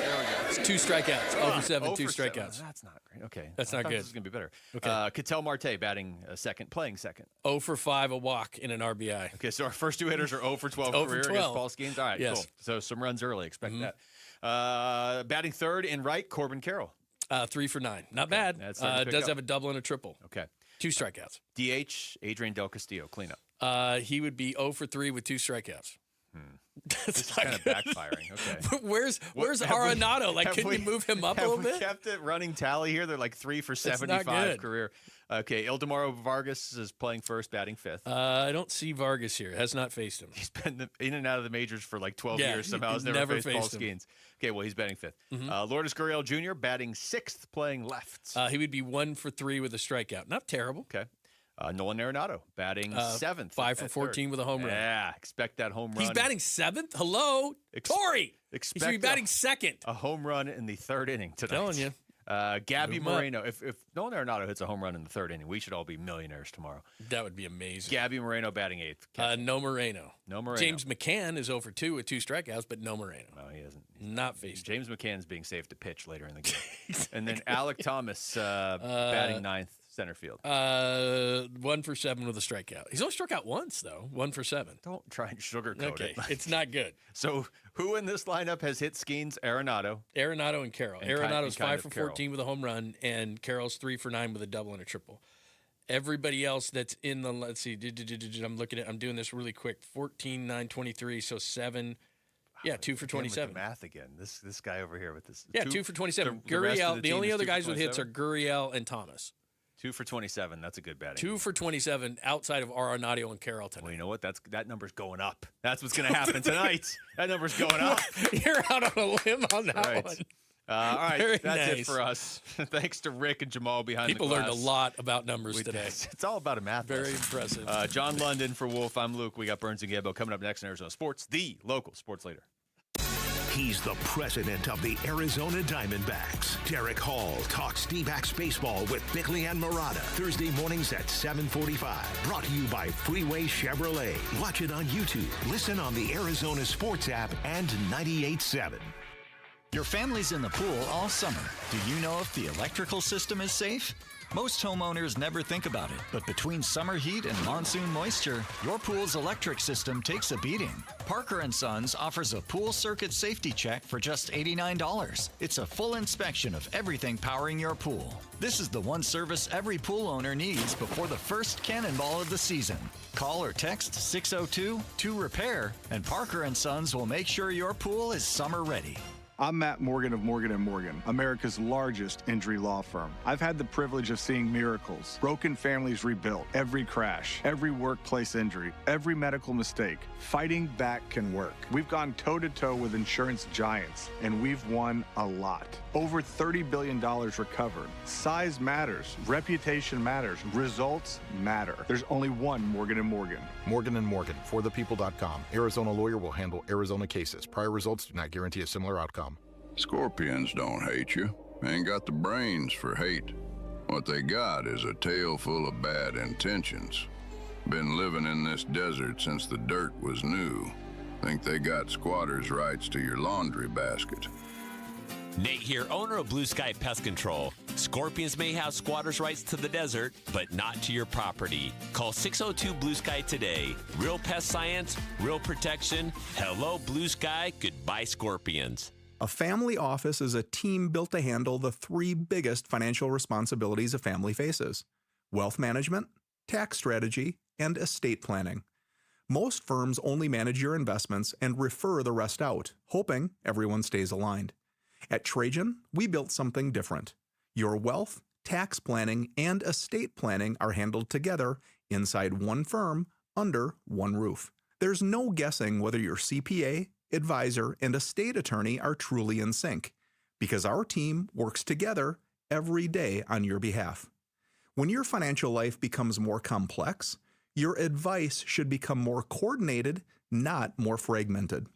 One plan, one trusted team. Call Trajan today, 855-TRAJAN-1. That's 855-TRAJAN-1. Trajan Wealth, an SEC-registered investment advisor. Additional services through Trajan Estate and Trajan Tax. Additional disclosures and accreditation at TrajanWealth.com. Have you heard about Global Credit Union? Hey, everybody, it's Dave Burns. They're helping Arizonans keep more of their money. Last year, members saved over $194 million through better rates and lower fees. Perks include early payday, access to your paycheck up to 3 days early, and 24/7 U.S.-based support whenever you need it. Join at globalcu.org or visit one of their 9 Phoenix area branches. I'm a member, and you will feel the difference right away. Global Credit Union. Better rates, fewer fees, real savings. Hey everybody, Dan Bickley here with my guy Bear, one of the Henley brothers that owns and operates Waltz TV and Appliance. And right now, if you spend $100 or more at Waltz, you'll get a free Gemini boombox. That's the same one you've got, right, Bick? Yep, and I love it. It's portable, super loud, great bass, and it even floats. Perfect for the pool or backyard hangouts. Free, floats, and ready for summer? That's a win.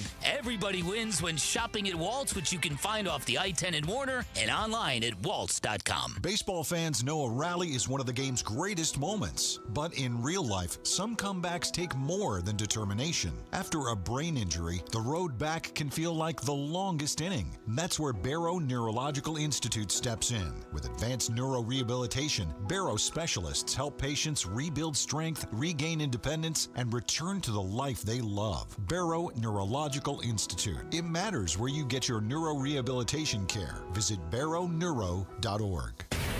WMVP FM Phoenix. Live from the Casino Arizona and Talking Stick Resort Studio. Arizona Sports, the local sports leader. I'm Mitchell Ferraldis with Trending Now. It's presented by Parker & Sons Heating, Cooling, Plumbing, and Electrical. How about that Diamondbacks win last night, huh? 9-0. Let's see if they can keep the good times rolling tonight. Game 2 against the Pirates, and if they win this Game 2 tonight, it'll also be a series victory. It's been a bit since the Diamondbacks have had one of those. It's going to be a tough task, though, because on the mound for the Pirates is the man that won the Cy Young last year in the National League, Paul Skeens.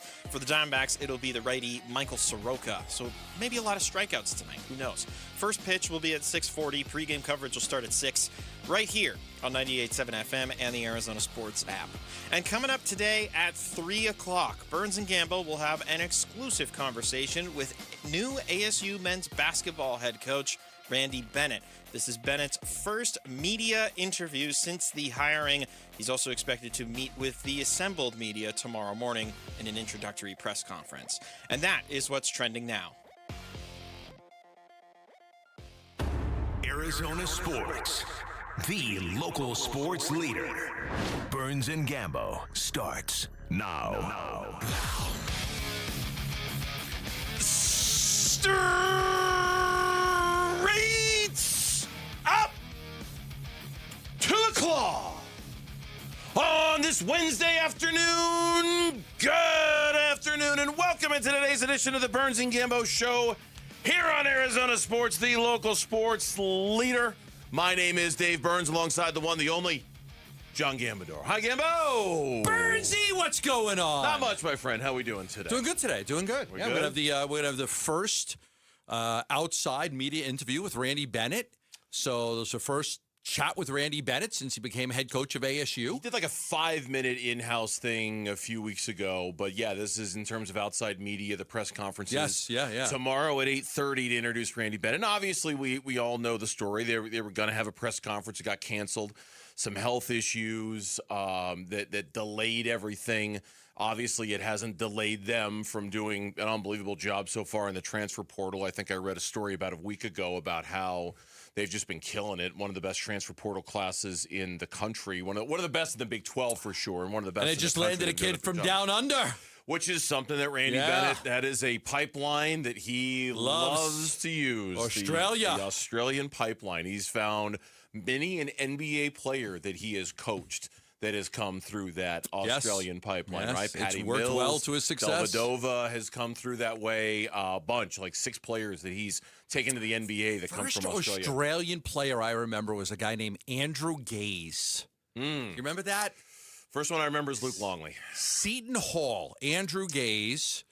He was a Seton Hall kid in the Big East, and he is 60 years old now. So whenever it was that he played in the Big East, it was, Seton Hall. 1988 and 89, he played for Seton Hall in the Big East. Wow. Andrew Gaze. Then he went on to play in the NBA for a little bit.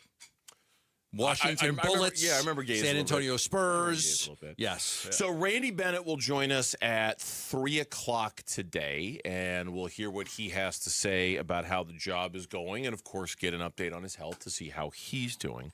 In the meantime, we got a Diamondbacks game to talk about. Let's tell you what our top story of the day is here on the Burns and Gambo Show. Burns and Gambo, the weigh-in. 1-2, swing and a miss, and that's it. It's a shutout for the Diamondbacks. Ball game over. Diamondbacks win. The Diamondbacks win. That's pretty cool. That was really cool. That's pretty cool, Good Chris. for you, Chris. Good for I you. enjoyed that. I thoroughly enjoyed that. I saw where Michael Kay did something similar.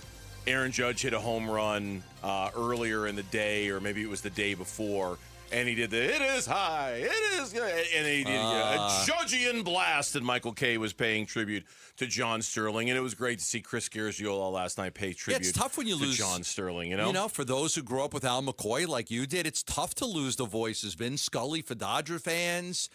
You know, you just have these memories of being a kid. I remember watching the Mets games with Ralph Kiner and Bob Murphy and Lindsey Nelson, and it's just like, it's just these voices that you grew up with, and when they leave you, there's like an emptiness, and like oh man, I'm gonna miss that. Like I'm gonna.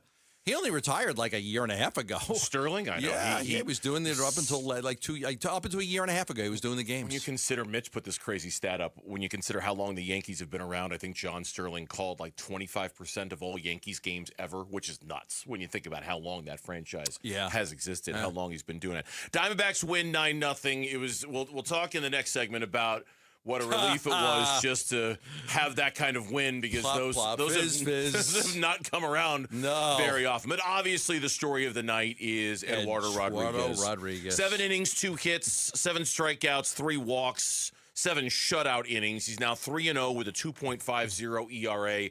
He was magnificent. He was really good at kind of subtly shooing his manager back into the dugout. Like, don't come get me. Don't come get me. Yeah. I got one more. I'm going to finish the 7th inning. Go away. Leave me alone. My mound, not yours. Leave me. Yeah, that was great. I mean, Lovello was really appreciative of the effort. I was at the game last night, and in the press conference, he referenced that, you know, I'll give you one more batter because he wanted to stay out there. I like that he wanted to stay. They needed that. They needed that shot in the arm. The pitching staff had been really struggling. Lovello obviously had the meeting with the pitchers. He threw a masterpiece last night. He really did. The only time he was in trouble, I thought, was that 2nd inning. He struck out O'Hearn, but then he walked Ozuna, he walked Griffin, and we're like, oh, no. Here we go again with these freaking walks. Got to stop walking, guys. But he bounced back.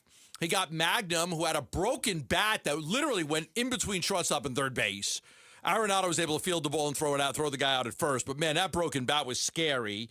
And then he got Bart. He got it out of Barton, and that was it. I mean, outside of that, I thought he just threw a masterpiece. He was in complete control throughout the game. Anytime there's a little bit of trouble, he got out. Trialo hit a double in the 5th with 2 outs, and he got Cruz to ground out. I like that he stayed in the game. I like that he went deep. I like that he gave the bullpen a needed break. And it was a good performance because he had started off so strong in the last 2 outings, like, kind of meh. Right, the last 2 outings. Then he bounced back and had a great outing last night. Last 3 outings. 3, it was the 3. 10 runs, 11 walks, and 14 2/3. Yeah, pretty meh. Yeah. And what he had been doing a good job of, for the most part, was avoiding the big inning. Like, he gave up a lot of traffic, 11 walks in 14 innings, but he was always able to mostly avoid the big damage and still kind of keep his team in the game, even in those 3 games. I thought the other key part about last night was just, and it took a while for it to kick in, but when the run support finally did kick in with that big 5th inning, that gave Torrey the flexibility to go, you know what, stay out there for one more batter. Go ahead. Go finish the 7th inning. Finish the job. Give me the 21 outs. Because if that's a closer game at that point, Torrey might not have that same level of comfort or that same level of freedom. So the runs, which again took a while, it didn't. They got the 2 in the 1st, and then all the walks piled up, and the Diamondbacks couldn't make anything happen with it until they did. And then when the floodgates opened with the Moreno double and the Perdomo double, now there was kind of room for Eduardo Rodriguez to do that. A lot of tack on runs. A lot of tack on runs in the game, which was great. Here's Lovello after the game on Erod fighting to stay in the game. He backed me down and he said, give me one more hitter. And I pointed and I told him, this is your last hitter. So I like that. I like challenges. I challenged him. He challenged me back to sit down and wait. And I did. And he struck out his last hitter. I like that kind of stuff. Fires me up. So I trust these players, and I know, sometimes I trust them too much, but I believe in the athlete being able to go out there and execute. My gut instinct tells me when it's time. I felt like he had a tiny little bit more gas in the tank, but my interaction was, I got you, Torrey. You asked us for this, and I'm going to deliver. Yeah.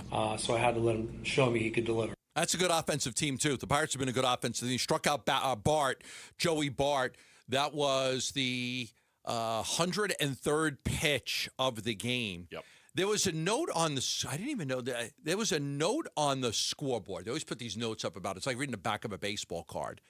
And they mentioned that Joey Bart's brother was signed by the Cardinals, the Arizona Cardinals. I didn't know that. Did you know that? No, I did not know that. I didn't either. We were trying to look it up, but we were paying attention to the game. But his older brother Mikey Bart was a defensive end at North Carolina, and signed with the Arizona Cardinals after graduation. I don't believe he played with them. It's like an undrafted free agent. But type, but his brother signed with the Arizona Cardinals, and they put that up on the board. I was like, oh, okay. I see you. Interesting nugget. I like that. I did not know that. I had absolutely no idea that had happened last night. Erod, for what it's worth, he kind of wanted to downplay a little bit fighting to stay in the game, but he did say, it was a fight. Yeah, I mean, like I've always been like that. I was the guy that never want to come out of the game, no matter the situation. And he looked at me, and I just told him, give me this guy, I got it, and he gave it to me, and I do the job, and they'll finish the inning, which is what I go out there for, He also referenced, and we talked about this yesterday, we're going to talk about it a little later too, but you referenced it a second ago. Torey Lovello calling a starting pitchers only meeting in his office when they were in Chicago. And it sounds like he kind of read on the riot act a little bit. Like it was, he said it was a very one-sided conversation. He goes, I listened a little bit, but it was a lot of me talking to them. And Erod talked about it last night. He's like, look, we didn't get yelled at exactly, but we're all grown men. We don't like to get yelled at. That's that when we listen and we pitch in kind of that struggle a little bit. We all gonna go out there and execute it, and especially we all are grown men, So you never want to get never wasn't yelled at, but if it feels like that. And I mean, after that, we know we're gonna go out there and keep executing it. Sometimes you need it, and he did it today, and he did it the other day, and now we're gonna go out there and do our job. Quote: we're all grown men. You never want to get. It wasn't yelled at, but it feels like that. Eduardo Rodriguez said. So, look, whatever it was, it worked. Now let's see if it works tonight with Michael Soroka. It's going to be a different deal. You're facing Paul Skeens. It's going to be a little bit different. But Eduardo Rodriguez has. I know he's had a couple of bumpy starts the last few. You mentioned they were meh starts. 2.50 ERA, though, right? 2.50 ERA, 3-0. Yeah, that's fantastic. He's ERA under 3 in this day and age. If we're making a list of pleasant surprises so far for the Arizona Diamondbacks, Eduardo Rodriguez is a very pleasant surprise. Well, Soroka got off to a really good start, too. I don't know which one would be. Gallen's had struggles, and Kelly's had struggles, and Ryan Nelson's had struggles. So, if you said who's the best starter in the rotation, I'd probably go with Erod I'd probably go with Erod. We were talking about that on the podcast today. He's probably like, which starter would you choose that you have the most trust in right now? It's probably Eduardo Rodriguez. That's good for him. A little bit of recency bias because of what he did last night, but it's probably Eduardo Rodriguez.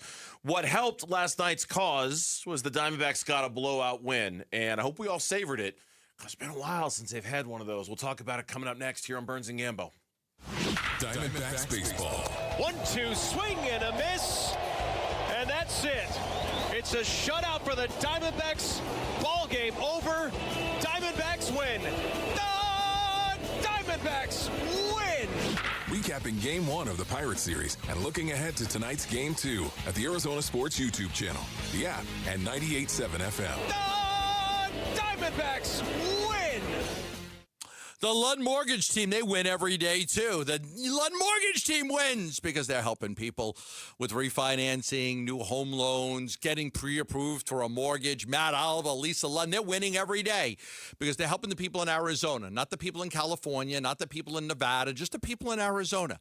That's why you want to work with the Lund Mortgage team. There's a lot of companies out there that aren't even based out of Arizona, right? You call on a Friday, they'll get back to you on a Monday or a Tuesday. You don't want that. You want somebody that can reach out to you right away. And that's the Lund Mortgage team. They'll even give you a call on a weekend. Be like, if you call on a Friday evening and they left you, I'll call you back the next day. That's the Lund Mortgage team. They're all about making sure you have the right mortgage, the lowest fees, the lowest rates, but importantly, the right mortgage. It's a great time right now to get pre-approved for a mortgage.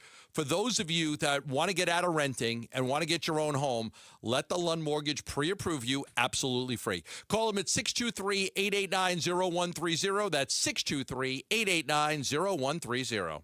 Is there a tougher gig than being a roof in Arizona, right? Paul Calvisi, you're the big heat, monsoon storms. No one knows that better. No one does it better than America Roofing. For real, America Roofing just named Arizona's Roofing Contractor of the Year. It's the very roof over our heads. Don't mess with the rest. You want the best. America Roofing, A+ rated with a Better Business Bureau, and save 12% at AmericaRoofingCo.com. Repair, replace, home or business, AmericaRoofingCo.com. Hey, I'm John Ray, your friend and jeweler at Shane Company.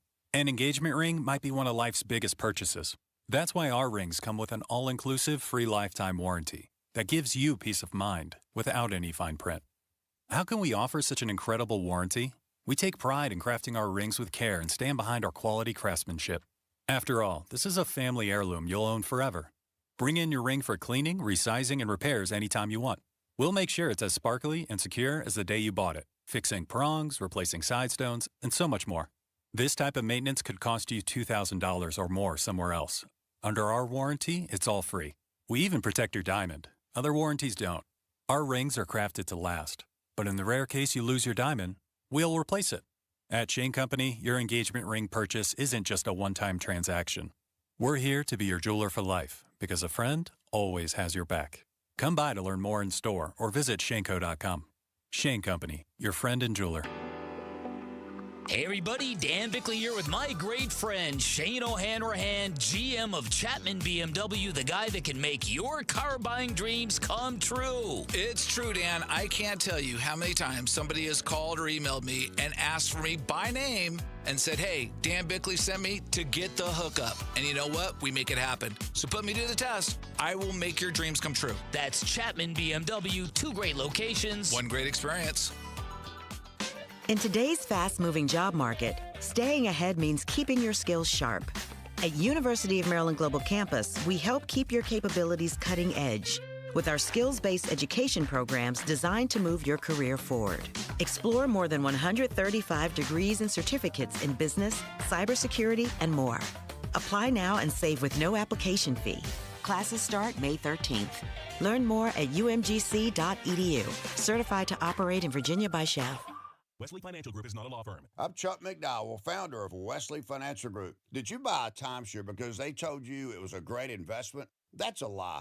Most timeshares can be bought online for $1. To find out what your timeshare is worth and to cancel it, call us today and we'll send you our timeshare exit kit free with all your options for cancellation. Call Wesley for your free exit info guide. 800-771-1300. That's 800-771-1300. For the ones who get it done, Grainger offers the professional grade products you need to get the job done. With fast delivery you can depend on and access to technical product experts ready to help you meet any challenge. Call, click Grainger.com, or just stop by.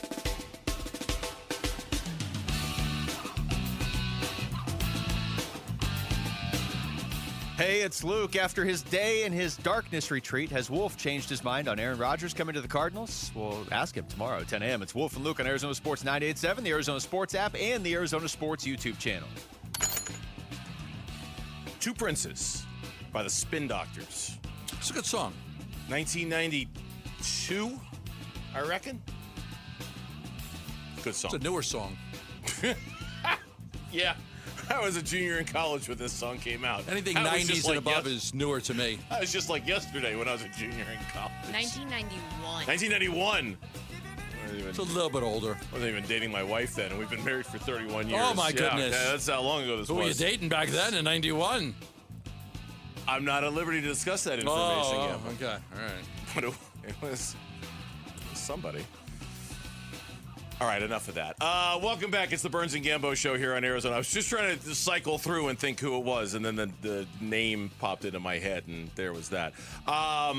Let's talk about a blowout win for the Arizona Diamondbacks. Let's savor a blowout win for the Arizona Diamondbacks because it's really only the second time this year where it's happened. There's only one other game they won a game by more than 5 runs. Last night was number 2 on that one with the 9-0 victory over Pittsburgh. And so let's enjoy it a little bit because we don't get moments like this too much. It's one of the rare things that we sat there, and I said to Alex Weiner last night, I said, let's look this up because they haven't blown anybody out in a long time. I said, and he said, define a blowout. I said more than 5 runs. More than 5 runs. And I said, they played a lot of close games. Define a close game. 3 runs or less. 3 runs or less. So that's a save situation. So we looked at it last night, and I posted something about it. It was incredible to look at. They have been in 20 close baseball games. 20. They had been in 6 games in which they were blown out by more than 5 runs. So 6 times they had lost by more than 5 runs. 20 times they had been in a 3-run game either way.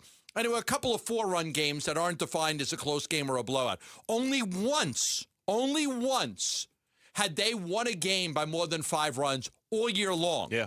And in that game, they didn't it was very, very late they got that lead. 7-1 against the Mets, and if I remember right, everything they did was late. in the 7th or 8th inning of that game. So I know I asked Lavello about it last night. Like you don't get many easy ones, so this was an easy one because you guys don't win a lot of easy baseball games. Here's what he said. First of all, I think it's good for all of our psyche and our blood pressure and all those things that go with good health, right?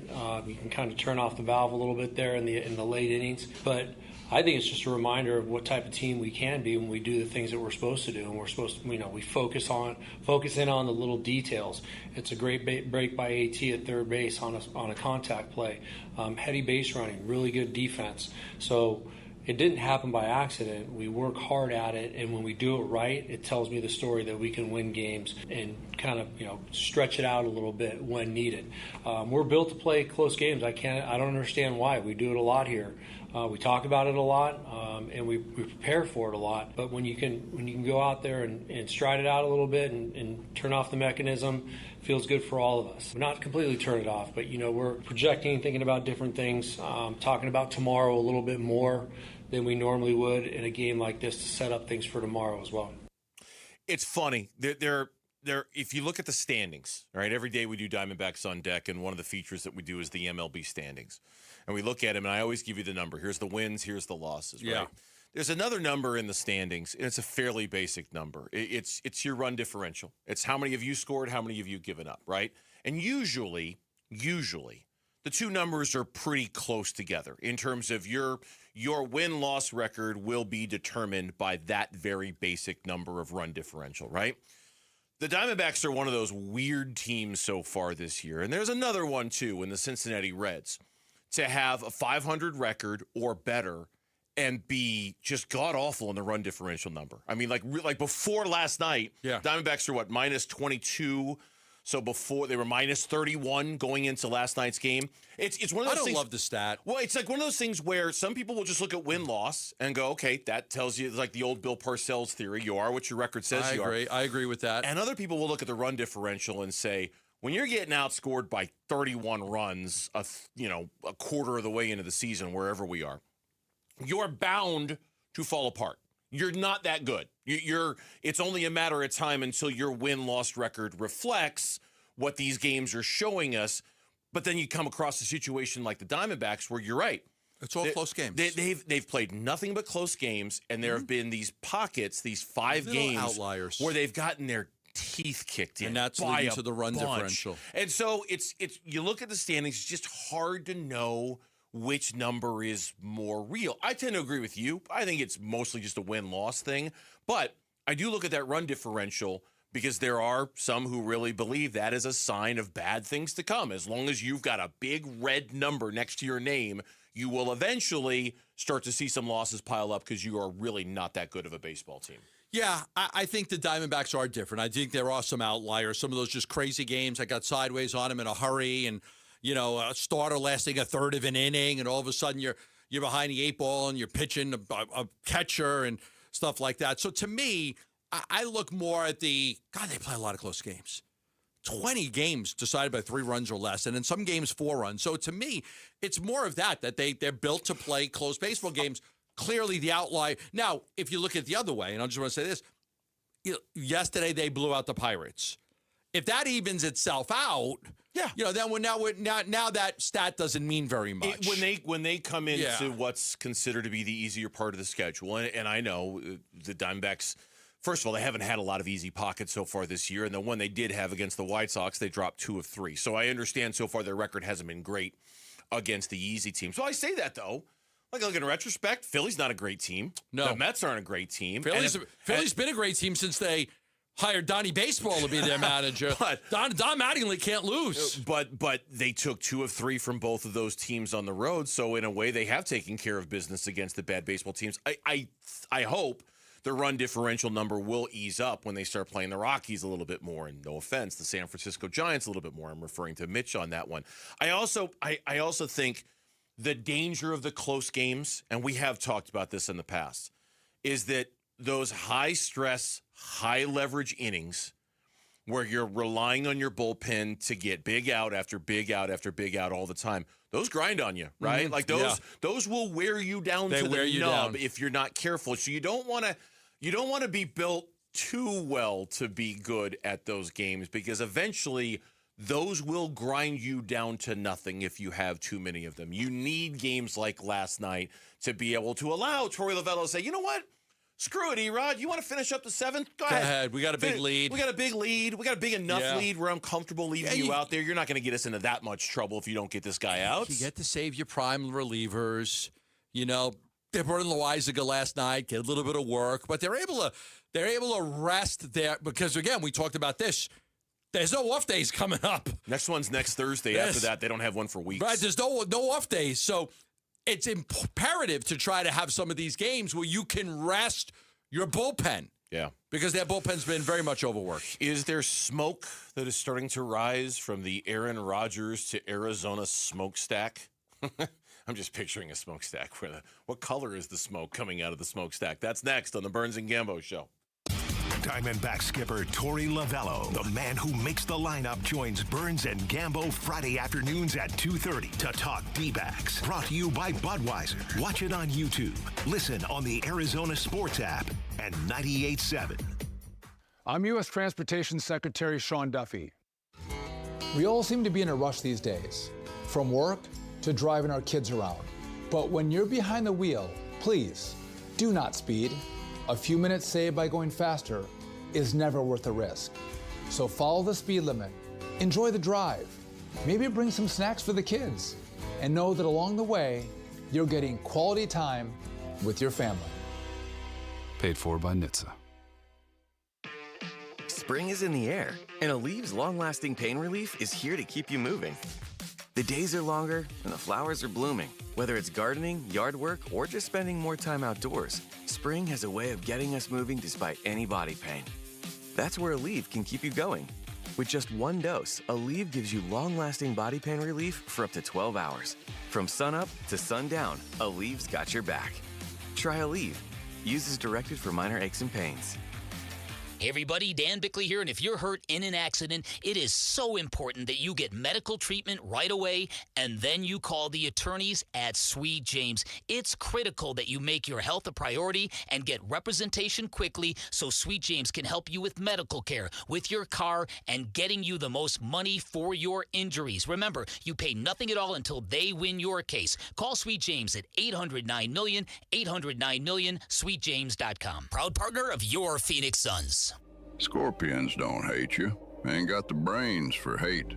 What they got is a tail full of bad intentions. Been living in this desert since the dirt was new.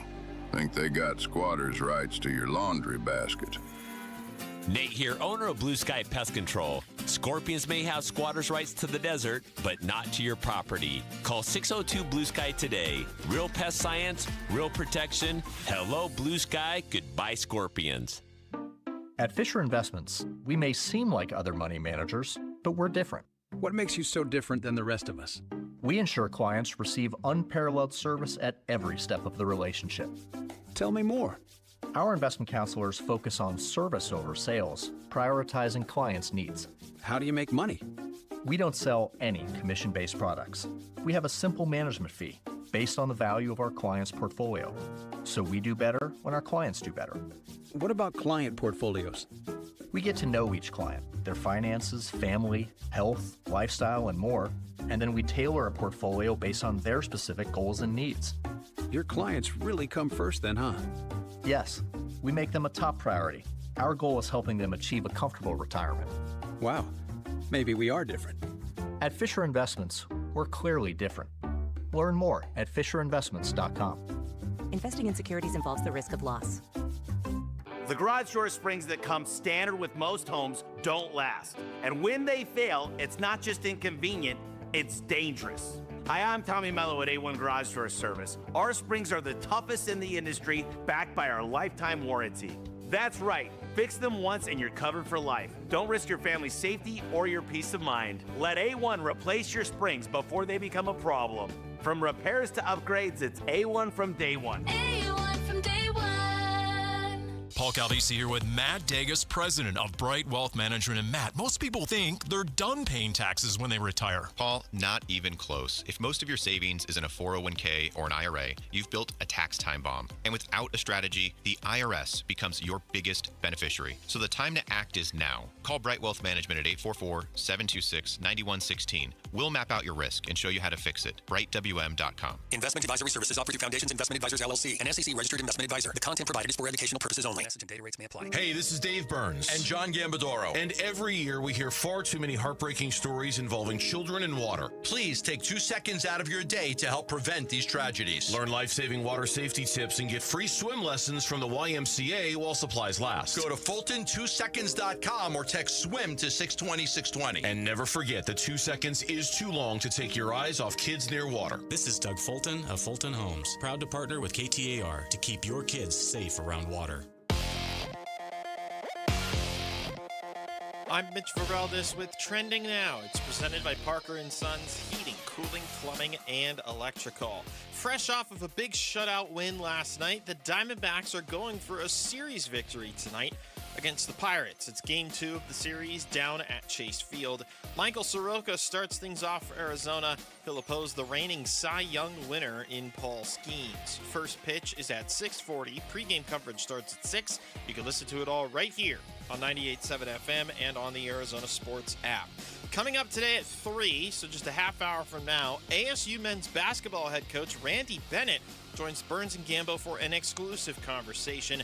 It's the first media interview Bennett has done since being hired. He's expected to be introduced tomorrow morning. And then tonight in the NBA playoffs, 2 Game 2s. First in New York City, the Knicks host the Philadelphia 76ers. Knicks up in that one 1-0. Tip-off will be at 4.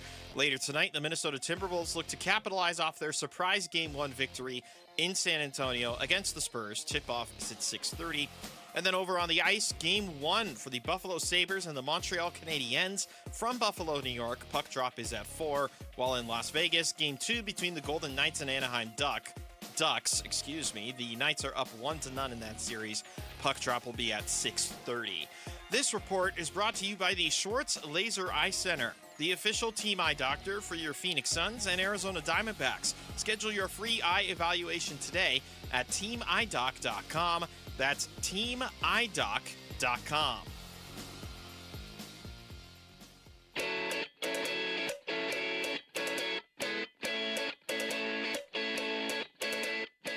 Hey everybody, Dan Bickley here, and do the Diamondbacks have it in their genes to beat Paul Skeens? I'm talking genetics, you freak. Get your mind out of the gutter. Tune in at 6 a.m. on Arizona Sports, the Arizona Sports app, the Arizona Sports YouTube channel. Yeah, Paul Skeens tonight.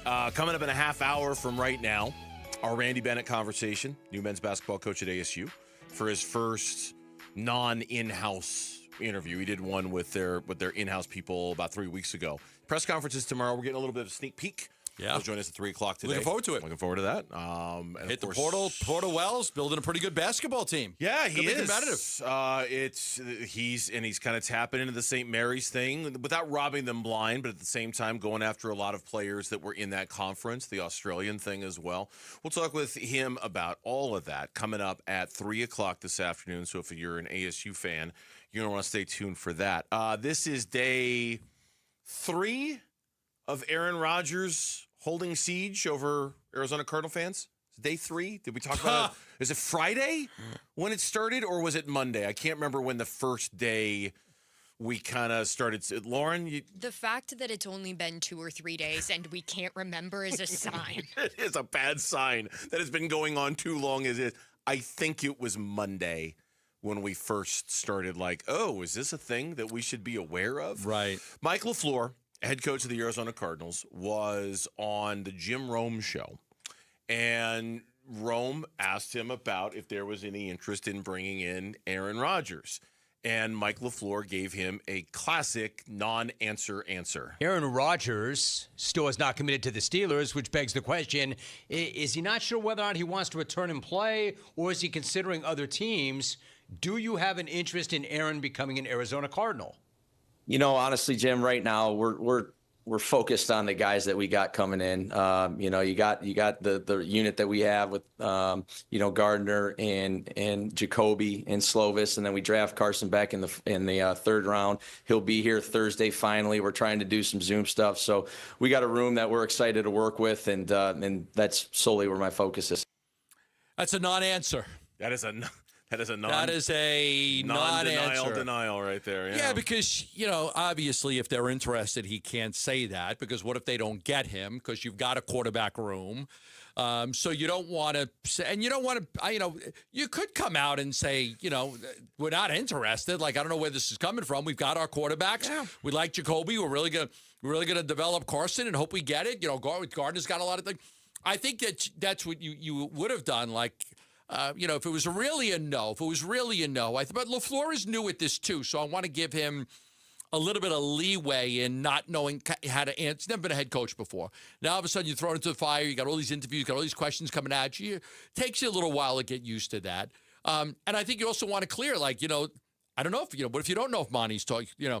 What if Monty's just brought it up to you, but you don't know how far it's going to go? So sometimes you don't want to say anything until you're aligned. You're all aligned on the same thing. Okay. Thanks, Matt Ishbia. Thanks, Brian Gregory. We appreciate that. Look, that was my first reaction too. It's kind of that classic answer. Hey, I'm just going to talk about what I do have, and I'm not going to focus on what I don't. But by not saying no, it doesn't mean it's a yes. But that wasn't a no, right?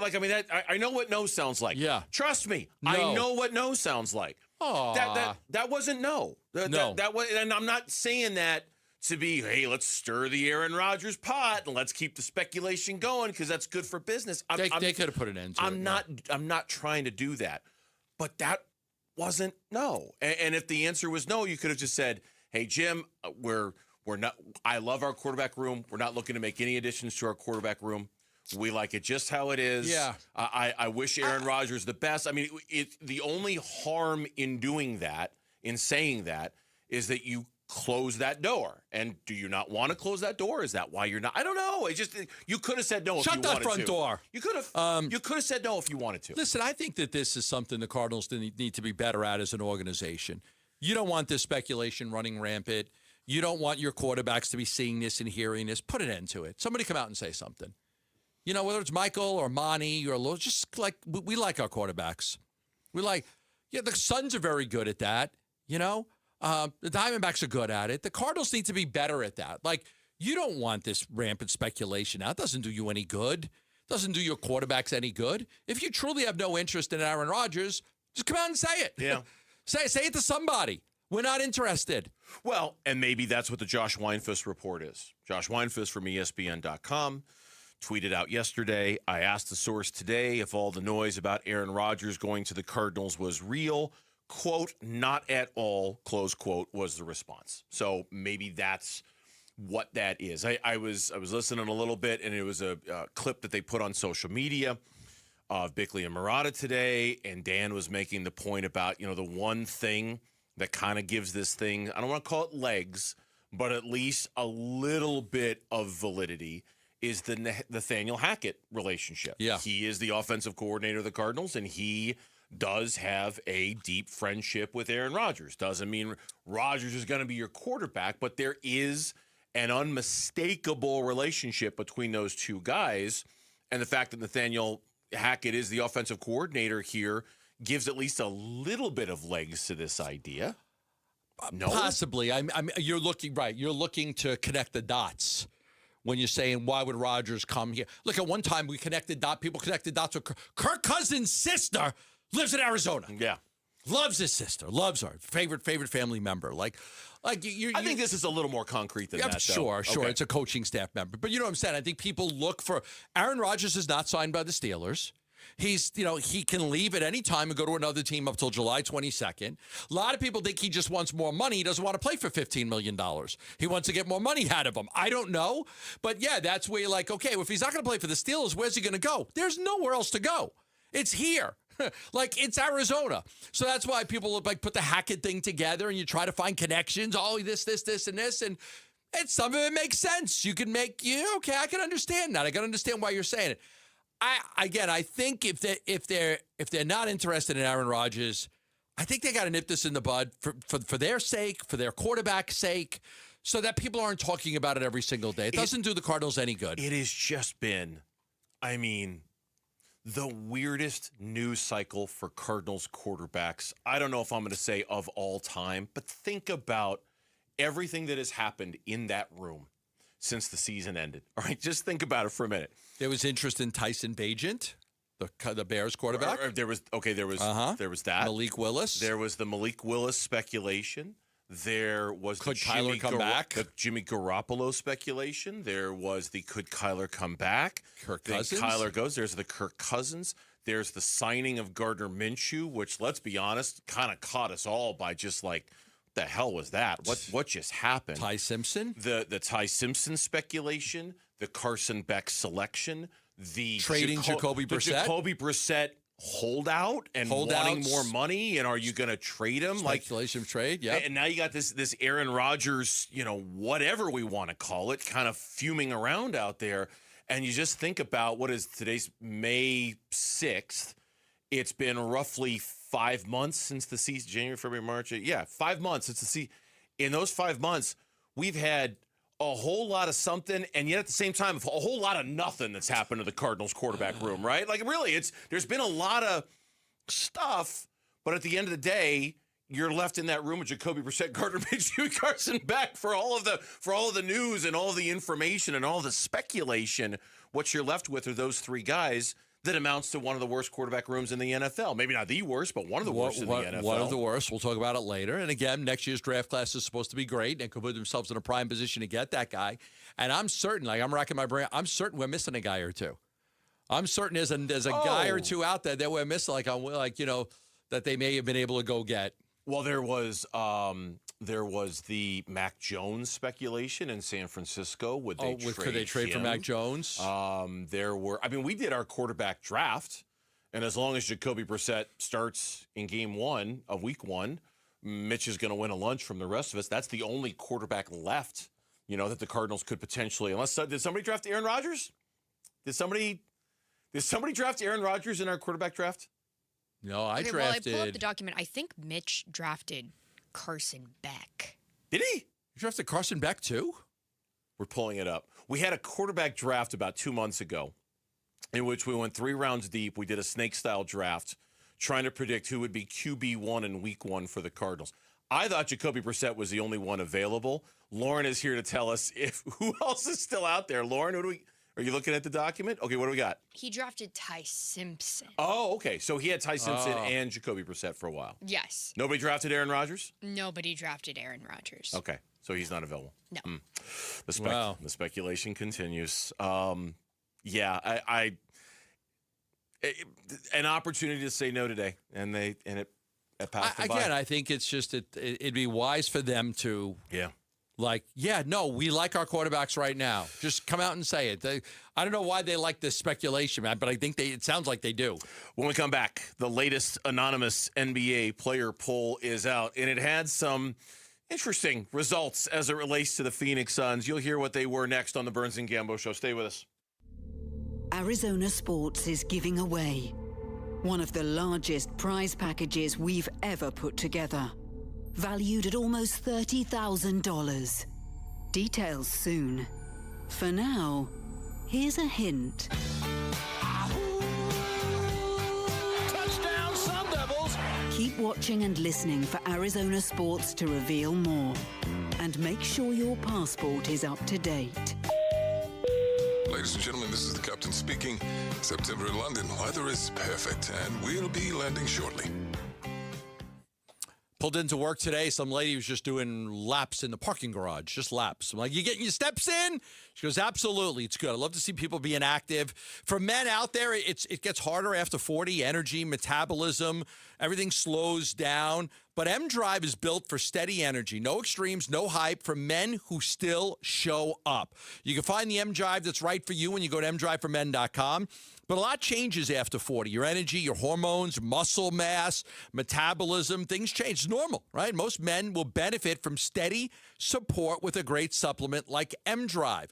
M-Drive is a fantastic, no drugs, all natural, clinically tested ingredients. I've been taking it for well over a decade, and it was created for guys like me, guys that are active, guys that, pay attention to what they eat, make sure that they get their rest, also get their workouts in. You're active. M-Drive's going to help you stay active longer. Go online at mdriveformen.com, put Gambo in the promo code for a discount, or find M-Drive at Sprouts. The reason many of us hate insurance companies is because some of them act like bullies. I'm John Morgan of Morgan & Morgan. I've been dealing with these creatures my whole career. Whether it's a workers' comp claim, an auto accident, or a nursing home or medical mishap, the playbook is often the same: deny and delay. We became the largest injury firm in America for a reason. We fight the bullies. They know who we are, and I know it makes a difference for our clients. Just go to forthepeople.com and see our results and our verdicts after those bullies gave us their final offer. Hiring the wrong firm can be disastrous. Hiring the right firm could substantially increase your settlement. It's easy to get going. Visit forthepeople.com on your phone or computer, or call us on your cell at pound law, pound 529. Morgan & Morgan, America's largest injury law firm. forthepeople.com. Morgan & Morgan, forthepeople.com. Arizona lawyer will handle Arizona cases. Prior results do not guarantee a similar outcome. Southwest Gas is proud to support the lifestyles of Arizonans along with economic development in our communities. Hi, it's Vince Marotta. Many of the businesses that have relocated their operations into Phoenix are dependent on natural gas to support business and production. Southwest Gas provides affordable, safe, and reliable natural gas service and helps provide a sustainable energy source our state needs for continued economic development. To learn more about the Southwest Gas commitment to community growth and economic development, please visit swgas.com. In baseball, every decision matters. One pitch can change the game. I'm Jeff Jr., founder of Trajan Wealth. And like a good manager, building a strong financial plan takes strategy and the right team. Torey Lavello here. Jeff's right. In baseball, you can't just watch one part of the field.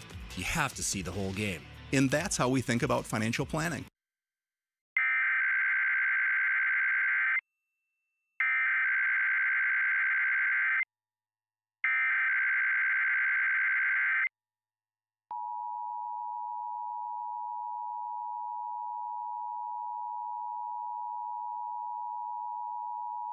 This is a test of the emergency alert system, originated by the Arizona Department of Public Safety. If this had been an actual emergency, important information or instructions would have followed the tones you just heard. This concludes this test.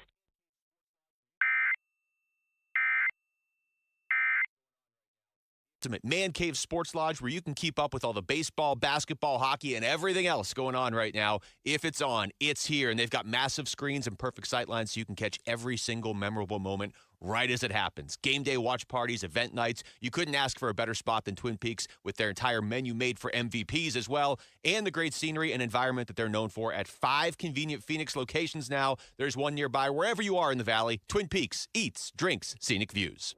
The Burns and Gambo Need to Know Social Poll, presented by Sanderson Ford. All right, we have a poll question and an update for our Burns and Gambo listeners, and maybe more specifically Gambo. First, let's do the poll question, and then we'll try to figure out when we're going to settle up this lunch bet here. Lauren, hello again.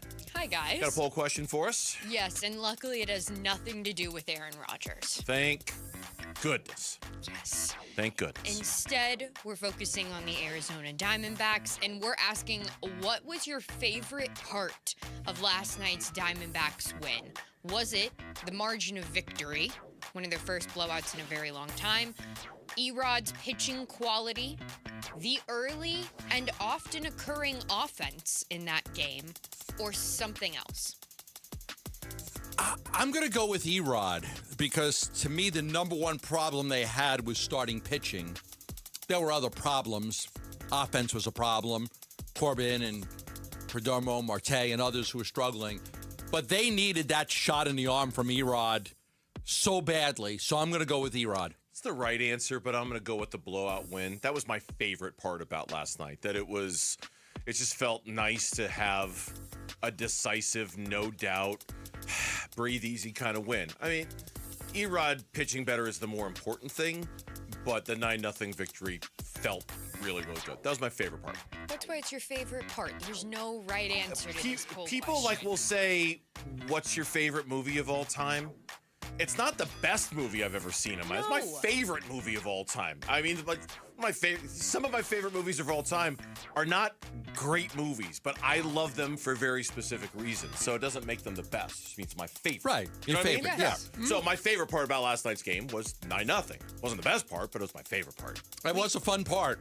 It We was. Bought a Zoo is one of my favorite movies. And that's not Is a great that movie. Garbage. That is, yes, that is but I love it. Matt Damon, Scarlett Johansson, that was not either of their finest moments. But if you love it, you love it. That's great. I loved Shallow Hal. That was not a great movie. I freaking loved Shallow Hal. That is not a great movie. I'm not a I never laughed so much in my life as Shallow Hal. I've never laughed. No movie has made me laugh as much as Shallow Hal. It's a perfect example. See? There you go. Done. There you go. Perfect example. But Erod's pitching quality is running away with this poll question. 74% going with that, 16% going with the early and often occurring offense, and 6% going with both margin of victory and something else. The clarification, and Lauren looked this up. She said she would. I owe you lunch because on October 6th of 2025 and the days after Amari DiMercato dropped the ball at the half-yard line. That's right. You said it would happen again. Will an NFL player fumble before the goal line again in the 2025-26 season? You said no. I said yes.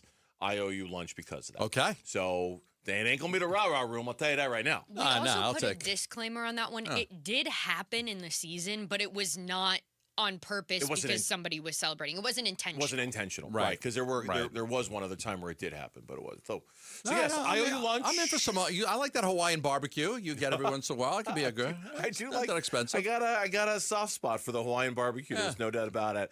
Anonymous players poll on The Athletic. This is an annual thing they do over at theathletic.com. Yeah, kind of like these things a little bit. They just anonymously poll NBA players about all sorts of stuff. And when it came to the Suns, a couple of the things were very interesting, pardon me. Colin Gillespie got 2% of the vote for the most underrated player in the NBA. Dylan Brooks got 2.5% of the vote for the most overrated Can I tell you player. something? Yeah, go ahead. There's a lot of names on that list. The overrated players. And when I clicked on it, and I'm going to just say that there's 15 names on there, probably overrated players, about 15. I start to go Şengün's number 1, Rudy Gobert number 2, Trae Young number 3, Karl Anthony Towns number 4, Paolo Banchero number 5, John Morant, and I start to go down. I'm looking to see if Book's on there. I don't know. I'm telling you. I'm looking. I get Dylan Brooks. Oh, people think Dylan Brooks is overrated. Okay. But I'm looking to see if anybody voted Devin Booker as an overrated player. I was just trying to see if he was in there. Then they even had the others receiving votes. Yeah. DeAndre Ayton was in there. Yeah. I'm like, okay, and I'm just going through it. LeBron James is in there. Donovan Mitchell's in him. Oh, my God. Jason Tatum's in there. Wemby's in there. Wemby's in other receiving votes. But no Booker. No Devin Booker. Shai Gilgeous-Alexander is in crazy others receiving votes. Some of the best players in the league are on this. I just wonder if that's guys that don't like them. Maybe. I have a theory about that. Okay. I think the Devin Booker angst is largely reserved for fans. I think he's largely well respected by his peers.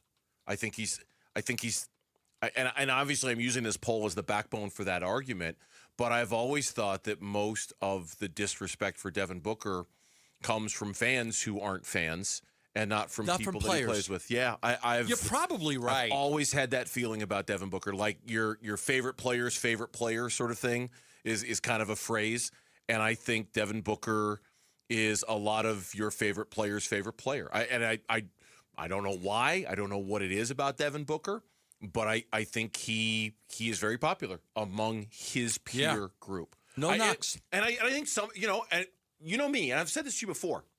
One of my favorite versions of Devin Booker is Olympic Book because of the way he is so selfless with his game when it comes to that moment. Yeah. And understanding, hey, I'm not the biggest deal in the world on this floor. I'm going to make sure the guys that are the biggest deal are set up right. I'm going to be the glue guy. I think that brings a level of respect with it. I wouldn't be surprised at all if some of the work he's done in the Olympics is a reason why he's respected by his peer group, because he shows this very generous, selfless side to his game in those moments. You know, as I was looking through this, a thought came to my mind, because I said I think Devin Booker is a top 30 player now, not a top 10 player, not a top 15 player, not even a top 20 player. I'm going to be fascinated to see when those lists start coming out in a few months, where they rank the 100 best NBA players, where he falls on that list. Yeah, I will too. I'm going to be because while he hasn't had the best of seasons, there are other younger players over the last 3 years that have come into the league and just taken the league by storm.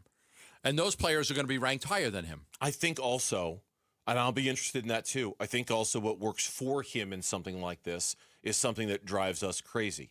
Hey, Devin Booker, just take the game over. Hey, Devin Booker, we don't care that you're being double-teamed. Shoot the shot. He won't do it. He's very much I'm going to make the right basketball play. And I bet that mentality is respected by his peers and keeps him off a list like this. Even though it drives us nuts because we see him deferring or passing off. You know, he's willing to make sure the right basketball shot is the one that's made. I don't know, just a thought. The other guy that got votes, most impressive coach, Jordan Ott. 6.8% as a most impressive coach. He got the highest mark of anybody, and that was for impressive coach. Yeah, well, I mean, Mazzulla, Dagnall, Bickerstaff, and Spoelstra, right? Didn't they, aside from your current coach, which coaches do you find? Those four got more than Ott, but the fact that Ott finished fifth on that list, pretty impressive. Right. When we come back, it's his first media interview since being hired by ASU. We're excited to talk with him. Head coach of the men's basketball team, Randy Bennett from ASU, joins us next exclusively on Arizona Sports. The Arizona Sports YouTube channel for live shows, podcasts, viral clips, shorts, and more. Just the local sports leader doing what we do on YouTube. Serve yourself some Arizona sports. Subscribe to the Arizona Sports YouTube channel. Hey, Ron Wolfley here, and I'm sitting next to my great friend, Dr. Joe from Aria Dental Implant Center. Hey, Dr. Joe, it's great to see you. Thanks for having me. Talk to me about the All-On-4 dental implant. It's a process where we can remove patient's remaining dentition, where we can place 4 dental implants, take our digital impressions, so we can get this population back in function. You know I've had the All-On-4. It is a life changer. It truly is. Not only to be able to smile, right, but also to bite into a steak. What is the best thing about getting the All-On-4 dental treatment? Self-confidence. The only reason people don't get All-On-4s is because they can't afford it. It's expensive. Yes. My goal is to make it economical. So if I can reduce that cost, I will. If you have broken or missing teeth, he's going to help you. AriaDentalImplantCenter.com. It's spelled A-R-I-A. AriaDentalImplantCenter.com. Progressive knows it ain't easy navigating the open plains of home insurance, but there is one man who can help tame that wild herd of options. The Home Quote Explorer. Note, Progressive's Home Quote Explorer is not a real person, but an online tool that lets you compare home insurance. He's the type of fella who helps you decide on the right insurance, even if it ain't with him. Again, not a person, just an online tool that helps you find great home coverage. A real pioneer. Okay, fine. Just do the thing. Yeah! Progressive Casualty Insurance Company affiliates and third-party insurers. Comparison rates not available in all states or situations. This is the story of the one. As a procurement manager for a hospital system, she keeps every facility in her network stocked and ready. That's why she counts on Grainger to be her single source for thousands of products, from disinfectants to lighting, air filters, and more. And with fast, dependable delivery, Grainger helps her keep every facility stocked, safe, and running smoothly. Call 1-800-GRAINGER, click Grainger.com, or just stop by. Grainger, for the ones who get it done. Dan Bickley here with my guy Bear, one of the Henley brothers who owns and operates Waltz TV and Appliance, where sports fans find everything they need. We've even got something new at Waltz. Computer gear, like the Samsung 32-inch Odyssey smart gaming monitor. And that's normally a $1,250 value, but for our listeners, it's only $730. Huge savings for gamers or anyone upgrading their setup. We also carry Logitech gaming accessories. Everything you need to level up your setup. Shop local. Shop Waltz. Luke Lipinski back to tell you about Orchard. How's this for a plan? You find your dream home and you just move in right away without the frustrations of waiting around to sell your old place first. Sounds perfect, right? Well, that's exactly what Orchard's Move First, Sell Later program lets you do. If you find the new home you want, that's a big deal. So buy it now, then sell the old one later. And here's how. Orchard gives you cash so you can buy and move into your new home first. You can do it on your timeline. You don't have to wait around. You don't have to do any showings. You don't have to do any double moves. If you ever tried to do a double move before, you know you don't want to do it again. Then the Orchard experts take it from there. They handle repairs on your old home, and they make price-boosting upgrades. Once they're done, a local Orchard agent will list and sell your home for top dollar, and they can do that because their agents are some of the most experienced around town with smart tools and products to help you attract the right kinds of buyers. Orchard's Move First program gives you the freedom to sell your old home later so you can focus on buying and moving into your new home now. If you're ready to find out how much your home is worth, visit Orchard.com for your free home valuation. That's Orchard.com. If you're waiting for someone to come along and make your private student loan debt disappear, I need to be honest with you. That's not how private loans work. There's no forgiveness programs on the way, but there is Y-Refi, and they are the next best thing I've seen for people in this situation. Hi, it's Vince Marotta, and Y-Refi helps people with distressed or defaulted private student loan debt refinance into a low fixed-rate payment they can actually handle. They don't make you feel bad about where you are. They don't grill you about how you got here. They meet you where you are and work with you to build something that makes sense for your budget, your income, your real life. If other lenders have told you no, that's actually where Y-Refi does their best work. They were built for the people traditional lenders give up on. Your private student loans don't get to define your future. Take back control today. Call 888-YREFI-85 or visit YREFI.com. That's the letter Y, REFY.com. KMVP FM Phoenix, live from the Casino Arizona and Talking Stick Resort Studio. Arizona Sports, the local sports leader. I'm Mitch Vareldes with Trending Now. It's presented by Parker & Sons Heating, Cooling, Plumbing, and Electrical. Diamondbacks back in action tonight, fresh off of that 9-0 victory against the Pirates. Game 2 of the series is tonight at Chase Field. Michael Soroka will start things off for Arizona. He'll oppose the reigning Cy Young Award winner, Paul Skeens. First pitch is at 6:40. Pre-game coverage starts at 6 right here on 98.7 FM and on the Arizona Sports app. And coming up next, ASU men's basketball head coach Randy Bennett joins Burns and Gambo for an exclusive conversation. This is his first media interview since Bennett was hired by the university. He's also expected to be introduced tomorrow morning. So that conversation with Bennett coming up right now.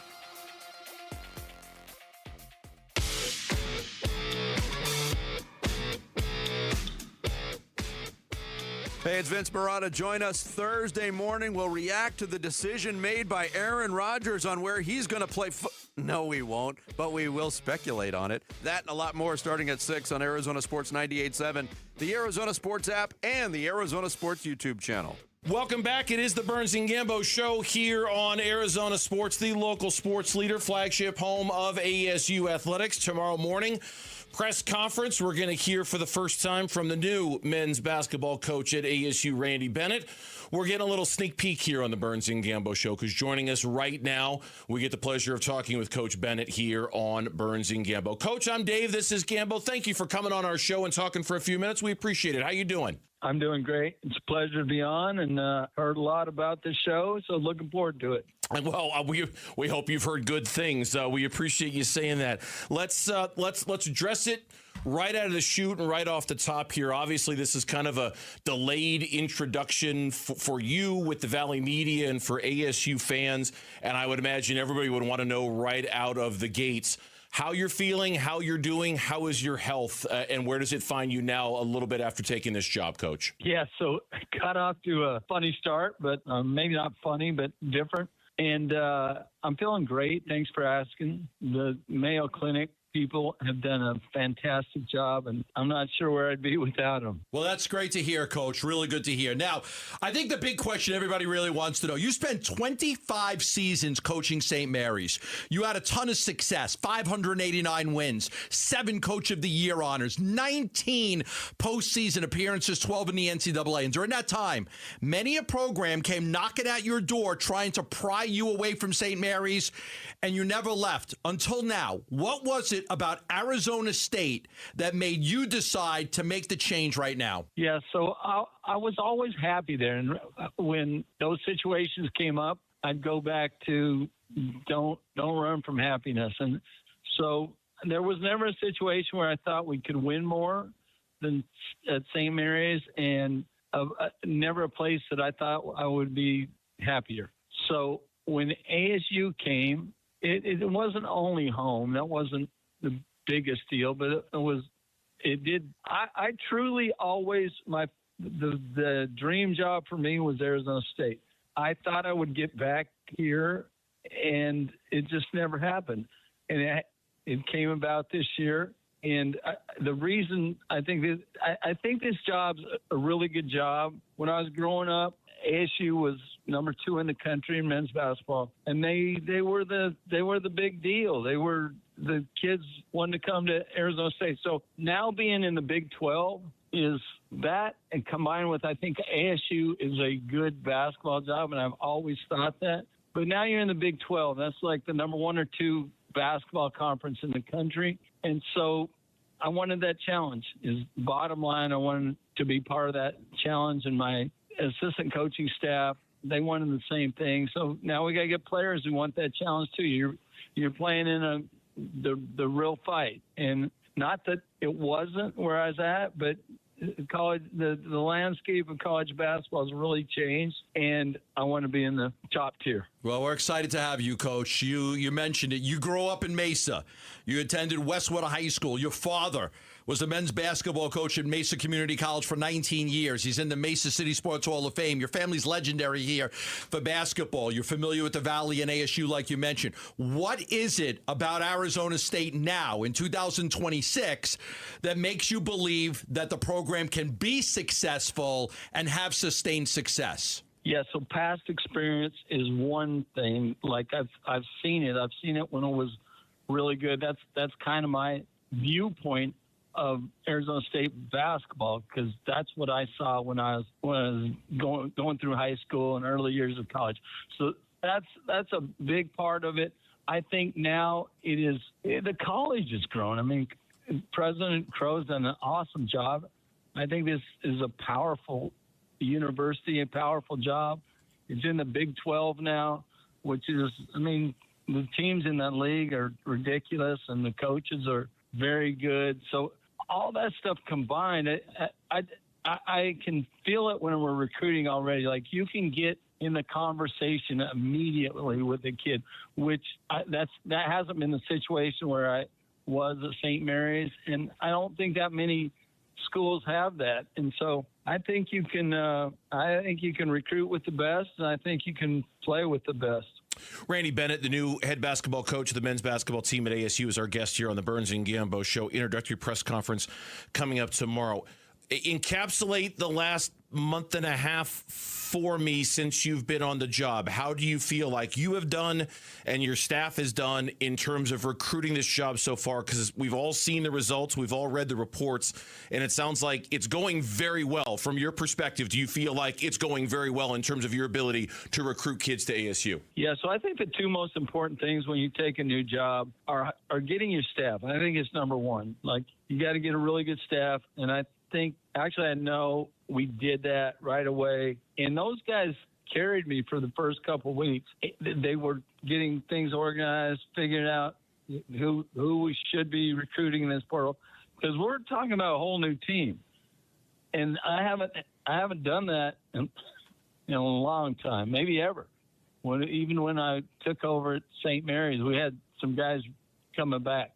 So to get 14 new players, you're going to have to really do a good job on working that portal. And then whatever, guys out of high school, we have a couple of freshmen coming, and we're going to retain 2 players from Arizona State's team last year, which will be very helpful. And I think they're good players. So we've been piecing it together, but my staff's been great. And then I'm excited about that. We have 12 guys committed right now, and I feel really good about them. I feel like they're here for the same reason our coaching staff is. We want the challenge. We want to play against the best, And I think that's where they're at. And there's money involved in these things now, but I feel like these guys are coming here for the right reason. They're coming to be part of something bigger than themselves and try and win a championship in the Big 12, which will be very challenging to do. Did you find that kids were wanting to follow you from St. Mary's, kids that might have gone to St. Mary's or you would have considered there want to follow you to ASU? Did you find that was a thing that was happening early on in the process, Coach? A little bit. We only recruited 2 of them, and we had to wait till the portal, and then those guys had gone in the portal. So I wasn't trying to rip guys out of St. Mary's. I want St. Mary's to be good, but there were some guys that were leaving, about 6 or 7 of them, but there were 2 that I knew could help us win in the Big 12. I knew they were good players, and Paulus Morauskas and Dylan Shaw. So it was, and that's when I first got the feeling that, hey, you can get involved with good players right away. And a lot of it's Arizona State, and then a lot of it's Big 12, and then I think our coaching staff did a good job of just recruiting them. So that's, yeah, those are the only 2 we went after, but we went after a couple of guys that were in our league that were good players, that we have a good feel for where they're at and thought they could help in the Big 12, help us win. So yeah, you got a good player from Gonzaga, too. You mentioned the coaches. I want to ask you about that because you brought in 2 former head coaches. Rick Croy, who led Cal State Baptist to the NCAA tournament last year. You got him. I like the hire of David Patrick, and I looked at his connections to Australia. I want to ask you about that. Roster building and using Australia to bring in kids. What is it about Australia and the talent that they have there that has led you to bring some of their good players over here to play basketball? Yeah, so it was kind of dumb luck that we started getting Australian players when I was at St. Mary's. In that process, when we were recruiting Patty Mills, I got to meet David Patrick. I hired him on my staff, and he's from Australia, and I think he's one of the best recruiters in the country. But he's a good coach too. He coached at UC Riverside and Sac State, and he was at LSU right now. And so he called me and we talked, and I said I'd love to have him. So he came out, and he's done a heck of a job thus far. And then Rick is he was at Cal Baptist this year. It was his 13th year there, and he's built that program from when they're Division II to Division I, and they punched a ticket this year in the NCAA tournament. He's a great leader, really good coach, and he's like having a second head coach. And anyhow, the other guy who's my associate head coach is Joe Rayhan, and he played for us, and he's a heck of a player, but I think he'll even be a better coach. He's a really good young coach, and I wouldn't have made him one of our associate head coaches if I didn't feel that way. Right. So all those guys are really, really good. I think we have a great staff, so I'm excited about having this group. Yeah. Coach, last question. I grew up a St. John's fan. That the team that made it with Carnesecca, that made it to the Final Four, was my favorite team ever, with Chris Mullen and Walter Berry and Bill Wennington and Mark Jackson. Rick Pitino is an older coach. Rick Barnes, Tom Izzo, Kelvin Sampson, John Calipari. There's a lot of older coaches that are older than you that are having a lot of success right now. Some have looked at your age at 63 and questioned how much longer do you want to do this. So I'll ask you, you're coming to Arizona State, you're a new coach here. How much longer do you want to coach in college basketball? You know what? I can't answer that question. As long as I'm healthy and I'm excited, portal and the NIL, but it happened and you have to adapt. And I think the biggest deal is you have to make good decisions. And I think experienced coaches have made a lot of good decisions. That's why they've lasted in the business. So I think it kind of helps. It used to be a lot of younger guys and younger assistants that were getting the jobs, but not so much anymore. Mark Few is in that group too. Well, Coach, we appreciate the time very much. Welcome to the Valley. It's a little bit of a belated welcome, but welcome to the Valley. We appreciate you giving us a few minutes of your time. Best of luck, and we'll talk to you very soon, okay? Gambo and Burnsy, thanks. It's Randy Bennett, head coach of ASU basketball, joining us here on the Burns and Gambo Show.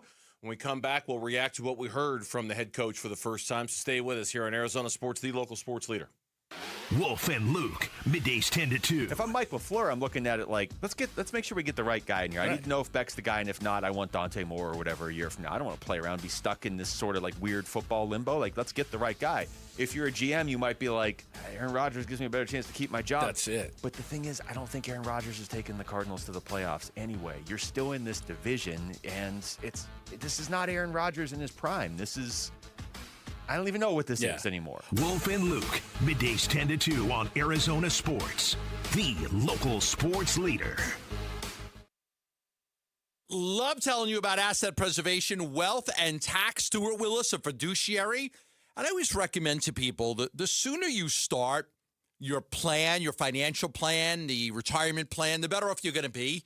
I mean, obviously life comes at you fast, right? Like, I'm going to be 60. Like, where did that happen? Like, it's crazy. I have 2 daughters in their 30s. Like, how did that happen? So, you do have to plan, because when you're in your 20s and your 30s, you don't think about it a whole lot. But then you get to your 40s and your 50s, and you're thinking about it a lot. And the decisions you make at every portion of your life are going to have a profound effect on whether you can retire on your terms or not.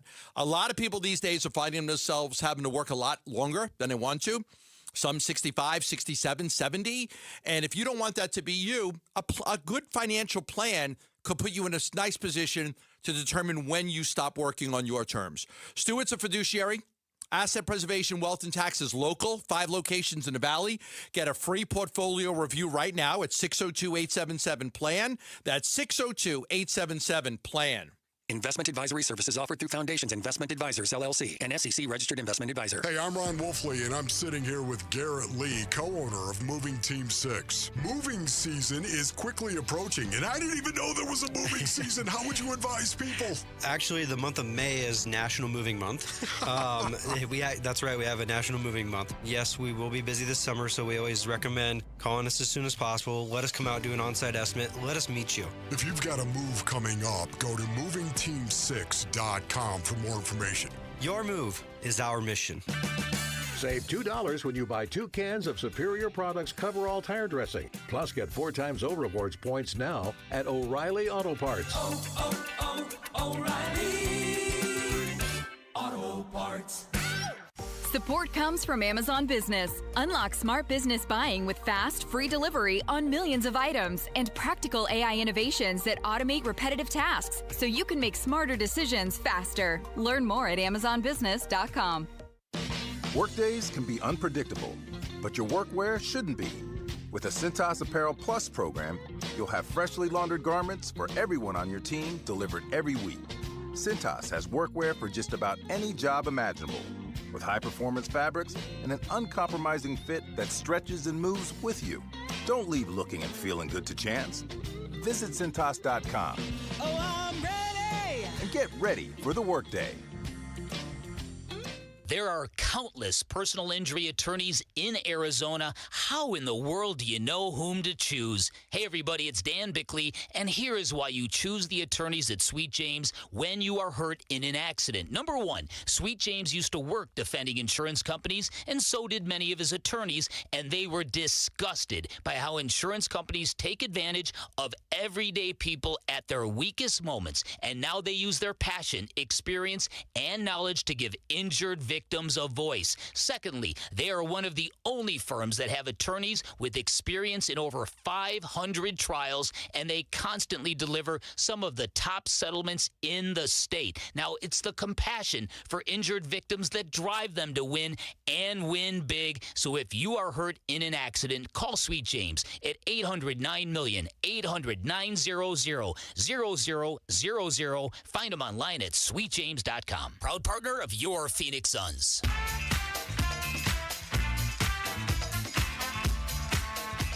Hey, it's Luke. Were the Diamondbacks able to solve Paul Skeens, or did they take a loss to the Pirates? We're reacting to D-backs Pirates tomorrow at 10 a.m. It's Wolf and Luke on Arizona Sports 98.7, the Arizona Sports app, and the Arizona Sports YouTube channel. All right, welcome back. Burns and Gambo show here on this Wednesday afternoon. And again, our thank you to Arizona State University and their whole crew over there for giving us a little early access to Randy Bennett, new men's basketball coach. He'll be introduced at a press conference tomorrow at 8:30. Obviously, it's been a delayed kind of media rollout for Randy Bennett with his health issues that he had to deal with. He mentioned the Mayo Clinic and thanking everybody over there.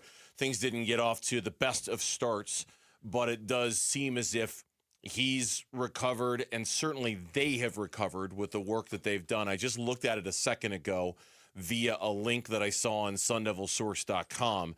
As of yesterday, ASU had the 10th best transfer portal class in the nation. The 10th best. And I believe it was the best in the Big 12. They had a lot of spots to fill. They did. And so that's of course. That added to it, that they only are keeping 2 players.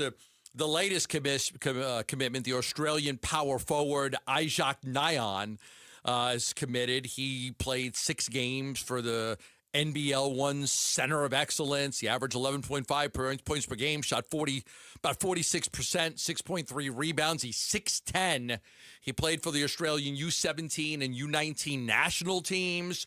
So, he's 18 years old. That's the second commitment, I think, that he was the second commitment they had. So they brought in some good players. And as he said, he didn't want to raid St. Mary's, but he did bring in 2 of their better players. And he got a kid from Gonzaga to come over, a kid that he's familiar with. But he said, I didn't want to raid St. Mary's. I still want them to be good. But he did have 2 kids that kind of said like they were going to leave anyway, so I might as well just take them rather than have them go somewhere else. Yeah, I mean that was going to be kind of seen as not a litmus test, but I guess a little bit of one. Like, I agree. In terms of his ability, hey, I'm leaving St. Mary's. St. Mary's gets good basketball players who who are recruited specifically for his system, which is a very specific system.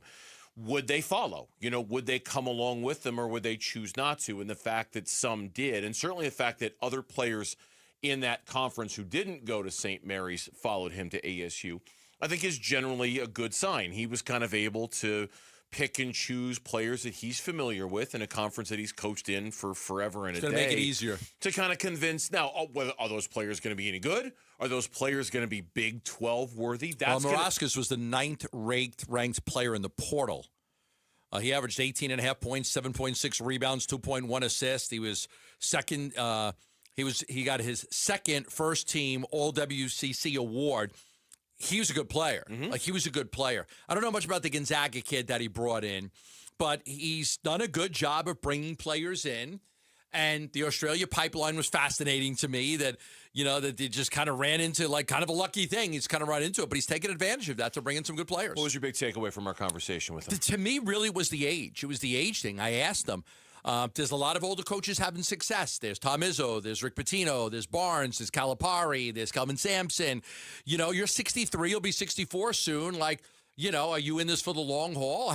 And I love his answer. I thought his answer was a good answer. You know what? I can't answer that question as long as I'm healthy and I'm excited. Portal and the NIL, but it happened and you have to adapt. And I think the biggest deal is you have to make good decisions. And I think experienced coaches have made a lot of good decisions. That's why they've lasted in the business. So I think it kind of helps. It used to be a lot of younger guys and younger assistants that were getting the jobs, but not so much anymore. Mark Few is in that group too. So just kind of talking about the ability to use the portal to your advantage if you're an older coach, and not almost like you can scratch that itch a whole lot quicker now in today's college basketball world if you get the right kids in the transfer portal. Which you would think would be the opposite. That kind of fascinated me.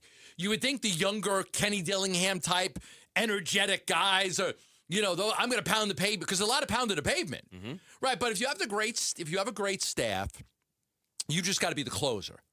Yeah, you're going to bring me in a 9th inning. I'm going to close. I'm going to tell you why you're going to play for me. I'm going to tell you what I'm going to do for you. I'm going to tell you why this is a great program, why I'm the right coach to get the most out of you, and all of that stuff. But you're going to he's got a great coaching staff, some former head coaches.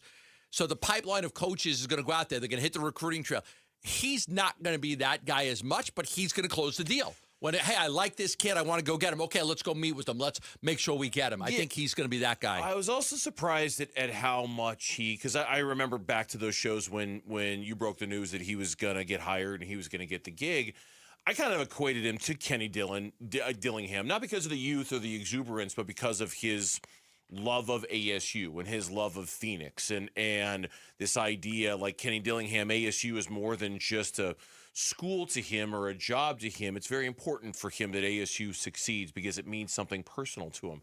And I think Randy Bennett feels the same way, but I was also surprised a little bit to hear him downplay that part of it. Like it's he doesn't, I think he wanted to make it clear that he loves ASU and he grew up loving ASU, but that's not the only reason why he's here. He's also here because he thinks it can be a good job and it can be a good program, and it's not just because of some childhood dream that he had of growing up here. But when he was a child, he remembers them being like the second best team in the country, I think he said. Yeah, he was talking about like the Fat Lever, Byron Scott. That was a while ago. I mean, that was it. Like I remember when ASU was great. I think we could do it again. I'll be honest with you. I've lived here my entire life. I don't remember much of a time when ASU basketball was great. Now, Randy Bennett's older than I am by about 10 years, by about 8 years. You remember great players, though, because I remember the great players, but I remember great teams. Ike Diago was a great player. Eddie House was a great player. James Harden was a great player. Who was the guy Frieder had that we drafted by the Suns? Bennett? Was drafted by the Suns. Anthony Bennett, yeah. No, it wasn't Anthony Bennett. It was Tony Bennett. Wasn't it Anthony Bennett? I can't remember his name. He was a Frieder player. Mario Bennett. Sorry. He was a great player.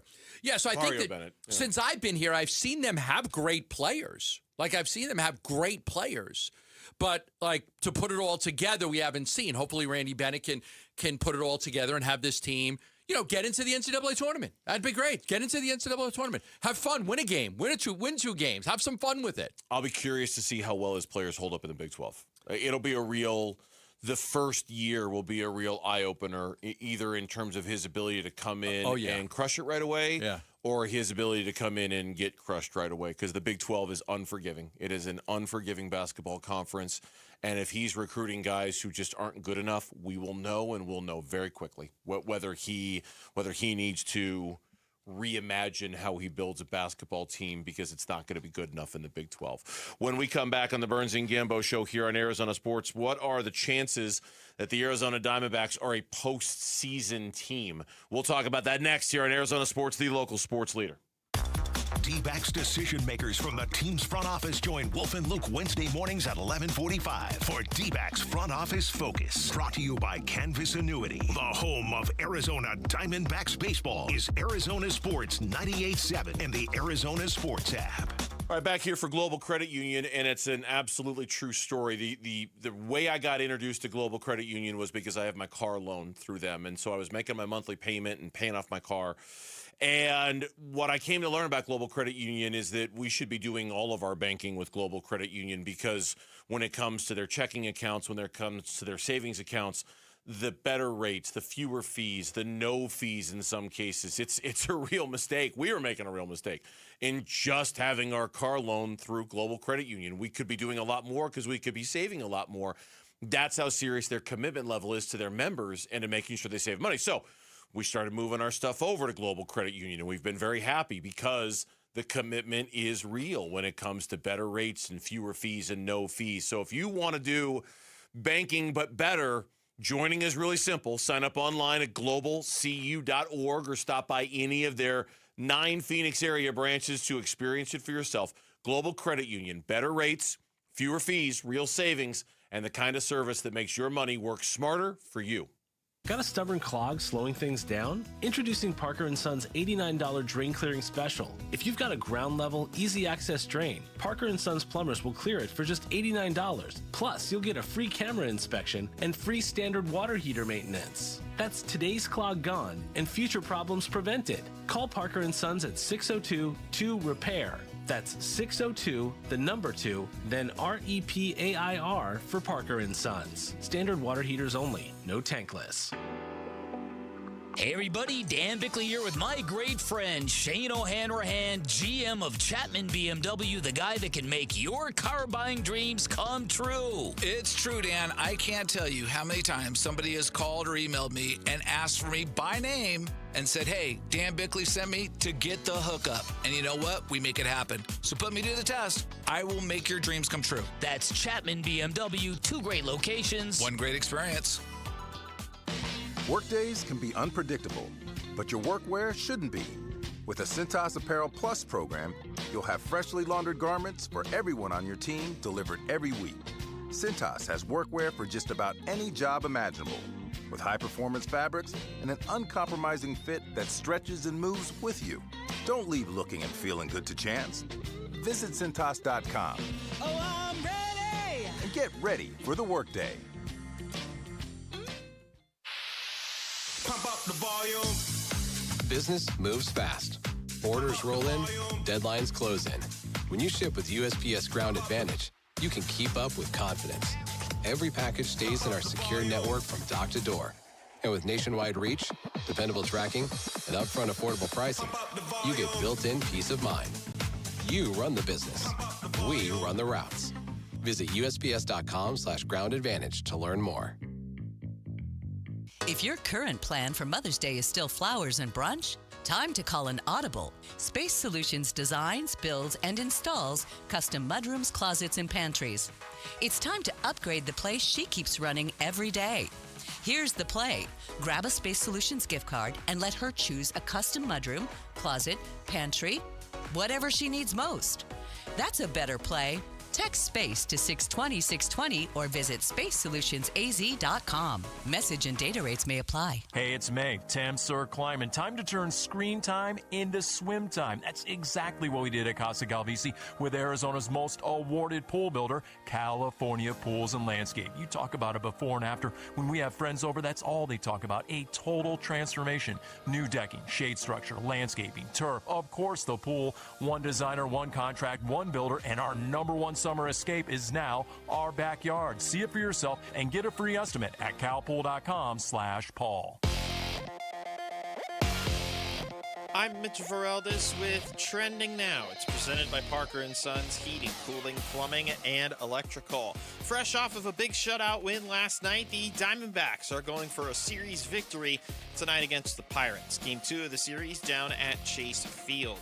Michael Soroka will start things off for Arizona. He'll oppose the reigning Cy Young winner in Paul Skeens. First pitch is at 6:40. Pre-game coverage starts at 6 right here on 98.7 FM and the Arizona Sports app.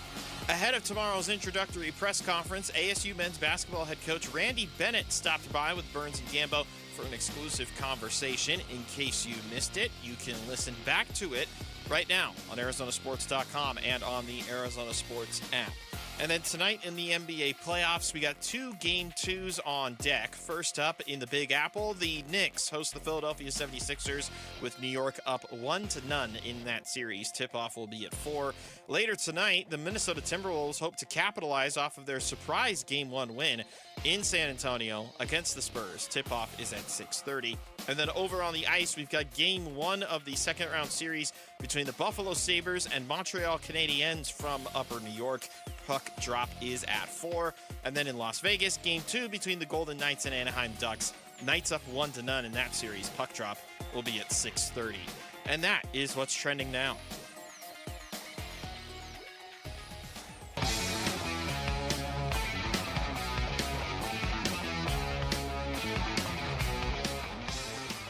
Hey everybody, Dan Bickley here, and do the Diamondbacks have it in their genes to beat Paul Skeens? I'm talking genetics, you freak. Get your mind out of the gutter. Tune in at 6 a.m. on Arizona Sports, the Arizona Sports app, the Arizona Sports YouTube channel. With it, a win tonight against Paul Skeens, it would be their first series win out of their last 4? 5? Went 2-6 on the road trip. They split a series against San Diego. They lost to Chicago and Milwaukee. Swept by Chicago. What was the series before that? What was the series before the Padres? I think it's 3, because the Sox was the last one before the road trip, right? Murakami hit all those home runs. Lost series to the White Sox. But they had beaten the Mets. They had beaten the Phillies. They had a good road trip. They had like 6 straight series. I think 3 series losses and 1 tie. I think that's right. I think that's what it is. Working to confirm. Go ahead, Mitch. You confirm that. Well, I actually should have just known this already, right? Yeah. Because I'm so far ahead of you guys. Yeah, split with the Padres, lost with the White Sox, lost with the Brewers, lost with the Cubs. So a win tonight would be the first series win since against the Blue Jays back on the 18th of April. Just go beat Paul Skeens, the reigning NL Cy Young Award. Sure, why not? No big deal. Why not? Cake. Yeah, why Go not? beat him. Why not? Just go beat him. His numbers against you, it's not like they're sterling or anything. Newsflash, they are actually pretty good against the Diamondbacks. So we'll see. It'll be a fun night, a big night for Michael Soroka, too, to kind of follow up what Eduardo Rodriguez did. Obviously, we're, 17 and 17. We're 34 games in. 34 games in. Almost a quarter of the way. I would have taken it if you would have said to me beginning of the season, 17 and 17. Yes, I would have taken it. I would have said, okay, that's fine. You know that you're in contention. It's the way baseball is once they went to the wild card and they added the wild cards. You're in contention. Now, you can't stay at 500. You've got to make a move at some point. Yeah. But you get 5 games over 500, you're probably in the playoffs. So at some point you want to make that move. But what you really want to do is there's been so many years where they've gotten to the trade deadline and Mike Hazen's like, I'm not really sure what I should do or not. You want to make it a no-brainer that you are going to be a buyer. Crystal clear? Crystal clear. Are we clear? Crystal. I always love. I totally watched that movie again the other night. Oh, it was such a great movie. I saw it came on. I always love. Well, I did my job. I do it again. It's like you can't leave. I'm going back to my base. And it was Kevin Bacon, like put the Colonel under arrest. Yeah. Such a great movie. He's going to get up and leave. No, I agree with you. There are. As we're 34 games in, nearing the quarter way of the season, which is kind of hard to believe, right? Isn't it? Are we getting close to the 40 is a quarter? 40 is a quarter. 40 is a quarter. We're getting close to a quarter of the way there. Yeah. Next week will be a quarter of the way through the season. There have been some flaws that, not everything's going to be perfect when you're as shorthanded as the Diamondbacks are with all the guys that they're missing. There have been some unexpected flaws that make me and I think a lot of Diamondback fans uncomfortable, whether it's, Ketel Marte's slow start, Geraldo Perdomo's slow start. It's good to see Ketel hitting last night. Oh, it was good to see him hit last night. Corbin Carroll's going through a slump right now. Obviously, he's chasing a lot of balls. We'll talk about that in a little bit. Obviously, the starting pitching and that rough stretch we went through, and hopefully we're out of it by now after what Erod did. But I think by and large, and there was a story this morning on ESPN.com in which they took it was kind of a power ranking, but they also took stock of where every team is right now. It was a good answer. They had the Diamondbacks at 17th. I'll get to the numbers in a second, but in the category of one thing that must change, they wrote middle infield production. And they said last year's Diamondbacks featured a high-throttle offense that remained prolific even after in-season trades sent away Suarez and Naylor. A big reason for the production was Ketel Marte and Geraldo Perdomo, who combined to hit 283 with 48 homers. So far this season, both are off to slow starts with a 232 batting average and 7 home runs combined. Not surprisingly, after being 6th in runs last year, Arizona has slipped to 13th this year. And then here are 6 words I never thought I'd read in my life, ever. Ildemaro Vargas can't do it all. I never thought I would see those 6 words in print anywhere. Ildemaro Vargas can't do it all. He hit a ball in the gap last night, and the right fielder and the center fielder both thought the other one was going to go for it. It dropped in for double. Yeah.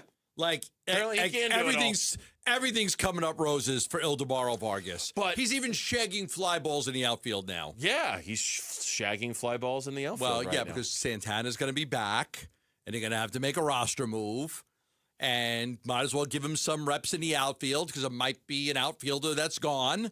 When you bring up Santana, you've got to make a move. Maybe you're down an outfielder, so why not, give him a couple reps in the outfield just to see how he does. There really is only one true obvious candidate to get sent down when Santana comes back. Yeah. And it's Tim Tawa, and the difficulty with him is, and it's not that difficult, trust me, because he's not outside of the grand slam he hit in Mexico City a week and a half ago. It's been a struggle for him this year. The difficulty with him is that he's just so versatile, right? Like you can put him damn near everywhere. But that's also what Ildemaro Vargas does. And if he can... And he's better at it. Even give you just a modicum of average play in the outfield, then that at least kind of Band-Aids the problem a little bit until you get Jordan. Now, I'm not back. saying Santana's going to play when he comes back. It's very likely he's not going to play. I mean, the way Vargas is playing, I don't think you could justify, playing Santana over him. I think Vargas is going to play. He made a nice pick at first base, too, last night, Vargas. Good defensive play on a throw by Marte, spinning throw, and he kind of dug it out. He's going to play. What Santana maybe he's a defensive replacement, gets a couple of games a week, that type of thing. Do I think Santana's going to play every day when he comes back? No, I don't think he's going to play every day. But again, it could be another reason why Vargas, grabs some fly balls in the outfield just to see if he's capable of it. It can't come at the expense of his at-bats, at least until he cools off. And until that happens, you're gonna ride that as long as you possibly can. It can't come at Jose Fernandez's expense. He is not in the lineup tonight, largely because it's Skeens and they're going with Del Castillo instead at the DH position, but you want to keep Fernandez. Now, if both of those guys cool off, it'd be nice to make sure Carlos Santana is still around to make sure he can be a part of it, right? Like, I don't think you want to just DFA him and walk away, because what happens if Vargas cools off and Fernandez kind of comes back to earth? Then you'd kind of like to have Santana around just in case. So it's going to be tricky, I think, for this team to navigate this incredible logjam of infielders they have and how thin they are in the outfield. Relatively speaking, they're kind of all of the problems are in the infield, and in the outfield, it's like, man, what do we do? Corbin and Wright, who's struggling. Corbin and Wright. Lawler comes back early June is what I'm projecting based on what I've heard. Mm-hmm. If Alec Thomas keeps hitting like that, you got to put Jordan Lawler in center field. And then left field, Gurriel's played a lot of left because Lawler's been out. They thought Gurriel would DH more. I would say when Jordan Lawler comes back that there's, at least a 50-50 chance that he's just your center fielder. I would agree. That he plays center field. Alec Thomas is not playing. He did get a hit last night in his last at bat, but he's not playing well. No. And he doesn't hit. He doesn't hit at all. And I like Alec Thomas. I want him to do well.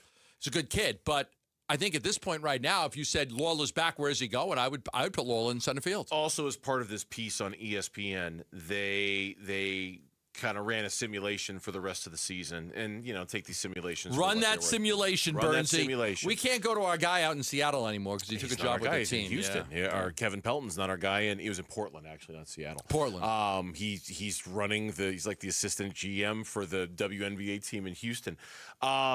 They are giving the Diamondbacks a win average of about 81 wins, and they're saying there's about a 28% chance they make the playoffs.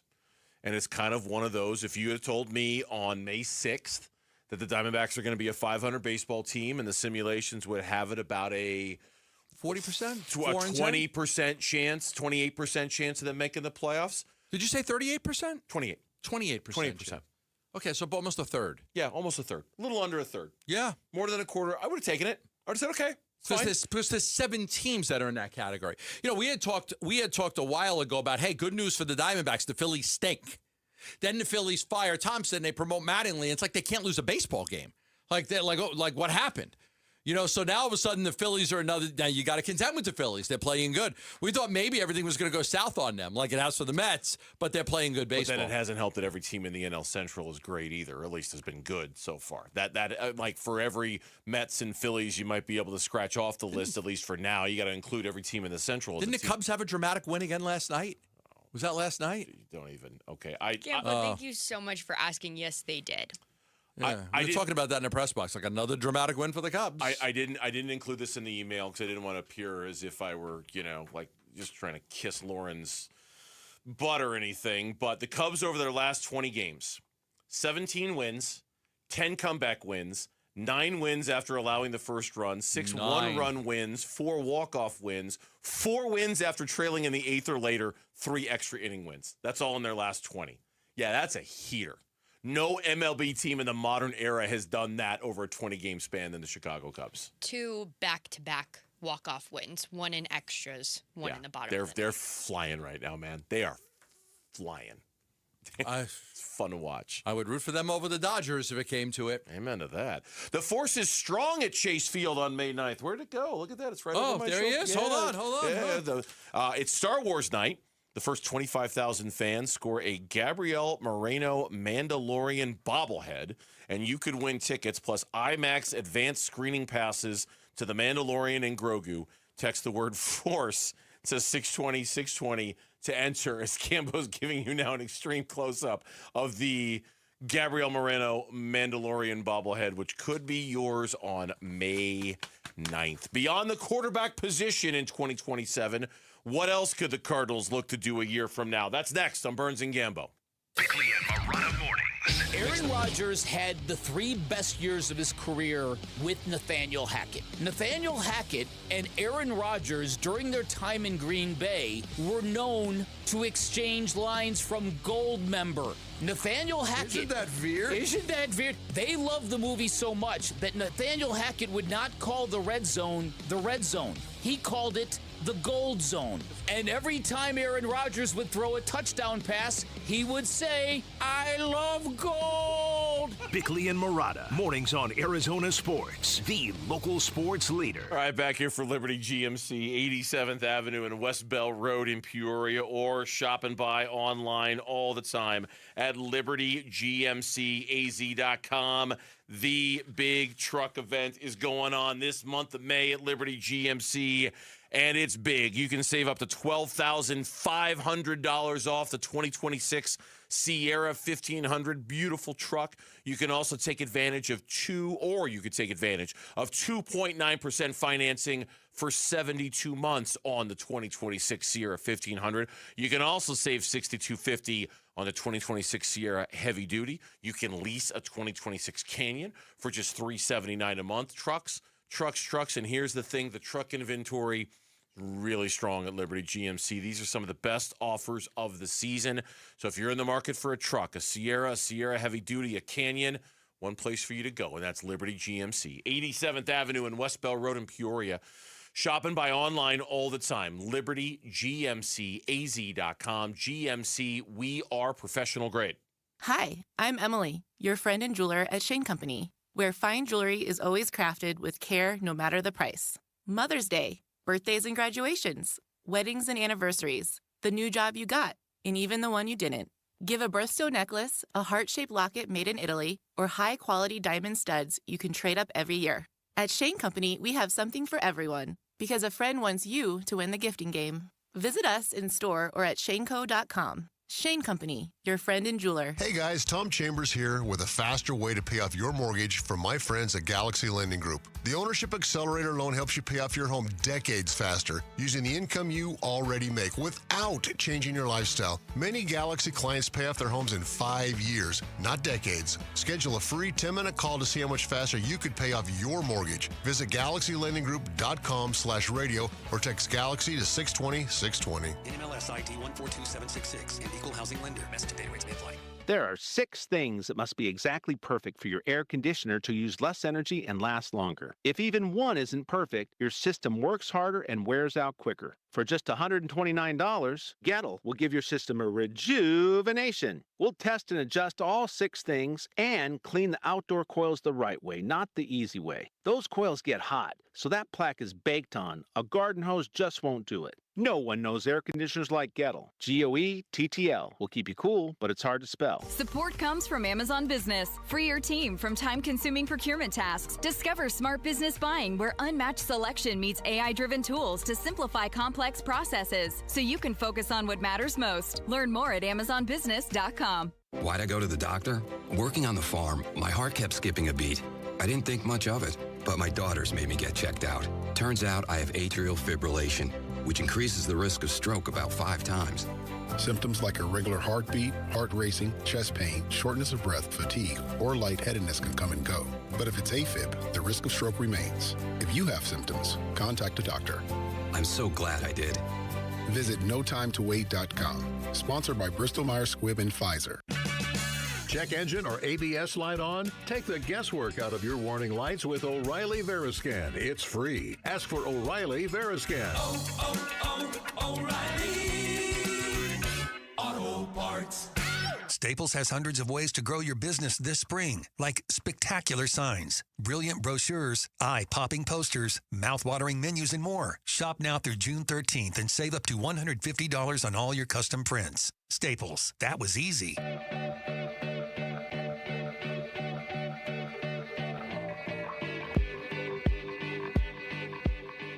Hey, it's Luke. After his day in his darkness retreat, has Wolf changed his mind on Aaron Rodgers coming to the Cardinals? We'll ask him tomorrow at 10 a.m. It's Wolf and Luke on Arizona Sports 98.7, the Arizona Sports app, and the Arizona Sports YouTube channel. It's kind of weird, I got to admit. And not that we've spent a ton of time talking about it. We spent a little bit of time yesterday talking about the 2027 draft class at quarterback, right? Because we know the Cardinals need one badly. And next year's class could potentially be an all-timer with Arch Manning and Dante Moore and Lenora Sellers. And, I mean, we had USC kid. We had 10 names yesterday that we talked about it, to the point where, was it Brady Quinn said, man, if I'm like the 6th best name on this list, the 7th best name, I might go back to school for one more year and put my name back in the draft the next year when I might be number 1 or number 2 on the list as opposed to number 7 or number 8 on the list. It's not the only position for which next year's draft, and what I was going to say is weird. It's weird spending this much time talking about a draft that's still a year away when we still have a whole season to get through. But given the low expectations of the season, can you blame us for like looking ahead a little bit and trying to figure out what next year's draft might yield for the Cardinals when we don't expect them to be very good? It's also a tremendous wide receiver class for what it's worth. Mike Renner ranked the top 10 offensive prospects for the 2027 draft. He said it's a potential all-time wide receiver group. Potential all-time wide receiver. I'm like, okay, let's take a look at that. So he's got ranked in order Cam Coleman, the wide receiver from Texas, as the 3rd best player. He's got the wide receiver out of Indiana, Nick Marsh, number 8. He's got the wide receiver out of Notre Dame, Jordan Faison. He's got him number 9. And am I missing one? Jeremiah Smith, and wide Jeremiah receiver Smith. at Ohio Smith. He's got number 1. Number 1, Jeremiah Smith. I missed the number 1 guy, Jeremiah Smith. So Jeremiah Smith, number 1, Ohio State. Cam Coleman, number 2. Nick Marsh, number 3. Jordan Faison, number 4. He's got 4 wide receivers ranked in his top 10 prospects for the 2027 NFL draft. Offensive prospects. Top 10 offensive prospects. Offensive prospects, yes. Offensive guys. 4 wide receivers. So it could potentially be a great wide receiver class as well. He was just raving about some of those guys, and I liked the Coleman kid and the things that he did. He's 6'3", 300. Here's what he said about Marsh from Indiana. He says, Indiana reloaded with a couple more top wide receiver prospects this season as rising junior Charlie Becker narrowly missed the cut for the number 10 here. Nick Marsh is a little more dynamic after the catch with 28 broken tackles a year ago on 58 receptions, while Becker's more reliable with 0 drops last season. Becker's like incredible. I love the Becker kid. I thought he was so good with Mendoza, and he's got him outside of his top 10. That's how good this wide receiver class is. So 2 thoughts pop to mind when we're rewinding, okay, and going, back from the future and we're going back to the present day. 2 thoughts come to mind when you look at a list like this. Number 1, the only way the Cardinals are shopping from a list like this is if they have their quarterback and they don't need to take one in the first round next year, right? Yes. It's the only reason. So it means Carson Beck worked. Have to be Beck, right? Carson Beck. Either Carson Beck worked or Aaron Rodgers decided to come here and is going to stay for I'm kidding when I say that. Carson Beck would have to play 5 or 6 or 7 games, and he lights it up, and he looks like he's your guy, and you're like, we don't need a quarterback. But it would also mean that Marvin Harrison Jr. has to fail. That's the other thing it would. Because if Marvin Harrison Jr. has a great year, if he has a great year and he's not a bust, it's like, I don't need a wide receiver. Your hope is that Marvin Harrison Jr. is better than Michael Wilson. You've got to hope that. You've got to hope that Marvin Harrison Jr. is the best wide receiver. You do. If Marvin Harrison Jr. has another so-so year, I'm concerned about it because of all the weapons they have. But if he has another so-so year, then you could go into next year and you could look at the wide receiver class. Not if you need a quarterback. Not if you need a quarterback. That's if a quarterback pops. Yeah, that's the thing, is that the need at the most important position in all of sports is so great that it doesn't matter. It doesn't matter if Marvin Harrison Jr. doesn't have a great year next year. If they haven't answered the quarterback situation either via free agency or through the draft and they don't have their quarterback of the future, it doesn't matter what kind of season Marvin Harrison Jr. had. They can't afford to not take a quarterback with their first pick in the first round. All right, I'm going to throw this at you because I know you're going to get excited about this. His number 4 offensive prospect, offensive tackle, Trevor Goosby, Texas. Good. Play the profile. He says his ability to generate power in the run game is as good as it gets for any returning offensive lineman. So he's ranked number 4. LSU's offensive tackle, Jordan Seaton, ranked number 5. But again, 330 pounds. Same problem. If you don't have your quarterback, you cannot draft the tackle. You cannot get those guys. Right. It's the same. So you can get excited all you want about the quarterback class for next year. And I guess what it highlights is what a shock it would be and what a success it would be if Carson Beck actually kind of worked out, because then you would have the freedom to go shop in that part of the store. Almost feel like you're killing 2 birds with one stone. You know, like, hey, we're good. Now, do I think the chances of that happening are remote? Yeah, I think they're very remote. We've talked a lot about Carson Beck. I don't have a lot of faith in that plan. I hardly have any faith at all in that plan. But if it does work out and they found something in Carson Beck and it works well with Mike LaFleur's system, then hey, let's talk about the tackles. Let's talk about the wide receivers. Let's do it. Let's go shopping in those stores, because I tell you what, and we'll talk about this a little later on the show. The Athletic today put out a list of the 30 best free agents for next year. There are not a lot of tackles on that list. There are not a lot of tackles on that list. There's one, and he's old, and he gets hurt a lot, and that's it. So figuring out who your other bookend is, oh boy. There are already not great options for that a year from now. I looked at it, I'm like scrolling on my mouse. I'm like, oh my God, where are the tackles? Where are the tackles? Well, there's one. He's the only one. So it's dicey next year, right? Like if you need a quarterback, it just eclipses everything else you need. Right, because if you need a quarterback, you can't draft a tackle or a wide receiver. All right, 4 o'clock reset time. When we come back, Lauren's going to tell us what's. So stay tuned for the midway break of the Burns and Gambo show next here on Arizona Sports. Live streaming audio, podcasts, video highlights. The Arizona Sports app has all this and more from the local sports leader and D-backs play-by-play. And Thomas swings, looks a high drive out to right field. Tatis is going back, looking up. Adios, baseball! Download the Arizona Sports app, presented by Ready Services Plumbing and Air Conditioning. Gleason Roofing. Jim Sharp here, and as affordable as the roof repairs were that Gleason Roofing did at my house, and as affordable as Gleason Roofing makes getting a new roof, it can still be a lot of money to pay out of pocket. So Gleason Roofing's making it easier than ever to get your roof done now and pay over time with flexible financing options like 12 months same as cash for qualified homeowners. The bottom line is this: you don't have to wait until there's a problem. Gleason Roofing can take care of your roof now with payment options that fit your budget. And trust me, you want the honest people at Gleason Roofing, a GAF Master Elite contractor that's been protecting Valley Homes for more than 25 years doing your roof. Invite them over for a free, honest roof audit. No scare tactics or pressure. It's just a clear, professional assessment of what's actually going on up there. Go to GleasonRoofing.com. GleasonRoofing.com. Gleason Roofing, there's a reason people choose Gleason. Dan Bickley here, and you've seen the Sweet James billboards. Fun name, serious results. So if you are hurt in any kind of accident, don't let the insurance companies push you around. Sweet James Accident Attorneys has over 25 years of experience, 500-plus trials, and has recovered over $2 billion for accident victims. They even have a full in-house trial team and deliver some of the biggest settlements in the country. Call Sweet James at 1-800-9-MILLION. That's 1-800-9-MILLION, sweetjames.com. Join us at Camping World's Red, White, and New Trade Event, our biggest trade event of the year, May 14th through the 17th. Trade in your RV and get the highest value guaranteed. Then upgrade for less with new RVs starting as low as $94 a month. Plus, take 25% off select maintenance services. Save up to 40% on camp-ready must-haves. And enter to win a new RV. Don't miss the Red, White, and New Trade Event at your local Camping World, May 14th through the 17th. We'll see you there.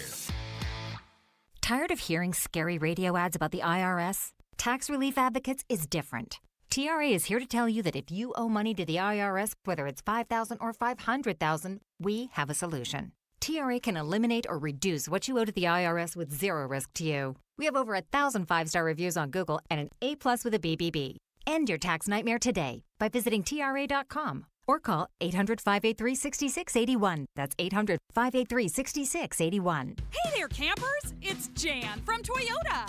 Time to pack your bags and buckle your seatbelts because this summer we're headed to Camp Toyota. And the fun starts now! We're kicking things off by kicking up mud. Jump in, campers. We're going off-roading in a powerful new 4Runner. Next, we're taking a RAV4 to go fly fishing. Then we're heading to the hot springs in a spacious Sequoia. Jan, what is that smell? Sulfur stinks. Now we're hitting the hiking trails in a rugged Grand Highlander. And finally, park your Tundras and Tacomas around the campfire because we're roasting marshmallows. Don't worry if you burn a few, folks. I brought a truckload. Your summer starts here. Dealer inventory may vary. See your participating Toyota dealer for details. Event ends June 1st. Toyota, let's go places. Hello? Hey sis, got a sec? Yeah, what's up? Take a look at the picture I just sent you. I'm walking into Hellsberg and want to get Mom something special for Mother's Day. Yeah, she's done so much for us this year. Let's see. Diamond pendant. Oh, she'd love this. Great. I'll get this, which means you're in charge of flowers. Okay, deal.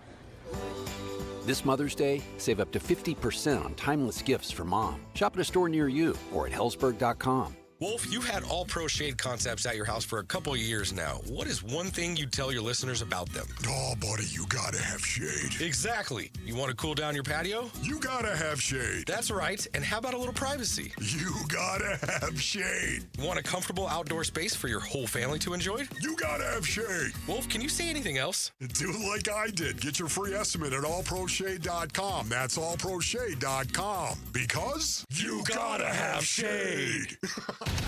KMVP FM Phoenix. Live from the Casino Arizona and Talking Stick Resort Studio. Arizona Sports, the local sports leader. I'm Mitch Varel. This with Trending Now. It's presented by Parker & Sons Heating, Cooling, Plumbing, and Electrical. Fresh off of a big shutout win last night, the Diamondbacks are going for a series victory tonight against the Pirates. It's Game 2 down at Chase Field. Michael Soroka will start things off for Arizona. He goes against the reigning Cy Young winner in Paul Skeens. First pitch is at 6:40. Pre-game coverage will start at 6 right here on 98.7 FM and on the Arizona Sports app.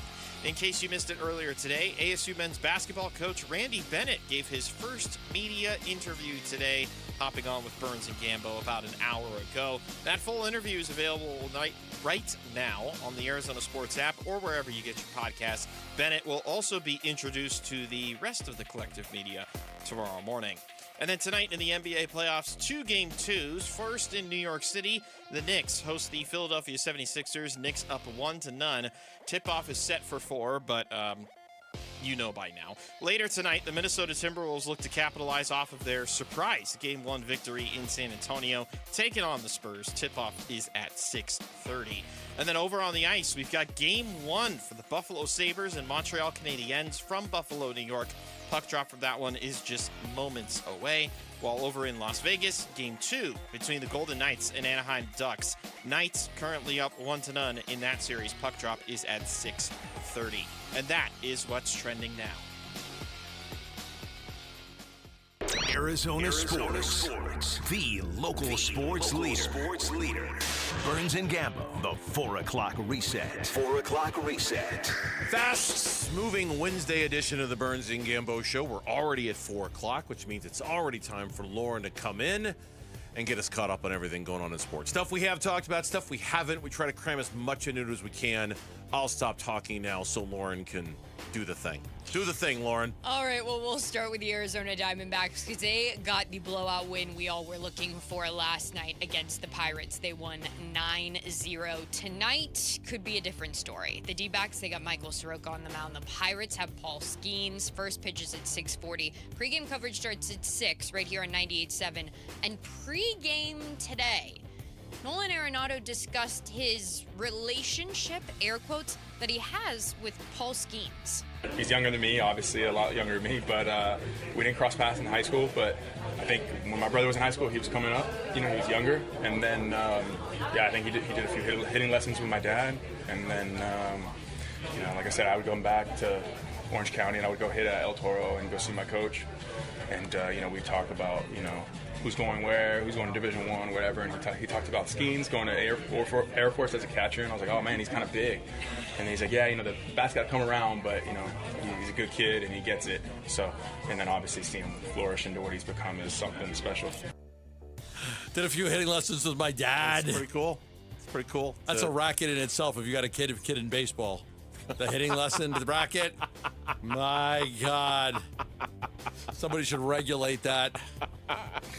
He'll laugh, and everybody with a kid in baseball knows exactly what I'm talking about. Club ball, and if you pay a little extra for How much money am I spending on this? Why am I spending this much money? Can you not just go to the cages and hit? Jake had a hitting coach for a while, and he did good work with them. It wasn't cheap, but he did good work with them. I think for Soroka, he has been really reliable, really steady, really good until he wasn't. I think this is a kind of a big start for him because we were trying to figure out, is this real? Is this what he's about? Is he one of the best finds? We were talking about him like he's one of the best free agent bargains in all of baseball. He didn't pitch great his last time out. This is a big bounce back opportunity for him. I'm curious to see how he does. And of course, Skeens is Skeens. His numbers against the Diamondbacks are really good. He's one to watch. That's for sure. If nothing else, go down to the ballpark just so you can say you saw Paul Skeens because he's really good. He's really good. It's true. And Framber Valdez has been suspended by Major League Baseball for intentionally throwing at Boston Red Sox shortstop Trevor Story. He claimed it was completely an accident. He did not mean to hit him. He was originally suspended for 6 games, appealed, got it down to 5. Didn't his manager call him out? Yeah, AJ Hinch. Well, AJ Hinch got suspended for 1 game as well. But he was adamant that he didn't approve of Valdez hitting him. Yeah. Mm-hmm. Yeah, that was good on AJ for calling it. Framber Valdez he's a little, difficult to control sometimes is the very nice way of putting it. So good for AJ for calling him out, but that's a no-no. And Carlos Correa has suffered a torn tendon in his left ankle and will undergo season-ending surgery to repair it. Yeah, out for the year. Yeah. Terrible blow for them. They're not doing very well this year, but that's a terrible blow for them. No, they just got smoked by the Dodgers today. And even though the Cubs are on such a lovely winning streak, Matthew Boyd is scheduled to undergo surgery to repair his meniscus in his left knee after he sat down today to play with his kids. What? Mm-hmm. He tore his meniscus when he sat down to play with his kids. How old is he? The timetable on his return does not exist until after the surgery. Matthew Boyd is, I want to say he's 35? 34, 35? Some weird injuries that we've gone through over the years. Some of the crazy interviews, some of the crazy injuries people have had. 35 years old. Wow. Yeah, it's all downhill from there. Tears his meniscus bending down to play with his kid. Wow. Wow. He's on my fantasy baseball team, but nobody cares about that. Thanks a lot, Matthew. It's a lot. Well, at least you got Nico. You know what? It's the season. Quit playing with your kid. What are you doing? What are you doing? What are you doing playing with? It's baseball, Matthew. Just focus on what matters. Focus on what matters. Wow. Your baseball team and my fantasy baseball existence. Who cares about playing with your kids? You're not going to send him an awful email, are you? No, I'm not. You're going to, create a burner account and rip him on Twitter? No, I'm not. You screwed my fantasy team. I was just teasing. I was just teasing. I won't do that. And NBA news, the Pistons beat the Cavs 111-101 last night. The Thunder beat the Lakers 108-90. And Luka spoke to the media today about when he'll be able to return from his grade 2 hamstring strain. He said originally he was given a 8-week timetable. Oh, he's done. Oh, he's not coming back. He then clarified he does not have an updated timetable. Yeah, that's that. It doesn't matter. The series is over in 4. Yeah. Mm-hmm. Oh, the Lakers are not beating them. They're not going to win a game. No, especially if Luka's not walking through that door, and clearly Luka is not walking through that door. After all, Austin Reeves was terrible last night. 3 of 16 from the floor. That's in that defense. Game. That's their defense. Austin Reeves, yeah, he can't make it. That defense is overwhelming. Shai Gilgeous-Alexander had 7 turnovers and scored 18 points, and that game was a no contest by the end of the third quarter. I mean, it's just they're too good. They're too good. And I did see another story today about fans everywhere complaining about Shai Gilgeous-Alexander flopping his way through another game, and it's a shame he feels like he has to resort to that because he should be above that. He should be better than that, but he's not. He's kind of flopping his way out there. I tried, with all the grief, Gambo, you gave me yesterday, to come up with some rooting interest when the Pistons take on the Cavs. I came up with nothing. I have no rooting interest in that series at all. I mean, I tried. I looked at the game. I'm like, okay, come on. There's got to be something in here to give me a reason to root for one of these teams over the other. Nothing. I had don't nothing. know. If there's a war going on between two random countries I know nothing about, I'll find a way to want one to win over the other. See, that's wrong. Who's rooting for war? I'm just saying, like, my point is not that. Rooting I'm not for rooting war. for war. I'm just saying if there is one, like, I'll find a way to, like, favor one over the other. Like, I have to have a rooting interest in anything. Even in war. Okay, that's a curious take. If I pull up the Circle K and two people get out of their cars at the same time, I'm rooting for one of them to get to the door first. I just am. I'm like, go beat that person. Get him. You got him. Couple quick steps. You're there. That's what not. An exhausting existence. Seriously, but how tired you must be being you. I don't care about anybody else at the Circle K. I just want to go in, get my cashews and my Little Debbie snap cakes and get out of there. Maybe your RC Cola, if they have it. If they have it, yeah. No, my experience in the Circle K is get in, get out, don't make eye contact. Move on with your Let's go. Exactly. Uh-huh. All right, well, the game's tonight. Any minute from now, Knicks Philly's going to kick off. Okay. And Joel Embiid will miss the game tonight because of right hip soreness and a right ankle sprain. Oh, he's out. I wasn't having the best of days anyway today. I've been fighting with a lot of Scottish people, so. I'm sorry? Have you been to Scotland? Yeah.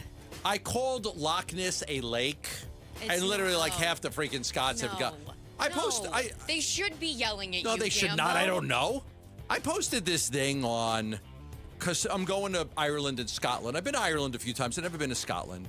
So I'm going to, and I posted in this Visit Scotland group that I'm going to go to Scotland for 4 days, and I got one day planned for Loch Ness, Inverness, and going to go see this castle, Urquhart, or whatever it's called, and these clavacarns. And my question would be, do I want to do a tour of the Loch Ness?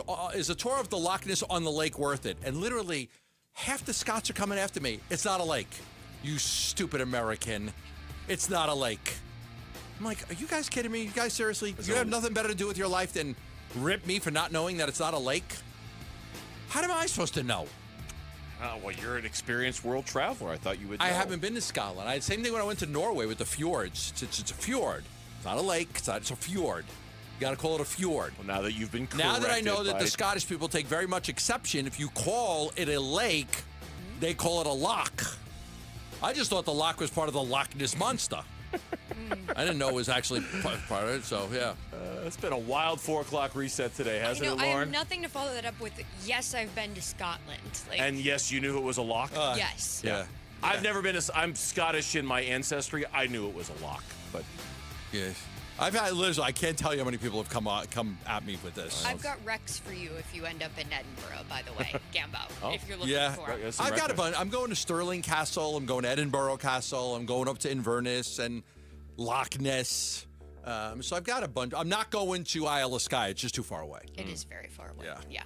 All right, and then Timberwolves play the Spurs tonight at 6:30. I had to. How else was I supposed to do that? We're on the shoulder of the road, and Lauren's like, let's just get back on the road here. Well, somebody had to do it. So, yeah, Timberwolves Spurs tonight at 6:30. Ayo Dosunmu is back for the Timberwolves in that one.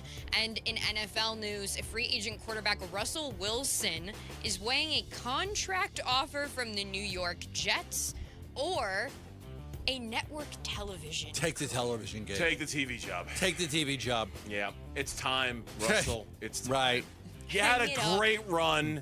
You really won a Super Bowl. You really did. For a while there, you were that guy. You were the cat's meow.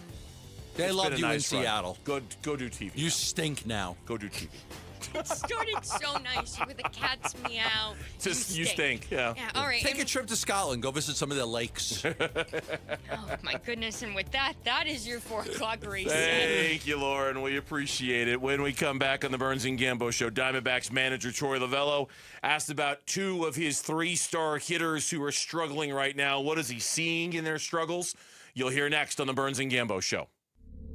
Arizona Sports is giving away one of the largest prize packages we've ever put together, valued at almost $30,000. Details soon. For now, here's a hint. Touchdown, Sun Devils! Keep watching and listening for Arizona Sports to reveal more. And make sure your passport is up to date. Ladies and gentlemen, this is the captain speaking. September in London, weather is perfect, and we'll be landing shortly. T-Mobile has an exclusive bundle for customers 55 and up. I'm Sarah Bowl. Yeah, I'm Frank Bowl. A reliable network is key for us. And with T-Mobile, it's been wonderful. And going to the 55-plus plan saved us so much money. A lot. And that's important. Trying to keep costs down. The home internet's been perfect. It's fast, it's quick. The setup was so easy, it took less than 15 minutes. It was like, ta-da! If you want simplicity, coverage, reliability, you want the whole package, T-Mobile has it. Right now, T-Mobile customers 55 and up can get 2 phone lines on America's best network, plus America's fastest 5G home internet for just $30 each. $30 per month each line with autopay plus taxes and fees. Minimum age 55. Pricing for home internet rely on 2 lines of essentials. Choice 55. $35 connection charge per line required. Best mobile network and fastest 5G home internet based on analysis by Ookla of Speed Test Intelligence data 2H 2025. All rights reserved. Hey everybody, Dan Bickley here with my guy Bear, one of the Henley brothers that owns and operates Waltz TV and Appliance. And right now, if you spend $100 or more at Waltz, you'll get a free Gemini boombox. That's the same one you've got, right, Bick? Yep, and I love it. It's portable, super loud, great bass, and it even floats. Perfect for the pool or backyard hangouts. Free, floats, and ready for summer? That's a win. Everybody wins when shopping at Waltz, which you can find off the I-10 in Warner and online at waltz.com. This deer season, John Deere wants to give you the home field advantage. We're bringing you the best offers of the season, whether that's cash off on select new machines or a shot at the ultimate Major League Baseball prize package. Because right now, you can enter for a chance to win an MLB All-Star experience for you and 3 friends, complete with travel and lodging for All-Star Week this July. Deer season is going on now through June 3rd. Visit johndeere.com/deer season to enter and view the offers and complete contest rules. Major League Baseball trademarks used with permission. Join us at Camping World's Red, White, and New Trade Event, our biggest trade event of the year, May 14th through the 17th. Trade in your RV and get the highest value guaranteed. Then upgrade for less with new RVs starting as low as $94 a month. Plus, take 25% off select maintenance services. Save up to 40% on camp-ready must-haves. And enter to win a new RV. Don't miss the Red, White, and New Trade Event at your local Camping World, May 14th through the 17th. We'll see you there.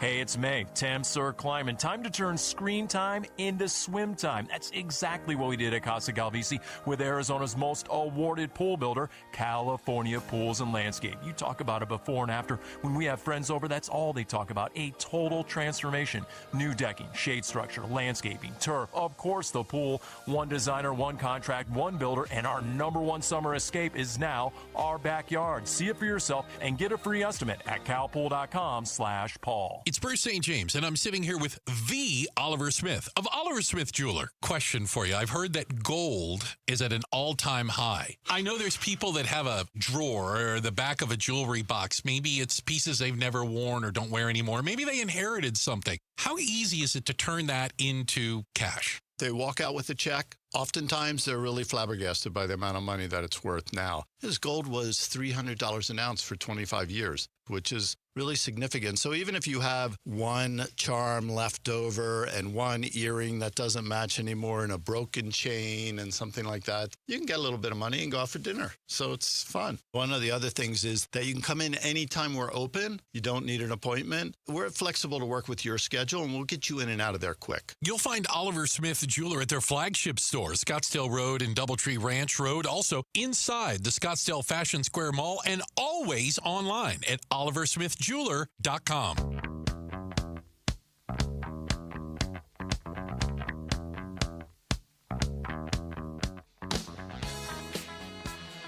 Hey everybody, Dan Bickley here, and do the Diamondbacks have it in their genes to beat Paul Skeens? I'm talking genetics, you freak. Get your mind out of the gutter. Tune in at 6 a.m. on Arizona Sports, the Arizona Sports app, the Arizona Sports YouTube channel. One of the things that we're waiting on with the Diamondbacks, and we got a little bit of relief last night with that 9-0 win, was we're waiting for the Ketel Marte breakout, and we're waiting for the Corbin Carroll slump to end. They're two totally different things. Corbin Carroll, up until about 13 games ago, was putting up unbelievable MVP-type numbers. He was top 10 OPS, Major League Baseball, right? Like, he was doing all the things. Yeah. And then he just got ice cold and has been, and he didn't have a hit last night. He drove in a run on a sack fly. Yeah, he got a sack fly. But it was just night. it was a short pop up to right field. He didn't run, just scored on it. I can't remember who scored, but it was a fast runner. He's just not hitting the ball hard. A lot of pop-ups, and you could tell he's frustrated, swinging at first pitches, and just not great at bats. In a little bit of a slump. I'm not worried about him at all. Just like I said I was yesterday, I said I wasn't worried about Ketel Marte. I'm not worried about Ketel Marte. Like, he was hitting the ball hard. Everybody talked about how hard he was hitting the ball, and he had a good game last night. He got something to fall. He's going to come around. The guy was an all-star last year. He's a terrific baseball player. Ketel Marte is not going to hit 240. Okay, he's just too good for that. Perdomo's going to come around. It just... we're just going through a time where those guys were really slumping, and the guy that was carrying the team was Ildemaro Vargas, and you're like, how is Ildemaro Vargas carrying the team? Yeah, and the concern is that Ildemaro Vargas and Jose Fernandez aren't going to be able to carry the team for that long, and they're eventually going to need their guys. I'm not worried about either one of them either. It's like, you they're capable of so much more, and it's just kind of painful watching them struggle. They are two totally different situations, and Torey Lovullo talked about that before yesterday's game, in which he said he kind of holds Carroll and Marte in different standards. What he's seeing from Ketel right now, I'll start with Carroll. Okay, so what he's seeing from Carroll right now at the plate. Here's what Torey said. As far as I see it, I think Corbin's chasing a little bit, going out of the zone, trying to impact the baseball with every pitch, and I just don't think that's possible. You got to set up the pitcher, hit the mistake, wait for the ball that's going into the area that you're gonna line him up and do some damage. He's looking to do damage on every pitch and slug the baseball. He's just had a few tough games, and that happens in this league. These pitchers are really good. So I think shrinking the zone, finding the pitch you're looking for, and getting after it. He'll be fine. It's just a question of when the breakout is coming, and we'll start to see the signs. Last night, he was 0 for 3. The sac fly scored Perdomo, by the way. They made it 7-0. Yeah. He also scored a run. Ketel, on the other hand, had 2 hits. He had the triple. He had a couple of RBI. His batting average is up to 221. Torey Lovullo saw something very different and this is all before the game yesterday. I thought it was interesting what Torey Lovullo had to say. Here's what he said about Ketel. I know you guys don't live in this place, but I do when I'm evaluating things. His expected numbers are far greater than his actual numbers. So his expected OPS is well over 800. So he's hitting a lot of balls right on the dot, right where he's supposed to. It just hasn't had a lot of luck. But, I don't want anybody to be lucky. I want people to be good and go out there and do it every single time they're supposed to. And in Ketel's case, with that bad luck, I think at times, he's getting frustrated, and I just want him to kind of flush that and just go out there and have some fun and play the game the right way. If you're watching on video, you saw it just as much as I did. As soon as Torey started talking about expected batting average and expected slug, Campo just kind of smiled. Can you see and shook his head. Can you see like Billy Martin or Tommy Lasorda? Like, well, his expected OPS is much higher, so I'm not really worried about it at all. But I wonder if Billy Martin or Tommy Lasorda were managing in 2026, what they would do with numbers like that. I mean, it's a different game, Gambo. We're there. And Torrey even said it. Look, did he get a hit or did he make it out? I know. He made it out, but it should have been a hit. Well, then how could it? But how should it have been a hit? You just cited the numbers a second ago. You kind of said the same thing. He's hitting the ball hard. He's just not getting a lot. Okay, well, that's. But that's so I'm just saying I think it'll come around. It's just assigning it. But Torrey's saying the same thing. He's just assigning a number to it. He's just assigning a stat that kind of explains exactly what you just said 60 seconds ago. Yeah, I need a translator to read Jack Summers stuff. No, you don't. I need a translator. You're smarter than you. I'm like, Alex, can you explain to me what Jack is trying to say here? But even Torrey said. His batting average is 250, but it should be 285. But how is that batting? What's his batting average? 250. But it should be 285. Why should it be 285? He's batting 250. You get it more on than you're letting on. I think you understand it more. I don't. Torrey says not everybody lives in that space. Clearly you don't. Clearly you don't live in that space. Torrey says he does. But look, numbers are no numbers. Yeah. The eye test, I mean, okay, this is an expected batting average. This isn't anything all that fancy. This is something that I think even you would understand. Ketel Marte has had 23 outs this year where he's hit the ball at least 100 miles per hour. Like he squared it up. That leads baseball. I think it leads baseball by a wide margin in terms of the number of outs he's gotten out on balls that he's hitting hard enough that you would expect more of those hits to not be outs. Yeah, in my day, a coach would just say, you got to hit them where they ain't. But I hit it hard. It doesn't matter. You hit it right to the guy. You got to hit it where they ain't. But nowadays, it's like, oh, that was a great out. So you buy none of it?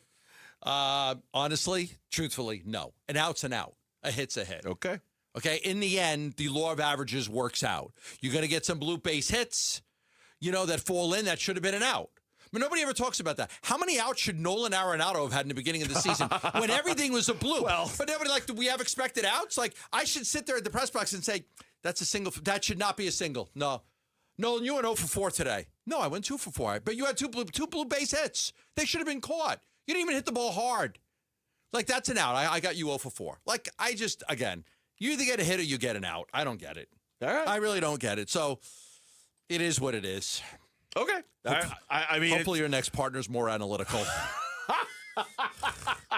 I don't know what I would do with a more analytical partner. I really don't. I would be lost. I would be absolutely lost. You mean I don't have to explain this? I don't have to avoid this? You're going to look at him, he's going to understand it, and you're going to be like, oh, wow. I'm not sure what to do with this. Wow. You actually understand. This is pretty good. I'm actually glad he's gone. But I do think, all right, I mean, seriously, for me, all kidding aside, like you can watch a game and say to yourself, a guy's hitting the ball hard. Eventually, the numbers are going to come around. We said that you would do.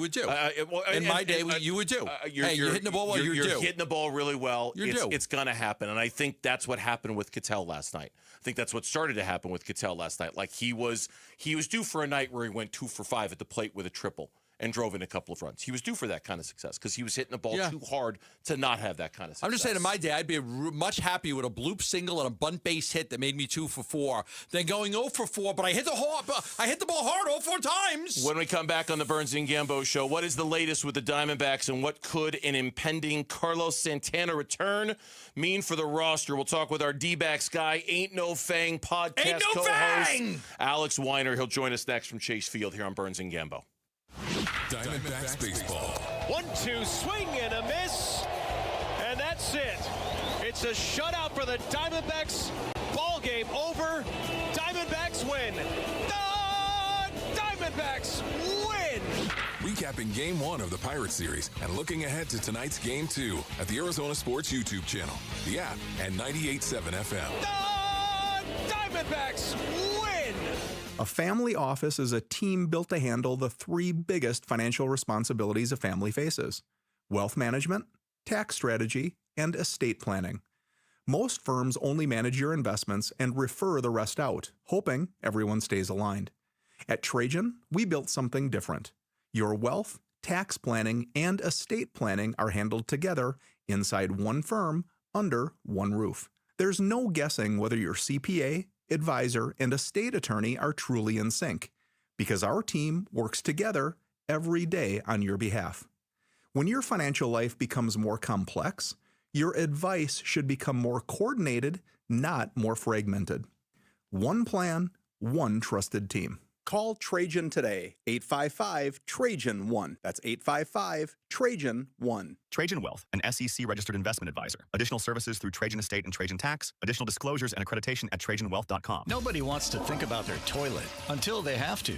A weak flush, water that runs on its own, or low water levels in your bowl, your toilet is telling you something. Ignore it long enough, and it becomes a costly repair. Parker & Sons offers a toilet tune-up for just $89. A full inspection that catches small issues before they turn into big ones. And if anything needs fixing while we're there, the $89 fee is waived. Call or text 602-2REPAIR and get your toilet tune-up scheduled with Parker & Sons today. At Desert Wholesale Diamond, we believe buying a diamond should feel exciting, not overwhelming or overpriced. I'm Diamond Dave, a fourth-generation jeweler, and I've dedicated my career to helping people celebrate life's biggest moments the right way. I hand-select every diamond that comes through our office, making sure it has the right balance of cut, color, clarity, and carat weight to really sparkle. We specialize in custom jewelry from engagement rings to earrings and bracelets designed to reflect your style and your story. And because we keep our operation lean and personal, there's no high-pressure sales and no retail markup. For me, it's not just a transaction. It's about trust. That's why our clients return again and again. At Desert Wholesale Diamond, my promise is simple. Honest guidance, exceptional value, and a stress-free experience from start to finish. Head to DiamondDaveCantor.com. That's DiamondDaveCantor.com. Or follow Dave on Instagram at DiamondDaveCantor. That's DiamondDave, Kantor. Luke Lipinski back to tell you about Orchard. It's home selling season, and the biggest mistake you can make when selling your home is settling for less money. That never happens with Orchard, though. The whole buying and selling process can be a grind. Lowball offers can wear you down, causing you to settle for thousands less. Don't do that, though. It's your home we're talking about, and you don't have to settle when you sell with an Orchard agent. Orchard reinvented the real estate industry by guaranteeing your home sale. Their local agents help you sell on the market for top dollar. They're some of the most experienced agents around town, and here's how they do it. First, Orchard will give you cash up front to buy and move into your new home. Get that part done. Do it on your timeline. No waiting, no showings, no double moves. Then, once you're all settled in, your Orchard agent will help sell your home on market for top dollar. One Orchard customer recently said, I went under contract within 24 hours of my home listing, which was amazing. That is amazing. With Orchard, you never have to settle for less. Buy before you sell, but still get top dollar for your home with Orchard. If you're curious how much your home is worth, visit Orchard.com to get your free home valuation. That's Orchard.com. During the entire month of May, visit any Cold Beers and Cheeseburgers location for a special Dine and Donate promotion in support of Brain Tumor Awareness Month. With the purchase of Michelob Ultra or a featured Burger of the Week, $1 will be donated to the Barrow Neurological Foundation to fund the Ivy Brain Tumor Center's vision to provide hope for patients with brain tumors. Stop by any of the 17 convenient Cold Beers and Cheeseburgers locations today and join us in discovering tomorrow's treatments today. Visit coldbeers.com for more details. I'm Mitch Vareldes with Trending Now. It's presented by Parker & Sons Heating, Cooling, Plumbing, and Electrical. Fresh off of a big shutout win last night, the Diamondbacks are going for a series victory tonight against the Pittsburgh Pirates. It's game 2 of that series down at Chase Field. Michael Soroka will start things off for Arizona. He'll oppose the reigning Cy Young winner in Paul Skeens. First pitch is at 6:40. Pre-game coverage will start at 6 right here on 98.7 FM and on the Arizona Sports app. In case you missed it earlier, ASU men's basketball coach Randy Bennett gave his first media interview today with Burns and Cambo, at least first since being hired by Arizona State. The full interview is available now on the Arizona Sports app or wherever you get your podcasts. Bennett will also be introduced to the rest of the media tomorrow morning. And then right now in the NBA playoffs, one game 2 in action, one game 2 later tonight when we're off the air. About 6 minutes to go in the first quarter in Madison Square Garden, and it's the 76ers without Joel Embiid, currently with a 17-15 advantage over the Knicks right now. Knicks lead that series 1-0. Timberwolves have a 1-0 advantage on the San Antonio Spurs. Tip-off for that game from San Antonio is at 6:30. And then over on the ice, the Buffalo Sabres were the ones to strike first against the Montreal Canadiens. About 7 minutes to go in the first period there, 1-0 Sabres. Coming up at 6:30, it's Ducks and Golden Knights with Vegas up 1-0 in that series. Puck drop is at 6:30. This report is brought to you by Casino Arizona and Talking Stick Resort. May is marvelous at Talking Stick Resort with a chance to win a 2026 Audi Q8. Earn entries May 1st through the 28th. Details at TalkingStickResort.com.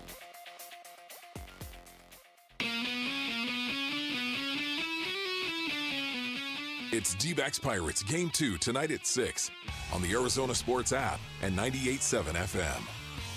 D-backs Pirates Game 2 of the 3-game series is coming up tonight. Michael Soroka and Paul Skeens the matchup, and then tomorrow it's going to be Mitch Keller versus Zach Gallen as the Diamondbacks go for their first outright series win in a while. Last time was when they took 2 or 3 from the Toronto Blue Jays. They've lost 3 and split 1 ever since then.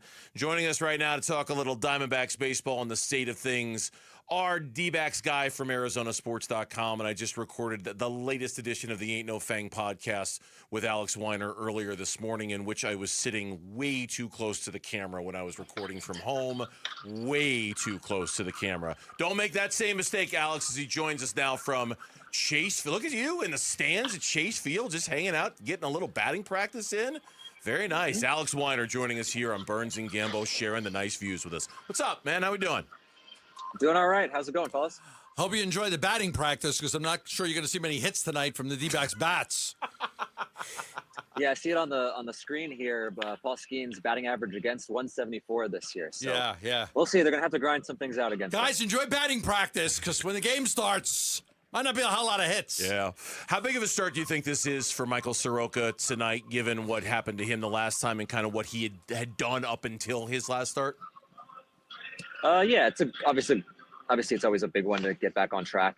He had been one of their most reliable starters for the first 4 or 5 turns through the rotation, and he had a dud in Milwaukee. And going up against Paul Skeens, it's not like he should be putting any extra pressure on himself or anything, but in a game that could have a rhythm with some quick innings, given who's on the other side, it's going to be important for him to kind of match a little bit. So, yeah, I definitely think that just getting on the right track again after one bad start, it's definitely going to be important. Alex was sitting next to me last night when I said, when was the last time they actually blew somebody out? And he did the research, because he's better at it than me. And we were like, 20 games have been decided by 3 runs or less. 6 times they've been blown out. And they had only blown out somebody once. It was an oddity last night, having watched them play 34 baseball games, to actually see them beat somebody up. Felt good.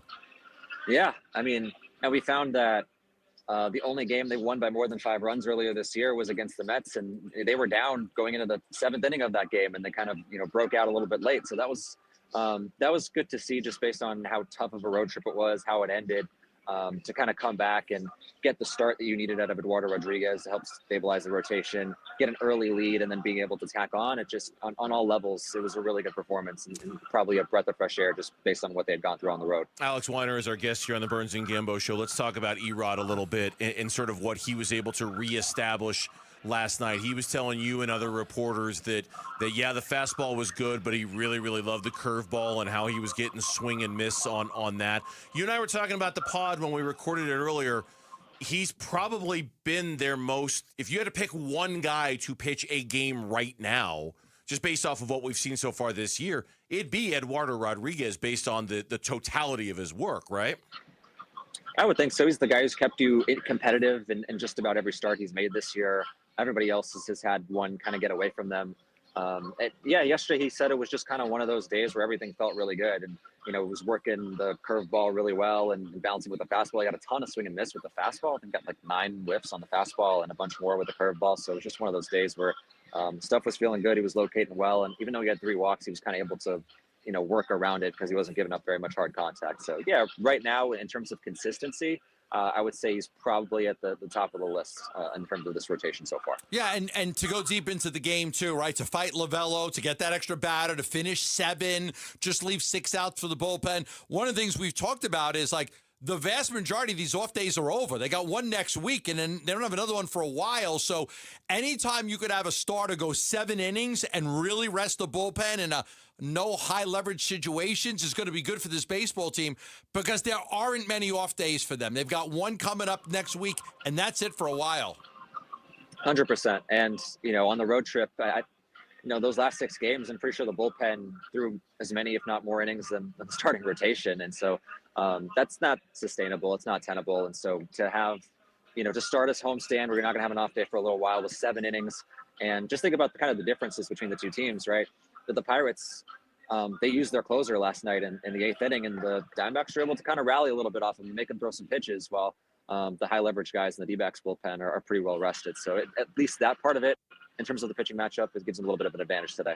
Alex Weiner is our guest here on the Burns and Gambo Show, covers the D-backs for us at ArizonaSports.com, host of the Ain't No Fang podcast.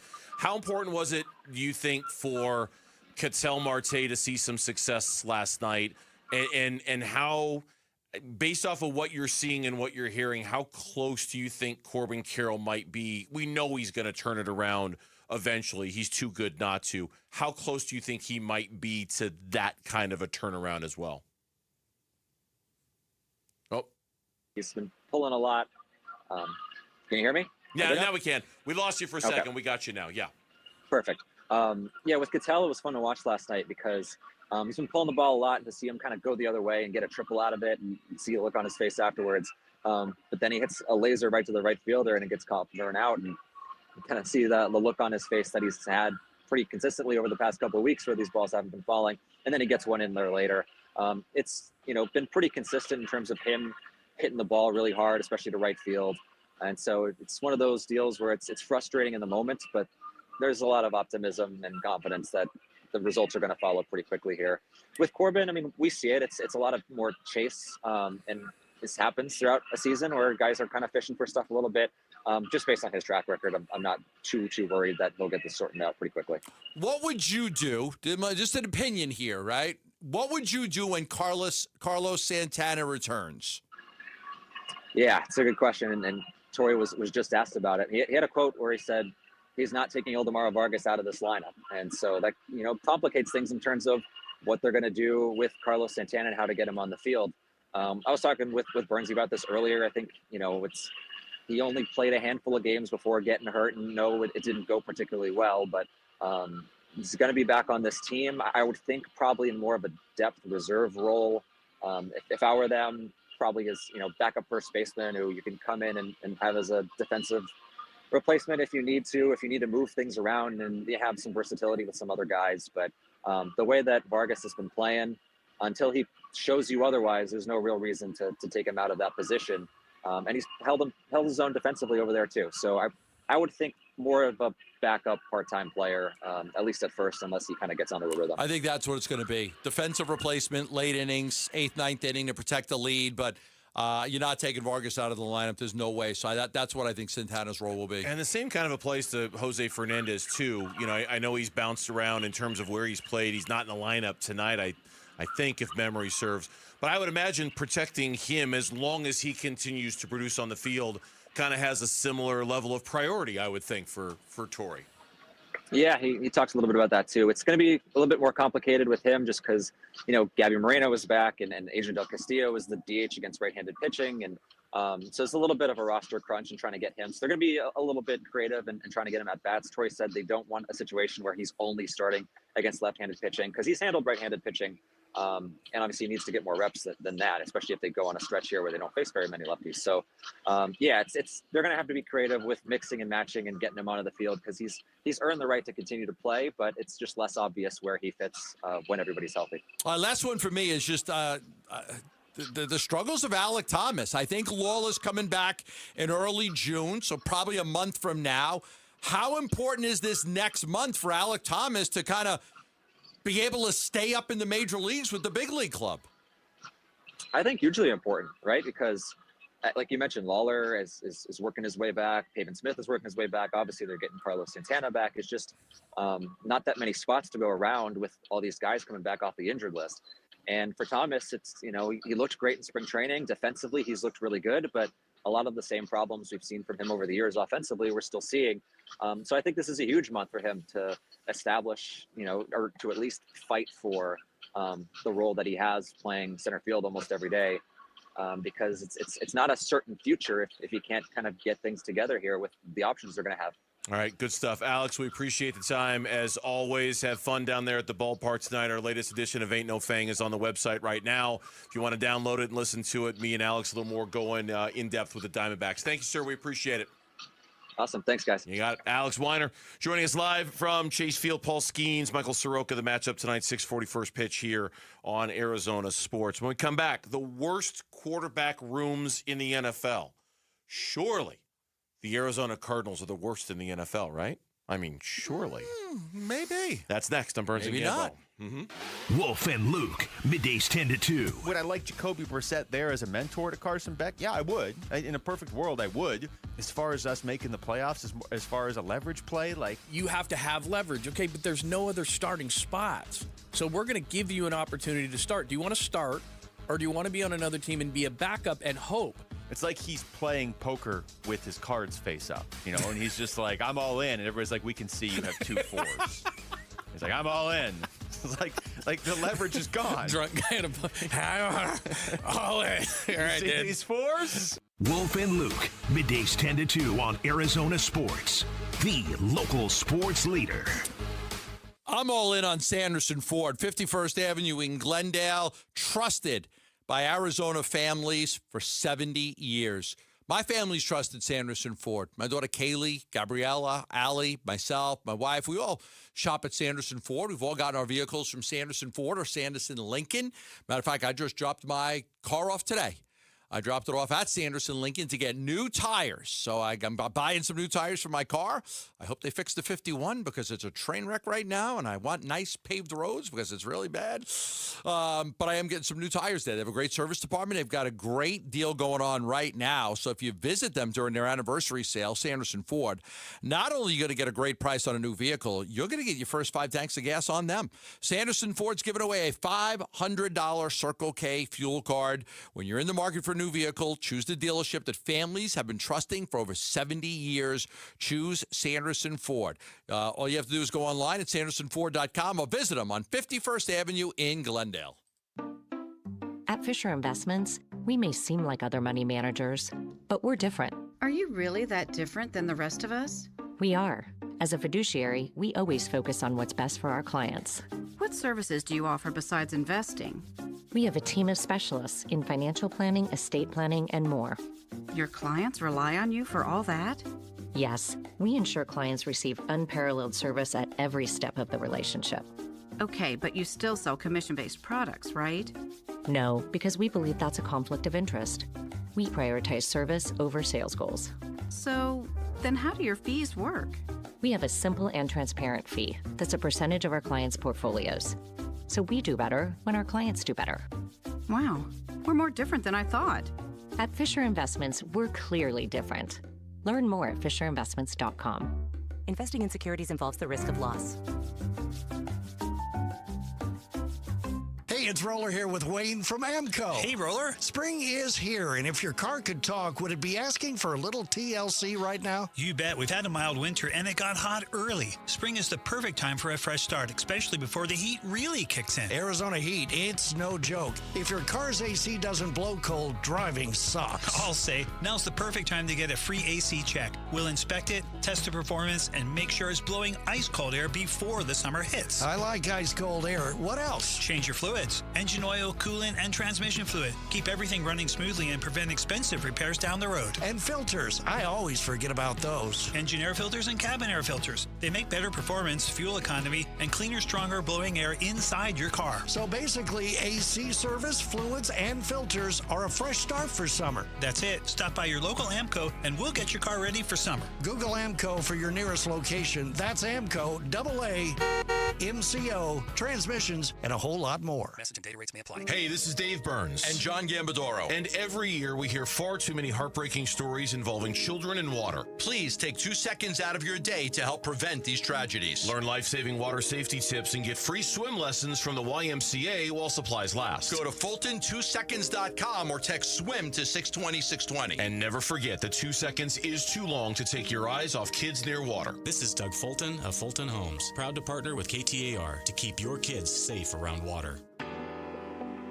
Hey everybody, Dan Bickley here with my great friend Shane O'Hanrahan, GM of Chapman BMW, the guy that can make your car buying dreams come true. It's true, Dan. I can't tell you how many times somebody has called or emailed me and asked for me by name and said, hey, Dan Bickley sent me to get the hookup. And you know what? We make it happen. So put me to the test. I will make your dreams come true. That's Chapman BMW, 2 great locations, 1 great experience.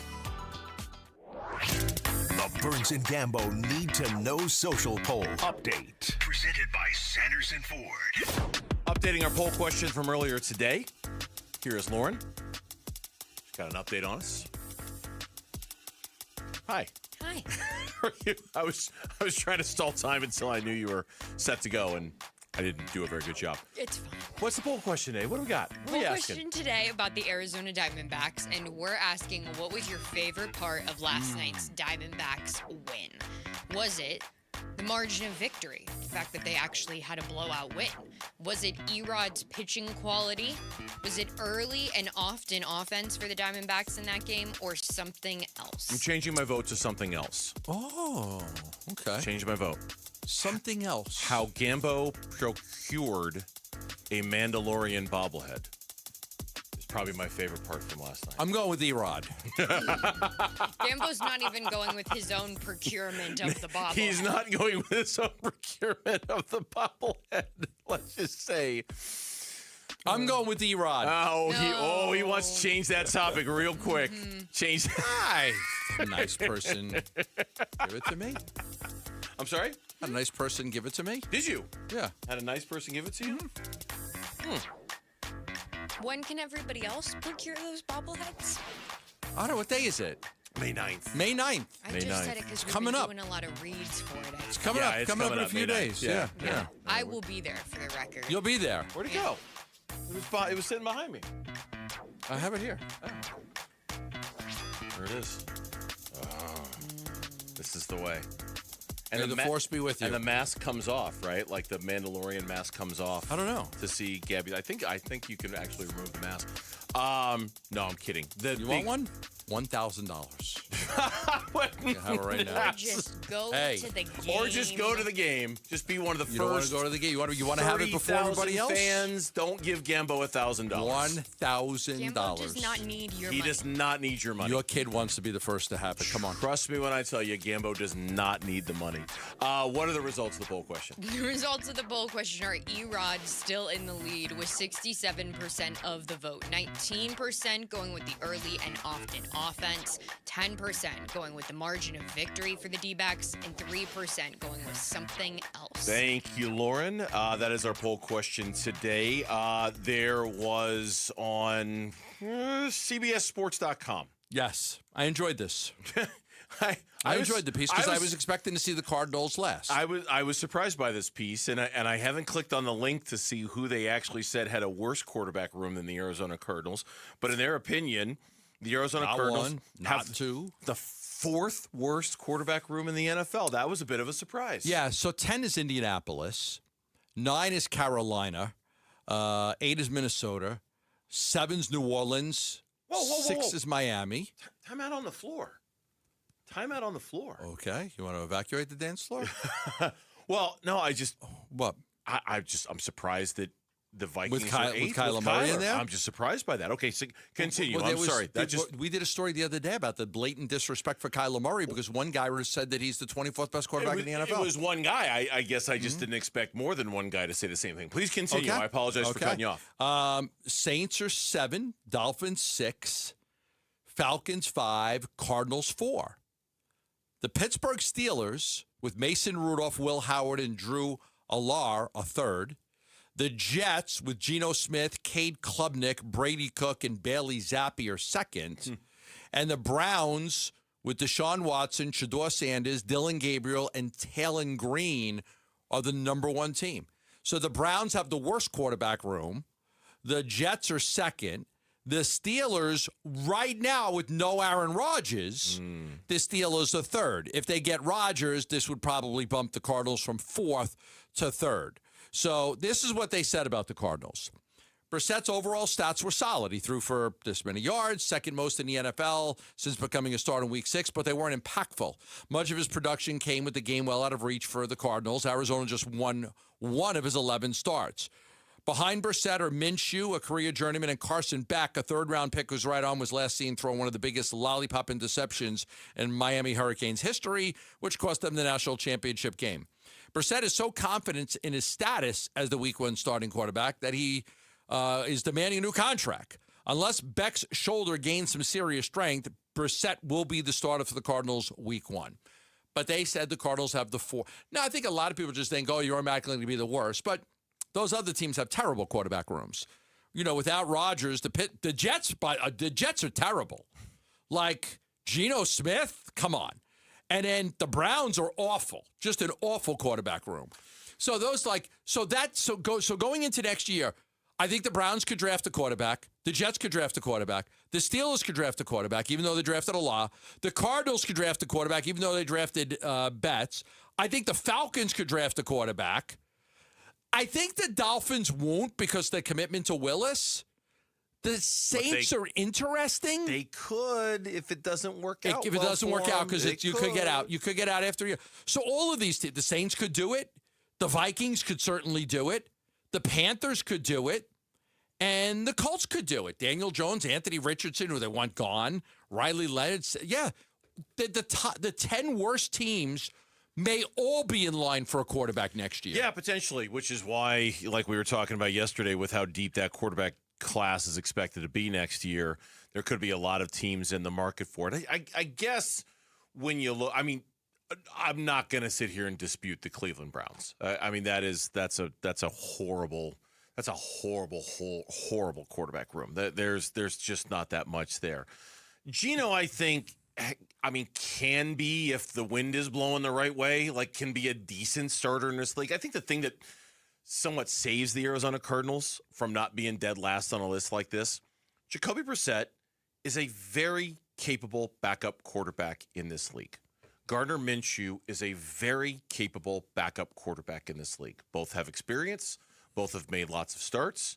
Both are responsible for doing good things. All this Aaron Rodgers talk, I went and looked at quarterback stats from last year, just like the basic stuff, right? Like just yards and touchdowns and passer rating and things like that. Jacoby Brissett, it's really funny. Jacoby Brissett and Aaron Rodgers statistically had a very similar season to each other in terms of the numbers, except in stuff like wins and losses, right? Like the important stuff. But if you look at yards, touchdown passes, interceptions, they were... Yeah, Jacoby did some really good things with the offense. They were remarkably similar. Michael Wilson had a good year. Trey McBride was getting the end zone quite a bit. I think he fed a lot of the mouth. A lot of mouths needed to be fed, and he did a good job of coming in here and feeding those mouths. So I think Jacoby did a good job. I think he's going to be the quarterback. But, to your point on the blowing in the wind thing, I think the answer, my friend, is blowing in the wind on a lot of these teams because I think they're all going to be looking for quarterbacks next year. I think you're probably right. I just think go ahead. Unless like Alar or Beck or one of these young guys pops that we just are not expecting. Well, and the thing they mentioned about Beck is the thing that I'm the most worried about with Beck, and that's the state of his arm. Now, like you said, and I also agree and trust Kurt Warner's judgment of quarterbacks. He thinks Beck has plenty of arm strength to make it in the NFL. That, to me, is a jury is still out kind of situation. I want to see it. I want to, whether it's his elbow, whether it's his arm strength in general, I think that's part of the reason why he hung around college football as long as he did. He was hurt, too, and that obviously didn't help his arm strength. But I don't know if he's got a big enough arm to make all the throws in the NFL. To me, that becomes the number one thing to watch about Carson Beck trying to make it in the NFL. To your point, no matter what happens, unless they're 10-2 with Jacoby Brissett, they need to find out. Oh yeah, like you have to. You have to find out. I mean, unless you're challenging for a playoff spot, if you're out of it, which most people think they will be, there's no reason not to put Carson out there and find out. I still wonder about Jacoby Brissett's future with the Arizona Cardinals and whether he's trade bait or not. At the deadline? Even before the deadline. He and Gardner Minshew are basically the same guy. They're basically he's better, isn't he? Come on. I mean, I think in terms of their resume and what they bring to the table, I think they're basically the same guy. And I think, why do you need two of those? You know? Why do you need two of those when you know you're going to be giving reps to Carson Beck later? At least you better be giving reps to Carson Beck later. Honestly, I think some of it really depends on, what could you possibly even get for Jacoby Brissett? Oh, it wouldn't be much. Oh, no, God, no, why bother? No, it wouldn't even be much. I mean, he's a good veteran, and players like him. He did a good job for them last year. Randy Bennett has been hard at work since arriving at ASU, but we've not heard a lot from him since his arrival until today. You'll hear what Randy Bennett had to say next on the Burns and Gambo Show. The Arizona Sports YouTube channel. Just the local sports leader doing what we do on YouTube. Serve yourself some Arizona sports for live shows, podcasts, viral clips, shorts, and more. Subscribe to the Arizona Sports YouTube channel. Hey, it's Paul Caldisi with Matt Dagas, president of Bright Wealth Management. All right, Matt, estate planning. People know they need it. Most never do it. What is the cost of waiting? Well, their family pays for it. Probate, legal fees, delays, sometimes conflicts between people who love each other, all because there was no clear plan. And a will isn't enough? Usually not, and here's what most people miss. Beneficiary designations override everything. Wrong name, outdated info, and the money doesn't go where you think. Unfortunately, we've seen it happen. So what does the right plan look like? A funded trust, updated beneficiaries, powers of attorney, all aligned with your financial picture. A plan your family can actually use when they need it most. And you walk people through all that. Step by step. Call 844-726-9116 and schedule your legacy review. Protect the people you care about today. 844-726-9116 or brightwm.com. Investment advisory services offered through Foundations Investment Advisors, LLC, an SEC-registered investment advisor. The content provided is for educational purposes only. Scorpions don't hate you. Ain't got the brains for hate. What they got is a tail full of bad intentions. Been living in this desert since the dirt was new. Think they got squatters' rights to your laundry basket. Nate here, owner of Blue Sky Pest Control. Scorpions may have squatters' rights to the desert, but not to your property. Call 602 Blue Sky today. Real pest science, real protection. Hello, Blue Sky. Goodbye, Scorpions. Wait, everything on this IHOP value menu is just $6? I told you it was amazing. A huge plate of pancakes, bacon, and eggs is just $6. Wow. There's also French toast, a ham and cheese omelet, and oh, they got a BLT and fries now. Okay, we're coming here every day. You don't have to tell me twice. Feast for just $6 with the IHOP value menu. $7 in some locations, available every day for a limited time at participating restaurants in the U.S. Hours may vary. No substitutions. Not valid with other discounts or promotions. Prices may vary. Wesley Financial Group is not a law firm. I'm Chuck McDowell, founder of Wesley Financial Group. Did you buy a timeshare because they told you it was a great investment? That's a lie. Most timeshares can be bought online for $1. To find out what your timeshare is worth and to cancel it, call us today and we'll send you our timeshare exit kit free with all your options for cancellation. Call Wesley for your free exit info guide. 800-771-1300. That's 800-771-1300. Wolf here, and if neck or back pain is slowing you down, you need the team that the teams trust. Desert Institute for Spine Care. These guys are the undisputed leaders in minimally invasive and endoscopic spine surgery, recognized across Arizona and around the world for their expertise. They helped me get back to life, and I believe they can do the same for you. So if you're having neck or back pain, go see my friends at DISC. Desert Institute for Spine Care, online at sciatica.com. Being hurt in an accident can change your life, and we want you to be empowered in that situation, and that is why we tell you to call Sweet James. Hey, everybody, Dan Bickley here,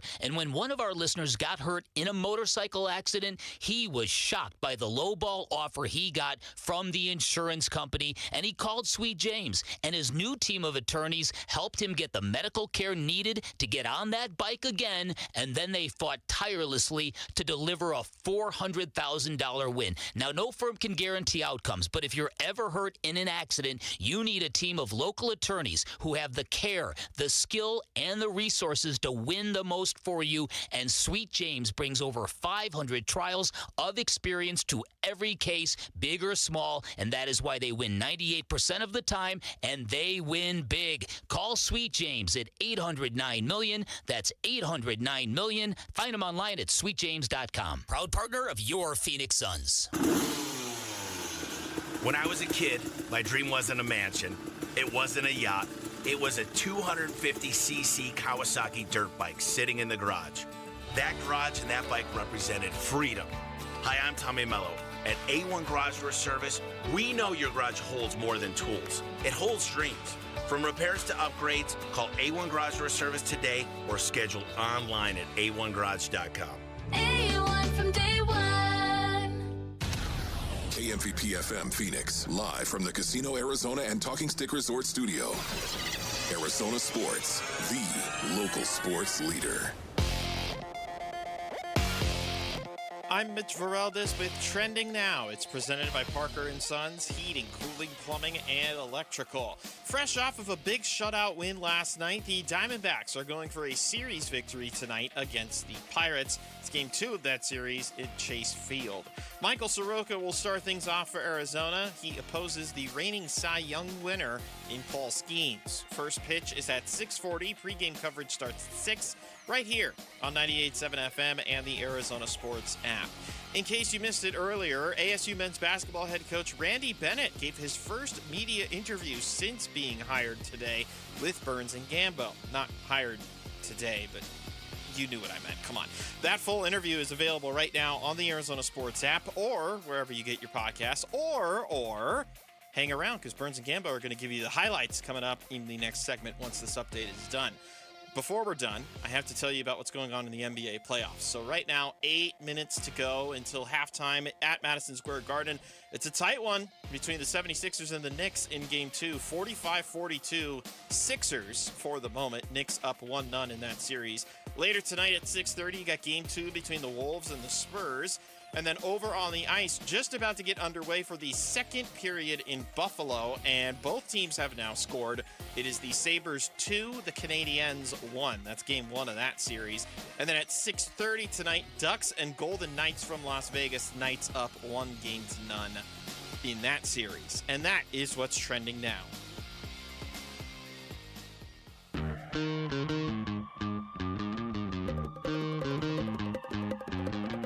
Hey, it's Luke. After his day in his darkness retreat, has Wolf changed his mind on Aaron Rodgers coming to the Cardinals? We'll ask him tomorrow at 10 a.m. It's Wolf and Luke on Arizona Sports 98.7, the Arizona Sports app, and the Arizona Sports YouTube channel. All right, I'm not going to tip jar it, but guilty pleasure. I do kind of like this song. Hold on. Wolf went on a darkness retreat? No, he was kidding. Oh. He was kidding. Oh, darkness, my old friend. I was listening to their show earlier, and they were wondering what he thought about Aaron Rodgers, and they were joking that Wolf was on a darkness retreat like Aaron Rodgers used to be. Oh, yeah, I remember those. You remember the darkness retreats? I remember he would go into the darkness to try to find an answer about whether he should keep playing or not, and then he'd emerge from the darkness retreat. The answer, my friend, is blowing in the wind. Make his decision. Not in the darkness. Unless it's windy and it's dark at the same time. That too. 5 o'clock hour here on the Burns and Gambo show as we welcome you back. We had, Mitch said it in the What's Trending Now just a moment ago. We were happy to have Randy Bennett on the show. We were, like a lot of people, when he first got the gig, we were expected to have him on the show within days, if not a day after him getting the job at ASU. We didn't because of the health issue and because of, as he put it, being in the Mayo Clinic and having some things he needed to have taken care of. He's getting introduced to the general media tomorrow. We had the opportunity to have him on today. And I think the thing that stood out to both of us the most is the question of how much longer he is going to coach. And he gave kind of a vague answer at the beginning. I'll let you listen to it. You know what? I can't answer that question. As long as I'm healthy and I'm excited, portal and the NIL, but it happened and you have to adapt. And I think the biggest deal is you have to make good decisions. And I think experienced coaches have made a lot of good decisions. That's why they've lasted in the business. So I think it kind of helps. It used to be a lot of younger guys and younger assistants that were getting the jobs, but not so much anymore. Mark Few is in that group too. It's just interesting that he said, as long as my health, as long as my health holds up, as long as in that will be some. I mean, I hate to say that's going to be something to monitor, but that is going to be something to monitor, right? He's the best coach they could have hired. His success has been unbelievable. 589 wins and 12 NCAA appearances and 19 postseason appearances, and he's an incredible coach. They hired the best guy they could have hired.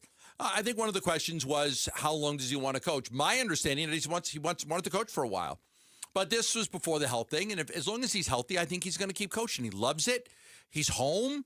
He's a legendary family here. Father was a coach in Mesa College, and he grew up here, so I think he's going to want to do well. I would expect, if everything's good, that he's going to continue to coach here for a while. He's 63 years old. There's a lot of coaches that are having success at 70, 71, 72, 73.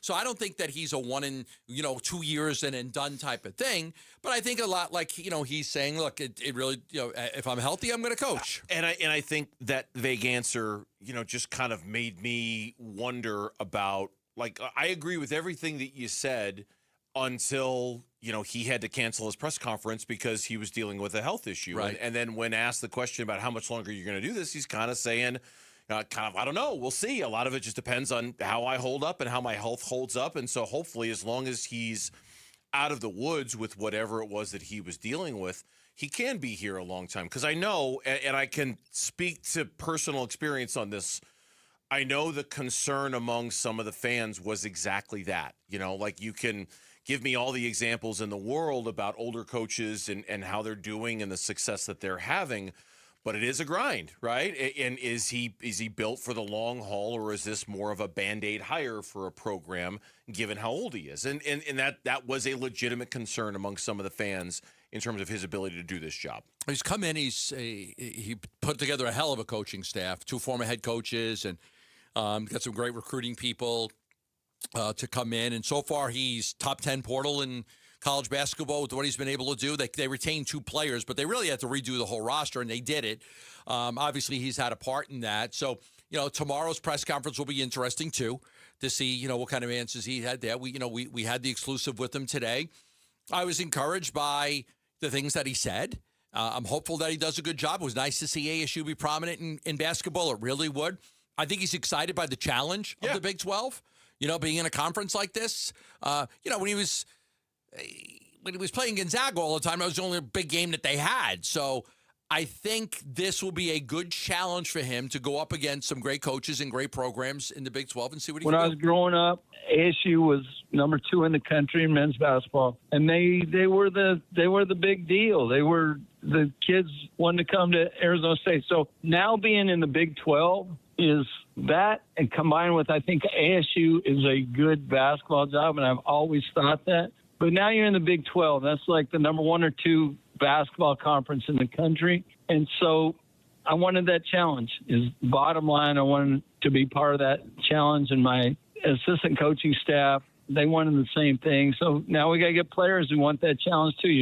You're playing in the real fight, and not that it wasn't where I was at, but college, the landscape of college basketball has really changed, and I want to be in the top tier. Yeah, and it's different, and that to me, I think, will be the number 2 thing to watch in all of this. Will be, were the players that were good enough at St. Mary's good enough in the Big 12? And you'll find out real quick. You'll find that this conference will task you very quickly. Yeah. And you'll find out whether these 3-star recruits, these 4-star recruits, some of whom you pulled out of the WCC, some of them who were going to go to St. Mary's with you, we'll find out whether they're Big 12 caliber or not when the conference play rolls around. Yeah. I thought the Big 12 all year long was the best conference of college basketball. The tournament proved that it was the Big 10. But the Big 12 was still a juggernaut, with Kansas and Houston and Texas Tech and Arizona. And it is a Baylor. It's a great college basketball conference. But, for 25 years, not for 25, it was probably 20, 18, 17. there were teams that tried to get Randy Bennett to leave St. Mary's, and he just never thought the grass was greener on the other side. He never left. Sure. And this was the first time somebody got him to leave. And so you're bringing in a good, prestigious coach with a great track record, and it would be terrific if he's able to make the tournament in his first year. And I wouldn't put it past him to do that. I wouldn't put it past him. I don't know. I don't know what odds I would put on that. It's too hard to tell. It's just too. Is Arizona going to take a step back? Are they going to stay the same? Well, Krivas is staying and Karchenkov staying. There's not we don't know about Pete. Some mock drafts have Pete 25, 26 in the first round. If he thinks that he's going to be he might come back too. And then Koa Pete. I mean, I don't think. I know who you meant. I don't know if he's going back, but I know. I saw a mock draft today. It had him 25th. I'm like, ooh, that's borderline. Krivas, Karchenkov back. They got a couple of kids in the portal. They're looking at another kid right now, a big. They got to fill that front line because they lost so many. They lost so much. But if Pete comes back with the top, they got 2 top freshmen coming in. They might be really good again. Yeah, but it's still Kansas you got to deal with. It's still Texas Tech. Like all the teams that you just mentioned. I don't know how BYU is going to replace DeBonsa. They're probably not going to. But they have money to spend if they want to go do that thing again. It's a tough conference, and players that were good enough to compete twice a year with Gonzaga and in the West Coast Conference, we'll find out if they're good enough. But I do think Randy Bennett is, as long as the health holds up, I think Randy Bennett is an intriguing guy to lead ASU into kind of this new era to see what he can do, because he has had an indisputable amount of success with St. Mary's. I mean, just remarkable success. Yeah, with that program. I think it was 7 times. He was coach of the year in the West Coast Conference. He's had a lot of success, but now now it's a step up. Now you're in a power conference in the Big 12, and so far so good with what he's been able to do recruiting wise. But now we got to see if his game plans work in this conference. Give Mom the gift of D-backs baseball all season long. D-backs TV is 50% off for Mother's Day for just $44.99. Head to D-backs TV now. Offer ends on May 10th. Did the starting pitchers meeting work? It was an unusual meeting, and we saw some success with it yesterday. That's next on Burns and Gambo. Diamondbacks baseball. 1-2, swing and a miss, and that's it. It's a shutout for the Diamondbacks.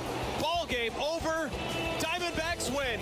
The Diamondbacks win. Recapping Game 1 of the Pirate Series and looking ahead to tonight's Game 2 at the Arizona Sports YouTube channel, the app, and 98.7 FM. Diamondbacks win! Dr. Jay Schwartz from the Schwartz Laser Eye Center doing an absolutely amazing job of helping people with their eyesight every single day. When it comes to your eye care needs, nobody's better than the Schwartz Laser Eye Center. Dry eye, glaucoma, cataracts, glasses, contact lenses, they truly do it all at the Schwartz Laser Eye Center. Dr. Jay Schwartz did my vision correction procedure about 15 years ago, and I say to this day, one of the best things I've ever done for myself. No glasses, no contacts, no readers. I don't need anything. I see great thanks to the Schwartz Laser Eye Center. Now, Dr. Schwartz, as the team eye doctor of the Suns and the D-backs, you know you're going to get the best care out there when you go to see Dr. Jay Schwartz. That's why my entire family goes to him. Even my daughter, who's a doctor in Tucson, still comes all the way down here to get her eyes taken care of by Dr. Jay Schwartz. Why? Wouldn't you find somebody like that you know and you trust? You don't want to go to anybody else. That's why she still goes to Dr. Jay Schwartz. Call 480-483-EYES or go online for more information at teamidoc.com. Mother's Day is almost here. What do you get for the one packing lunches, washing uniforms, and trying to make space for everyone and everything? Give her some room. Space Solutions designs, builds, and installs custom mudrooms, closets, and pantries she'll actually love. And with a Space Solutions gift card, she gets to pick exactly what she wants. Give Mom the space she deserves. Text SPACE to 620-620 or visit spacesolutionsaz.com. Message and data rates may apply. Mother's Day is this Sunday. Don't show up empty-handed. At Mo Money Pawn and MMP Jewelry, find the gift she deserves. Stunning rings, diamonds, and chains. This week only 45% off diamond jewelry, 50% off silver, and 20% off handbags. Looking for something different? We carry firearms and ammo too. Make Mom feel like $1 million. Stop by 12th Street and Indian School, the only pawn shop with a full-service ice cream parlor. Or shop at MoMoneyPawn.com. Mo Money, Arizona's largest pawn shop. Wait! Before you change the station, listen to this.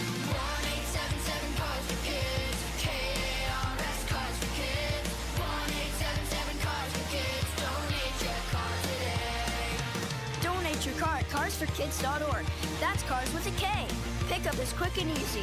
You'll also get a vacation voucher and a tax deduction. 1-877-CARS-FOR-KIDS. Donate your car today.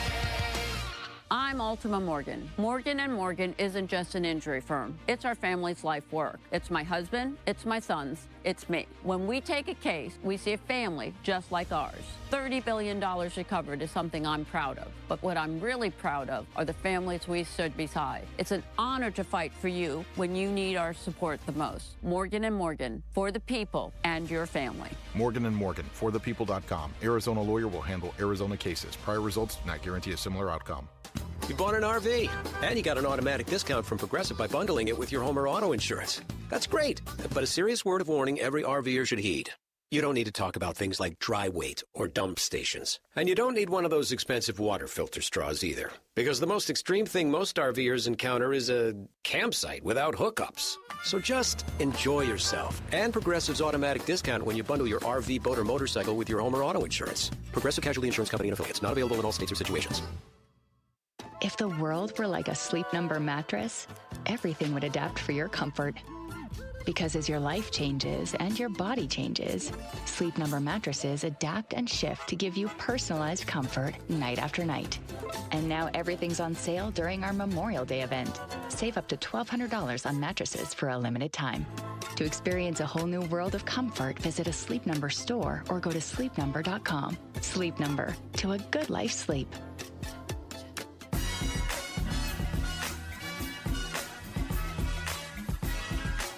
It's D-backs Pirates Game 2 tonight at 6 on the Arizona Sports app and 98.7 FM. Welcome back, Burns and Gambo show here on this Wednesday.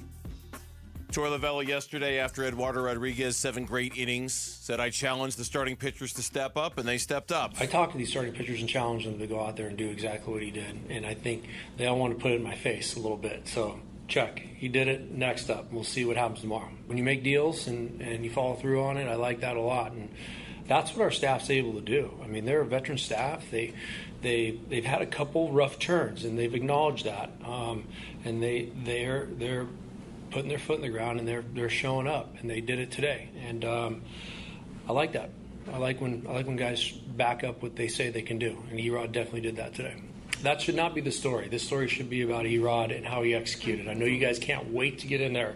And the first question you guys are going to ask is, what did your dopey manager tell you in that meeting? So I know it, but I want Erod, this is your day, bro. You did a great job.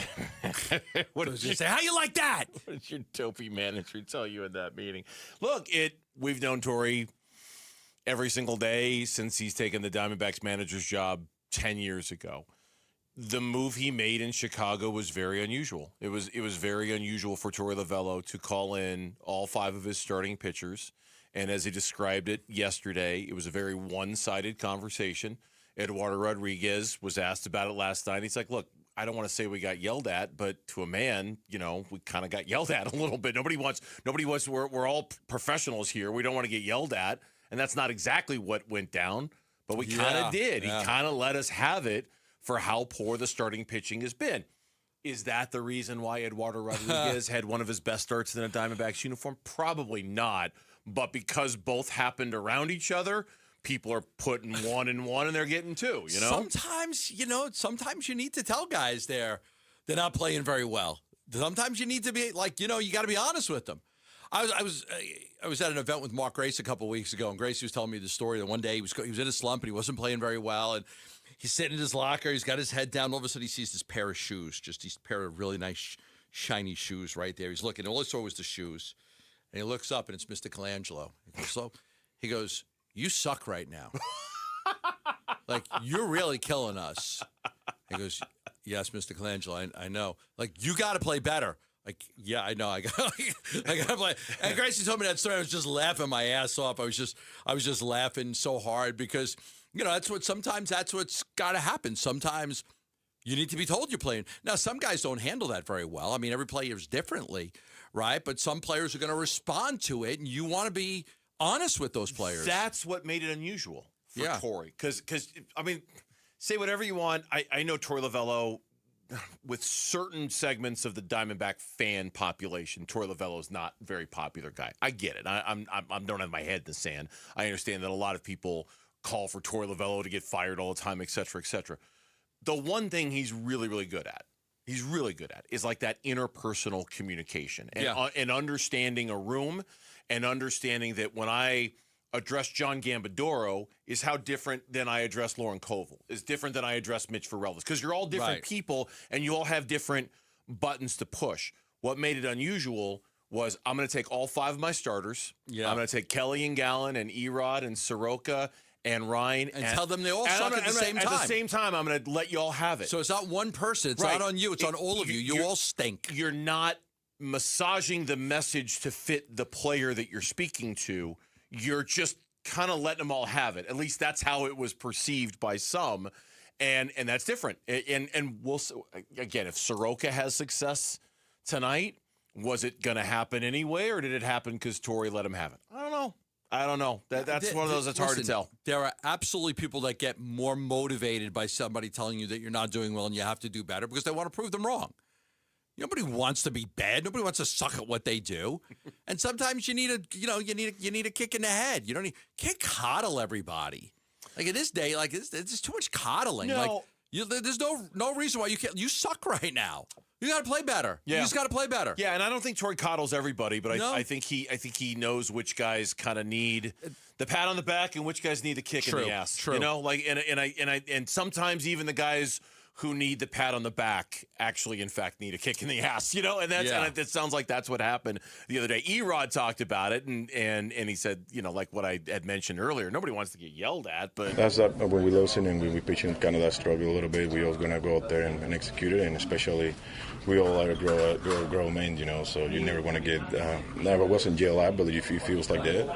And I mean, after that, we know we're gonna go out there and keep executing it. Sometimes you need it, and we did it today, and we did it the other day, and now we're gonna go out there and do our job. We are all grown men, so you never want to get. Well, it wasn't yelled at, but it kind of feels like that. Eduardo Rodriguez. Yeah, but you can't go to but you can't go to that well too often. No, though. you can't do that. So either. you've got just a couple of times when you can go tell people how bad they are. Yeah, because if you go yelling at everybody like that all the time, eventually they're just going to tune. They got to tune you out, of course, and it's not going to happen. Erod was fantastic last night. He has been their steadiest, most consistent pitcher all year long. I mean, what Alex said earlier is absolutely right. I mean, Soroka had been, and then Erod hasn't had that one awful outing. Everybody else has had that one awful outing. Like Erod had a couple that weren't great, but it didn't completely slide out of control. If you take out the one start from Soroka where he gave up the 8 runs, I don't even know what his ERA would be. Actually, I probably could tell you, yeah. It'd be 2.60. His ERA would be 2.60. Mm-hmm. What's Erod's? 2.50? 2.50. Soroka had one bad outing. Yeah. One bad outing. Before that one bad outing, he gave up 1 run in 5 innings against the White Sox, 2 runs in 7 innings against Toronto, 4 runs in 5 2/3 against Philly. That's not the end of the world. But he had been 4-0 before that loss to Milwaukee. One bad start. I think it's pretty even between the two of them. Soroka and Erod as to, but the problem becomes it really should be Gallen and Kelly. Mm-hmm. They need to be your best pitchers. That is the problem. It shouldn't be Erod and Soroka are your best pitchers. It needs to be the other two guys. And part of the problem too is that we all thought it was going to be Ryan Nelson, and that just has not happened. Yeah, it's a good point. It's a good point. It just and that is one of those. I don't know. I don't know how I want to say this. Do we, with each start that it doesn't happen? Are we worried that he's getting into Brandon Pfaadt land? Oh, well, you went there. Where because it just feels like such a familiar tale from a year ago where it was our expectations were here and we just kept waiting and waiting and waiting and waiting and it never happened. And I mean, I feel like Ryan Nelson's done way more leading up to this moment to earn more trust than that. But that doesn't change the fact that we all kind of had expectations that Ryan Nelson was poised to become the number 2 or 3 starter in this rotation, and that just has not happened yet. And you get all these people blaming the pitching coach. What have they had, like 4 or 5 pitching coaches in the last 7 or 8 years? Like, you can't keep blaming the pitching coach all the time. Yeah, Brent Strom is a good pitching coach. But I think he kind of wore on Gallen and Kelly a little bit, and then he's gone, and you bring the new guy in. I don't think you could always just blame the pitching coach for everything that's going on. I think some of these guys just got to figure it out on their own. I agree. Mando meets Moreno on May 9th at Chase Field. Star Wars night, and the first 25,000 fans take home a Gabriel Moreno Mandalorian bobblehead like Gambo is now displaying for our YouTube audience. Win tickets, plus win IMAX advanced screening passes to go see the new movie, The Mandalorian and Grogu. Text the word FORCE to 620-620 to enter. If the Cardinals are hoping to improve their offensive tackle spot next year, good luck with that. That's next on Burns and Gambo. Arizona Sports is giving away one of the largest prize packages we've ever put together, valued at almost $30,000. Details soon. For now, here's a hint.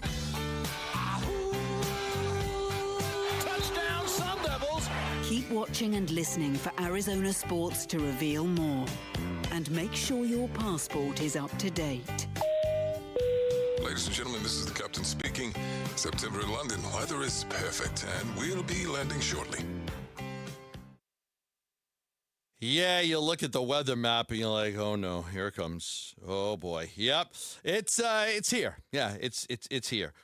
107 degrees coming up here. All of these hot days. I don't really love it, but that's why I want to tell you about Christian Brothers, AC, plumbing, and electric, because right now at Christian Brothers, they'll do a great job if you're getting a new air conditioning unit. Now, they'll do tune-ups for you still, no problem, but one of the things that's really hot right now is new AC units. People saying, hey, my AC unit's not going to get me through the summer. I know it. Call Christian Brothers. They'll get a new unit out to you, and you could save $2,500 right now for a limited time. Train, Goodman, Bryant, they carry all the major brands, and you could save yourself $2,500. Installed, $2,500 off top name brands from Christian Brothers. Christian Brothers has been around for over 50 years. If you're looking for a new AC unit, or you want to get yourself a tune-up, call Christian Brothers right now. You can even go online and check out everything that they do. Go online at cbrothers.com. That's cbrothers.com. Or you could simply give them a call, have them come out, give you a price quote on a new AC unit. Nobody does it better than Christian Brothers. That's why I have used them for all of my years. That number again, 602-222-3535. This is the story of the one. As a maintenance tech at a university, he knows ordering from multiple suppliers takes time away from keeping their arena up and running.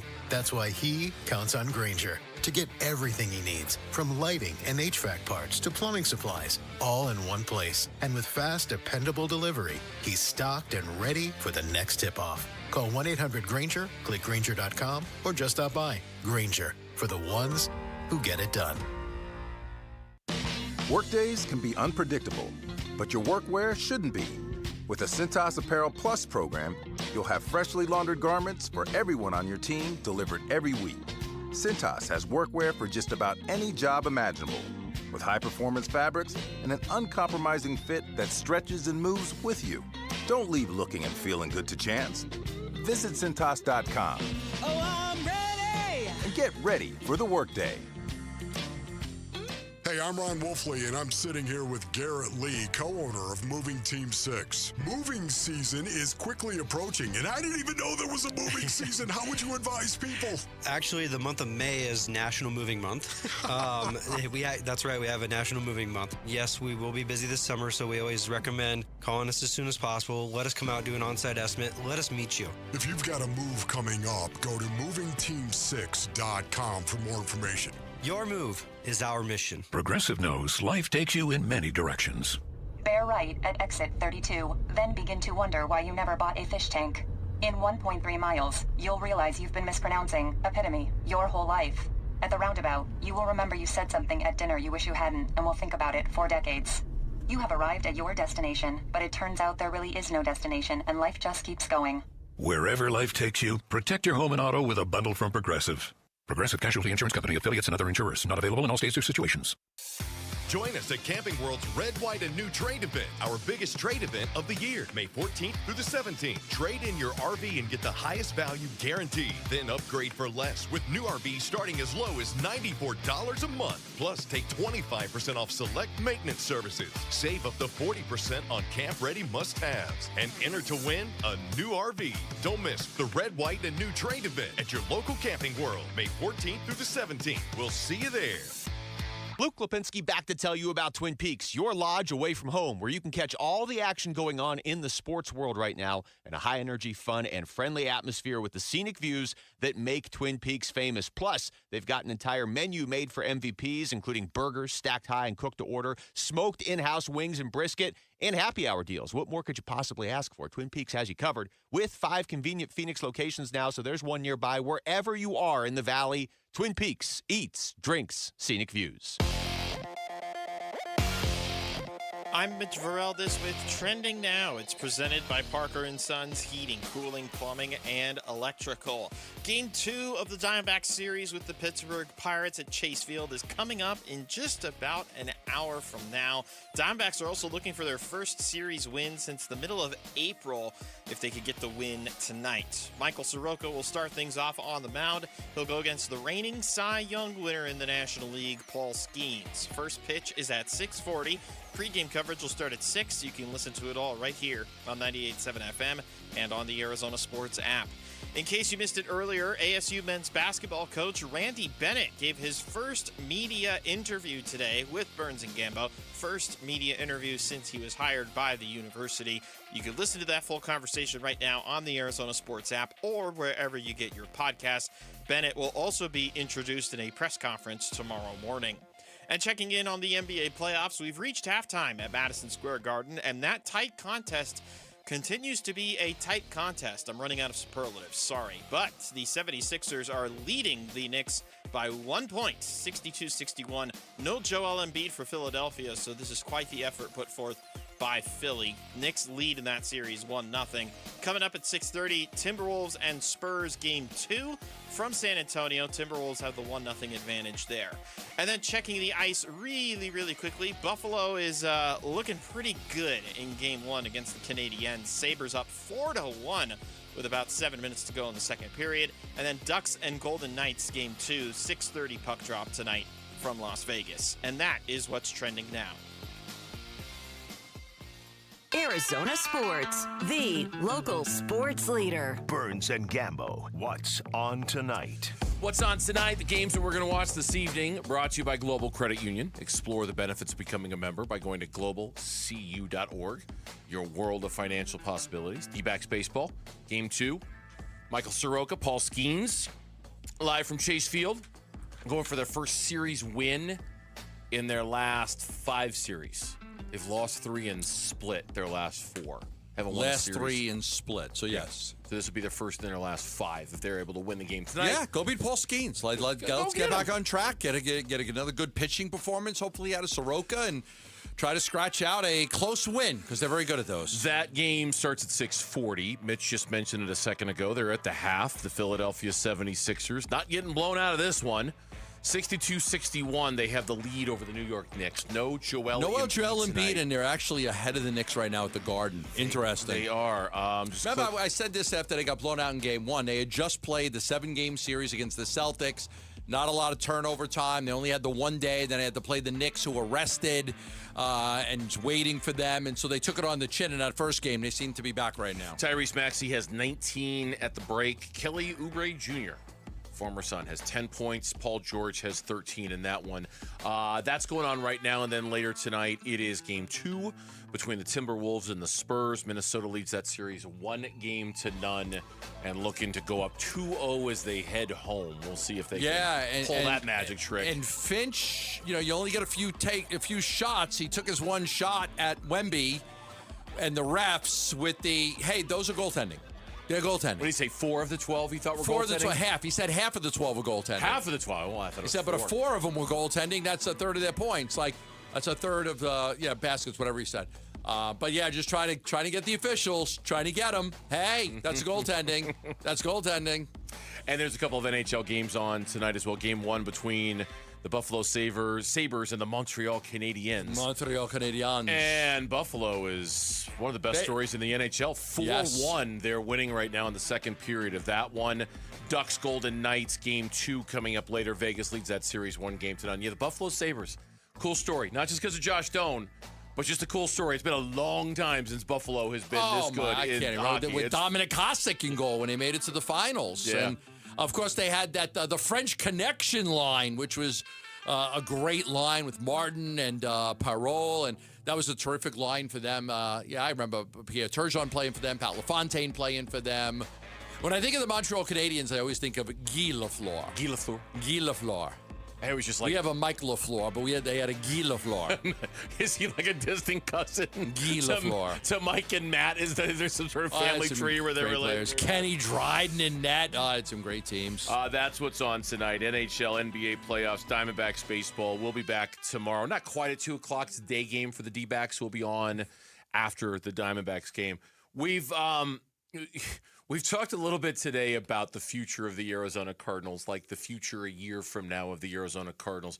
Largely, I think, just inspired by the fact that yesterday we came across this top 10 quarterbacks available in the 2027 draft, and it just we went down this rabbit hole of, okay, here are the quarterbacks.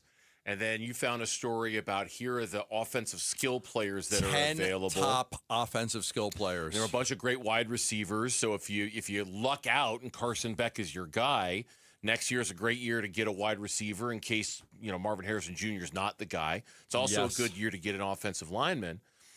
Then I found this story on The Athletic, and I thought it's worth at least bringing this up for a couple of minutes. Free agency class. The free agency class. Yeah, you're not too very high on the offensive lineman. You said it earlier, but it's not.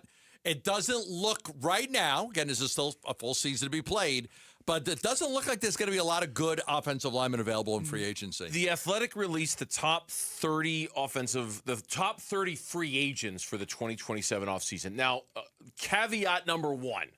A lot of these guys are never going to make it to free agency. Like half of them probably aren't even going to make it to free agency. So that has to be said, number 1, off the top.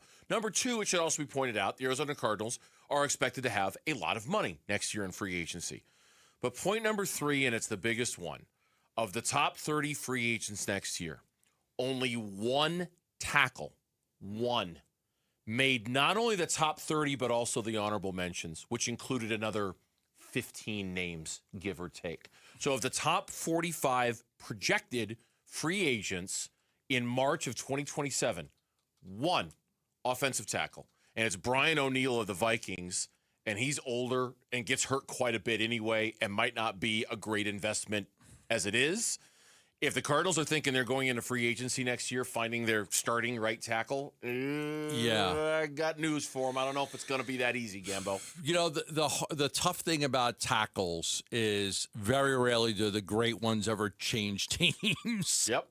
Do you remember Jonathan Ogden playing with anybody else? I don't think that Jonathan Ogden Walter played. Jones playing with anybody else? Did Anthony Munoz ever play with anybody else? He never played with anybody else. Did Orlando Pace play with anybody else? He didn't play with anybody else. So, the problem, who was one of the more recent, Joe Thomas, right? Joe Thomas, right, a whole career with the Browns. So when you start to get to that point, you're like, okay, look at the great offensive tackles. Very, very rarely do you see that guy playing for multiple teams because it's such a valuable position that if you get a Walter Jones or any of these guys, they're going to stay where they are for a long time. They're not going to become available. So the best way to do it is to draft that guy. One of the more recent guys, it was Trent Williams, who went from Washington to San Francisco. So I'm not saying it's impossible, but a lot of times the great ones stay in one place their whole career. They write, if this list is any indication, the tackle market is looking barren for 2027. Brian O'Neill, is by far the most capable of the group. He's been a mainstay at right tackle for the Vikings since he was drafted in 2018. Missed some time last year with a knee injury. He'll be entering his age 32 season in 2027. Oh. So he's going to be getting old. He'll be in the final year of a 5-year extension. And that's it. There are guards on the list. There's a couple of centers on the list. There's no other tackles on the list. And so it does, where is that guy coming from? Is it coming from within? No. Like, do you have anybody? It's not going to be Elijah Wilkinson. He's a Band-Aid. The guy they signed this offseason You're going to Band-Aid it. Unless you could draft one in the first round. I mean, unless you hit the jackpot in a second round. Look, if you said to me right now, what do I think is going to happen? I think they're going to take a quarterback in the first round and an offensive tackle in the second round. We're predicting next year's draft. I love it. No, I know, but like right now, if you said, now again, it's probably going to change, but if you said, what do I think they're going to do? I think that's what they're going to do. I think they'll, what you could do is, if you're so desperate and say there's two great tackles, but there's going to be this run on quarterbacks, that next year might be the year where you take the quarterback and then you take your early pick in the second round and you throw another first rounder, a future first rounder in, and you try to go get a tackle if he's on the board at 8, 9, 10, 11, and you try to make a trade with somebody. But it's hard to get. It's hard to get those guys. I mean, look, I probably wouldn't have made the Paris Johnson trade, but I thank God they have him, right? Like, thank goodness they have him. Thank God they have. He might not be an elite left tackle He's in this good. league. He's really good. He's a really good left tackle in this league, and you don't have to worry about that position for a long time. And before him, you had DJ Humphries there at left tackle for a long time, and he was really good. And for the record, the Carson Beck pick, and I went back and looked at this, and in addition to kind of experiencing the draft real time, there wasn't really a tackle for the Cardinals to take at number 65 instead of Carson Beck. I think if there had been, it would have been really, like, for some people, it's really hard to justify Carson Beck anyway in the third round. I think if there had been a tackle prospect there, I don't know how on earth they could have taken Carson Beck instead of a guy who could have been their right tackle potentially. I don't think they could have done it, but there wasn't one there. There were guards there. There were edge rushers there. I think when Basantis went to the Cardinals, that was the last of the great offensive linemen that were available. And he was the only one that went in the second round. Yeah. All the rest of them went in the first round. I'd have to look at the third round of the draft. I think only one tackle went in the entire round. I mean, there just wasn't much there. No, because after Basantis, it was 20 picks before another offensive lineman went. Yeah. D-backs, Pirates, game 2. How can the offense get past Paul Skeens? We'll preview the game coming up next here on the Burns and Gambo Show. Bickley and Marotta mornings. I'm not an Aaron Rodgers fan, and I am not for this plan at all, as this possibility exists. But the fact of the matter is, I believe he's the best quarterback we're talking about in this group of 4. And will give you the chance to win the most games. But is this something you can get on board with as a reality? It's a reality? No. How would you explain the Gardner Minshew signing? How would you explain drafting Carson Beck? Bickley and Marotta, mornings on Arizona Sports, the local sports leader. When there are supply constraints on commodities, prices surge. You saw it with fuel prices, with the blockade of the Strait of Hormuz. And you know what else is a limited commodity? Gold. They mine it out of the ground, and when it's gone, it's gone. Governments can't just print more of it. That's why everyone from central banks to savvy savers are diversified with gold. If you've been thinking about it for years, but have still never moved some of your savings into physical gold, Birch Gold Group is who I trust to help you. Stan Bongino, and now through May 29th, Birch Gold is giving first-time gold buyers a rebate of up to $10,000 on qualifying purchases. For details and a free information kit on diversifying into gold, text Dan to the number 989898. Birch Gold can help you convert an existing IRA or 401k into a tax-sheltered IRA in physical gold. Text Dan to the number 989898 to see if you qualify for a first-time gold buyer rebate of up to $10,000. Again, text Dan to 989898 today. Message and data rates apply. Dan Bickley here with my guy Bear, one of the Henley brothers who owns and operates Waltz TV and Appliance, where sports fans find everything they need. We've even got something new at Waltz. Computer gear, like the Samsung 32-inch Odyssey smart gaming monitor. And that's normally a $1,250 value, but for our listeners, it's only $730. Huge savings for gamers or anyone upgrading their setup. We also carry Logitech gaming accessories. Everything you need to level up your setup. Shop local. Shop Waltz. Luke Lipinski back to tell you about Orchard. How's this for a plan? You find your dream home and you just move in right away without the frustrations of waiting around to sell your old place first. Sounds perfect, right? Well, that's exactly what Orchard's Move First, Sell Later program lets you do. If you find the new home you want, that's a big deal. So buy it now, then sell the old one later. And here's how. Orchard gives you cash so you can buy and move into your new home first. You can do it on your timeline. You don't have to wait around. You don't have to do any showings. You don't have to do any double moves. If you ever tried to do a double move before, you know you don't want to do it again.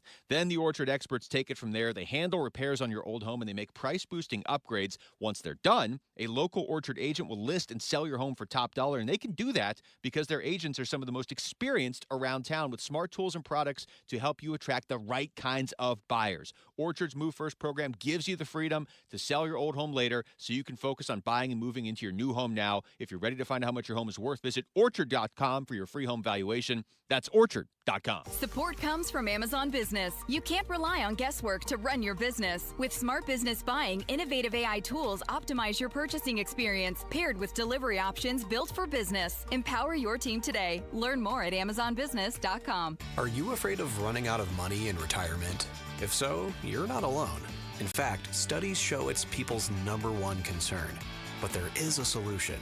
Canvas Annuity offers a retirement savings product with one of the most competitive crediting rates in the country, up to 6.45% per year.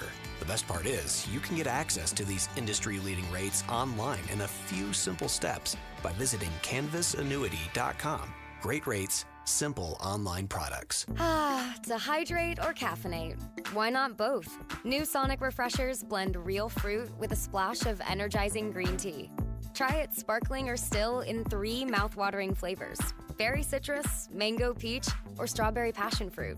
You've earned it. Seriously. Carried all your groceries in one trip? Turned your clothing pile back into a treadmill? Parallel parked on the first try? Sip to that.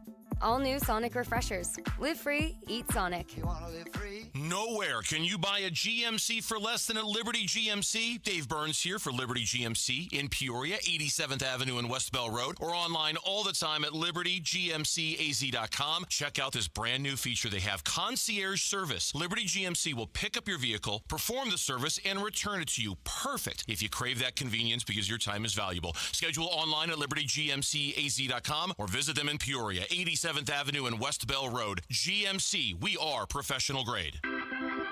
Arizona Sports, the home of Arizona Diamondbacks baseball. We're checking in on the Diamondbacks as they warm up for the game's first pitch. D-backs on deck, brought to you by Sonic. Live free, eat Sonic. Diamondbacks and the Pittsburgh Pirates, Game 2 of the 3-game series coming up next here on Arizona Sports, so stay tuned for that. This is D-backs on deck as we preview tonight's game and today's pitching matchup, which is brought to you by the Window Depot. Did you know the Window Depot is more than just windows? We have doors, skylights, cabinets, countertops, even flooring. Proud partner of the Arizona Diamondbacks, thewindowdepot.com for the Pirates. Defending National League Cy Young Award winner Paul Skeens gets the start. The righty is 4-2 with a 2.91 ERA. He is opposed by right-hander Michael Soroka for the Diamondbacks. The 28-year-old is 4-1 with a 4.70 ERA. Yeah, Skeens lost the 10-5 decision after giving up a career-high tying 5 runs and striking out a season-high 9 over 5 innings his last start. That was April 30th against St. Louis. Gave up a leadoff home run in that game. Gave up a 2-run homer to Jordan Walker 3 batters later. But his success against the Diamondbacks stands out. He's 2-0 with an ERA of 1.00. He's pitched 18 innings against the Diamondbacks and given up exactly 2 runs. Yeah. He's had 3 career starts, but 18 innings, 2 runs. He had a no decision the last time out. He gave up 2 runs over 5 1/3. That was on August 4th. That was at PNC Park.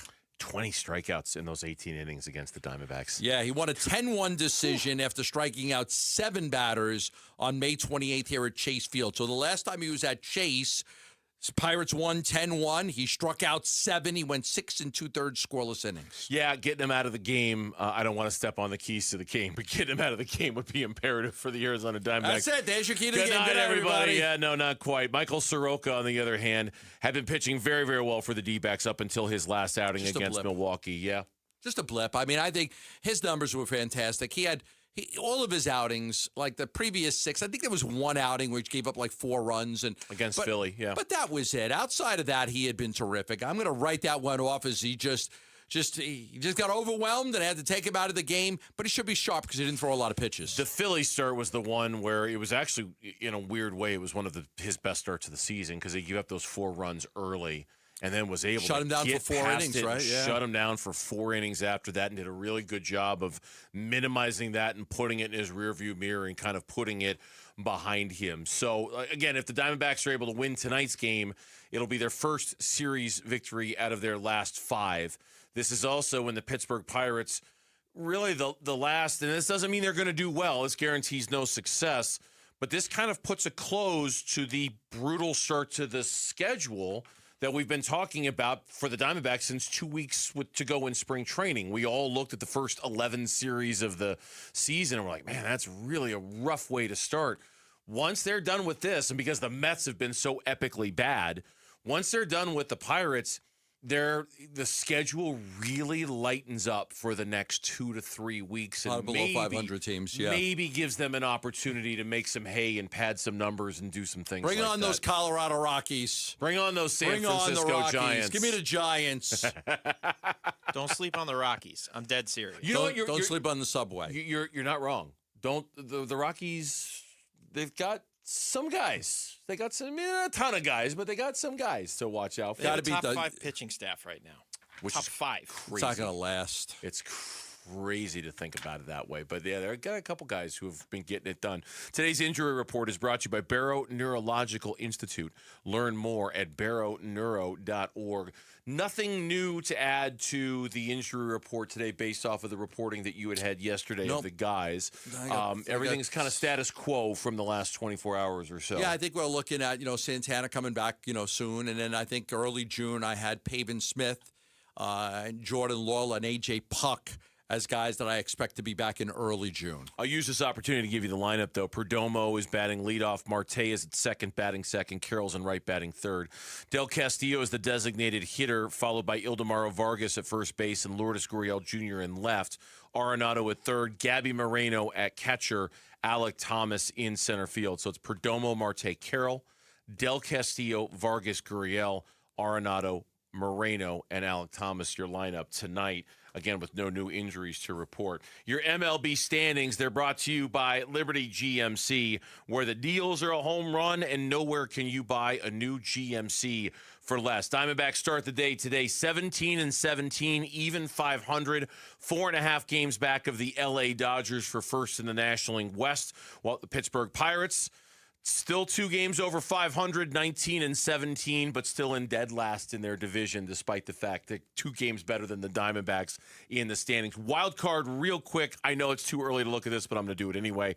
Diamondbacks are 2 games out of the last spot with 3 teams in front of them in the wild card standings. Nearly a quarter of the way through. Yeah, fine. Just got to keep playing at least 500 ball to hang in there as much as you can. No doubt about it. Gambo's got a key to tonight's game for you. Listen, man, I need you to be the key master. I am the key master. D-backs keys to the game. Arizona Sports, the home of Arizona Diamondbacks baseball. I know Bernsey knows the song, How You Can't See Me Standing There. I've got my back against the wrecking machine. I ain't the worst that you've seen. Might as well jump. Might as well jump. Jump on Paul Skeens in the first inning.